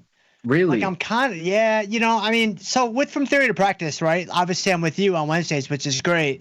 Yeah. So if I want to trade earnings on Wednesdays, I do it on Tuesday because I want everybody to see what I do so I can work out my thoughts fully. I try and do all my live trading on the show. We've done that for many years now. And so yeah. I think that, a lot of the people that watch the show really appreciate that. So I try to keep that going. But one of the downsides to that, one of the big gotchas is you put a trade on Tuesday. That's not the day of actual earnings. It's like, well, a lot can happen between, one day in the market. And my own personal feelings sometimes change. And so now, like we played Nvidia to the upside, played Nvidia bullish for sure. Now I'm thinking, man, I'm not so sure, especially now that I'm seeing you're playing it to the downside, at least in kind of like a de facto way because you're already in it to the downside. Yeah, I'm kind of wondering if the downside isn't the right move here. Oh, you're saying you did throw on a downside position? No. I played it to the upside. Oh. But now, if I was going to trade it today, I actually think I would probably play it to the downside. It's already on. No, yeah, it's already in. It's already cooking. I'm not going to take it off now. Yeah. All right, Dr. Jim. Whenever I see that the Nuggets aren't going to the finals, I know the Nuggets aren't going to the finals. I can't change my opinion there, Dr. Jim. So that's right. So what do you do then? Like, do you just stick with the original thing and forget about it, or you go neutral? That's what you do. You throw an iron. See, I can't though. I can't. I hear you. I'm married to the long side, man. So I hear you. I hear you. So what are you gonna do then? I mean, you're short with a call spread, right? Mm-hmm. You've got earnings tonight. I mean, what do you forget about your strategy for a second? Pretend you didn't even have that strategy on. What do you think about Nvidia earnings tonight? Are you bullish or are you bearish? Well, I was going to say, what's the inside scoop on Nvidia? Is there an inside scoop that we need to know about? Did the intern not file these logs for you? I think she's a little bit behind. Okay, I think she's a little bit behind. I mean, in between like nap time and like coloring and stuff, it's tough for her to get her analysis done. Yeah. I think she's very fortunate to have an empathetic dad like you. Nap time, it's exhausting. So. No, I know the latest news on Nvidia. There was a little bit of some craziness going on with the tariff war, how Nvidia was going to be affected by. So I know their name was in those type of headlines, but other than that, nothing else really stands out to me. I know Nvidia is not as popping as it was once before, but let me go to this daily. And if anything, I think because Nvidia is not popping like it was in 2024, third quarter, fourth quarter of 2024, I'm a little bit more comfortable trading this one. But what am I going to do? I could keep on the same downside position, or I could get long. I mean, we've rallied to the lows since the beginning of April, just like the overall market. But I'm still leaning bearish on Nvidia, Dr. Jim. I'm kind of thinking that's the play. So, I mean, you've got your short call spread that's already working for you. Why don't you add a downside butterfly in the front week and see if you can't get a little something cooking after earnings tonight? Definitely double down. Let's definitely double down, Dr. J. No, I'm just kidding. I mean, that's just a good strategy. This is just listen, man. It is. This is just smart trading. This is, you're already in on the downside. Let's double up on the downside. Yes. Right. I mean, look, I think the NASDAQ just dropped like 50 points in like 20 seconds. It literally catching my eye in the corner of my eyes. I know mine too. I'm like, what just happened? Because it was just over 500 and now it's back to 460. Let's take a and quick so, peek. I mean, look at that. The waterfall has begun.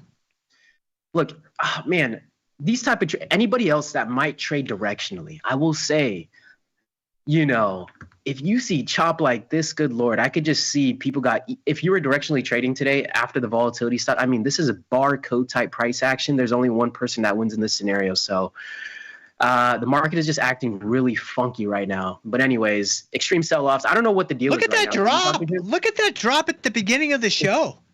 Wow, look at that. Look at that.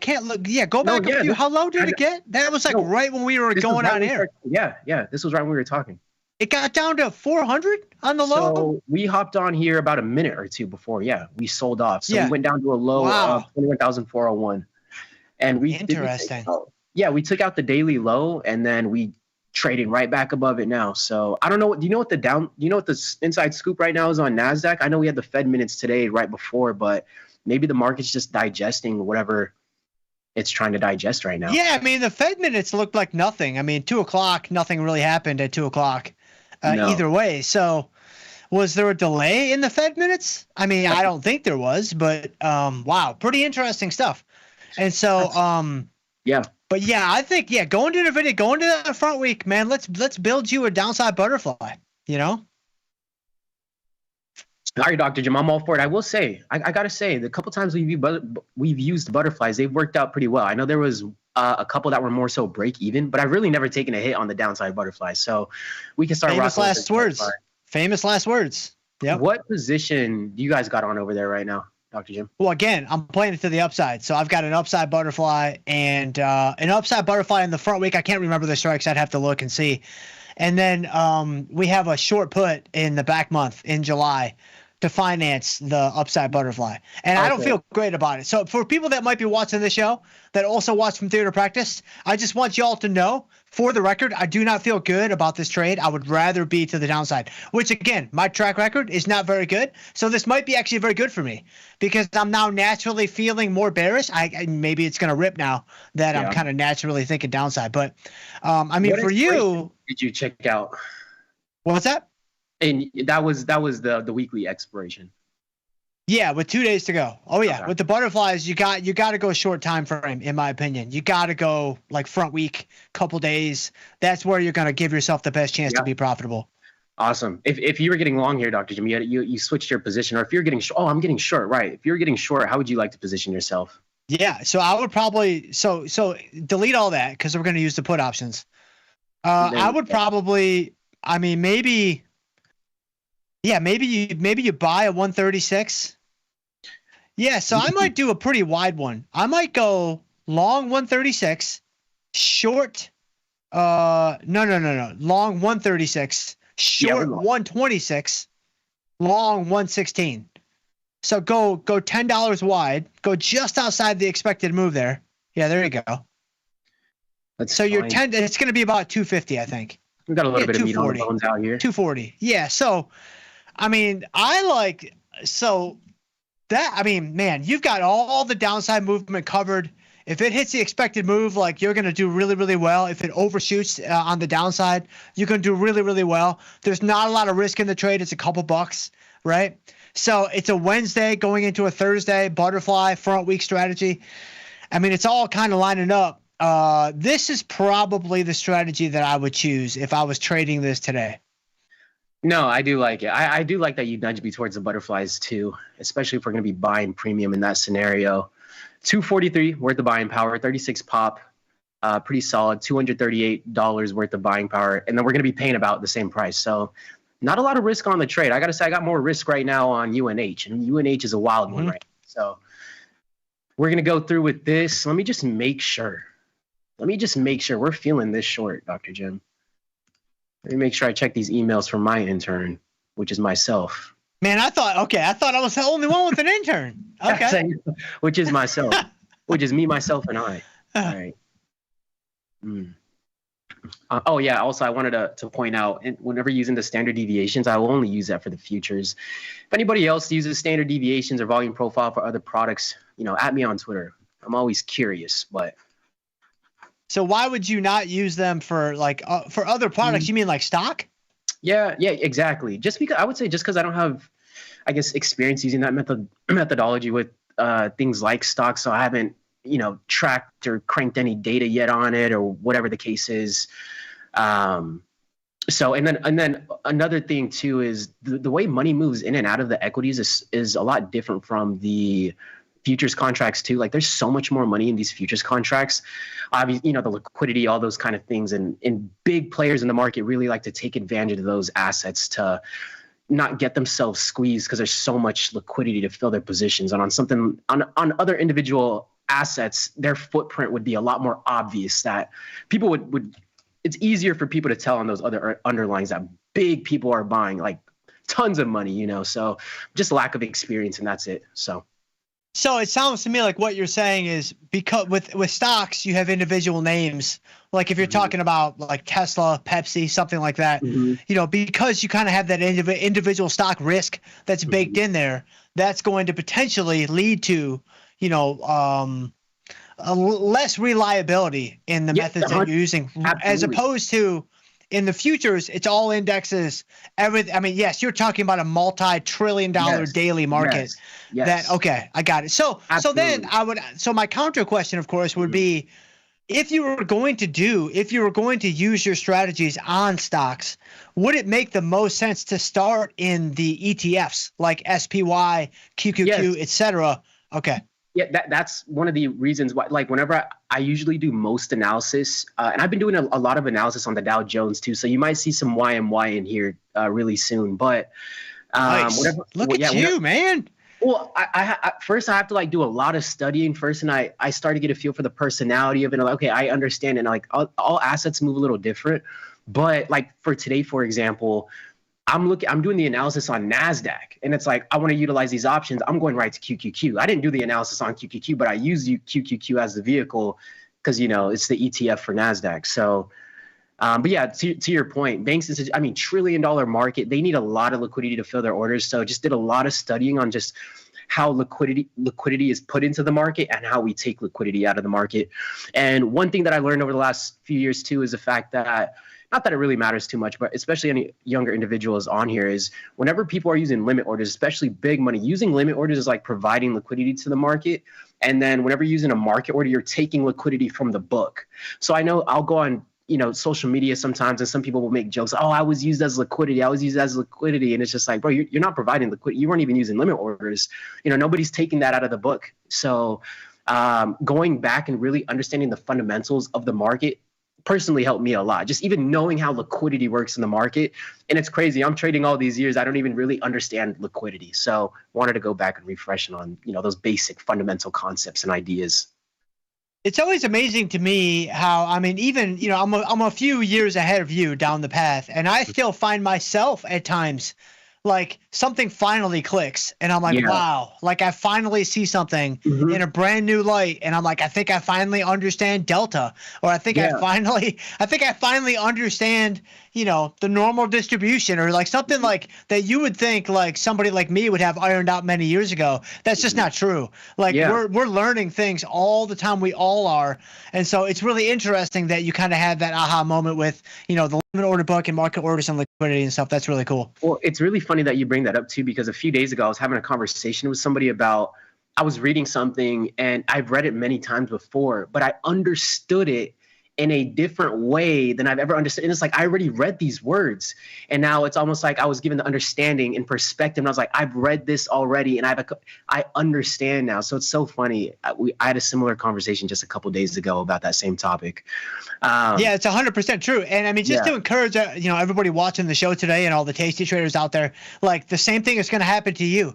Like you might feel like, man, I just cannot wrap my head around gamma, or I just cannot wrap my head around negative gamma, which is kind of a tricky thing to understand. If you really just stay in the game and stay in the arena and just keep moving forward, keep trying to scratch and claw for a little bit of progress here and there, you'll be shocked at when it just hits you out of nowhere and you're like, I think I finally understand it. No, 100%. Even hopping on the Where Do I Start series, Dr. Jim, I was a little intimidated, right? I'm over here creating content about trading, this and that. I'm sharing my experience. I wasn't used to being in front of people, getting taught something that I had no clue what it was about. Like I'm live in front of people doing something that I've never done before. You know, I feel a little insecure in my abilities in the platform, all those kind of things.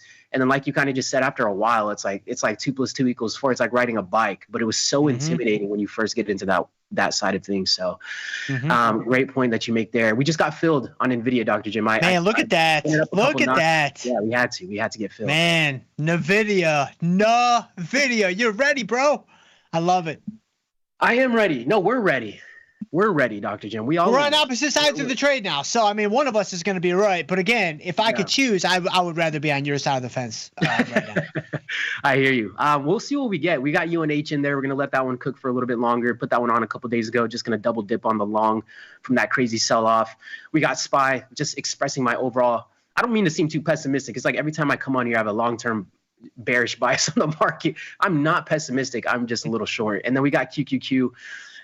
Some decent intraday plays today, and then we got the position that expires in 23 days. That one's doing pretty decent so far because the market's trying to recover. And then we got Nvidia right here.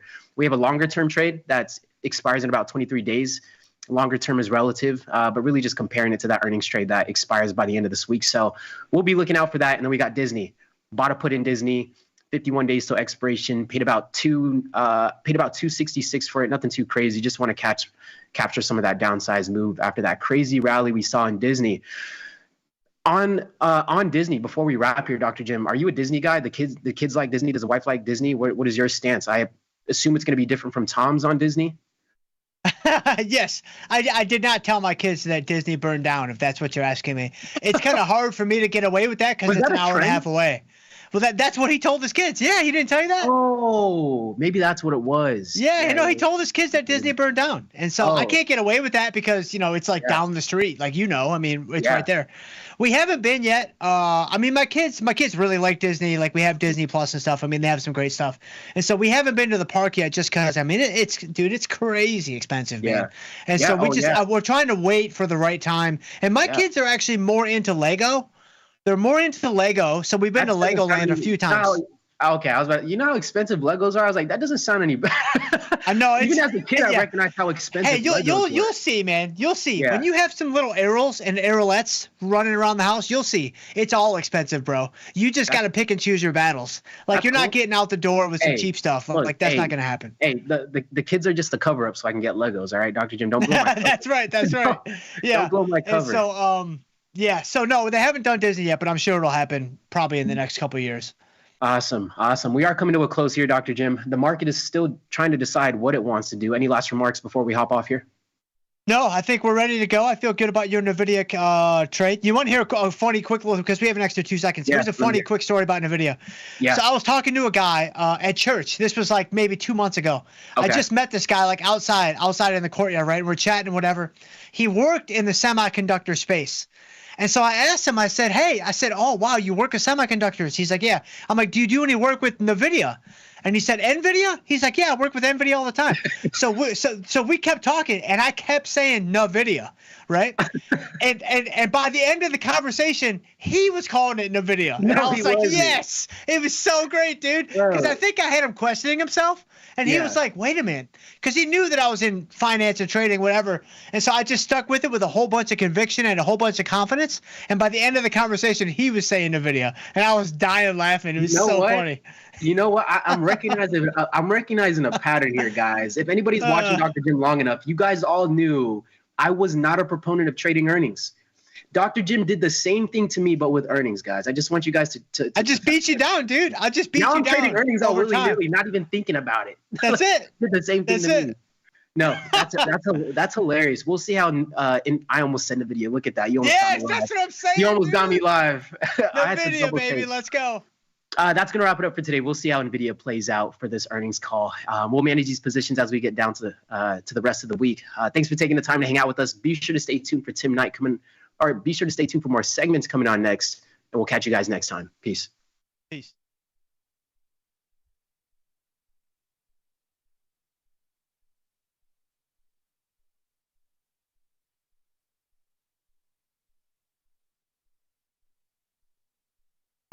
The market doesn't stop. So why should you? Diversify your portfolio with stocks, options, futures, crypto, and more from Tasty Trade. Focus on the markets that matter to you. See the odds before you trade using curve analysis, IV rank, and more tools. Get industry insights that help you find your next trade right where you need it. Tasty Trade. Download today. Got friends? Get $250. We'll give you a bonus for each qualified person you refer to Tasty Trade. So spread the word and earn rewards. Terms and conditions apply.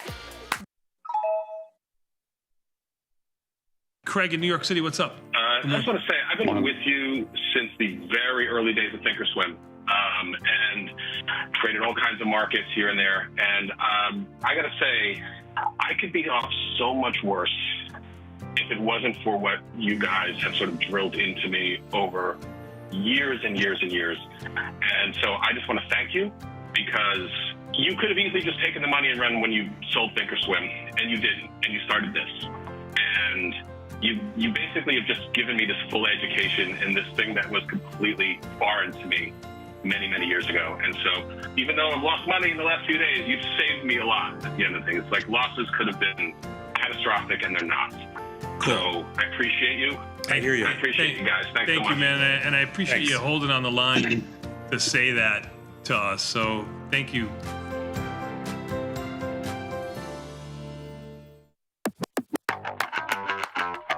All right, so the X date on a stock, what does that mean? The X date for a stock refers to the X dividend date, which refers to the dividend of that stock. So if you have a short in the money call and the extrinsic value is less than the implied dividend, then you would be at heightened assignment risk. So the X dividend date is something you want to make sure that you are aware of so that you can either roll or close that position to avoid that extra assignment risk. What does it mean when you hear the term pin risk? So pin risk refers to options that are usually on a round number and the risk of a pin at the end of the day or the end of the expiration for that underlying. So this typically is applied to SPX or very liquid underlyings that have monthly or weekly expirations where the stock price or the ETF price or the index price is right at an even number where a lot of volume and open interest is.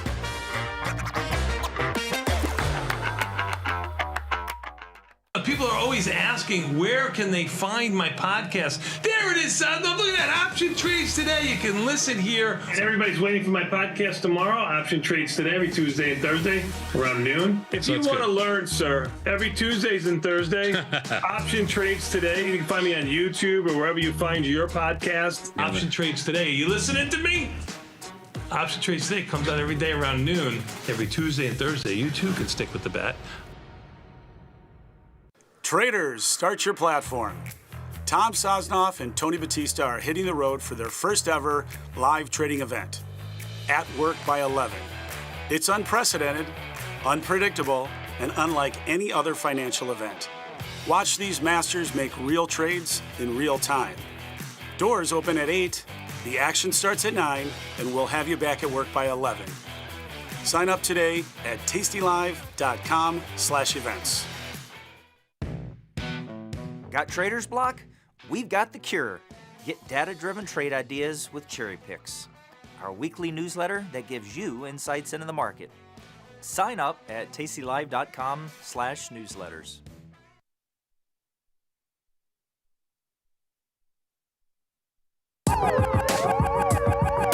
Ring the alarm, hey, ring the alarm, boys. Turn up the charm.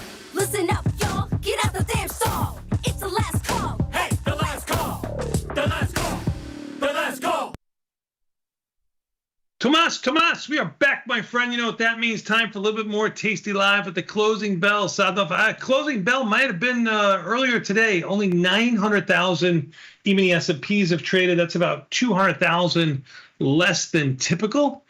Down 16, pretty tight range. Even overnight, you've got just about a 50 handle range on the E-mini S&Ps. We had a 120 handle range yesterday, all in one direction. Today, it's been back and forth. The E-mini S&Ps pretty much mid-range for the day. NASDAQ down 11. It was just unchanged a second ago. Russell down 17. That's your weakest of the group, followed by the Dow down 190. Volatility's been up all day. It's up 45 cents, about 10 cents off of its highs. And bonds are down 17 ticks, hanging right here at 112. They've been hanging out right here in the middle of their range all day. Bitcoin took a little bit of a lower move, 108 and change, down 2,600. You can see here over the last 3 or 4 days, trying to get back and forth action, trying to get its feet underneath it. Not really going anyplace, but at the low end of its range, down 2 1/3% right now. Oil up 63 cents off its highs by $1. It too has been going sideways for quite some time. And gold, after trading higher this morning, is actually lower by $7.40. Sodnoff, your big movers today were fewer and far in between. Well, here's the earnings. Earnings for today, you got Nvidia, CRM, KSS, if you're interested in that. Nvidia is going to be the big play, but Nvidia IV rank of 23. You can see here, Sodnoff, over the last 5 days, it's down 4.5%. A lot of that coming right now today. Are you surprised by the this morning? Nvidia, the expected move was up to 920, and now last time I looked, it was like 8.5. Yeah, it's 8.5. That's exactly what it is. Yeah, Right. and they crushed premium in there today.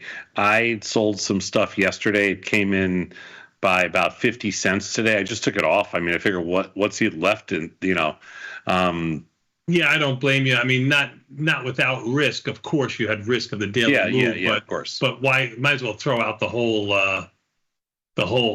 overnight earnings risk with low implied volatility. That's usually when you get an outside the expected move. Yeah, I for some reason Nvidia to me seemed like it's I had just sold puts in there and I turned it around, covered those. They came in like almost 40% overnight, and then in the maze, and then just sold some calls. Cheapies. Just I don't like anything near the money because I think the expected move is just too tight for me. But there's still I just looked at like so much stuff in Nvidia. The volume in there is heavy for sure. Heavy. Volume's good, but I mean, but rarely do you see anything. earning. No, I know that, but rarely do you see an earning stock where every single option is basically a penny wide, which is nice. So there's plenty to do. I mean, you can do anything you want to do in there. Today's overall volume though is pretty low. My Taiwanese. No. Today's overall volume sucks. It sucks across the board. But in the two stocks that we have pretty big positions in, they killed premium and UNH for sure today. Murdered it. Ivy rank of 47. It was 67 just about 2 or 3 days ago, with the stock basically in the same area that it's sitting at right now, 300. And now Ivy rank of 47. So I got a quandary for you. You're going to be rolling in a day or 2 or 3 here. What do you do in UNH, right? What do you do in UNH? I have a position on there. I've made back, I don't know, 50, 60% of my loss, which was a significant loss. What do I do? Yeah, well, Ivy rank's still relatively high. Market's still relatively crappy, and earnings are July 15th before July expiration. I know there's plenty of time to July 15th, Sadnov, because I have my birthday on July 12th, and nobody's actually mentioned what they're getting me yet. So I know I still have a long time to go to July 15th. Yeah, and that's true. I have a lot of positions on in there, and in UNH, and surprisingly, I have made back all my money. Aren't you just the great trader that you probably added to your position? If I had to guess, you added to your position. You were able to catch that volatility expansion. I try not to do that on the follow page. I try to stay true to the mechanics and not throw bad money after good. So what do I do, Sadbuff, with a 50 or 60% reduction in my loss? What do I do? What about me? What about stop thinking about your selfish self and think about other people for a quick second? Okay, I didn't think about you for 1 second. Honestly, I was only thinking about myself, and I'm pretty happy. I made back all the money in UNH that I lost, and now I'm trying to actually turn it into a pretty substantial gain. I am going to answer your question. I just because you brought it up, and I think it's a very fair point that I sold premium when Ivy rank was 150, and we were definitely down a lot of money. We made it all back with its 46 now, and stock really hasn't moved much from that, day at rally, and I just rolled to July and widened out the strikes. Now, one of the reasons we're rolling a little bit more aggressively is Tony and I are going to be on the road tomorrow and Friday, so I don't really know. I'm not going to have a lot of time to roll positions the next 2 days. So I didn't roll a lot, but I did just rolled my UNH position. But Ivy rank has come down a lot in there, and I think that's probably the prudent move. When you roll forward, it'll take about 25 to 30% of your deltas off. For me, it took 25% off of my deltas, but I'm still long in there. It's and you still got call skew in there too. Well, yeah, still got call skew. Oh yeah. In July, I'm looking at. Sorry, I digress. Yeah, no. I'm actually staying. I'm actually staying long. Long delta. Yeah. I'm staying long delta in there. Mm-hmm. So it's yeah. I'm staying long Delta. That's all there is to it. I'm not. Yeah, I'm just staying long Delta. That's it. Okie dokie. All right. And I don't have any reason to be long Delta. I don't have any reason to be long Delta in there, except that I figure that, there's not a lot of stocks that we could argue are on the lower end of their range right now. Right. I mean, if you wanted to make an argument that there's a lot of stocks that are priced pretty rich, I'm here for that. But if you want to make an argument that there's a lot of stocks that are priced on the lower end of their range, that you'd need to help me out. Sure. Totally agree. Yeah. So anyway, that's where we stand. That's where we stand UNH wise. Other than that, man, it was a slow one. It was a slow one, my friend. I even watched a little bit of Trump and skepticism today, just because there was nothing going on. Good for you. Live and learn. I was mesmerized by all the things that you know. That's very nice of you. Thank you. You can learn more from me the next 2 days too, if you want to. I mean, you can pay attention. Out on the road, are you kidding me? I'm going to learn everything from you. Yeah, this is a learning experience. You should pay me. Oh, this is definitely a life lesson for me, for sure. Yeah. This is a life lesson. And look at this little sell-off. This is the lowest the Nasdaq's been all day right now. So why do I have Nasdaq this down 40?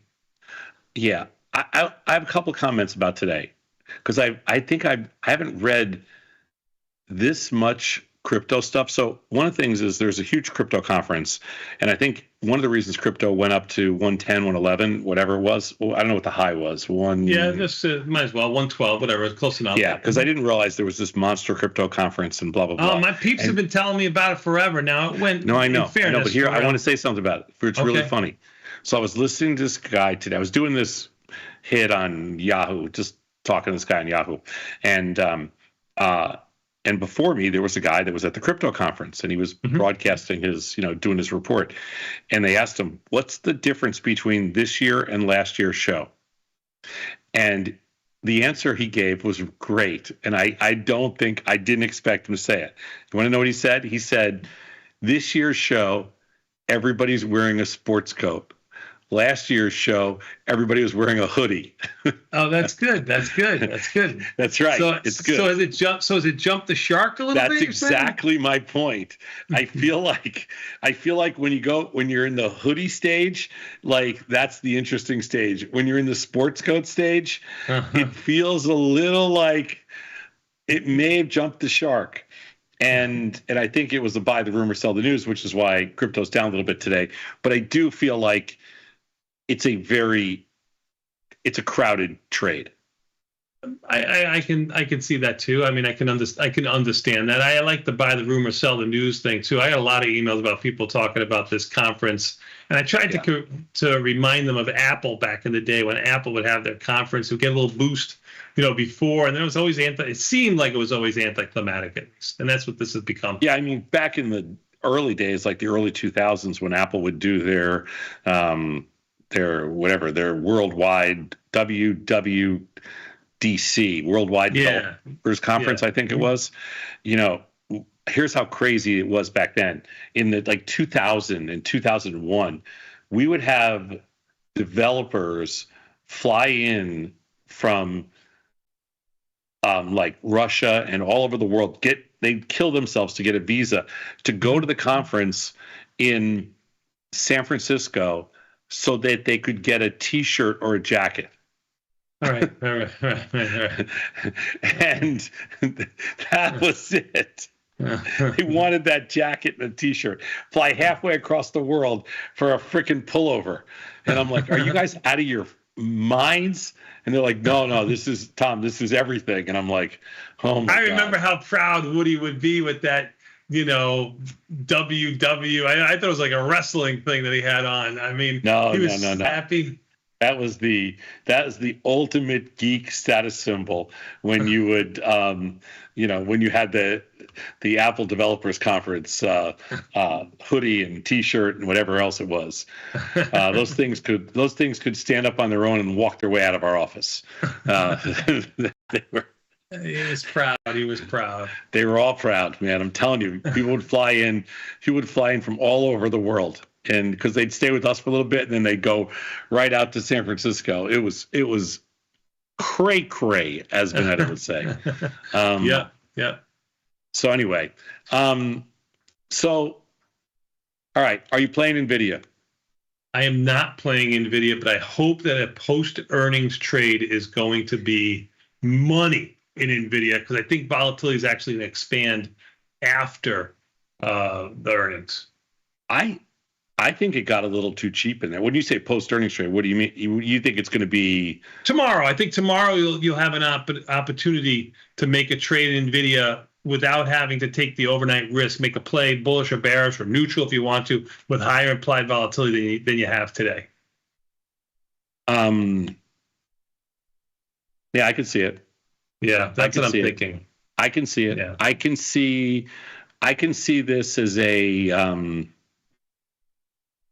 I can see this very mixed. And I'm also thinking, I'm watching the tape here in Nvidia, and it was all day.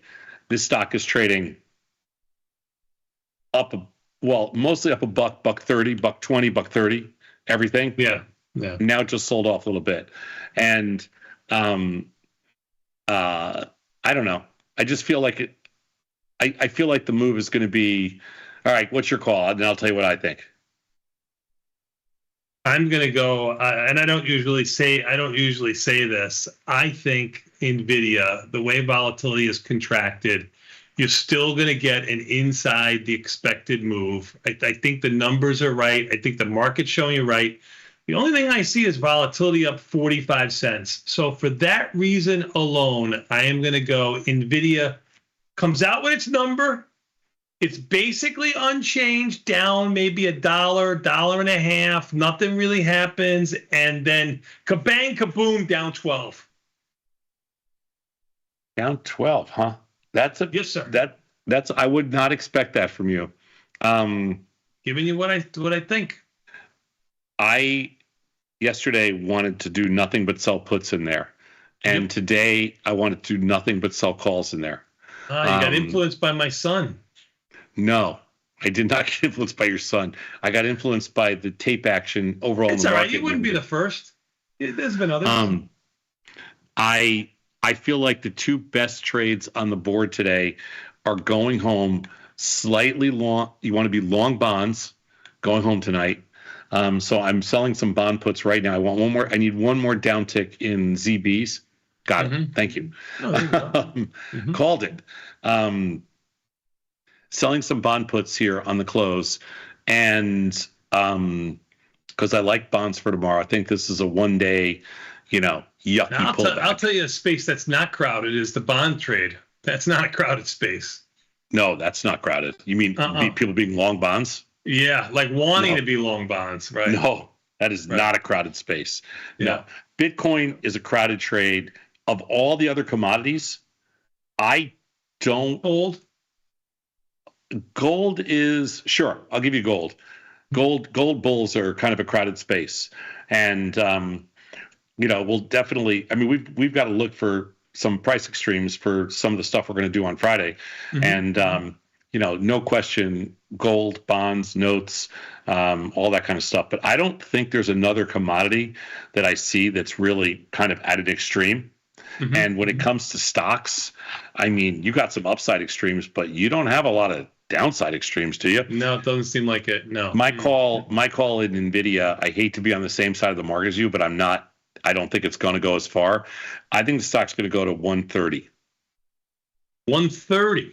Okay, so 130, 131.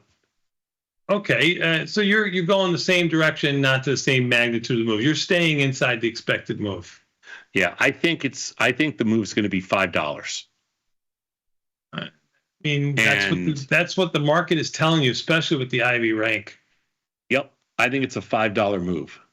And I sold some calls right before we came on air, and they're already in 20%, 30%.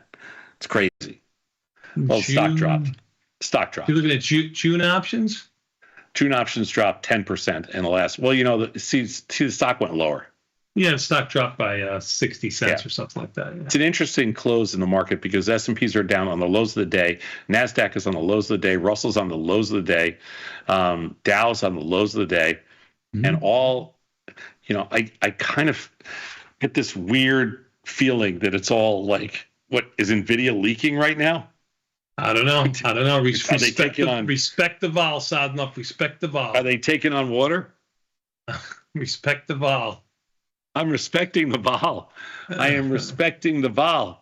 Yeah, Trump orders U.S. chip designers to stop selling in China. That came out about an hour or so ago. Market sold off. Now it came back, and now it's sold off just again. So that's what my Taiwanese sources are telling me. Yeah.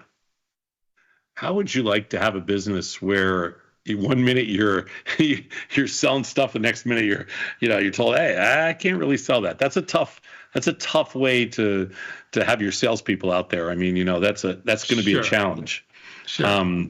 But I do like, I do like the bonds for tomorrow. And anything else that jumps off the screen at you for tomorrow?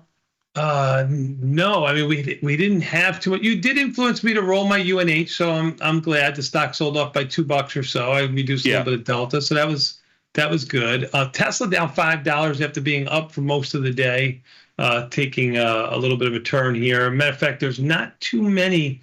Well, I mean, you've got UNH, like I said. You got CBNA. Carvana up $7 and change, and then after that, everything's up. $1.50, $2. Meta up $1. Apple up 84 cents. Downside looks a little bit more significant. Sadnov, Coin down 9, MSTR down 7, Goldman Sachs down 7. The Chinese stocks, PDD down. A lot of these stocks have been on a roll. PDD got annihilated yesterday. Tesla premium, by the way, came in almost $2 today. Their strangles in there came in almost $2. PDD, PDD is a pig. I mean, yesterday it was down, $20 or whatever it was? I don't remember exactly, but pretty close to 20. And, but I have a position on in there, and it didn't, I'm short a strangle with a little bit of upside bullish delta just because we got stuck, and it didn't lose anything today. So that wasn't the problem. Yeah, because volatility is getting hammered in there. Ivy rank of 14. Yeah. Oh, you said KSS has earnings today? That's what I thought. Let me take a look again. KSS. We have a small position. Agilent's another one. BBY, if you're doing these fringe players. Nah. KSS, 29th in the morning. Yes, sir. Got a small position there. Got some covered calls, so we're playing. It's an $8 stock. I mean, I know. I'm saying we have covered calls. They're leftover positions, and I'm going to tell you right now, if you tried to trade CRM today, Godspeed. It's a tough one. It's a tough one. Yeah. There is. I'm looking at my CRM position, and I'm telling you, there's not very much you can do in there. Okie dokie. Well, here we go. On the lows, SPOO's down 33. They definitely turned them southbound. Didn't really expect this, but Russell the weakest down 21, NASDAQ down 85, Dow down 260 and change. You want to bring in our gentleman from the overtime crew? Yeah, sure. Oh, beautiful. VIX one day up to 20. That's a pretty decent sized move. And but remember what tomorrow is. 0 days on Thursday. Do you remember? They're money. No, they're the opposite. They're not. Oh, they're horrible. But I have a viewer who says they're money. They're money if you buy them. Maybe he's buying them. They're horrible if you sell them, and you're not buying them. So you don't want to do the 0 days on Thursday. That's what our research shows. Mr. Vecchio, Mr. Spivak, how are you guys? I feel a little bit less bad about my shorts now, but I guess Nvidia will tell all and decide all. Yeah, I don't. Is that like being less pregnant? Is that like being less pregnant or a little pregnant? That kind of thing. Something like that. It's sort of like when the morning sickness goes away and you get that nice good period in the middle. There you go. Perfect. Okay. All right. What'd you guys do with Radigan today? Where's the Radigan boy? He cursed on air yesterday, so Beth put him in timeout. Oh, he did? Oof. I was wondering if she was going to do that. It's warranted. I mean, Beth has real toddlers, and then us. I do like the videos of 2-year-olds cursing and not realizing what they're saying. It's one of my favorite TikTok favorite TikTok rabbit holes to go down. The problem with my kids is they do know what they're saying, and they're saying they it do. anyway. Well, your kids are a little older. I like the 2-year-olds that don't know what they're saying. My kids are 4 and 7, and my God, the transference is happening. I'm from San Francisco. My wife is from New York. They've learned everything they got to know at this point. Tom had an F-bomb today on Truth. Nobody put him in a timeout. My kids grew up around F-bombs. There you go. There you go. There were certain parents that wouldn't let their kids come over to our house because they'd be like, no, you guys have the language in that Sosnoff household is not good.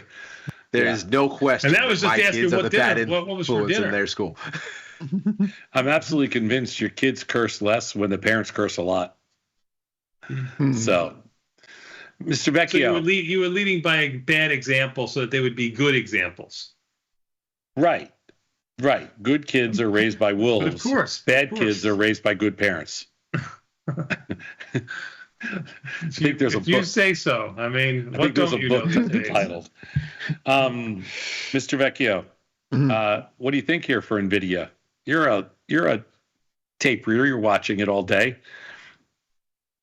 Been watching all day. It's holding up better than everything else. That call skew that you were looking for yesterday still isn't there. Right, No, you pointed that out on Let Me Explain.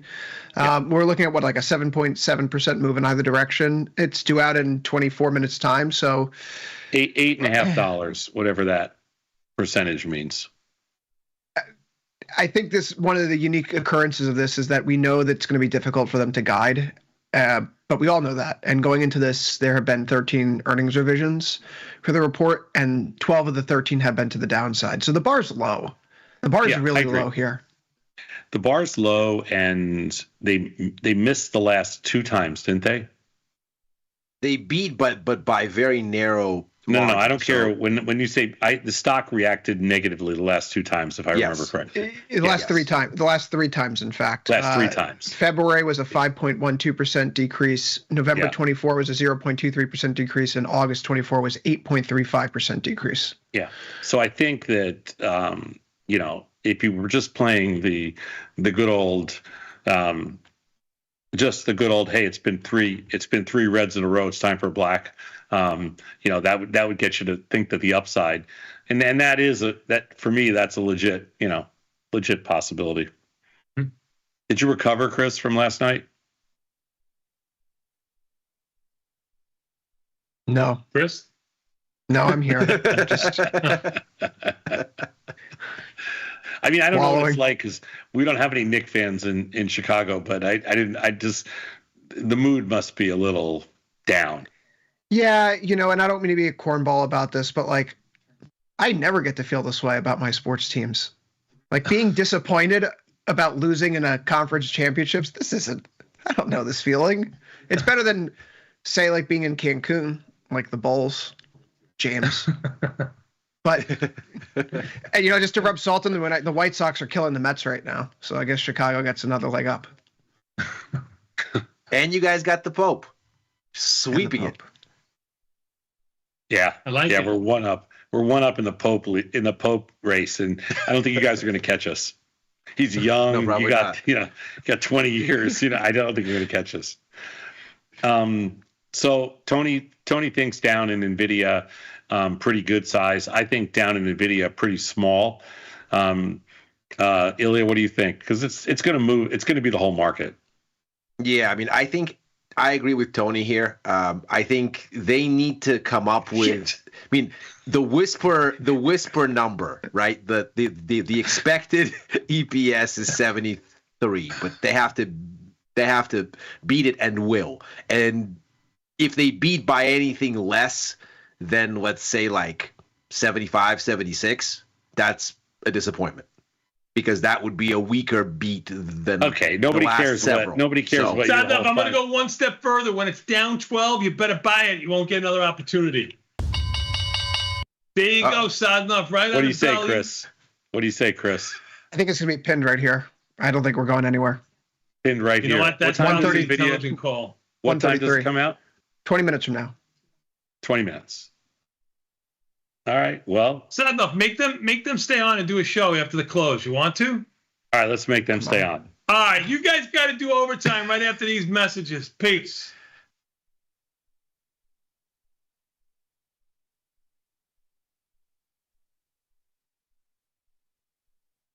Forbes called us best online for options trading. Investopedia, best for options trading, period. With stockbrokers.com, we're number one for options and futures trading. The Motley Fool really likes us. And so does Business Insider. So what else can we say other than boom? Trade like a trader. Tasty Trade. Make your move. The market doesn't stop. So why should you? Diversify your portfolio with stocks, options, futures, crypto, and more from Tasty Trade. Focus on the markets that matter to you. See the odds before you trade using curve analysis, IV rank, and more tools. Get industry insights that help you find your next trade right where you need it. Tasty Trade. Download today. Tasty Live's godfather of options, Tom Sosnoff, is grabbing his passport and taking this show international. He'll be joined by IG's Rich McDonald in London and Milan, along with special guests at each stop for an evening of live trading. It's fun, challenging, and moves as fast as the market. Doors open at 5, with trading starting at 6. Come early and have a pint or glass of vino with the boys. It's totally free, but space is limited. Register at tastylive.com/events. Options just got molto interessante. Got friends? Get $250. We'll give you a bonus for each qualified person you refer to Tasty Trade. So spread the word and earn rewards. Terms and conditions apply. I want to play a game. It's a relationship game. So I'm going to ask you each a question to your partner. Who loves the hardest? Yes, yes, yes. So are you ready? Who's more stubborn? Who's more public? And who do you think takes longer to get ready in the morning? Oh. He's got to do his hair. Who's a better driver? I mean, for sure. Yeah. Like, I live in Italy. Like we drive like. I drove a truck in New York City. I drove a tractor on a farm. I can fly an airplane. Who loves the Fed most? Who is more spoiled? It's not even close. Like, you got buildings full of people. What do you want, Mr. Sosnoff? I have nothing. In the world of investing, a beast lurks between the numbers, ready to pounce. Some traders hide from it, some ride it. If that's you, join us on Tasty Trade. Genius loves company.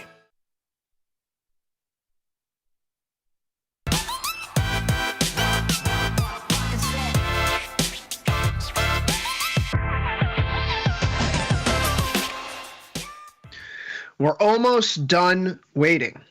It's Wednesday, May 28th, 2025. This is Overtime. I'm your host, Chris Vecchio in New York, Ilya Spivak in San Francisco, no Dylan Radigan today. We got Mike Butler in studio in Chicago, here to take you through the rest of this hour as we wrap up the trading day. Futures market closes at 5 Eastern.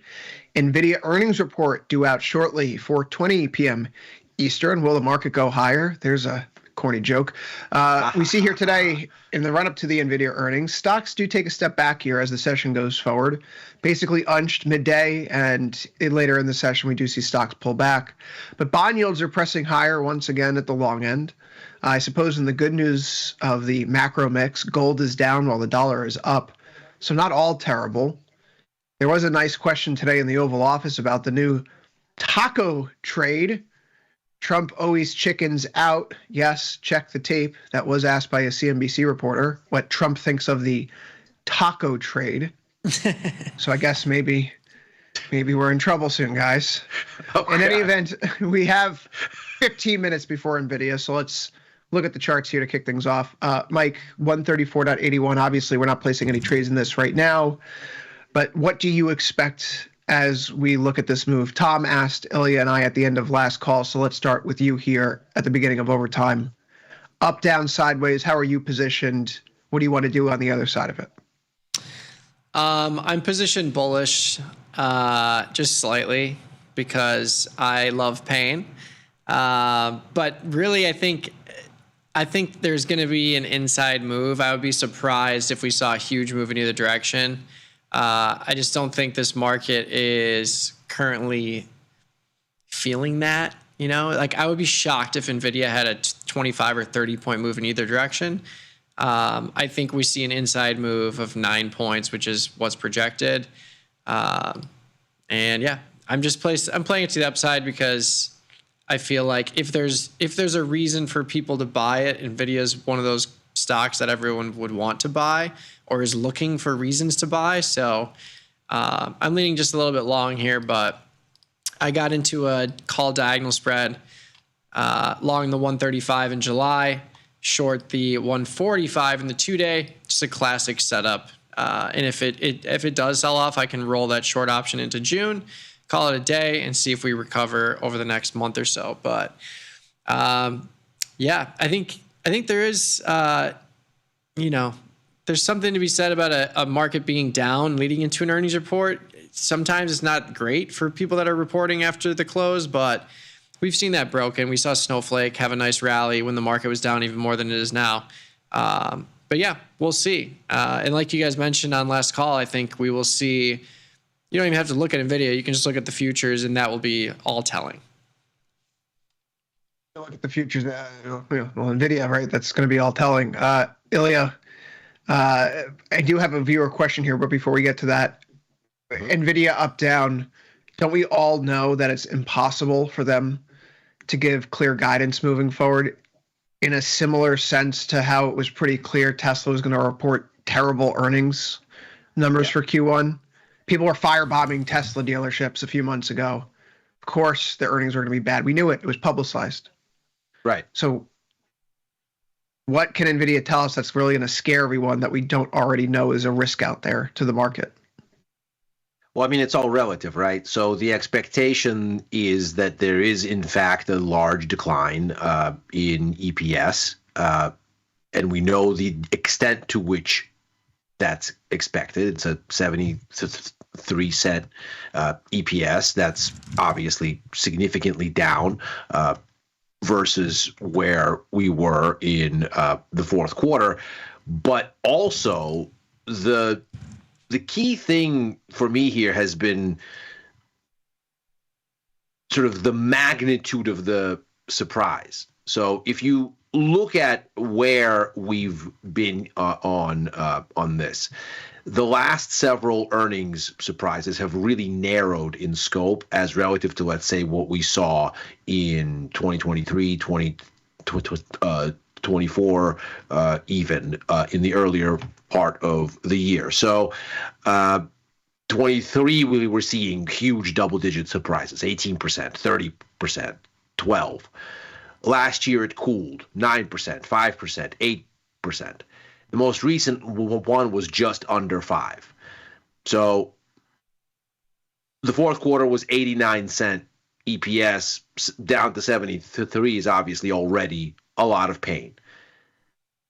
But the surprise in the fourth quarter was, let's call it 5%. It was 4.96.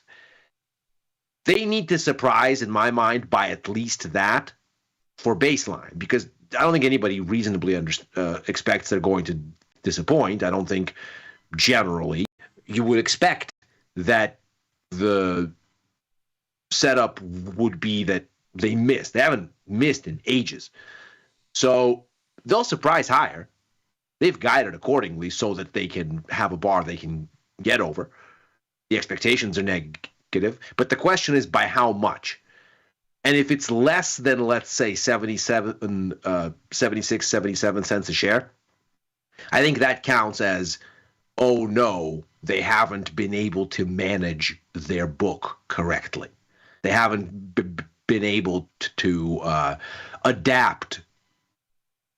And if they can't do that in this environment, if they look like they're basically flailing in the wind here and can't really put together the pieces to weather whatever is coming, that's going to look ominous, and we'll see if the markets care. They need to, at least in my mind, beat forecasts by 5%. And if they can't manage it, that's not good. I mean, they are at a pivotal juncture here to a certain extent. They are trying to balance this exceptional growth that they have thanks to the AI revolution with these emerging geopolitical headwinds. But we all are aware of the emerging geopolitical headwinds, and maybe there's a note in the Nvidia earnings report that tells us while they face challenges with China, they expect to make up the losses thanks to all the new deals in the Middle East. Look, it's a little late to place trades right now if you're in Nvidia, but you can do it in MNQ and NQ. I think the rest of the market's just going to follow wherever Nvidia goes, which to me, I don't think we're going to be going much of anywhere. Mike, Tom's been on this point the past few days that unlike going into prior earnings releases, there's not a lot of call skew in Nvidia for the 2 DTE right now. If you're looking at the, say, example, the 20 delta calls or puts, they're basically right around the same prices, right? We're talking about what, 123, 105 versus 136, 160. I mean, it's a little, yeah. What do you make of this? Is the market done with the Nvidia trade? Have we squeezed all the juice out of this? Has retail moved on? Or is this fresh soil for people to start re-engaging again? I think it's definitely interesting. And you saw a similar landscape with some of the other tech stocks that have reported recently. But yeah, I think we're just kind of at this weird juncture where people are unwilling to be placing large wagers to the upside, and you're seeing that reflect. Because really, I think you're seeing a lot of, historically, when there's a big call skew, you're seeing a lot of speculation to the upside, where right now you're just not seeing it. And I think with a product like Nvidia, and I was actually even more surprised by Costco, because Costco reports tomorrow and they have a 3% expected move, 30-point expected move on $1,000 stock. It feels wrong. It feels like it should be way more than that. But yeah, I think it could just be an unwillingness to push this thing way higher. It already has recovered. I think that's another thing to think about too. I mean, from the bottom, it was below 90 in early April, and now we're sitting near highs. So it could be sputtering here with just a lack of information and a lack of real concrete plan going forward. Like you guys have been saying, they're going to kind of spin this and spin the wheels as much as they can without giving too much information away. So I feel like we'll see this for a lot of these stocks that have potential tariff implications and unknowns. They'll say, you know, can't possibly forecast, can't give you any information. We'll see where we are at next quarter. And it'll be interesting next quarter to see if the skew comes back into play, especially if the market is in a very different spot. I mean, Ilya, I feel like between the positioning that we have in the market right now, where according to the CFTC COT report, stock traders are still leaning net short, and the lack of call skew here is probably a sentiment indicator unto itself. Yes. Right? You know, if we were looking at this market back in October, November, it's like, oh yeah, traders are leaning long in the futures market, and you know, there's the typical call skew heading into the earnings report. People are still trying to like chase this thing to the upside. Yeah. You don't have that kind of one-sided attitude right now, right? There's clearly a lot of, to Mike's point, confusion and a very disparate sort of set of expectations. And I think nowhere is it more readily apparent than in the Atlanta Fed's GDP now forecast. Never mind the forecast itself. The forecast does this thing where they measure it against what they're calling the blue chip consensus, which are basically baseline market expectations. This is a good visual to pull up. Go ahead. The range on these expectations for what second quarter GDP is going to be is somewhere between -1% growth and 3% growth. Nobody has any idea what in the world is going on with the economy. Yeah, like the baseline growth this is 1% a ridiculous plus or minus 2. dispersion. This is a ridiculous dispersion. You don't usually say it like this. Never happens. Granted, we're far away from second quarter GDP data. We're only going to get the first quarter revised numbers this week, and it's only the second revision of 3. So it'll be a while until we get second quarter GDP numbers. But all that being said, the range is never this wide.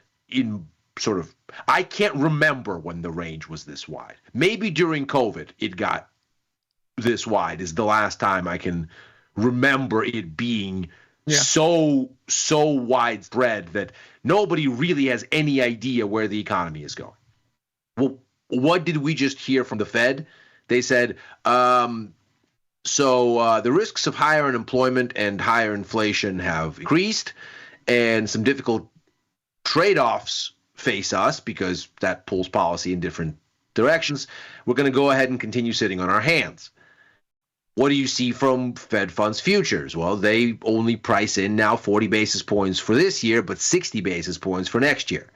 So it's starting to do that thing that it did from about mid-April through August last year, where it said the Fed should cut, but it won't cut.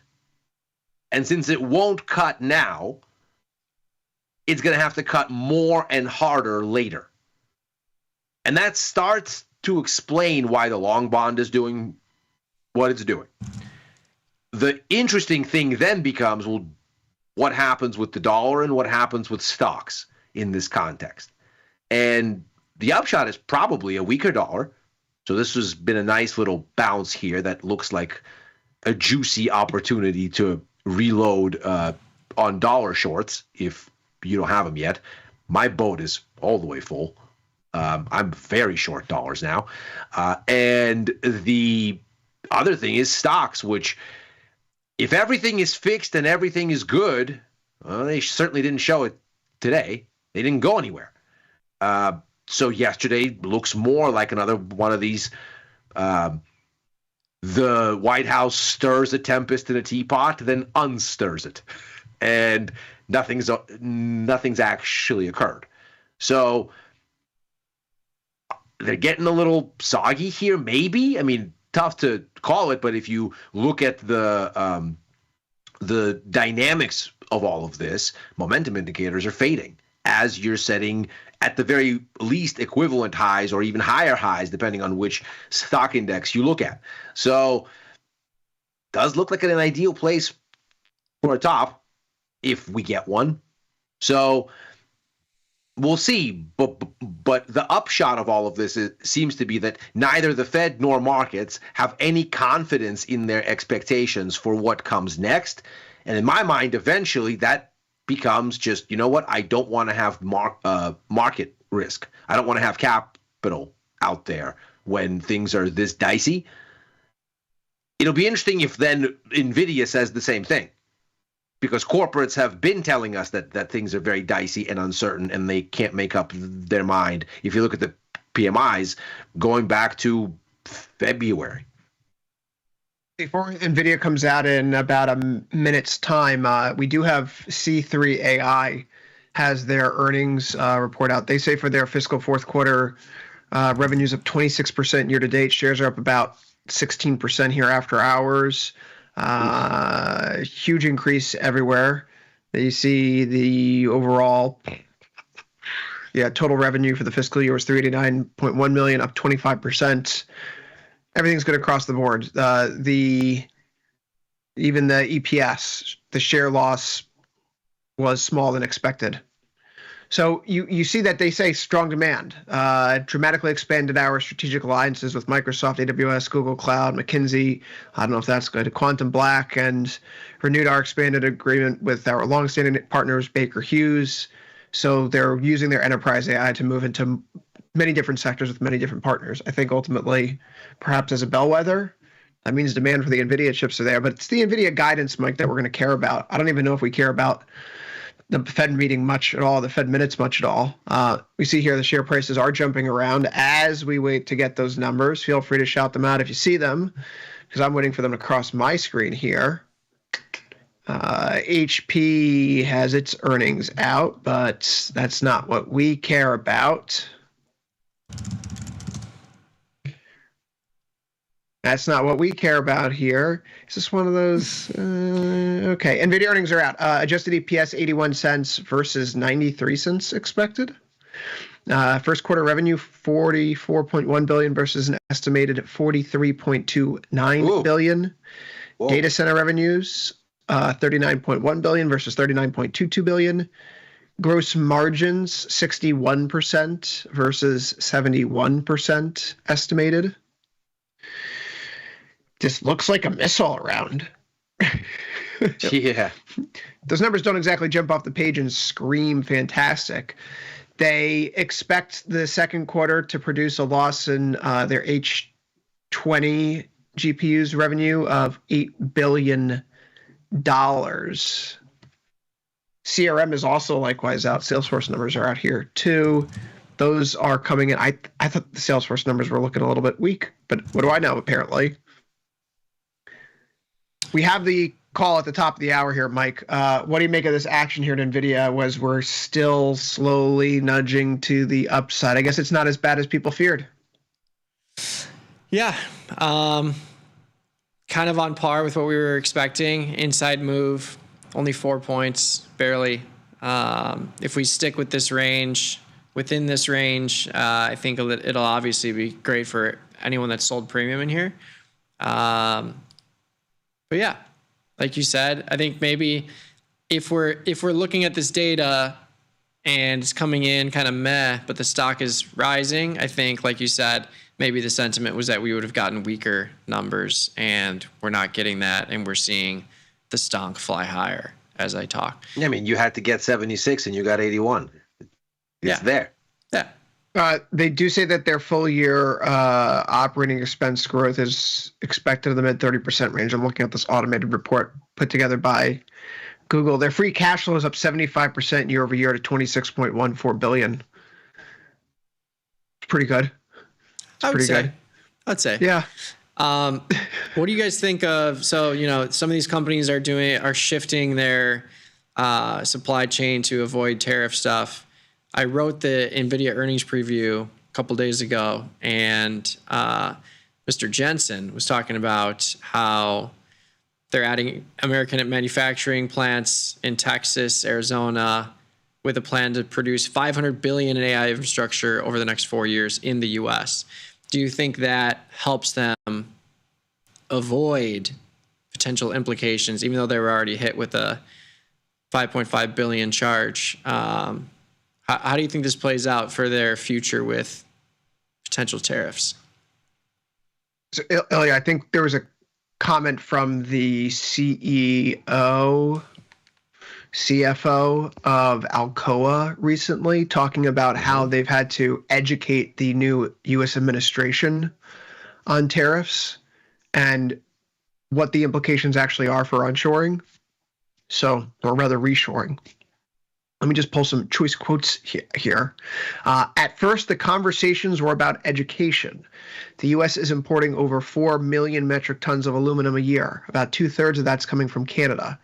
We only have 600,000 metric tons of curtailed capacity. So the U.S. right now has no ability to meet the current import need. We would need 4 or 5 new smelters. So think about that in terms of the investment that would be required. It would take 5 to 7 years to build those smelters. You're looking for a payback period probably over 15 years on that. And then think about the power that's needed, about 12 terawatt hours of power needed for each smelter. So these are the points that initially the U.S. administration was not fully aware of. So Mike, to answer your question, do I think that any of this is going to, are we going to get any of these significant projects built back here in the U.S.? Not if it's done by executive order.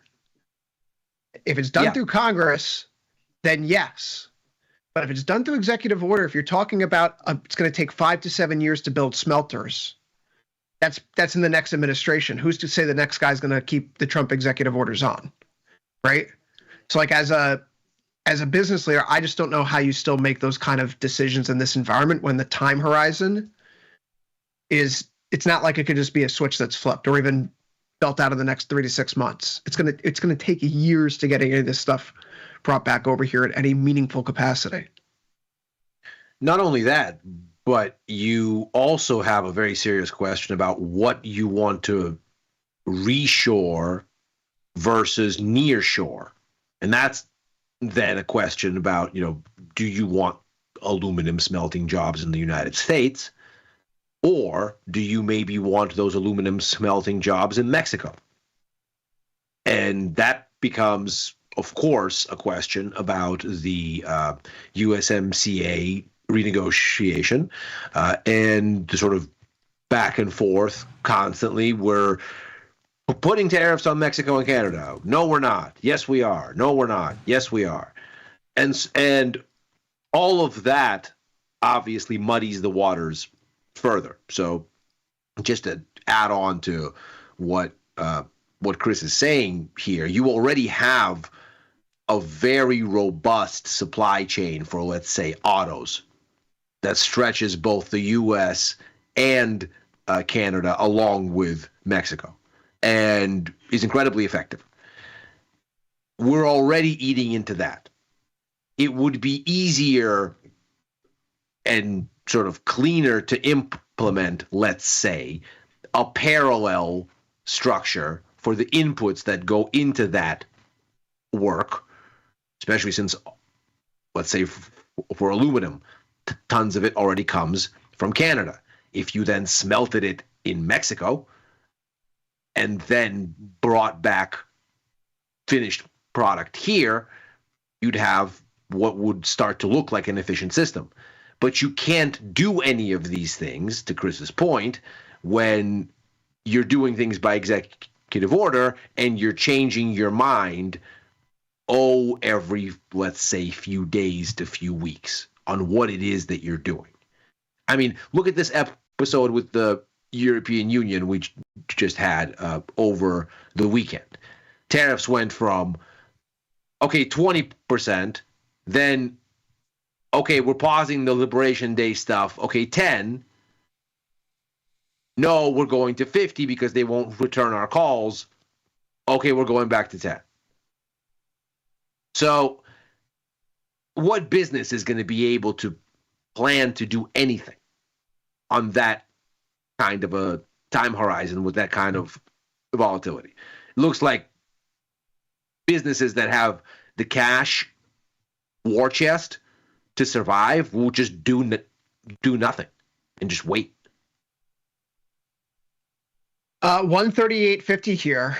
Mike, you mentioned before that if this move currently holds, Nvidia is going to be looking at a little bit of an inside move. We were looking at plus or minus about 7%, $9 or so. Haven't really done that. We go into the session right around 134.5, so it's about $3.50, $4 to the upside. Not exactly a ton here, but it's worth noting that companies are being well received here after hours. Salesforce is giving up some of its gains, but it's still mostly positive on the back of its earnings report. C3 AI, likewise, it popped earlier. It's holding on to its gains after its earnings report. NASDAQ, which was lower on the session and near the lows as we were winding up with last call, has since rebounded now back to unched on the day, flirting with that 0% level. S&P up by 0.31, Russell up by 0.96, crypto a bit weaker. I suppose, Paul, we wait for this to digest a little bit more, and it seems like the market's made up its mind based on the current set of numbers before we hear from the actual executive teams of these companies on their earnings calls later tonight. The Fed meeting today, Mike, this is the minutes from the May meeting. It's not something that usually, not a recent memory, has stirred markets, but it's another at least opportunity for traders to check in on what these Federal Reserve officials are going to do with rates. I didn't see anything there that gave me any hope or expectation that we're going to get a rate cut anytime soon. Were you surprised or not surprised whatsoever about what happened with today's minutes? I am not surprised at all. I've stated that I think we'll get maybe one this year, if any. And you can see the probabilities shifting that way too. You have 75% chance that we don't cut through the July cycle. I believe last time we looked at this together, we looked at September as the highest probability. It was above 50%. Now that's dropped below 50%. And these things move, but I don't see. So December, the highest probability at 38% is that we get 2 25 basis point cuts. I don't think that's going to happen. I think maybe we get 1, which is still probabilistic, 30%. But between 1 and 2 accounts for the majority of the probability. So I'm gonna stick with 1 and stay there. But yeah, I don't see this as much of a surprise. I feel like, we've talked about this before, when you feel like you're forced to cut versus when you want to cut or can cut safely, takes time to create that landscape. And I feel like right now we're fluttering around with a lot of uncertainty. So maybe 1, and I would not be surprised if we see 0. That's my take. I feel like we learned, again, the Fed is not going to do anything in June nor in July. Something's going to have to break for them to get off their rocker. So rate cut odds going up. I think the context here is rate cut odds going up over the next few weeks would probably be bad news for risk. This is really where things get interesting, because the more that the market is convinced that you need cuts and the more that the Fed resists, the less good everybody feels. And so you end up in a situation where I think you start to basically say the Fed is not going to be even thinking about anything preemptive here because they don't have a clear bias. They want to be cutting. They know they want to be cutting, but they knew that in December. They knew that in September of last year. They knew it even earlier. And those were maintenance cuts. Now they have no idea what they're doing and why.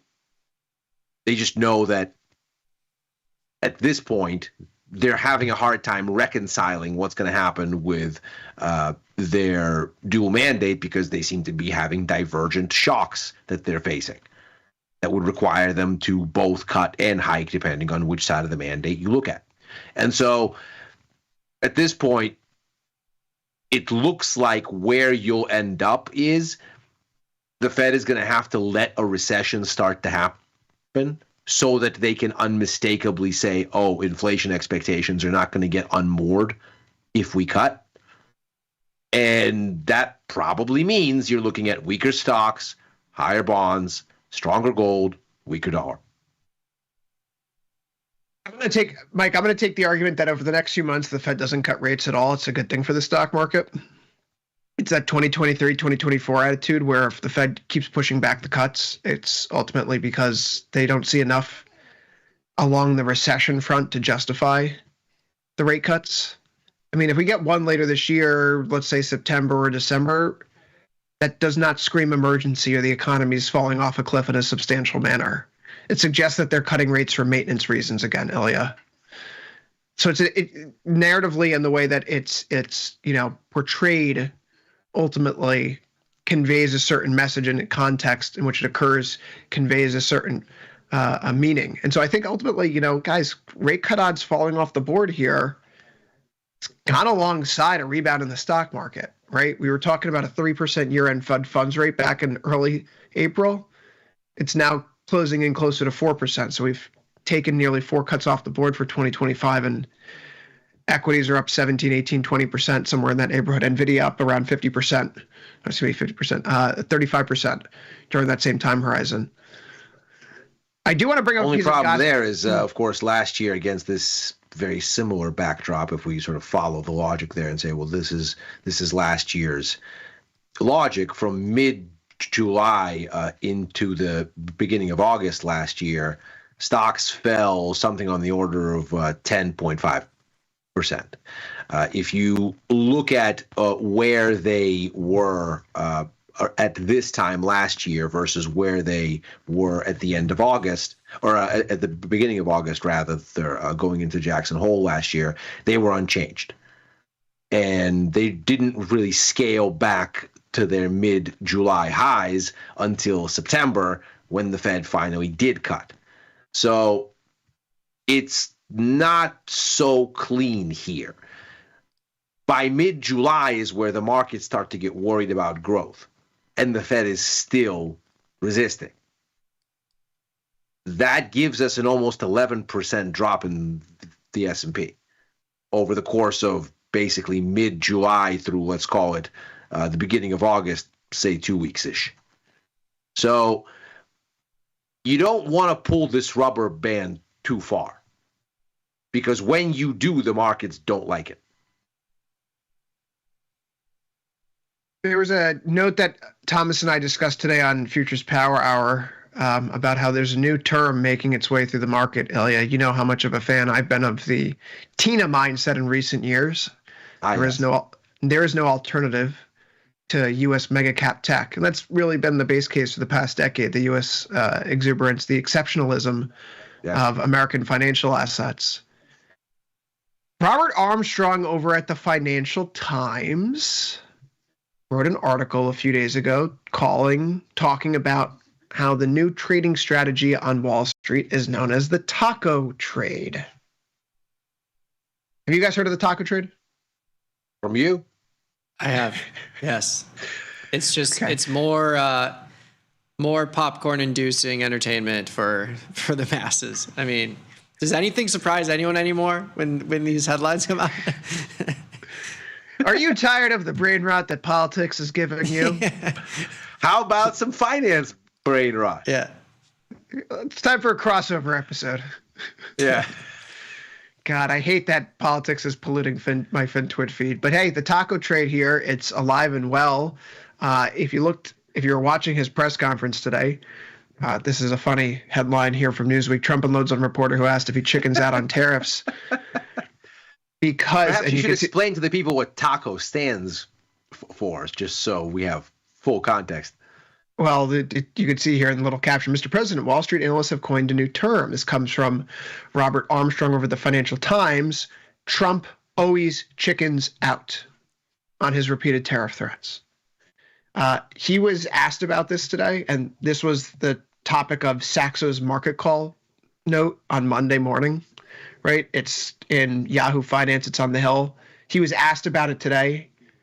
Funny reaction. I've never heard that. You mean because I reduced China from 145% that I set down to 100 and then down to another number? And I said you have to open up your whole country because I gave the European Union a 50% tariff and they called up and said, please, let's meet right now. You call that chickening out? Oh, he does he does protest too much. He said it was the nastiest question that anyone's ever asked him. And to never fantastic. Fantastic. Oh God. Like, why are these reporters trying to 80% tariffs on Korea tomorrow. Why Korea? Why not? Okay, so Mike, we've had a working theory here, and we've discussed this actually in recent days, that as you go into this boy who cried wolf cycle, where Trump barks and the market doesn't see a bite, and so that it reduces the half-life of your reaction function. Oh, he did these tariffs. I'm scared. Wait, should I be scared? No. Friday, for example, we saw from the EU tariff headlines, we recover half the losses by the close. We get the weekend's news. Stocks were up 2% plus yesterday. So at some point in time, for the market to take Trump seriously, he's going to have to deliver on one of these barks. Did the CNBC reporter, Meg Casella, rage bait the president of the United States into a round of escalation here? I mean, is this the bear case right now that you have to hope that Trump is going to act vengefully to prove to the world that he is not a taco? In my mind, that's where I'm at. In my hard-hitting mind, analysis here at Tasty Live. It certainly could be. Obviously, we are all sober economists that are very carefully analyzing the data here. But yes, it's possible. It's possible. I think it's really funny that people say he's chickened out, not because I support the president's policies and not because this is a political argument. We have a 10% baseline tariff that the administration is sticking with. That's a 5-fold increase, and I will never get tired of saying it. It was an average tariff of 2% before all of this. Now it's an average 10. That's a lot. That's a big, big, big increase. We haven't seen tariffs like this in, I mean, if I say decades, that would be modest. I think actually it's more than that. I think we're probably, yeah, almost 100 years. Yeah, we're probably approaching 100 years. So the time before that we had a serious tariff episode in the United States was 100 years before that. And my understanding of this is it's because everyone who was alive during the first tariff episode had died by the time the second one started. And so no one was around to remember those lessons. And so then we do our whole, tariff thing in the 1920s and 30s again. Yeah. And now all those people are dead. So we're going to have to relearn the lessons of history once more every 100 years. It's plague, again. Tariffs, plague, and then tariffs, right? 1917, tariffs on the other end of it. Yeah. All right. And so this is really the whole thing. Has he chickened out? Well, unfortunately, no. Because unfortunately for the economy and unfortunately for inflation expectations, no. We are still looking at a huge increase in tariffs. It's just this funny thing that we're doing where it's like, well, oh my God, it's bad. Well, it could have been worse.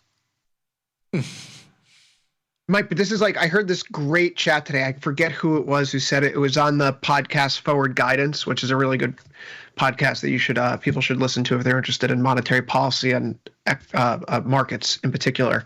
But the person who was being interviewed said that, the U.S. economy with this kind of deficit spending, with the government spending this much money, it's kind of like a beach ball you're trying to push underwater. And so, for that analogy, for people who are having trouble visualizing that, because as I also recently learned, apparently people don't see things in their mind's eye. Like when you say, hey, can you imagine an apple? There are a subset of people who are like, no, what are you talking about? I can't see an apple in my head. I don't know. Is that weird? I can see an apple in my head. Anyway, it's sort of like when you hear people don't have an internal monologue. I was going to bring that up. Yeah. There are people who don't hear a voice in their head. You don't talk to yourself in a British accent. You don't talk to yourself in a female British accent. Like, what do you? What is this? Who are you people? No, I can see the beach ball. You're trying to push it under, and then you roll over because the weight is high. And I can get the whole 3D thing going. Yeah, right. Yeah, rocket science. This is not. Yeah. Right. So you're pushing it down and it stays down for a little bit, but eventually it bounces right back up. And the U.S. economy is taking its punches, but core GDP last quarter, Ilya, was still 3%, stripping out the trade and the government spending and the inventories. And so the economy has it has enough there still where if we get away from all this nonsense and CNBC reporters don't rage bait the president of the United States into the next round of arbitrary and capricious tariffs simply to prove that he's a big boy who people take seriously, why wouldn't this thing just keep going up? So we have a wall of worry in front of us right now, Mike. I think that's the best thing for sentiment. Although, Ilya, I do need to have some fun at your expense and perhaps a sign of the times. There have been 3 occasions where people have tweeted at me something along the lines of, is Ilya ever bullish? Yes. Ilya is bullish. I'm long Brazilian stocks right now. I could hear Tom listening to that and going, I'm going to kill him. I'm bullish on the bonds. You don't have to be bullish on a particular market. I'm bullish on the euro. I'm bullish on the pound. I'm bullish on the yen. I was literally just going to say he's bullish on everything that's not USD, the opposite. Yeah, I'm bullish on all kinds of things, just not US stocks. I mean, it's so just going back to like the whole sentiment thing. I think it's just crazy. So like, you know, he was elected. You had this huge like euphoria rally where it's like, oh, everything's gonna be fine in the U.S. equity space with Elon. Like Tesla ripped high, like 100% higher in however long. And then you sputtered out. If you look at a chart in the beginning of 2025, you sputter at 6,200, sputter. Then you have this like, ooh, what's he doing now? Like, what are we doing? And then you see the market come down a little bit, recover. And then the tariff thing hits. And I remember being on with you guys when this happened. And it was 10% across the board. We ripped up 100% or 100 points higher. And then he's like, wait, check out my poster board. You guys aren't listening to me. And then we dropped. But wait, I have a board. Yeah. And then we dropped, 20%, whatever. Then they're paused, and we have the historic rally in the NASDAQ. And ever since then, except for a few days, like we've been on a straight line higher, like a literal V bottom. And I don't think any of us were expecting a V bottom like this. But what's so funny is that now, like I think you said it best, the wall of worry is where we're at. And like I personally have no idea where we're going from here. But I can look at volatility and be like, okay, we're in the high teens. We're not in backwardation anymore, which supports the upward drift over time. But you've got people, calling out the taco stuff, and anything can flip in the matter of and like literally not much has changed other than a couple deals here and there. But like once we actually get more information on the true tariffs across the board, I think we might just chop around here.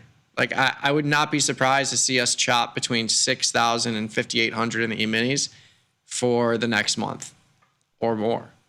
It just feels like there's where do we go from here? Nobody knows.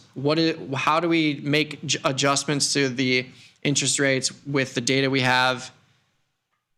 Don't feel like we can yet. So it's just like I feel like we're spinning our wheels here.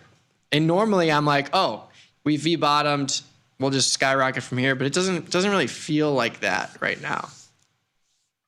No, and I bring up the sentiment check, if only because Ilya, I do want to give credit when people send me these things or give me the tap on the shoulder, like, oh man, is Ilya ever bullish in U.S. stocks? The week you were out in February this year, last July. So February, the week you were out, you come back and we get the PMIs, and that kicks off the decline. Last July, famously, is before we have the market keel over with the yen carry trade blowing up or whatever that was at the start of August. This is the third time I can point out people chiding you for not being bullish on stocks, and those type of things have not happened near the lows. They happen near the highs before the market spills over.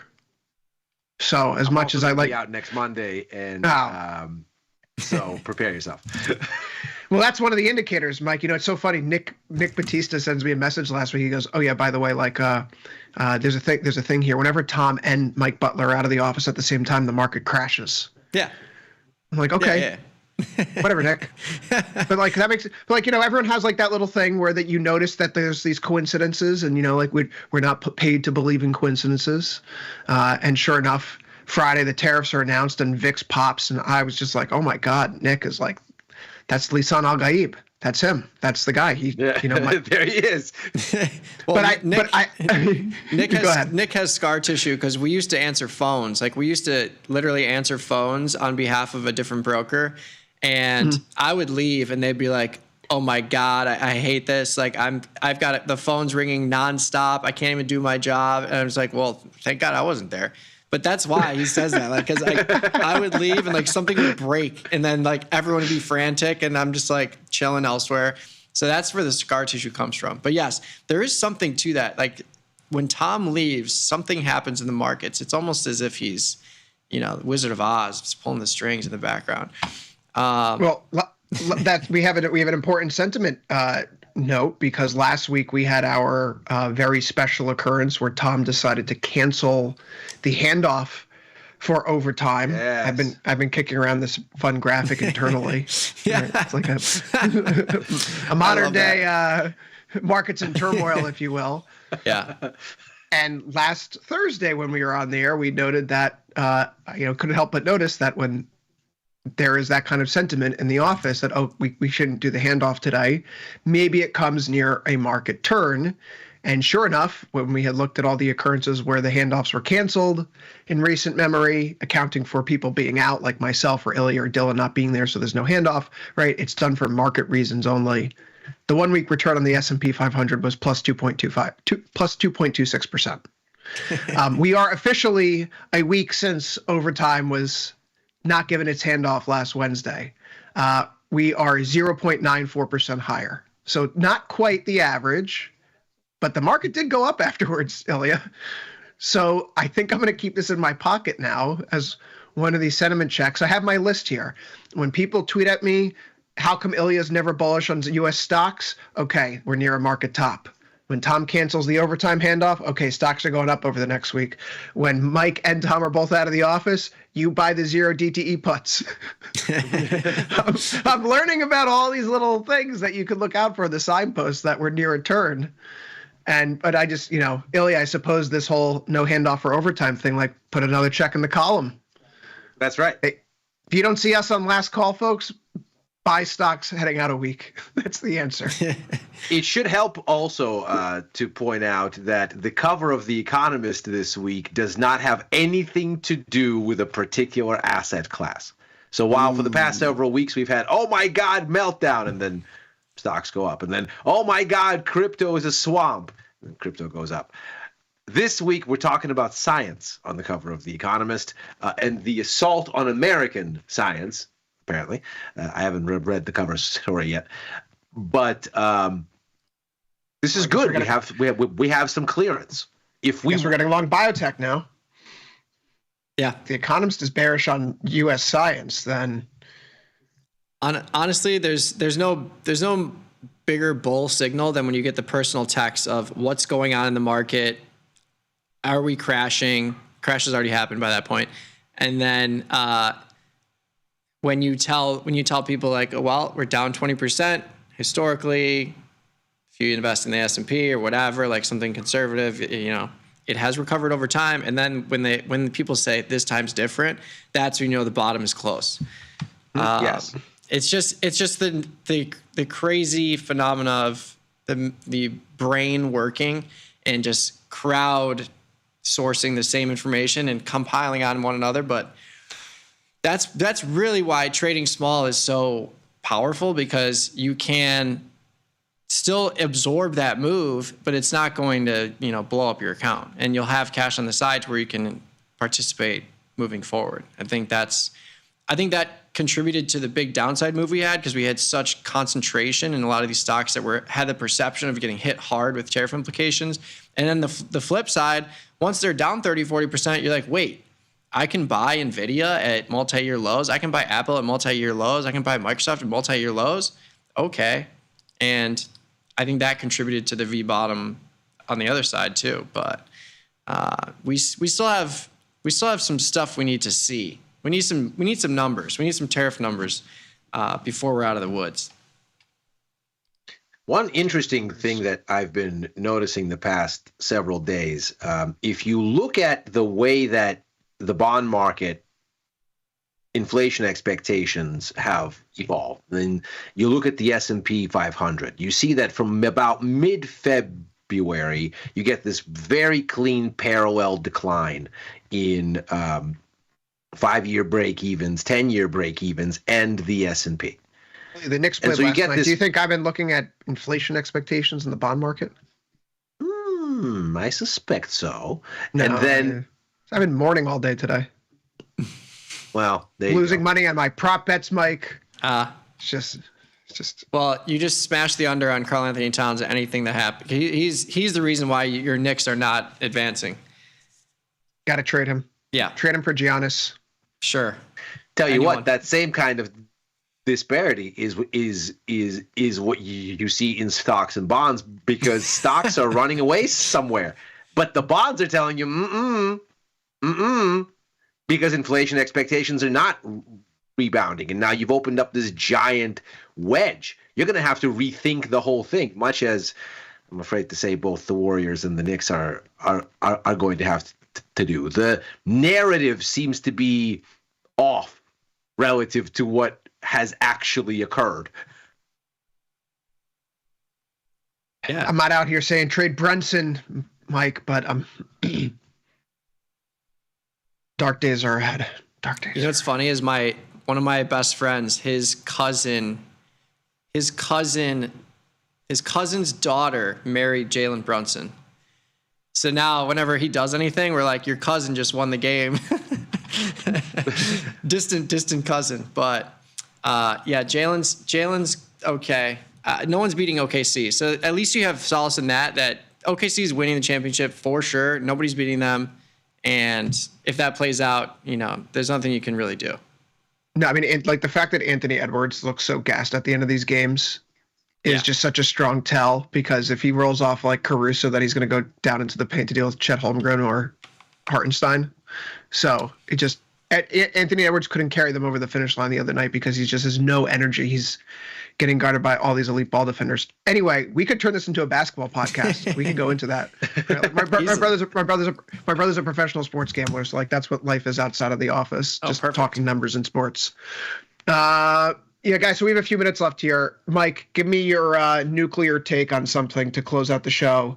NASDAQ's finishing above water as we go into the end of the session. We erase that late day decline.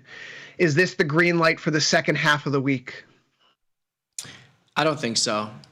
I think we'll still chop around here with kind of inside moves. I'm going to take the other side of this move. I think you see Nvidia open tomorrow morning lower than 141 where we're at now. I think you see it come back down into that like 138, 139 range. Because, I mean, this market is just so dull. And like we have through May 30th, end of the week, 70-point expected move. It's not a lot. But we'll see. In other words, I would be surprised if we just blast off from here for no reason. I think we'll chop. 200-point range for the next month. That's my call here. Or until something 200-point range. Or until something. Yeah, until something changes. If something crazy happens, then I think we'll see the markets move, of course. But until something changes here, I think we're just gonna chop. Hell yeah. Rick Ross once called himself Big Meech Larry Hoover. President Trump pardons the actual Larry Hoover. Somewhat. Wow. It's a throwback, if I ever heard it. That'll be well liked in some circles. Kanye West is a big fan, so there's that. I suppose that's a note we can end on, talking about Kanye West. Overtime's out of time for today. We'll be back tomorrow, same time, same place, right after last call, 4 p.m. Eastern, 3 Central. For Mike Butler in Chicago, Ilya Spivak in San Francisco, I've been Chris Vecchio in New York. Nvidia earnings call coming up shortly. Ilya's on for Macro Money. I'll be back with Victor Jones later for The Price of Truth. Stick around. Tasty Live at Night coming up next. See you there, everybody.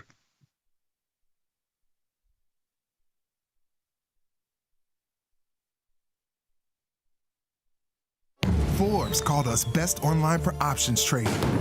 Investopedia, best for options trading, period. With stockbrokers.com, we're number one for options and futures trading. The Motley Fool really likes us. And so does Business Insider. So what else can we say other than boom? Trade like a trader. Tasty Trade. Make your move. The market doesn't stop. So why should you? Diversify your portfolio with stocks, options, futures, crypto, and more from Tasty Trade. Focus on the markets that matter to you. See the odds before you trade using curve analysis, IV rank, and more tools. Get industry insights that help you find your next trade right where you need it. Tasty Trade. Download today. Tasty Live's godfather of options, Tom Sosnoff, is grabbing his passport and taking this show international. He'll be joined by IG's Rich McDonald in London and Milan, along with special guests at each stop for an evening of live trading. It's fun, challenging, and moves as fast as the market. Doors open at 5, with trading starting at 6. Come early and have a pint or glass of vino with the boys. It's totally free, but space is limited. Register at tastylive.com/events. Options just got molto interessante. Feel like your wardrobe is missing something? Like style, purpose, and maybe a dancing dog? Can I pet that dog? The new Tasty Trade and Tasty Live web store is now live. New merch, bold designs. Did we mention all net proceeds go to one tail at a time? Invest in the real bull market, dogs. Go to tastytrade.threadless.com. Grab some gear and help some pups. You get merch, they get a home. Tasty Live's godfather of options, Tom Sosnoff, is grabbing his passport and taking this show international. He'll be joined by IG's Rich McDonald in London and Milan, along with special guests at each stop for an evening of live trading. It's fun, challenging, and moves as fast as the market. Doors open at 5, with trading starting at 6. Come early and have a pint or glass of vino with the boys. It's totally free, but space is limited.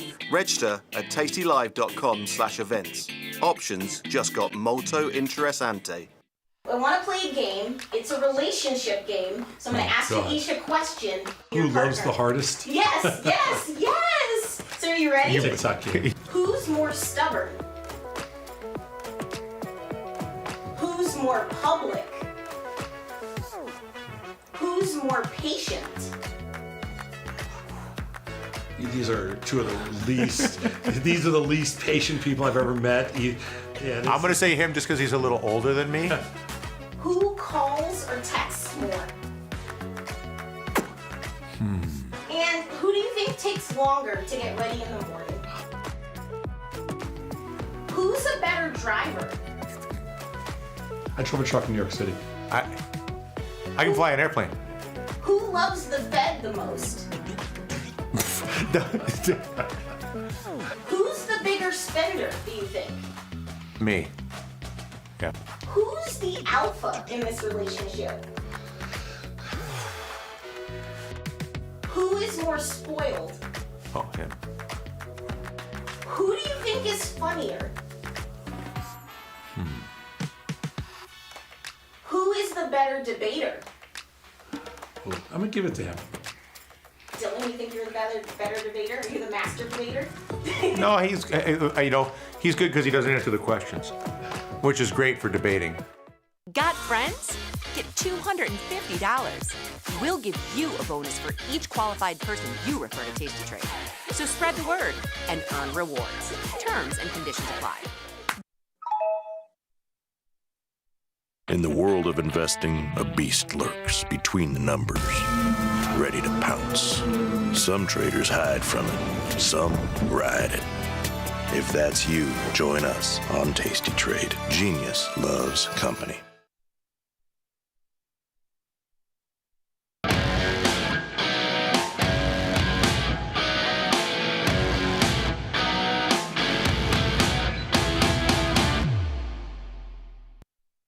Stock markets marking time today despite a little bit more event risk, and it doesn't look like they're paying much attention.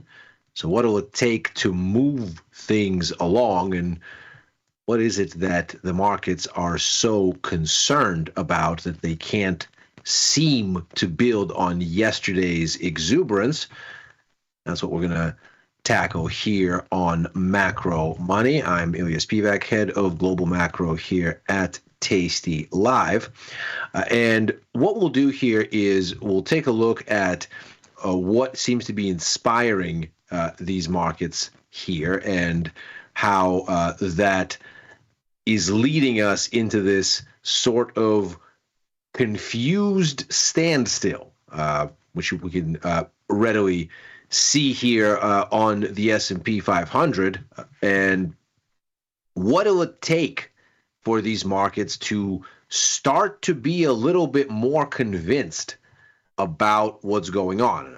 Obviously, we didn't have the world's greatest amount of economic event risk, but what we do see here is a little bit at least by way of the FOMC minutes for the May meeting that came out here. And as we discussed yesterday, the main sort of issue here, of course, was that the Fed seemed to come out in May with quite the defensive sort of language at the same time that we were already well into a recovery from April's crisis lows. And we can see here, just for reference, the Fed meeting was May 6th through the 7th. That's right here.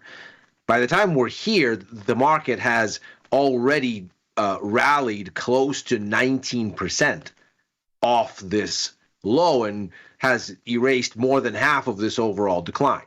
So needless to say, the markets are feeling pretty good right here, but the message from the Fed was decidedly more downbeat. We can see from the policy statement here, the story was that uncertainty about the outlook has increased further, that risks of higher unemployment and higher inflation have risen. So even just in the policy statement, things are a little bit unnerving. And then, of course, Fed Chair Powell had his press conference, and he was quite feisty and really pointing a finger at trade policy and saying, this is a black box. We don't really know what to do here. We know that in the past, what has happened is tariffs have been bad for growth and something that is generally inflationary, but we don't know how this episode is going to work out, so we're going to sit on our hands. And when you look at the minutes that came out from that meeting, you get the sense that something very similar is on display. And I've highlighted a couple choice points here. So we can see here, there's that May meeting. As we saw in the statement, they agreed that policy is well positioned to wait for clarity, because very clearly here, there is a risk that unemployment will be higher. There is a risk that inflation will be higher than anticipated. We see that here. And we get this sense then that the Fed is feeling like its hands are tied and that it's not going to make changes. Now, what's especially interesting here as well is that we get the sense that inflation is expected to be more persistent than expected. Moreover, growth is expected to be weaker. We see here that the staff projections for 2025 and 2026 GDP as of May are actually weaker than what was estimated in March. And in March, we already had downgrades. We can kind of see what all of this looked like in the March summary of economic projections, where we see that growth has been revised lower for this year and next, inflation higher for this year and next, unemployment rate at least higher for this year and then steady thereafter. So what these minutes imply is that in May, the divergence got more aggressive. And we can see here, participants noted they may face difficult trade-offs if inflation proved more persistent while the outlooks for growth and employment weakened. Now, this is not a happy mix, but the markets clearly opted not to panic in any kind of a discernible way. We're a little bit softer here after yesterday's jump, and perhaps that's somewhat telling, at least, of just how much follow-through there was to be expected on yesterday's jump. That, of course, follows news that after Friday's teasing of a 50% tariff on the European Union coming out of the White House and the walking back of said teasing over the weekend after apparently a happy call between President Trump and Ursula von der Leyen of the European Union, we end up with a healthy jump.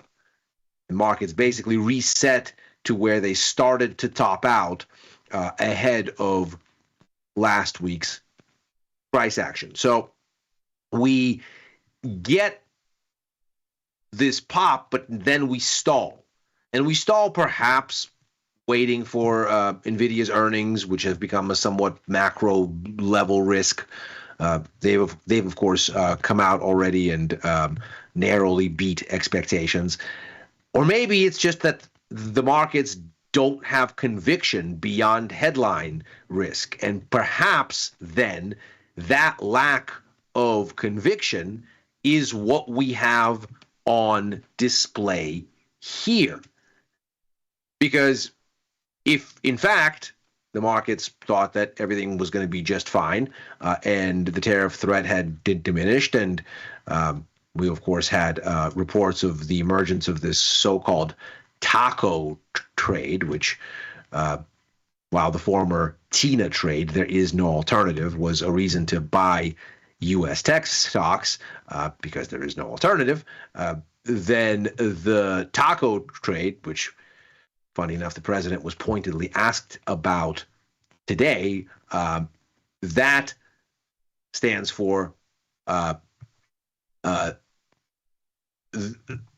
this sort of sense that the president always walks back the tariffs. Trump always chickens out is the acronym there. Now, we're certainly not suggesting that a 10% tariff, whereas it was a 2% tariff on average before, is anything like chickening out. That's not our perspective here on macro money. But there is this sense that that's what's going on, that's emerging in the markets, at least if you believe the chatter in the headlines. But, of course, if that's the case, then why did stocks not keep going higher? If, in fact, there is no issue here, and the Fed is wrong to be so circumspect and wrong to be so concerned, then why in the world won't we have the ingredients for a larger rally if, in fact, the all clear has been sounded? And it would seem that at least at this point, we don't have those kinds of ingredients. And perhaps the reason that we don't is the markets themselves are not much less confused than Federal Reserve officials. And you get this sense when you look at the market's baseline expectations for economic activity. The Atlanta Fed puts together this model for GDP expectations. It's a nowcast. It takes in incoming economic information, and with an update every several days, sometimes even back-to-back days, gives you a sort of running tally on the tone of economic data going into a GDP release and what it might mean. And we're so far removed from second quarter GDP numbers that the actual model is probably much too early to show us anything, and you can see it idling here. But the major takeaway really is this giant range for baseline market expectations against which the model is getting graded. We can see here that the range of baseline expectations for second quarter GDP is shockingly vast, from a decline of 1% to growth of 3%. So nobody really seems to know what's going on, and that seems to not just be central bank officials, that seems to cover the Wall Street consensus for where things are heading. So with that in mind, we have a little bit of economic data left here for the week to see if we can't get a little bit more of a bias. And It begins with the Fed's favored inflation gauge, the PCE index. You're expecting to see further disinflation here, down to 2.2% on the headline and 2.5% on the core. That core is, of course, something that the Fed watches very closely, not only because most inflation is buried in that part of the equation, as you can clearly see here, most of it is in core services, but also because the Fed doesn't very much have agency over global food and energy prices. So needless to say, it focuses on where it can actually do stuff. 2.2% on the headline would be a significant sort of downswing. It would be the lowest inflation overall in 7 months. 2.5 at the core would be even more impressive. That would be the lowest since March 2021. So it would be returning us basically back here somewhere. So meaningful progress expected. The monthly increases seen as 0.1% for both core and headline, which if you look at what this would imply for the kind of running tally of where inflation is trending, the Fed looks at 3-month and 6-month annualized monthly changes to kind of get a sense of the trend a little bit more dynamically than year-on-year data.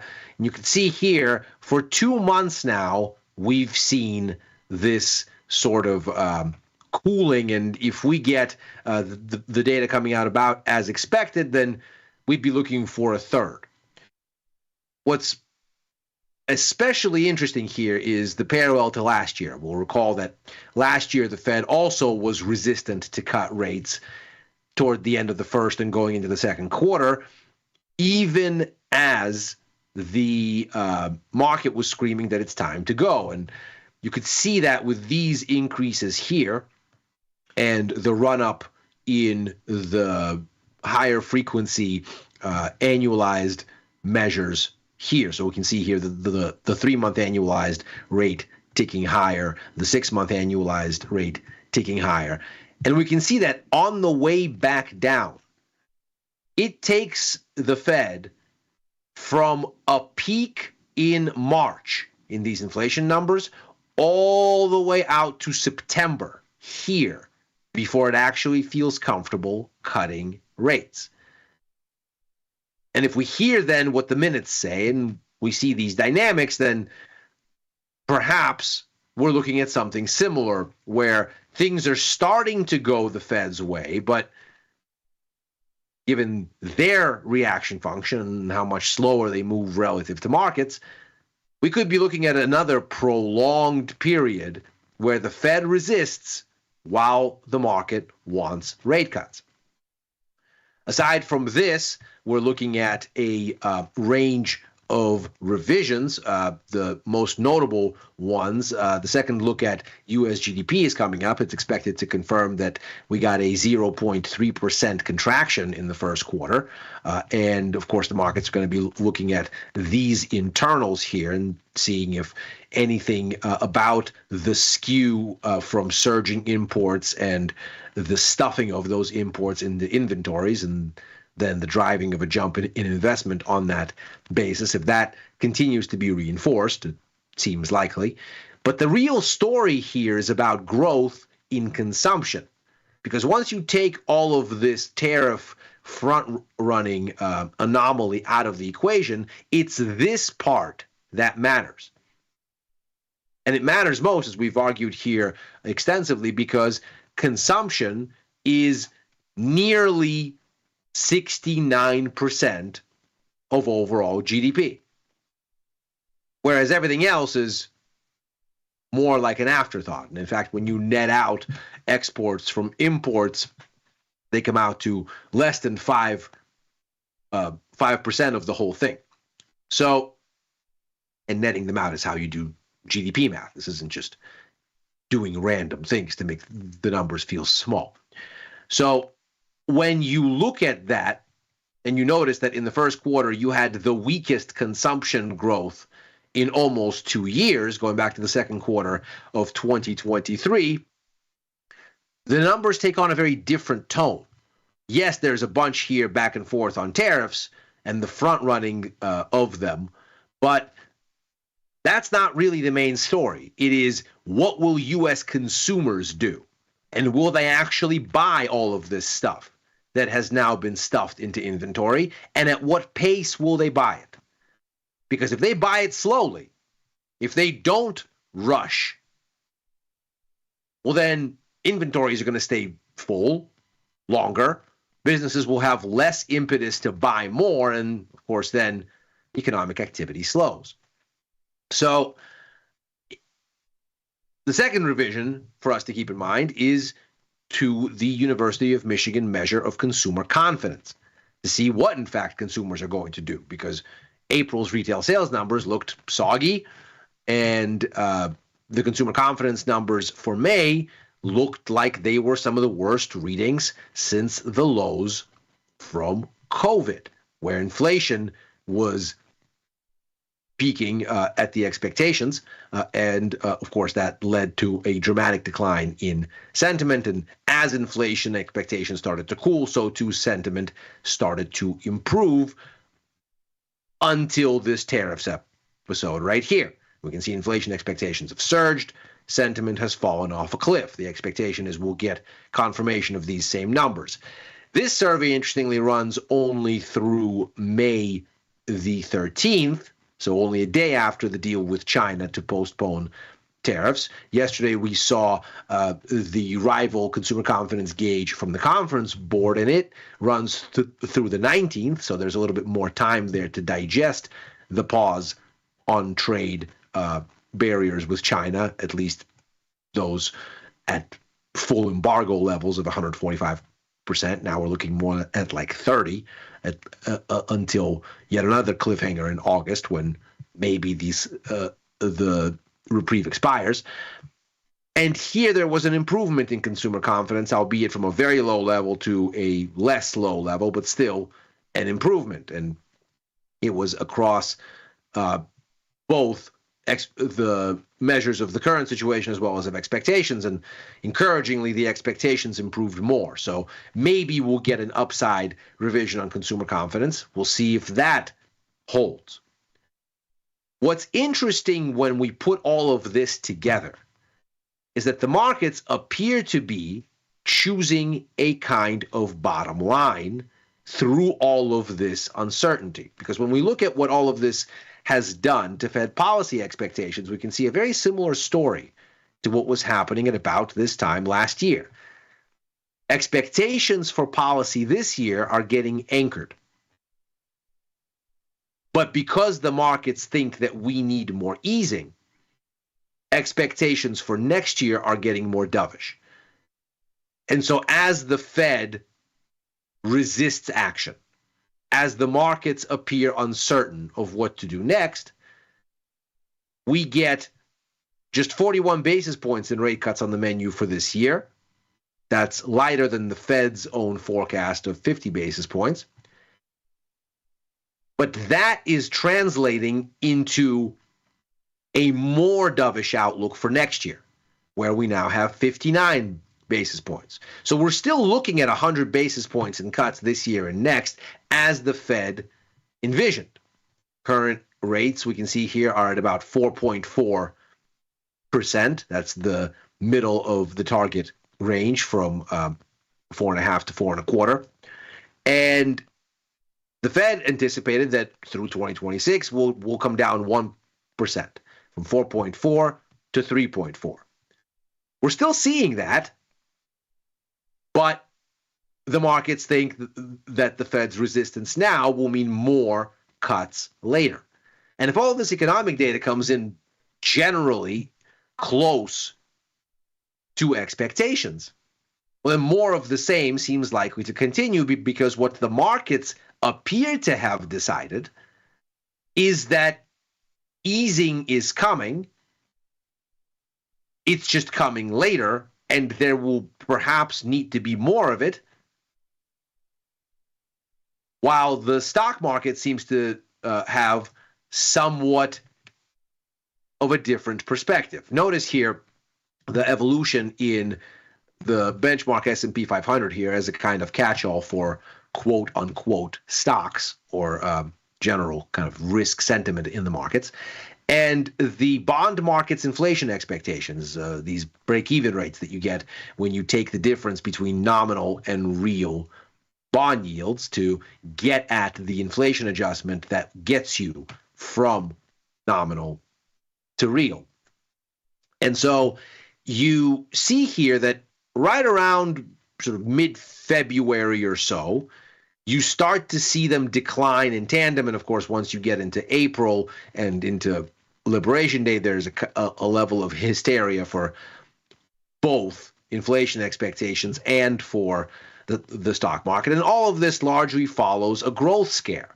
So in the second half of February, you start getting business confidence data, consumer confidence data that's telling you that the tariffs roll out. Not so much the idea that there will be tariffs, because if that were a concern, then the markets would already be freaking out no later than November, once the election was done, considering the president talked up tariffs all through the campaign. No, it was more the rollout. And once business and consumer confidence started to retrench, that's where you started to see the markets go, uh-oh, this is a growth scare. And so not surprisingly, stocks and inflation expectations go down in tandem because weaker growth is disinflationary. And so markets start to mark down inflation expectations. What's interesting is what we've seen since. In early April, we can see there's a bottom in both, but stocks clearly have returned to levels where inflation expectations have not. Stocks are almost 70% back from this decline. And we can see here inflation expectations are still somewhat downbeat and pointing to the threat downwind being of weaker inflation and perhaps therefore weaker growth. So the markets are over here seemingly saying there will be a growth downturn, or at least the risk is that inflation will surprise lower versus where expectations were at the start of the year. And that's largely because whatever economic downturn happens will overpower whatever upside risk to prices from the tariffs that the Fed seems to be afraid of. And so the market thinks the case for cuts is there. It just doesn't think they're coming because the Fed clearly isn't of the same mind. So we see here, we have basically no changes in rates until we get somewhere over here. So perhaps we get a cut in September. Maybe we have to wait until November. But if we take a look at what the cumulative expectations look like for the September meeting, it's about a 60-40 split in favor of a cut. But the probability of standstill is uncomfortably high at 40+%, almost 41. And so you get the sense that you have now the markets convinced that it's time to cut, but also convinced that the Fed won't do it, at least for a while, that it's going to let the economy get hurt, that it's going to let some kind of a recession, or at least the precursors to it, take hold where it can conclusively feel good about inflation expectations being anchored before it acts. And what all of this boils down to, perhaps, much as it did in mid-July through August of last year, once this similar sort of narrative took hold for markets. You can see that right here. There is then an adjustment. And the markets say, well, growth is going to be weaker, earnings are going to be weaker, rate cuts will come later, and the upshot becomes weaker stocks, higher bonds. And against that backdrop of future rate cuts that aren't coming soon, against the backdrop of that kind of a speculation, a weaker dollar and stronger gold. And that is macro money for today. As ever, we are here Monday through Thursday, right after overtime, a show I co-host with Dylan Radigan and Chris Vecchio, looking at the Wall Street close and where things may go therefrom. Back with Chris for Futures Power Hour Mondays and Fridays. On with Victor Jones for the Price of Truth on Tuesdays. Back with Victor and Tom for First Call on Sundays. Writing for the News and Insights portion of tastylive.com and commenting on the platform formerly known as Twitter and on Blue Sky at Ilya Spivak. Thanks very much for joining. If you're watching on YouTube, like and subscribe. Macro Money's back tomorrow. Happy trading.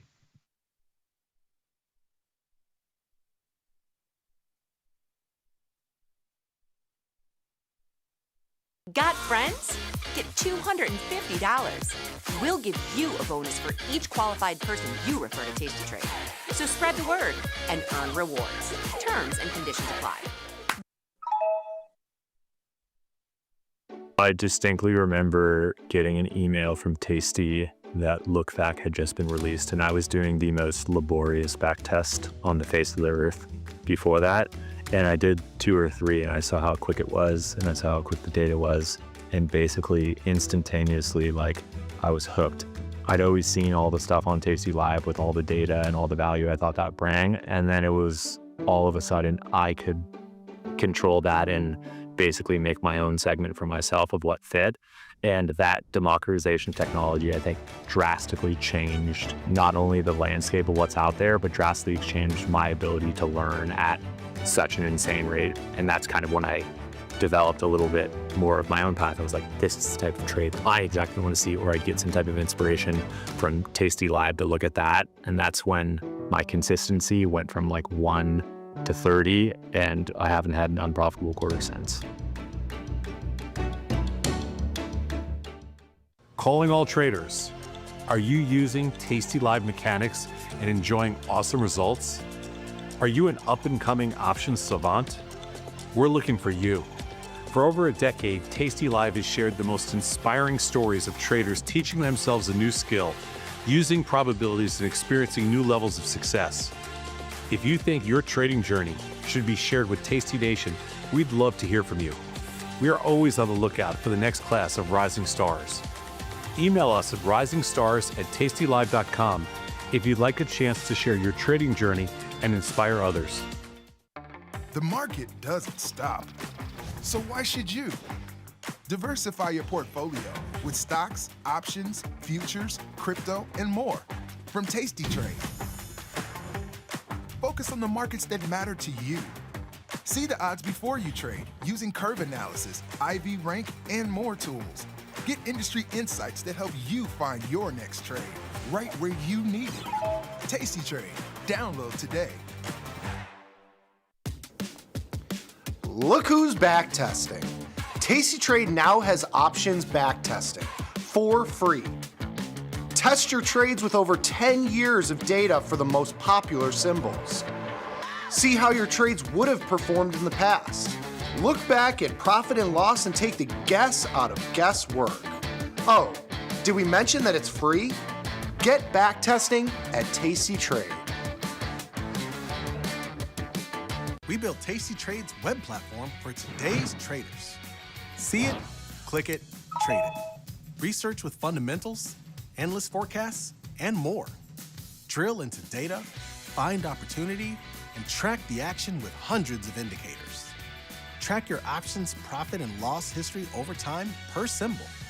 Note your progress and plan your tactics with a trading journal. See probabilities, max profit, and Greeks in one click. Fund your account and start trading right in the app. The tools, the data, the knowledge. See it, click it, trade it. Join the club. Tasty Trade. Having trouble understanding what your trader buddies are saying? Here's what it means when they say catch a bid. The term catch a bid is in reference to the stock's price action. The bid price is the price at which you can sell a stock at. When a stock continues to go down, so do bids, meaning the price at which you'd be selling the stock is continuing to go much lower. If you miss it, you can't catch a bid.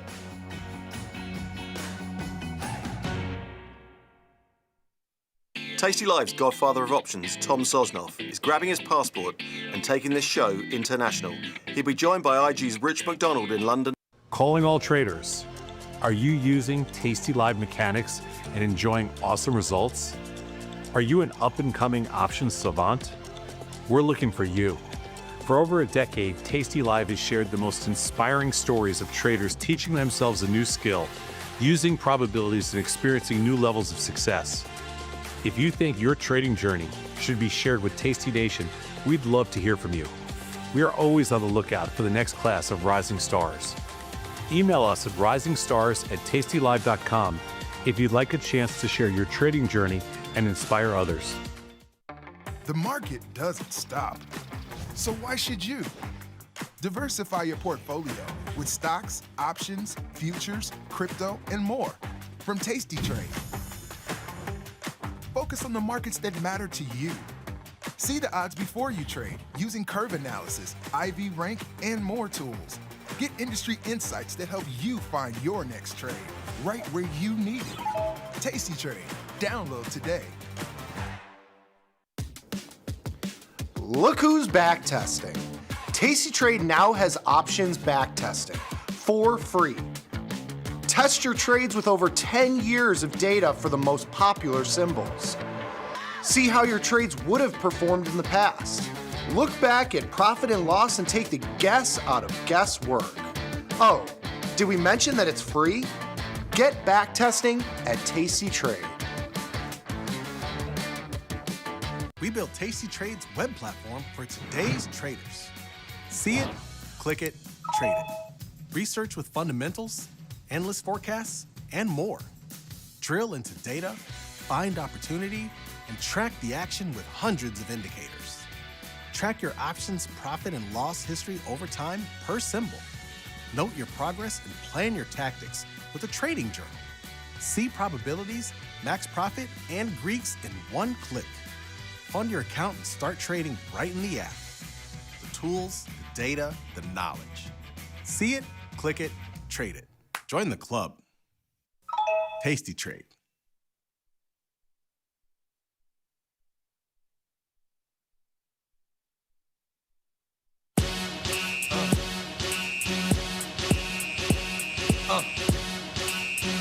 Welcome back to the Tasty Crypto Show. I'm Dan Cecilia, filling in for Ryan Grace, and with me today is a very special guest, crypto options savant and founder of Panoptic crypto options platform, Guillaume Lambert.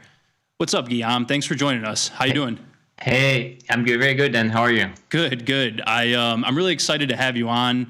We love hearing from crypto options experts and just getting your take on the market and what you've been doing. And so, let's get into it. Take us on your crypto journey. How did you get started in crypto? Yeah, this was kind of a 2017 is when I first got exposed to crypto. In my previous life, I was in academia. So I was actually an assistant professor in applied physics at Cornell University. So tenure track position, very, very top of the chain, if you want, which I was interested in technology. So Bitcoin, I heard about it quite early on, didn't latch on. So I guess I regret this decision to this day. But Ethereum and kind of promise of smart contracts, which is this other blockchain, was very enticing to me. I got started trading CryptoKitties, which is an app that was a bit viral in 2017. But overall, just was interested in crypto from a scientific interest. What I was able to do is to use the chain, understand kind of the protocols. You can lend, you can trade, you can swap, you can do a lot of the regular options, the regular kind of financial activities, but on chain, which is kind of this parallel system. And through that activity, I was able to figure out, all right, I want to trade options. I'm a tasty trader myself. Never got to trade options on crypto. It was very, very early on, 2020, 2021. And even if you try to trade now, it's very illiquid. You have Deribit, you have the big centralized exchanges, but nothing on chain, which is where I lived for the first few years there. So the key point is that I got to a point where I pretty much decided to start my own company to create options on digital assets. I was able to kind of latch onto one way that we think works very well on chain, in a way that you cannot necessarily do on a centralized exchange or even on kind of the CBOE. You cannot do options on Panoptic, the Panoptic options on CBOE, because you can do options on any asset. Could be a meme coin, could be Bitcoin, could be different stable coins. So that journey from assistant professor of physics to tasty trader, eventually to being a founder, was just me wanting to trade options. And again, I'm using the interface myself quite a bit to trade options now that we've been live. And yeah, I'm enjoying quite a bit. So it's a very personal platform. We drew a lot of inspiration from Tasty Trade and TT Works back then. But yeah, now it's live. And again, I think I'll show it later. But yeah, it's a long journey, I guess. Yeah, no, I think that's great. I think your story is very it's very similar to a lot of the coworkers here or just other personalities we have on the shows. Very much deep in the weeds, maybe academia or quant, mathematics, physics background, fell in love with options through what we do here at Tasty, and then sort of found your niche in crypto. I'm curious on two things. Number one, when you were trading on Tasty, did you just trade equity options? Were you a futures options guy? Like what was your, in TradFi, what was your go-to? Yeah, mostly ETFs, a few options for specific equities, futures, man. So I got wrecked. I think it was corn futures in a weird way, like in 2021 when it was moving relentlessly. And then my wife looked at our tax return and said, what the hell is this? So I'm staying away from futures. Okay. I do trade every once in a while.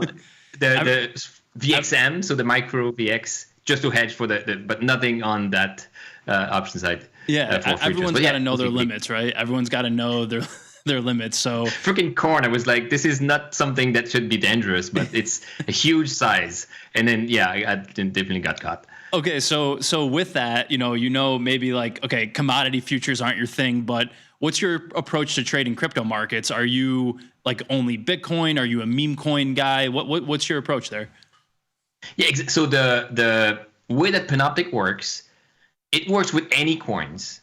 And people were, in a weird way, selling options on these meme coins. Again, selling options is very dangerous. And again, if you're not covered, it can be very, very large losses. But there's a little niche in the blockchain world which allows you to swap easily. And you need a liquidity provider on the other side that is selling options. No one knew about this. No one realized it was selling options. Everyone got wrecked. But then again, with my experience from Tasty Trade, I was able to say, okay, this is like an option selling in a weird way. No one asked for it, but this is just what we got delivered. And I was trading options, selling options on these meme coins, a little bit of Bitcoin, but surprisingly doesn't move that much. It's very mid-tier volatility compared to meme coins. But a lot of what I was doing is meme coins. Again, Shiba Inu, you can trade it on Tasty Trade, but you have this whole spectrum of coins. Meme coins, quite a bit. Few of these DeFi protocols. So protocols, instead of having a stock or an IPO, they do token launches. You can trade on them as well. And mostly ETH as well as the kind of Ethereum is the platform I use. So this is where I was trading or selling these options back then. And it's in the protocol called Uniswap, but anyway, this is kind of what I do as well on Panoptic. You can do any options, mostly focus on ETH, but then the medium to long tail definitely something I do. Interesting. And so you speak about Shiba Inu, Doge, obviously these are coins we have on our platform. What are you looking for there? Are you looking for elevated IV? Are you looking for high premiums that you can kind of sell covered calls against? What is that specific approach, specifically Shiba Inu, Doge, or those meme coins? Exactly. So these have extremely high implied volatilities. Okay. People are a bit scared of selling options on those, so they stay away. So you can actually contribute quite a bit, and the market means that these meme coins have 200, 300% IV in this weird way, and then a lot of that signal is okay. What's the IV? I had to compute the IV from it's not shown on anywhere, so early on I just had to compute it and show it on my computer. But this is the entry point. IV, the same way that it's IV rank, say on Tasty Trade, I use IV as the signal. Same thing with even BTC and Ethereum. Look at IV rank, IV percentile, and look at these kind of transitions that says okay. Market is moved, liquidity is drying up. This is a good time to jump in.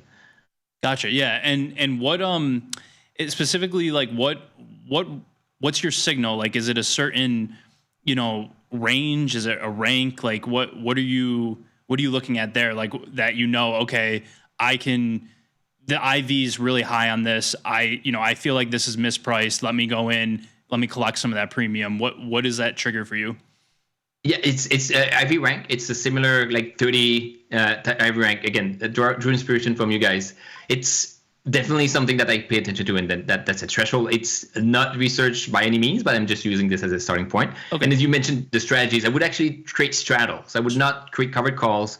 I don't want to get stuck with that meme coin, so I would borrow or short part of the meme coin to have something was a bit more neutral, or even fully bearish, where I would short all of it, make money on the way down, but also earn premia on the way down at like 200% IV. Yeah. Because I feel like being in the crypto markets too, you see, it's like, okay, these things shoot up. They have crazy, IV, crazy volatility.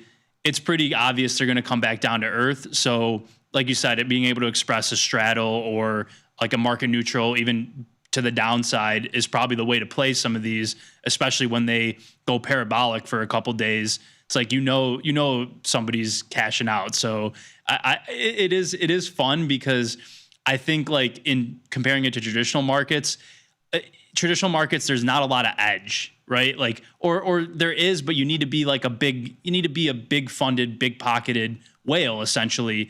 Whereas in crypto, these opportunities exist for smaller accounts, I think. And it's very simple, kind of like rules, similar to what we follow here at Tasty, IV rank, and just, putting on risk-defined spreads.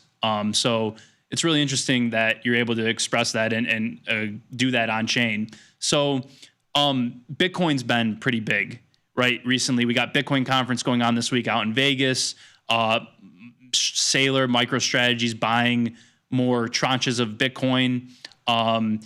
GameStop just announced they're going to buy Treasury, and a bunch of other companies are kind of following the Sailor playbook. So I think this cycle's Bitcoin. So I want to know what your current thoughts are on Bitcoin, on the Bitcoin market, and if you do have a trade idea for us, can you share that? Yeah, sure. I'd say that, again, Bitcoin is the leader in the crypto world. So again, we most of the folks that know about crypto, they know about Bitcoin and the meme coins, and that's it. But there's a huge ecosystem. And again, I'm the Ethereum world, but it's parallel to it. So Bitcoin, because of, as you say, the external buying pressures from sellers and all, is what's been moving it forward. So I do think it's still going to move up. So again, I'm from the US. We're extremely compliant. We want to follow the rules, but the new administration makes it a bit simpler and less scary, if you want, even to launch options. We won't get sued the same way that other options protocols were sued, sadly, a few years ago, because they launched without registering, but there's no path. So I think crypto as a whole is definitely on the upside path. Bitcoin has these external buying pressures that keeps the price moving. I don't know if it's going to stop at some point, but I'd say there's a ceiling. Again, I don't know if it's 150K or 200K, but there is a natural ceiling as to if you want to be exposed to Bitcoin. You've seen it, you've heard about it for now almost 20 years or 15 years. What do you do with it? And besides holding it or maybe doing the micro sailor trade, there's not that much more. And that's kind of where I do see there's a diminishing return, and again, could cap 150K to 200K, where after that, I do think the other blockchains, other technologies can also kind of rally back, because it's been extremely Bitcoin story since the beginning of the year, and even like a year ago. And now it's kind of maybe the time for the other blockchains to shine. So yeah. I typically agree with that. I've been in the space just as long as you, 2016, 2017. I've seen a couple cycles, and I think the trend is, all right, everyone piles into Bitcoin. Everyone gets rich off Bitcoin. There's a wealth effect there. What do people do? They usually go farther out on the risk curve, right? So that flows into ETH. That might flow into Solana. That flows into your meme coins. NFTs of last cycle. That's kind of the trend, or rather the what we see play out in these markets. I think it's slightly different each time. We obviously have a clearer regulatory environment, a little bit more of a risk-on environment with Trump. Obviously, Trump launching his own DeFi project, World Liberty Financial. Everyone's piling in. Everyone wants Bitcoin. I'm noticing a trend too, and I don't know if you've seen this, Guillaume. Bitcoin yield products, right? Or like wrapped Bitcoin on Solana, or wrapped Bitcoin on another chain, right? There's now this like synthetic Bitcoin or wrapped Bitcoin that is being sent out, right, to different chains, or kind of the liquidity and the price action is moving out on the risk spectrum. So I do look for that going forward, where there's a rotation. Maybe it's into ETH, maybe it's into some of these layer 2s, Solana for sure. I don't know, AI agents have taken off, right? There's a bunch of narratives out there, but it all flows back to Bitcoin, right? People get rich in Bitcoin. They want to speculate more. They want to go further out. Obviously we see how that plays out in other cycles. Hopefully this time it's different, but Bitcoin's the king, right? So I'm curious. I know you have Panoptic platform up. Can you show us like a trade, or rather, a lot of our clients, a lot of our customers, traders, they trade IBIT. IBIT's their thing. It's an ETF. It's easy to understand. It's familiar. You could trade options on it. I'm curious, how would you do a similar trade, or what are the differences between like an on-chain options trade and then something like IBIT? Yeah, exactly. Again, I tried to look at IBIT earlier. IV rank is 15. I have a strangle open that expires on Friday, so I'm probably going to close it. So I also do the same trades as probably your audience.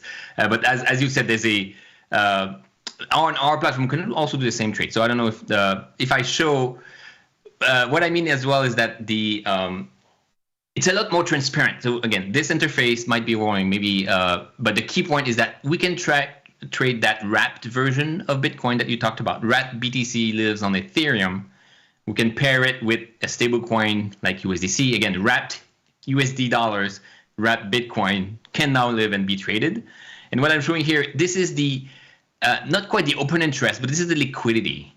And the same way that you could look at the open interest, and if you're really advanced, you can dig into the options chain and see kind of the surface almost manifesting itself. We see a similar thing on Bitcoin. And again, you can see there's a little bit more liquidity on the upside.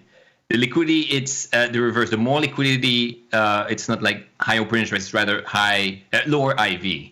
And here you would see maybe some put skew. There's less liquidity on the downside, more liquidity on the upside. And it's a slightly different way of approaching it, but it is similar. You have what looks like a liquidity chart. We have an options chain as well. And if we want to say, hey, I want to buy the 105 call, similar to what we have the delta. This is delta of 56. We have some open interest, and you can just simply buy it. And this is kind of the normal path for any kind of options chain.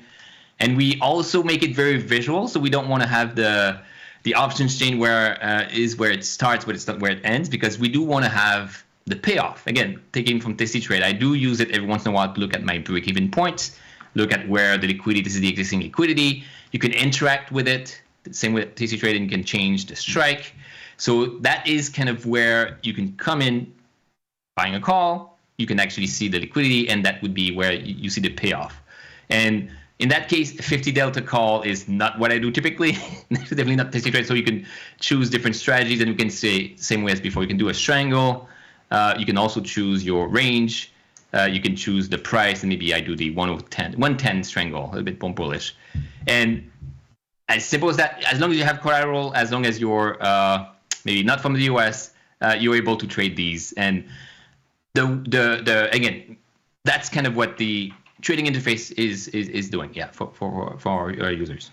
Yeah, for that specific one, you're showing like a short strangle here. Is that something you find works for you? Like if you're trading yourself, you like these strangles that kind of are risk defined, and sort of you play like a range almost? Yeah, exactly. So it's easy to sell. And again, Panoptic works in a different way. And maybe the one mind-blowing fact is that our options don't expire. There's no expiry. We somewhat make it work, but you don't have the end of the month or the dailies. It's perpetual options. Sure. That's one weird change, but again, it's not something that you can trade on tastytrade, but allowing to do it on the blockchain means you can have perpetual options, and you can sell as many as you want. There's no ceiling in the amount you can sell. You don't need a market maker. You don't need someone to cross you kind of serve this. So selling perpetual options, you can sell as much as you want, millions if you want in a single trade. Buying options, similar. You don't have an expiry. You had to buy something that's been sold before. So you need to have some level of kind of two-sidedness. But for selling, because it's much simpler to sell at any strike, at any size. This is what I do mostly. I manage my risk by understanding kind of maybe sizing and also how to manage this. But you could still buy, I mean, it could be an iron condor, for instance. You can still buy the wings and create something that has defined risks, knowing how much you lose, max profit at whichever price, and then you can go from there. But yeah. Interesting. Okay. And so with the perpetual, we've talked about perpetuals before on the show. Is there like a funding rate for this, or is it just like, are you paying a premium? What is like, how does, with no expiry, how does this kind of work? Exactly. So you pay a funding rate. It's similar to a perpetual, which is you condense the quarterly expiries into an hour or a day for perps. We do the same thing. Our options don't expire in a month. They expire every minute, but they're rolled forward by 1 minute at a time. So the best way to think about this is that you trade a weekly option, and every day you buy it back and sell another weekly. You move this, and you're perpetually 7 days from expiring. And that's the best maybe framework for those that do options. So that means that when you close your position and rebuy it, maybe you make some money, the funding rate is positive. Maybe you lose some money because of the IV expanded. Now you lose, you have this kind of instantaneous rebalancing cost, but that's how it works. You sell a put option, you get paid $0 up front, and the more you keep it on, the more you make money if you want. The more you accumulate this premium. We call this the streaming premium. Gotcha. Which is yes. So premia, but streaming because it's perpetual. Interesting. Okay. Exactly. So you know, we have a couple minutes left. I have two things that I want to get to, but the first is with your current users. Are like I see you have a leaderboard there. Is there any? Do you have like a point system? Is there any like incentives to trade on Panoptic? You know, for maybe non-US customers. Yeah, for sure. So we do points. We want to attract trading, want to attract the good type of trading, which is selling options mostly. So we award points for activity that benefits the system. If you're a seller, if you're a depositor, if you do a trade which is kind of risk defined, we allow you to get more points. So this is kind of a whole system in place. We've been running this since launch in December, but those that are trading get a points balance, and then this is how we incentivize. It's like airline points, but maybe this one has real value at the end of the day attached to it. And we have, again, hundreds of people, but each one is earning points by doing different activities. But yeah, we also did a trading competition over the past few weeks where we had people trade for 2 weeks. It was the ETH markets, and ETH was actually very, very huge upswing. So in 2 weeks, someone made 150%, 80%, 40% on buying calls mostly, but being directionally right. Right. And this is something that we'll keep running. We'll have these competitions kind of going so that we had a small prize, I guess, cash prize, but then we just want to have people try it out. 100% deposit minimum, so you don't have kind of the worry of losing all your funds. But yeah, we allow this to work. So competition and points for those that want to try it out. Yeah, that looks awesome. I think I always the crypto stuff. People love competitions. They love challenges. They love like incentives. It's a little bit harder to do in traditional finance, but definitely something a lot of crypto platforms do. So I definitely need to hop on and see if I can get on and maybe do something there. So before we let you go, we got a couple minutes left. I always ask all our guests, what's your one bold prediction you have for Bitcoin or crypto broadly over the next year? Yeah, so I again, Bitcoin, I like it. It's the granddaddy of all crypto, but I'm definitely a maybe altcoin, but again, Ethereum guy, Solana guy.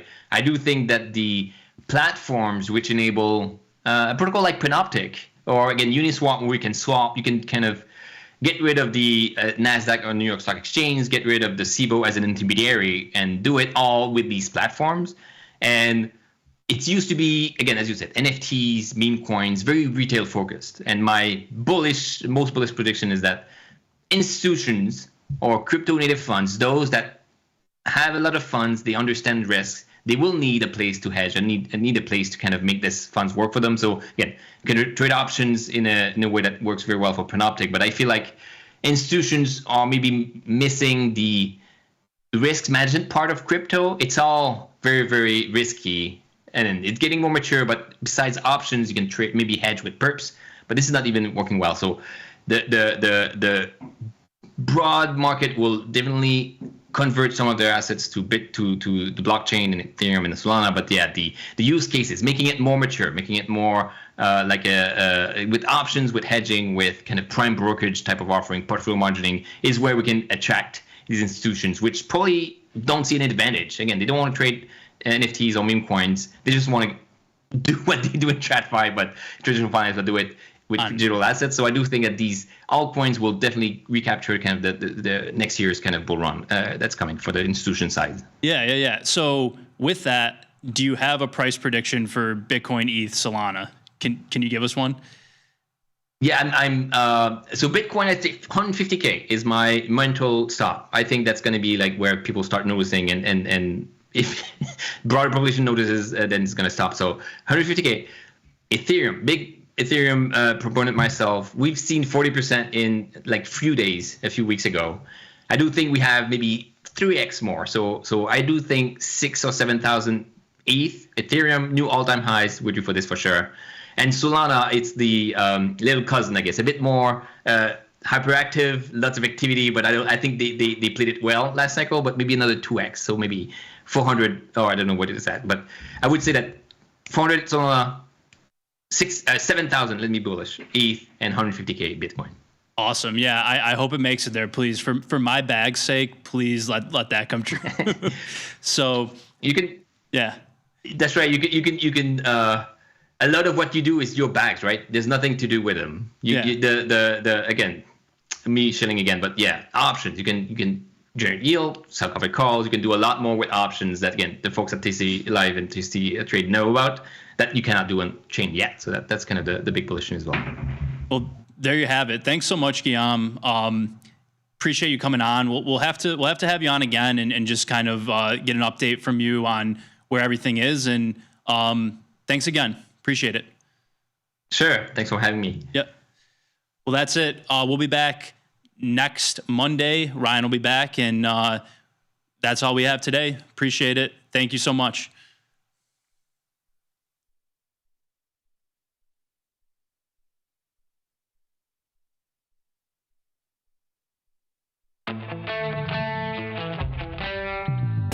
In the world of investing, a beast lurks between the numbers. Some watch from the safety of the sidelines, but others saddle up and ride that one-ton rowdy ribeye for all he's got. If that's you, join us on Tasty Trade, named best online broker for options trading. Genius loves company. Forbes called us best online for options trading. Investopedia, best for options trading, period. With stockbrokers.com, we're number one for options and futures trading. The Motley Fool really likes us. And so does Business Insider. So what else can we say other than, boom, trade like a trader. Tasty Trade. Make your move. Welcome in Tasty CEO Tom Sosnoff, also founded Thinkorswim. Some call him the godfather of retail options trading. Tom, it's good to have you on. How would you be reacting as a startup founder to this news? I'd be really pissed. Yeah, as you should be, brother. I'm glad you said it because I can't. And this is how we think as traders. You're much better off, instead of trying to follow the trend or follow the fundamentals, you're much better off playing the role of a contrarian. And what I really want to do today is kind of break it out of that box and make it what it really should be, which is about understanding and thinking about probabilistic, predictable outcomes, about quantitative strategies. True financial literacy is about taking risk. There's a very thin line between opportunity and risk, but where there's the most noise, there's the most opportunity. The second you believe that somebody knows something and it's not you, then you're dead.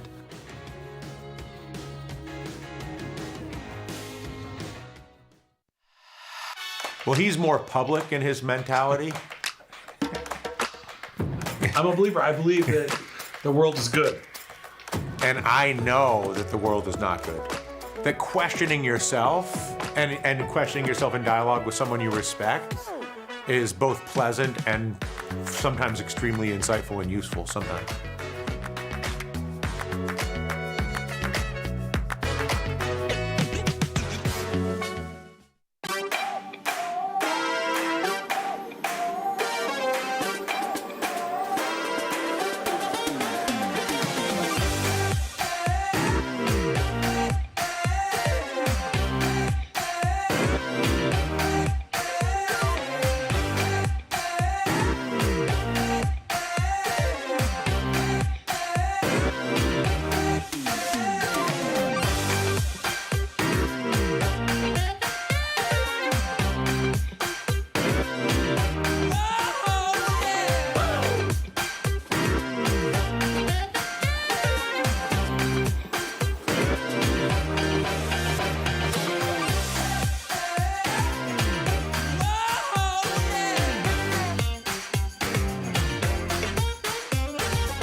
the market doesn't stop. So why should you? Diversify your portfolio with stocks, options, futures, crypto, and more from Tasty Trade. Focus on the markets that matter to you. See the odds before you trade using curve analysis, IV rank, and more tools. Get industry insights that help you find your next trade right where you need it. Tasty Trade. Download today. Got friends? Get $250. We'll give you a bonus for each qualified person you refer to Tasty Trade. So spread the word and earn rewards. Terms and conditions apply.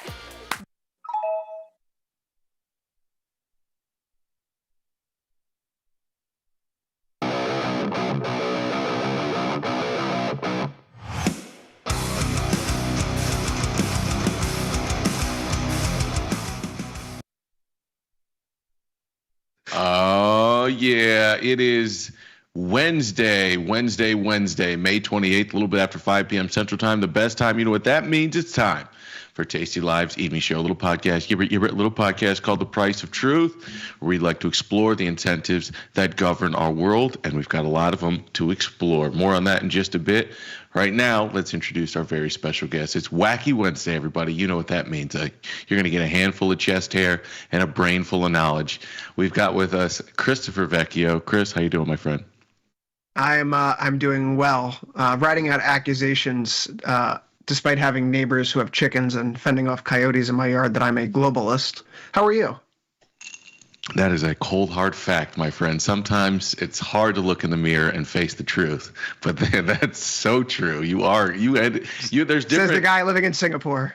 There's different gradients of. See, everyone throws that in my face. If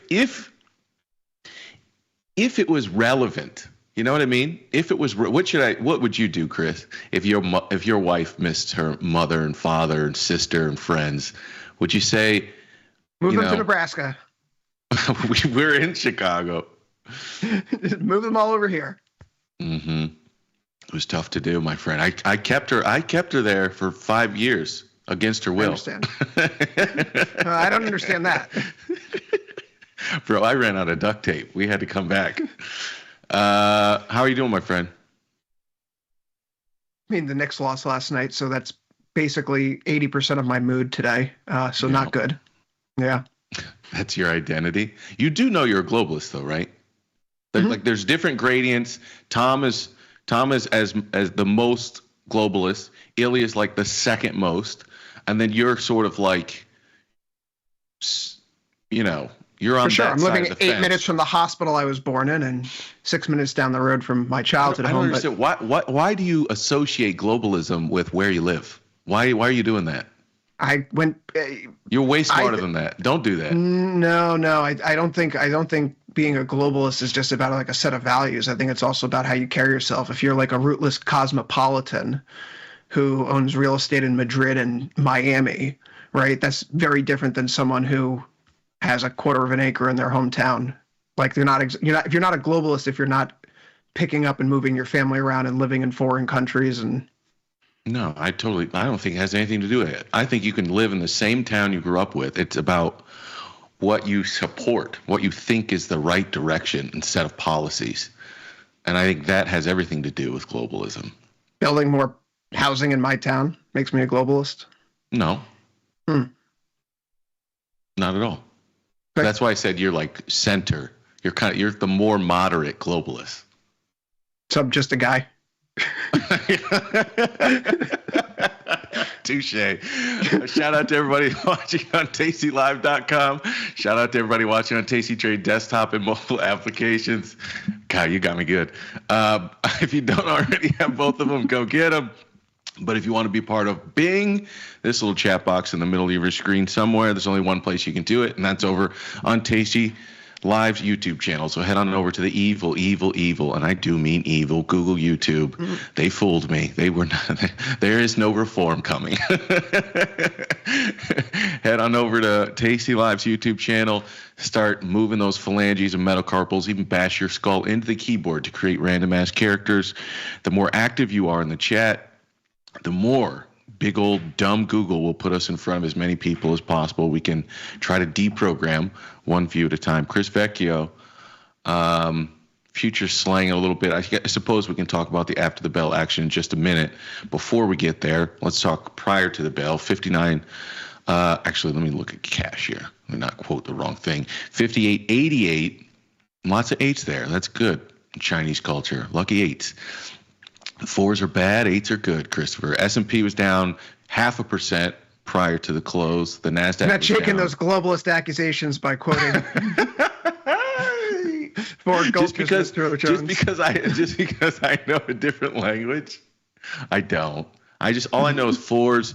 The number 4 sounds like the word death in Chinese, so that's why it's unlucky. You're not going to need like to, though, in the future. We're moving to a cool, futuristic world where we're going to be able to talk in our native tongues and just have devices in our ears that automatically translate everything for us. I feel like you're a guy who signs the petition to add more things to the mandatory vaccine schedule. That's who I think you are at your core. 73 is not enough. You have an extra one back there? Top me off.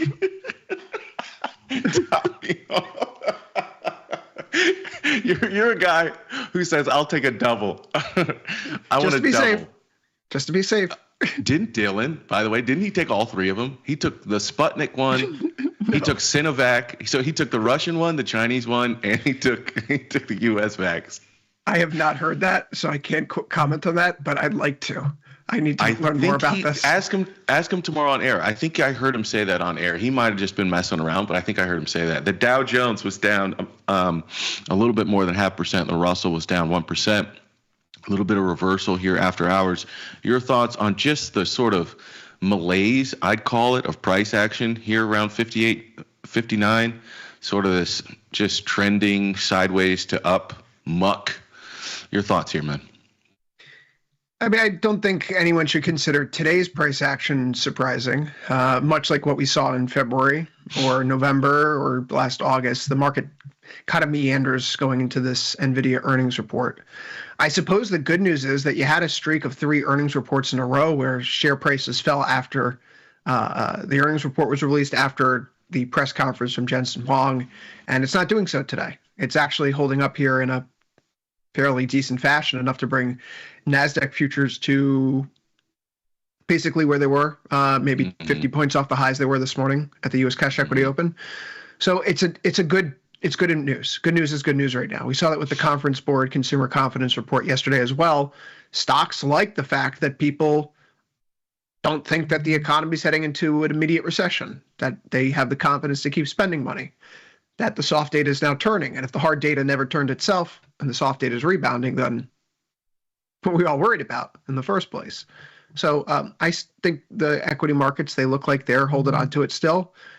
Volatility futures are in contango. It's a nice upward slope. And VIX keeps dropping. Technical momentum is positive. Second half of the week doesn't really bring about anything that's going to change anyone's mind, particularly after the Fed told us that they have no reason to make a move anytime soon with the FOMC minutes today. So PCE report later this week, who cares? The market's going to be focusing on Trump and whether or not he puts on revenge tariffs to prove to CNBC that he's not a chicken, which I don't know if you've been following that story today. I woke up in the middle of the night. It's so funny. And I saw that. Oh my God. What? I'm not a chicken? What is this? What world is this, Chris? What world am I living in when the president of the United States is saying, I'll do it. I'm not a chicken. This is negotiation. I'm not a chicken.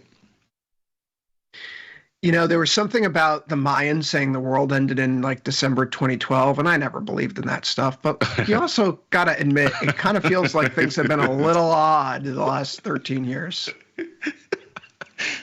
If the only thing he has left in the bag after I'm not a chicken is in a negotiation through the media with China, he says, liar, liar, pants on fire, or sticks and stones can break my bones, but words can never harm me. That's the only thing you got left in the bag after I'm not a chicken. He's going to call Xi Jinping Winnie the Pooh, like to escalate, like he's going to prove to everyone. Oh my goodness gracious! I thought one of the most interesting outcomes, because there was a $9 expected move in Nvidia, and I'm like, what the hell is this? And there was like maybe 2 pennies in skew, call skew, and I'm like, either this is the most complacent market, or this earnings announcement completely does not matter, and it's just a media led thing. The media's making it a big deal because it's Nvidia, but the market was going, this doesn't matter. And the funniest thing is, and anything can happen. I feel like the last couple of earnings cycles, like you said, the day after doesn't matter, and then you end up getting this, sort of interesting price move 2 and 3 days after, this sort of delayed reaction. But I do think like a $9 expected move was absolutely nothing, and then to come in and get, you're what, a $6 move? That's crazy for how important this earnings announcement is. You get a $6 move. This was so unimportant, at least for now. I thought we would stay a little bit more pinned, but we were talking on the last call about this. I said that we're going to have, stay inside, and we do. We move up higher, but we stay inside the expected move here. Look, Nvidia, they basically threw, I think this is an important discussion. They threw in the towel on their China business. They are effectively saying this China business right now costs us money. We are still figuring out ways to work with China and the U.S. administration to make products that we can sell into China. But like right now, it's a zero. And we're making it up elsewhere. So it's a really impressive earnings call. There was also the misreport on the EPS, which I didn't see printed correctly until after overtime ended. Initially, it said 83 cents. Versus 86 cents expected, and I think it came out at it was actually 93 cents was the correct figure. So they beat on earnings. There were some nice beats on revenue. Obviously, margins compressed, but Jensen Huang seems very optimistic about the future still, despite the challenges ahead of him. And then you see it in like the Salesforce report today. You see it in C3 AI's earnings today. There's just a lot of demand for AI products right now, and the revolution's kind of rolling on in fits and starts, thanks to a lot of the exogenous noise of what's happening in Washington, D.C. and elsewhere. But there are still healthy numbers being put up on the board here. It's not just window dressing. And I think, as the dust clears right now, Vic, you talk about incentives. One of the incentives of this market is that people are still mostly short. CFTC futures positioning shows that professional traders, professional speculators are still net short. And it was a really rough first quarter, a really rough second quarter start. And so they got to chase performance here. You got to put numbers up on the board. As you and I always like to say, you can lose money in a bear market because everyone's losing money. You can't lose money in a bull market. And this thing is now closer to the all-time highs than it is to, where we started this month.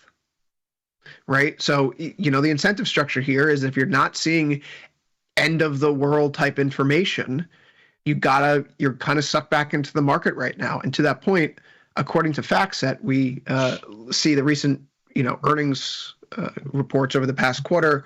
How have they impacted the market? Companies that are beating are being rewarded more than companies that are missing. Typically in the past few quarters, you've seen if you beat, it's like a pat on the head, good job, move on. And if you miss, you've been really punished for it. That's not the case this time around. Just pulling the number up here in front of me.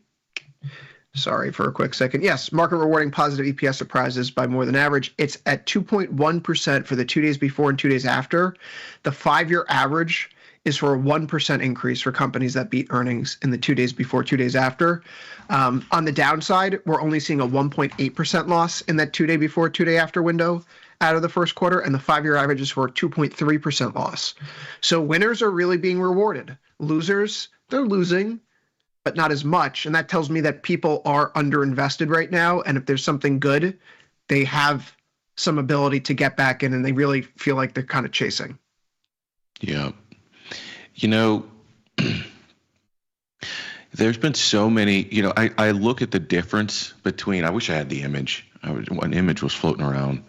But the difference between the soft data and the hard data, and I get tickled, because it was just a bunch of people that convinced themselves of something that was true, and they believed it with such deep conviction, and they were reinforced by their information circles.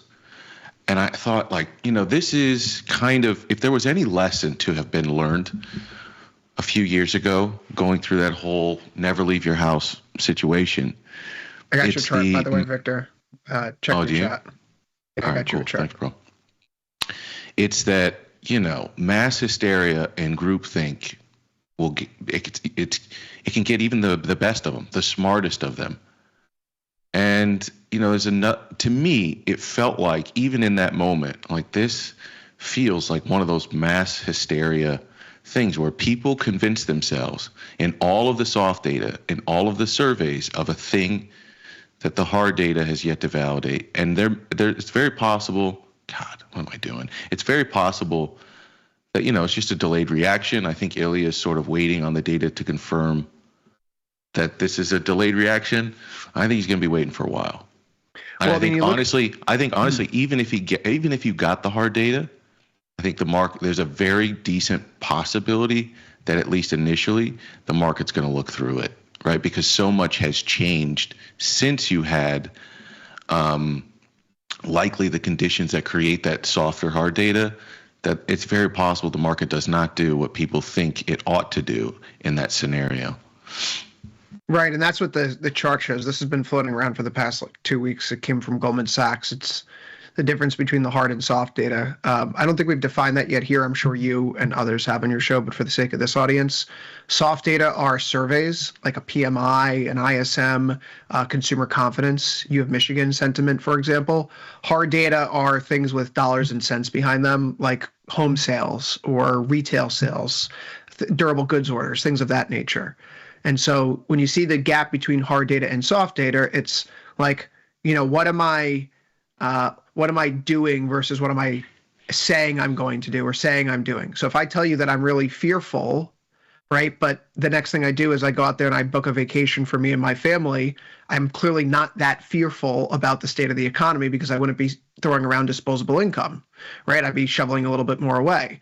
And this gap that we have right now between what people are thinking and feeling versus what they're actually doing is the largest that we've seen in the data series since the 1970s. So something's got to give, right? Either people are going to go, you know what? I'm done thinking this way. The economy isn't rolling over because, again, Vic, as you and I have discussed, looking at that first quarter GDP report, which we will have a revised figure out for tomorrow, the core GDP number, stripping out inventories, trade, government spending, it was plus 3% still. Correct. And when James Bullard a few years ago was out, every time he talked, he'd tape bomb the 2-year yield. And you and I would be like, Jimmy, come on, man, stop doing this. One thing that he noted when there was the discussions of the recession throughout 2022 was that you weren't seeing core GDP spillover and you weren't seeing gross domestic income spillover, which we will get. I believe we're going to get the GDI tomorrow morning. It comes out after the second release of the GDP figures. So we'll see how widespread this decline is. But in 2022, we couldn't say definitively that we were in recession, and you and I were on the same page because when you look at the, if you want to go by Enberg definition, like widespread over a number of quarters, variety of sectors, right? You weren't seeing that. GDP and GDI weren't there, and taking the no, there's no recession, the economy's fine call going into 2023 was ultimately correct, right? Equities rebounded strongly. Commodity prices did well. Things that were growthy, they were on the up and up. Thinking about that again, there's enough there intact in the core economy that if we blow by the tariff stuff and confidence rebounds the way that it is doing, consumer confidence this week had its single largest monthly increase in 4 years, then corporate earnings hold up, right? And then we can get back to the regular business of when's the Fed going to cut and what's the major theme that the market's grappling with. And I think it's going back to AI. If I want to put a finer point on that, since the lows in April, Nvidia has been outperforming basically everything. SMH is crushing SPY, crushing triple Qs right now. Yeah. And then all the second derivatives as well, aided by the administration passing a few executive orders or statements around nuclear energy. So that second derivative of the energy that you need to power AI and the data centers you have to build and the water that you have to use to cool the data centers, those second and third derivatives are also performing in a really, really huge way, man. I haven't been playing that. I'm really split on this. Oklo. I haven't been playing the Oklo thing. I've just been playing my normal CCJ and SMR. I mean, I'm split on this because if you read through the bill that's making its way through Congress right now that passed the House last week by one vote, it strips away the funding that the Biden administration put in place to incentivize companies to build nuclear here. So they don't need money, dude. There is so much capital out there. I'm telling you that these people do not need incentives.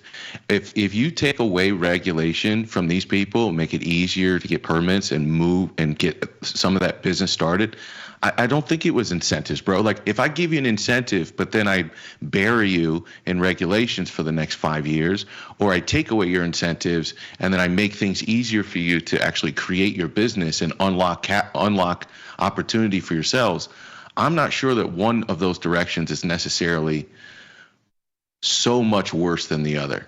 You get what I'm saying? I think this is such a, remember, I'm a globalist, which means I believe in climate change. And so, I think that, as I've complained with you about for a number of years. Notice you say, I believe in it. Yeah, well, because it's the year 2025, and I thought in the future we have all AI and flying cars, and instead I'm like, it's nice that the Earth is round, and people respond to my tweet like, Grok, is this true?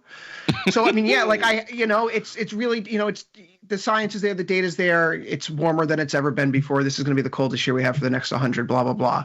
So I think that we need as much energy as possible. I don't want to live in a world where we're fighting with other countries over diminishing natural resources or whatever scarce resources there are, because there is the trade-off. You can't, do you see any energy poor, wealthy countries out there in the world?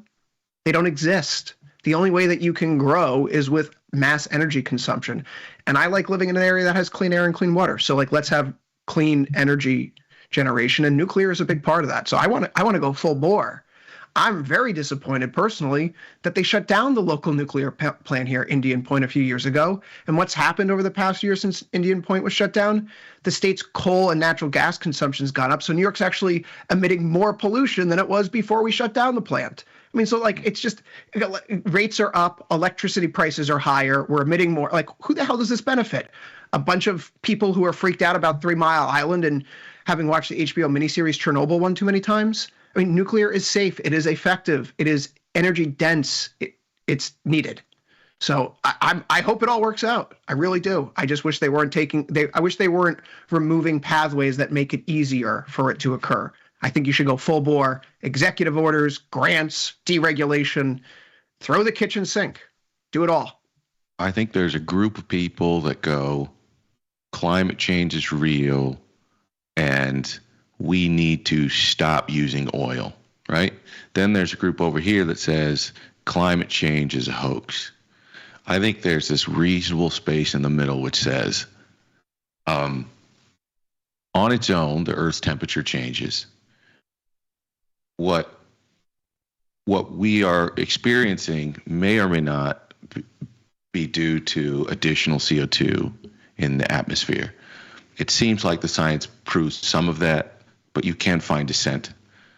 What we likely should not do is use climate change as a mechanism to minimize the energy consumption of everyone else and save that energy consumption for those who have a lot of resources.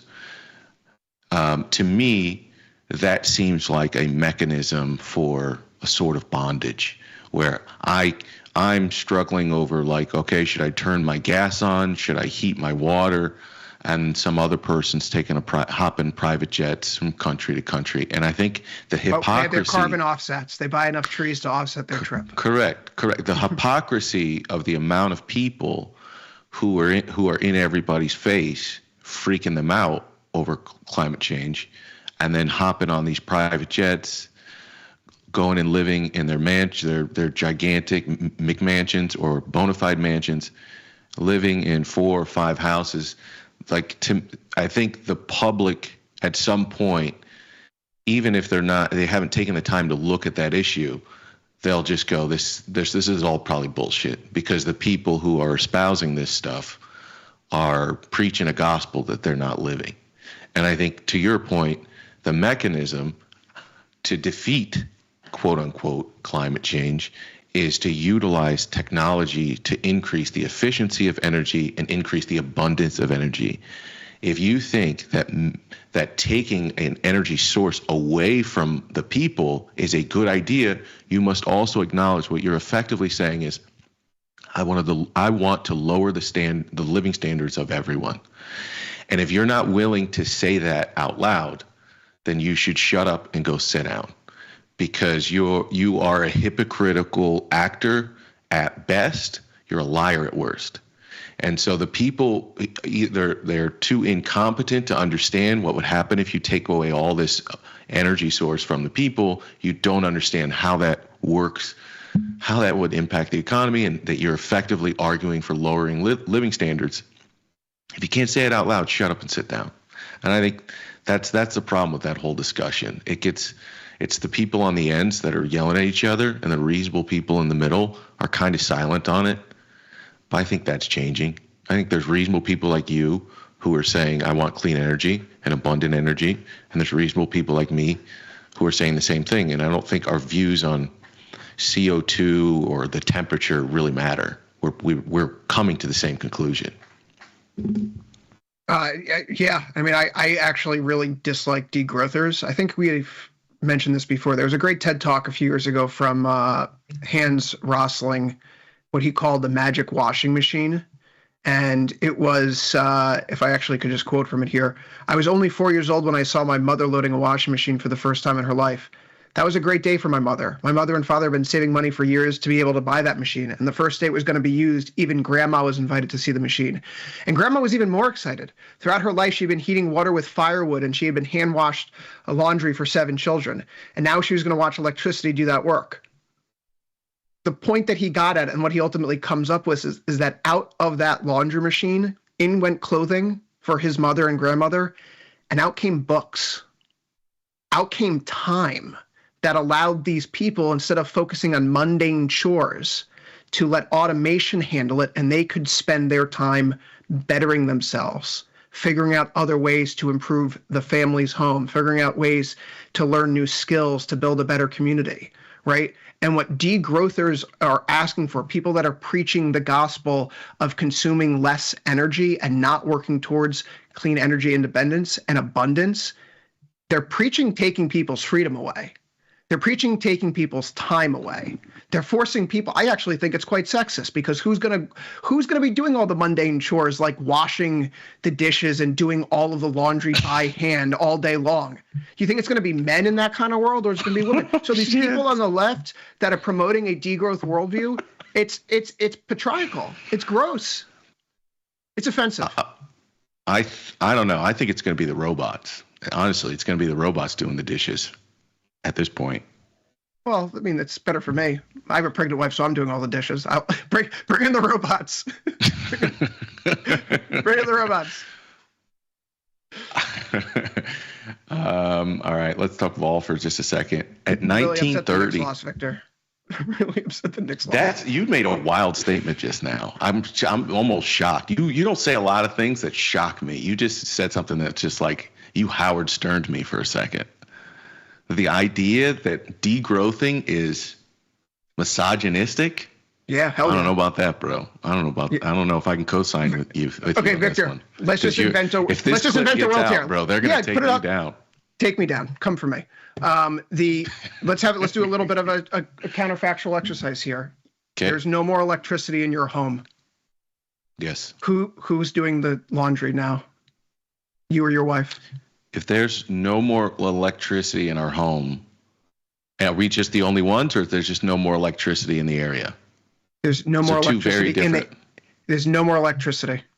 I'm not worried about laundry, bro. We got bigger problems, and I got to get out there and go fix this. Whatever just happened, I need to find some picks, some shovels, because there's no guns here. And that's my point. Something. So you're going to be out in the world figuring out ways to protect your family while your wife is at home catering to the family, preparing the food, cleaning the children, doing the laundry, right? She doesn't have that freedom Maybe I had anymore. you wrong. Maybe you're not a globalist after all. You got some. You're throwing out some very traditional conservative views right now. I'm pro technology. I think technology frees people. I think we should push on progress when we can. I'm with you. I'm totally messing around. I know. I'm pulling a string that there is no string there. I agree with you on the whole degrowthers, man. I don't even know how that even became a thing. I don't even know how people are convincing themselves. I do think culturally we have an opportunity to promote messages, especially amongst young people, around conservation. That's what they did when I was a kid. Promote conservation, but we live in a free society where people should be free to choose, and it shouldn't be just those that have the most among us have the freedom to choose, and those that have the least are under some regulatory credit system. It is. I mean, isn't that the insane, question? And that's a that slow we're walk to facing? hell. Who gets freedom these days? Right? Yes. Like, is there a barrier to entry based on how much money you have? Right? We've known for a long time that your zip code basically determines where you end up in life. You could probabilistically say, oh, so and so was born in here. They're gonna turn out fine. They have a high floor, right? But this person was born there. They have a tough ceiling to crack. It's gonna be difficult for them to get out, right? That's becoming the K-shaped recovery after COVID never really was fixed. The top just kept getting bigger. The bottom just kept falling. And I would argue that recent legislative changes that are proposed would make that all the more difficult, which I heard you take a pretty strong stance on when it was discussed recently. So I suppose if you want to talk A strong about stance on what? Sorry, I didn't catch the first part. When we talked on First Call the other night, mentioned that Ron Johnson and Rand Paul were chiding the tax legislation, calling it immoral, and you said you agreed fully. And I was hoping in a longer forum, you and I could have a conversation about You want to unpack it? I'm curious. I'm curious that you went there. Talking about, like, I'm surprising you with what I'm saying today. Why? You surprised me the other. Why are you Why so would against that surprise this? you? Why are you so against this particular bill? Okay, so it's an observation of what I believe hurts the people, the class of individuals I come from, and it's a misunderstanding of what I didn't know as a young man and what I learned when I got older. Mm-hmm. So, when you don't have a lot, you want somebody to help you. And when people don't help you, you think to yourself, man, somebody should be helping. And it's sort of this thought process that creates an opportunity for somebody to come around and say, you know what, somebody should be helping. You know what, if you put me over there, if you give me the levers, the power, I'm going to help you. And what they do is they give you a medicine that makes you more sick. So they're going to promise you something, and they don't. What people always care about is the check that they get, and people don't ask how are you going to pay for it? Where's it coming from?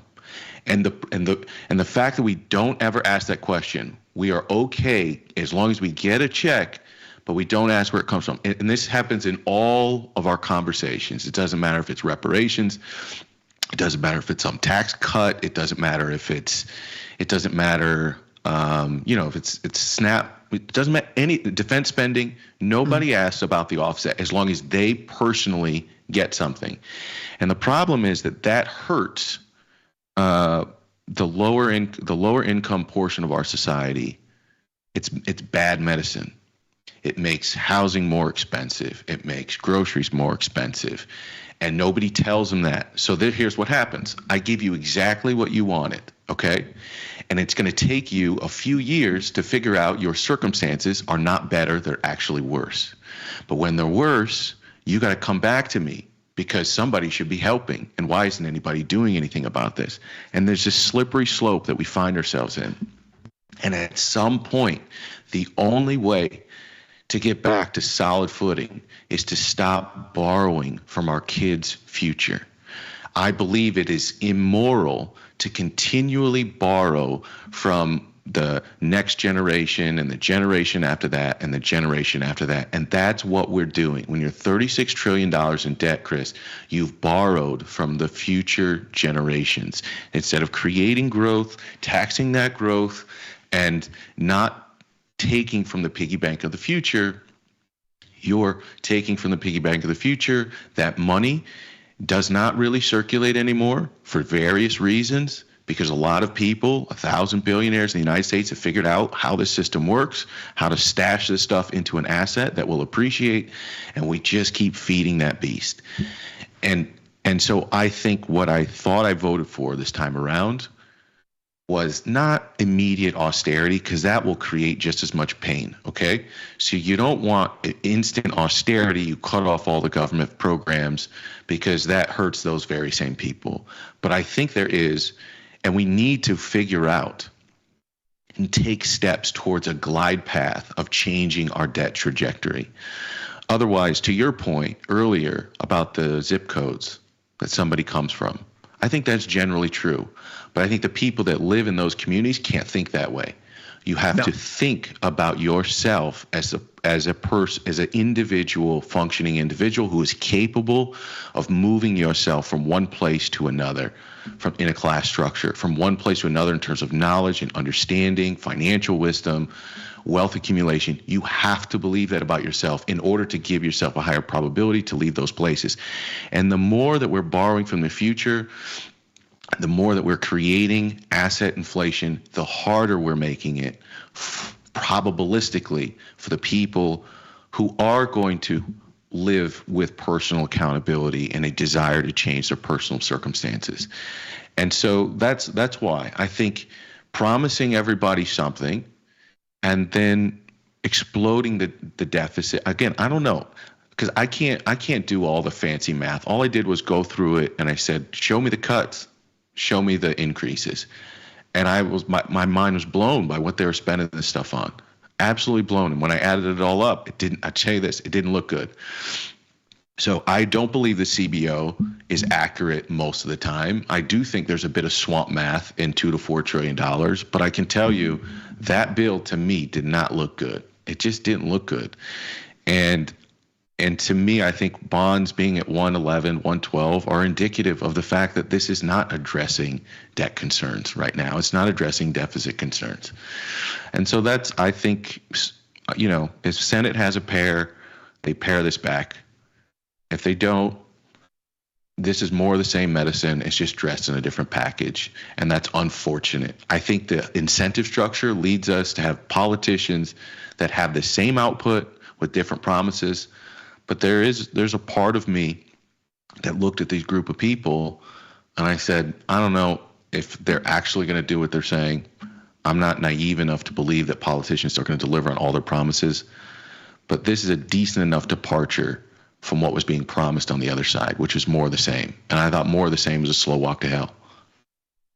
I found it really fascinating that you used the word, in particular, immoral. And I was trying to figure out why you would use that particular phrase. And I think that you more or less, revealed as much to me. You're approaching this from like an Immanuel Kant deontological perspective. I don't know what any of those words mean. Okay, like the German philosopher Immanuel Kant, he has this framework where an action is right or wrong solely as to whether or not it adheres to a particular set of beliefs or not, right? So if I do something and my cornerstone belief system is a Christian and I kill someone, well, thou shalt not kill is one of the 10 commandments. This is something wrong to do because it goes against my core set of beliefs. There are other people who are utilitarians, right, who judge an action not by necessarily a set of principles, but the outcome. Does it lead to something good? So a utilitarian may say, yeah, you may think that's bad, Victor, but we're using this debt to build roads that have intergenerational purpose, right? These roads will be there for your kids and their kids and future kids, right? We should build the airport, right? But so I was curious to see how you were approaching it, and you seem to be approaching it from that Kantian perspective. No, it's even if you're using the money for a good you got to ask where's it coming from? Well, that's the point I'm getting at. Right? So you want to spend money, go ahead, spend money. but you need to take it from somebody. Otherwise, you need to make yourself smaller. And I think, and if you do neither of those things, then what happens is you just made a bunch of promises to a group of people, and they're supporting you. Your approval levels are, relatively intact. And I'm very concerned. I'm a trader, Chris, so I'm forecasting what I think the results will be. Okay, maybe some people get new roads, but I'm not sure exactly they care about the roads or the data centers that are going to be built. I'm not sure exactly that's why they went into those voting booths and pressed that lever. I think they were voting for better personal circumstances for themselves. And when I look at that type of budget, I see it as irresponsible, and I see it as something that's going to exacerbate a set of living circumstances and living standards. And those people eventually, when they find that out, are going to be, I said this, I don't know if it was to you or Ilya, I think they're going to be exasperated. Because if you tried Obama, okay, then you went to Biden, the centrist, now you're going to what you think is sort of this radical anti-establishment candidate, and you get nothing out of it. In all of those scenarios, you feel like your living conditions, whether right or wrong, you feel like you're not getting ahead. I wonder what do you get out of that? Do you get an apathetic voting base or constituency, or do you get an angry constituency? And I'm worried about that world, Chris. I'm worried about if people get apathetic and nihilistic, that is not a good outcome for us in our country. And I think if people get really, really angry and they stop believing that they have any impact politically on their outcomes, I don't think that's good either. And I think this is a setup for that. Yeah, I mean, if we just look at how the tax benefits and changes to programs impact people across various incomes, you don't really see any changes unless you get to like the 80th percentile of income in the country, right?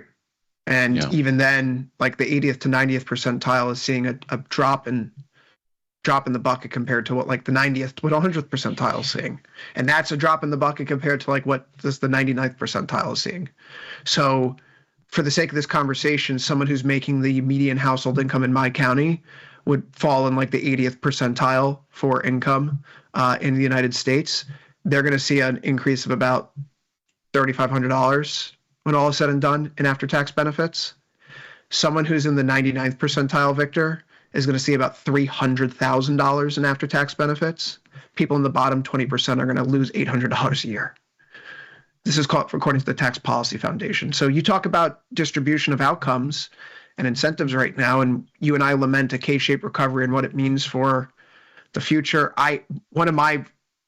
One of the facts that has always stuck out to me for a number of years now, I guess this is going to brandish my globalist credentials. Fareed Zakaria wrote a book called Freedom a number of years ago. And there's a stat in the book that was always harrowing to me. He had combed through criminal records in various Western countries going back to like the late 1500s.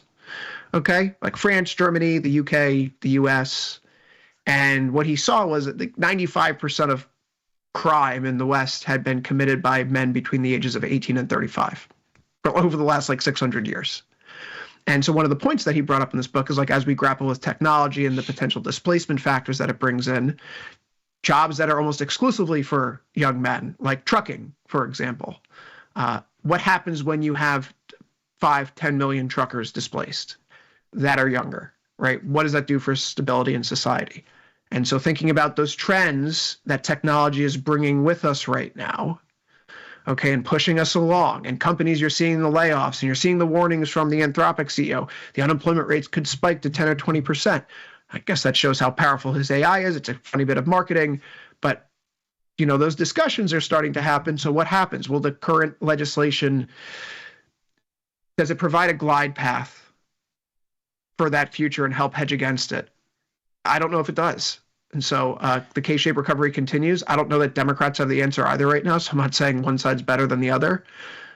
But this bill is not going to, I'm with you. I don't think it's going to help. I don't think cutting Medicaid to boost the deficit and debt is a good thing to do. Me either. I think it's all purpose, bro. I think people are really simple. They're much more simple than I think we give credit for. And you can give them purpose through like grievances. So my purpose is to right the wrongs of the past, or to get even on my enemy. That is an effective tool for managing people. Or you can give them purpose through sort of like hope and a vision for the future. I think the best leaders are able to give people hope and a purpose for being, and a sense of common sort of understanding, common purpose, with a vision.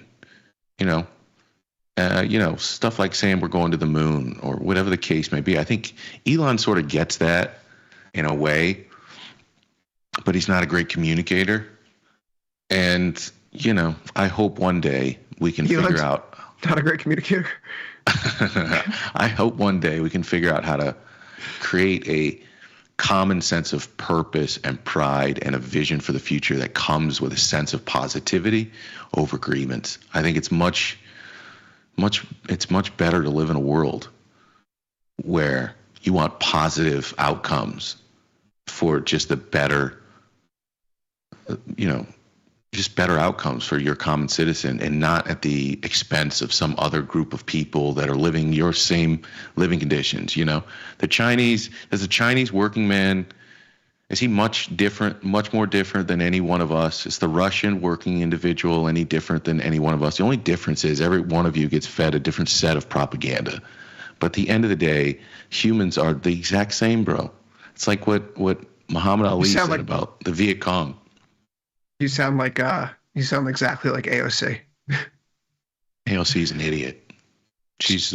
I'm pointing out that people, her and Bernie people Sanders, like her, and they say Bernie things Sanders are the worst things to happen to young people. All they do is push a new set of grievances. I'm telling and you, bullshit policies are saying, that won't help anybody. All they do is push a set of. With the Russian worker than the American government has with its own people. Yeah, okay, but I'm not saying socialism is the answer. That's not what I'm saying. What I'm saying is, and you know what I hate about Bernie? I don't know how we got on this thing. He will talk about all this bullshit, right? And then he'll talk about the incentive structure of politics. So he'll say something like, you can't vote. You want to vote against this. You can't do it because AIPAC, they'll put somebody in office, they'll get you out. What he's effectively acknowledging is that he knows he himself is voting for his own self-interest.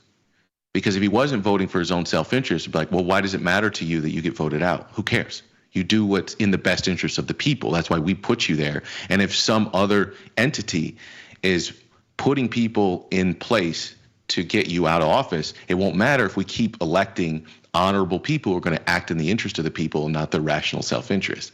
So it would render somebody, if I wanted to keep getting you out of office, but the people kept voting people in who would actually act in their best interest, it would nullify the moneyed interest. So he's effectively acknowledging, I act in my own rational self-interest, and so do the other politicians, and this is why we do it, because we want to stay in office. And to me, it's like, well, you want everyone else to unionize and to act in the group's best interest, but you as a politician won't do it yourself? Give me a break, bro. I'm telling you, these people are all hypocrites. And all right, I'm so sorry. I don't know what just happened. Bonds at 112, everyone. What do you think about bonds at 112, Chris?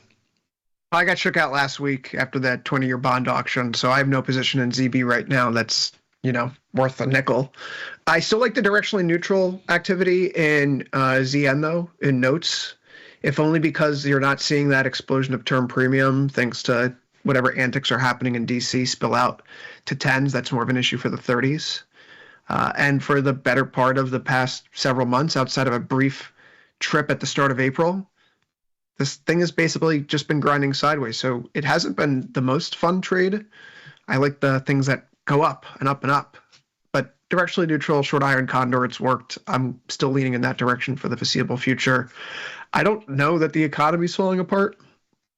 I also don't know that the Fed's going to cut anytime soon. And if neither of those things are happening, it would then speak to probably a reduction in the term premium because Trump's then stopped the tariff craziness. right? So you get some better growth expectations, but the Fed's going to cut because inflation's lower. I mean, I just see scratch for notes over the next few weeks. So 4.5% seems to be holding. You're through there, you got a problem. You're through 5% of the 30s, you got a problem. Otherwise, we're just brushing up against it. So I'm staying neutral. I like the directionally neutral slog. I think that's probably the right bet. I think I'm getting value for ZB at 112. I think I'm getting value, so I don't mind being long. I think the most likely outcome is slop, but I'm a little bit long here. If I'm telling you, if they get to 117, bro, I'm gonna have this gigantic smile on my face every day you show up for like the next 6 months. But I think that's a pretty low probability here in the next 2 option cycles. Bitcoin, man, real quick, 107.7. Had a big argument with Ilya about this yesterday. Not an argument. What do you think about them taking away the penny? Did you care? No. It's not like Pluto or something. Or the Brontosaurus. Remember that? They said that one wasn't real. Yeah, and they keep trying to tell me that it's Berenstein Bears. No, it's Berenstain Bears. Like, whatever, man. Why do you not care? Why do you not care that they're phasing out physical currency and your sovereignty with it? I hate the fact that I have to have pennies for things. That's it. And it costs us money. Why are we, like with the expression, the money's worth less than the paper it's printed on. Like, that's literally the penny. So. But there's a reason that happened. We did that. Because the globalist Trump administration wants to get rid of physical currency? No, because we made money worth nothing. We dropped the purchasing power of money so much that we need to get rid of these things. Bitcoin 107. Anything tradable here? I know you're a long-term holder here, but anything tradable, either in Bitcoin itself, Coinbase, MicroStrategy, or any derivative thereof? One of my shortcomings as a trader in the crypto space is that I just find it so difficult to trade, and my best trades have been when it's just been like buy it and hold it, hodl it, I should say. So, it looks like it still wants some. I would point out that there's been a lack of inflow, in particular from retail. Trading volumes have dropped off. You could see that the number of addresses active, if you go to something like Glassnode, which does on-chain analysis, you'll see that the number of addresses, that smaller addresses, if you will, that participation really isn't here right now. This is institutional driven. There's a lot of passive money flow into the space, which is something unique. You could see over the past 2 months, retail has actually shed net Bitcoin holdings in individual wallets, where those wallets associated with institution or treasury for, a company, bank, even a sovereign entity like the US's wallet or El Salvador's wallet. You've seen that those types of participants have actually been adding and adding and adding. So this has been a rally that retail has missed out on. I also think that's one of the reasons why it's so quiet. I'm not seeing videos of, again, I mean this sincerely. My Twitter feed in the fall was littered with videos of people on boats and that pasty white guy who's, not traditionally handsome, as some might say, in Miami, Nick, and he talks like he just spent like a year watching the Chappelle Show skit. I don't know who this guy is, Nick something.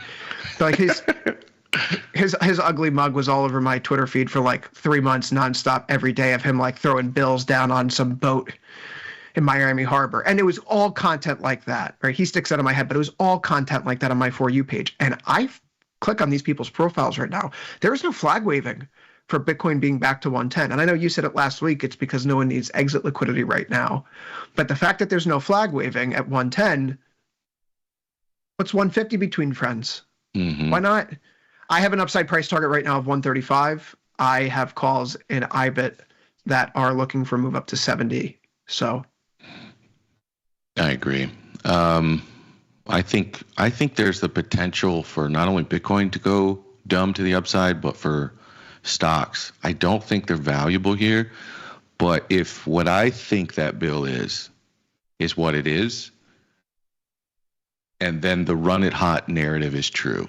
If I somehow, and this is very, very possible, I leave open this very real probability, if somehow I've misinterpreted what this bill is and the market does something completely different, then I think bonds are of value, likely. So I don't think I've misinterpreted it. And, you know, we got the NASDAQ up 1% here. Bro, I think you got to protect your currency. Let me ask you a question, father to father, real quick to end the show. Sure. I introduced this program to my kid, $1 a book. And so he's read a lot of books, and so he's coming up on like $100 saved. 5-year-old kid with $100, crazy. I don't know how he doesn't just go out and just spend it on 1,000 like Snickers bars. But anyways, he's got this money. So then I'm like, okay, the next step is I want to buy an asset with him to sort of start to teach him this concept really, really early, that he can use his money, put it in this thing, and he can watch this number move and hopefully appreciate. And I don't want to be overly complicated, so I want to pick one asset. And so my first thought was, I'm going to pick Bitcoin to be the asset. But I feel like 5 years old is sort of this important age. And if I pick an asset that won't be around, or for whatever reason goes out of favor by the time he's older, I don't think it'll be a very salient lesson that I would have told him. I'll teach him the opposite thing. Like, hey, we bought this Bitcoin thing, and then it's a joke of an asset 30 years in the future. You're going to, 20 years in the future. So I'm sort of stuck between what asset to pick. Do I pick an individual stock, which has higher beta? Do I pick an ETF like the SPY, which I know will likely have a little bit more longevity? Or do I pick the highest beta asset and pick Bitcoin to teach him about? What would you do? What would you pick as the one asset to keep it simple for the kid? It's a really good question. Respond to. It's a really good question. I don't know if I would teach him any specific single asset, right? Like, we don't want to just give our children fish. We want to teach them how to fish. And we don't tell them what to think. We teach them to be critical thinkers. So maybe, and I'm thinking about how I want to approach this with my daughter myself. Do we want to say like, oh, hey, you know that you really like watching Netflix and you didn't like Disney, so we're going to short Disney and go long Netflix, right? Like, how can I even go foundational before then, right?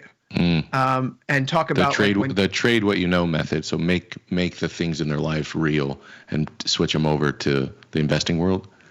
Right. Like, like my daughter asks me all the time, like, where does this come from? Where does that come from? How do you know this? Right. And, when I get older, I want to be X, Y, Z and, and make a house here. Like, she has these thoughts, but I can see that she doesn't understand what it takes to get there. And that's the concept of money. So how do you teach them about the concept of money?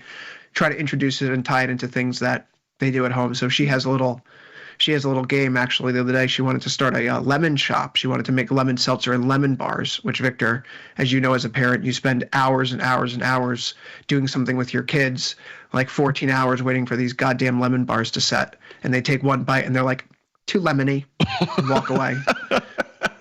But so we have this fake lemon shop with the 2 lemony lemon bars on Saturday, and we're exchanging like fake coins for them.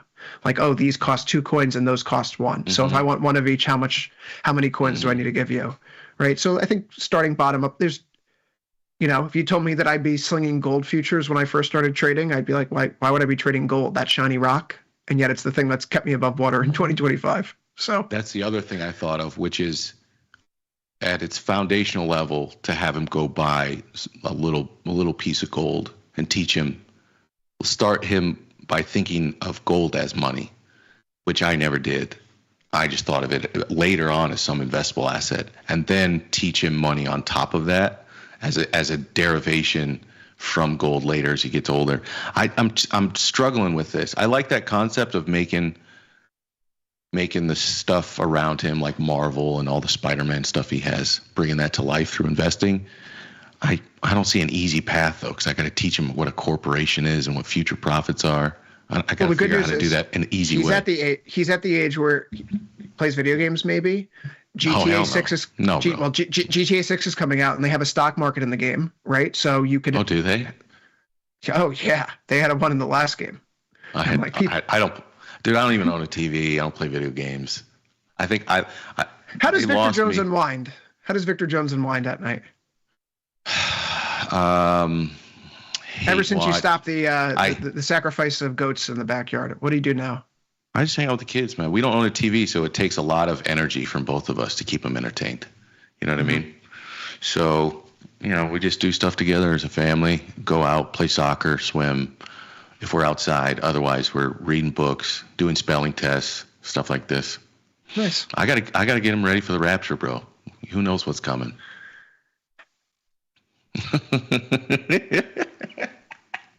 That was like 2011 when the rapture was supposed to happen. And again, things have been something went wrong in those 2 years. Well, I want to thank you for the advice. That was really good advice. You got me in a train of thought I hadn't been thinking about. NASDAQ up 1.3%. Some people in the chat saying just go Qs. You get the diversification. Likely something will be around. You get a little bit higher beta. Maybe that's the way to go. Vic's teaching his kids to barter Campbell soups. You want to know what's crazy? My son loves to play the game Store. I'll get you out of here in 30 seconds, I promise. He loves to play the game Store now. So every time I come in to his store, I call him Mr. Jones. Hey, Mr. Jones, how's it going? He's got all these dinosaurs lined up in his room.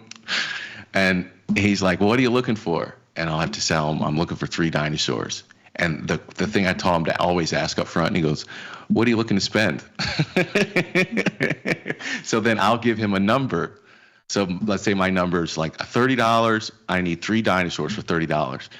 And his goal in this game of Store is to get me to buy less with more money. So if I say 3 dinosaurs for $30, he's going to try to sell me 2 dinosaurs for $40, but he's got to give me a good reason why I should do it.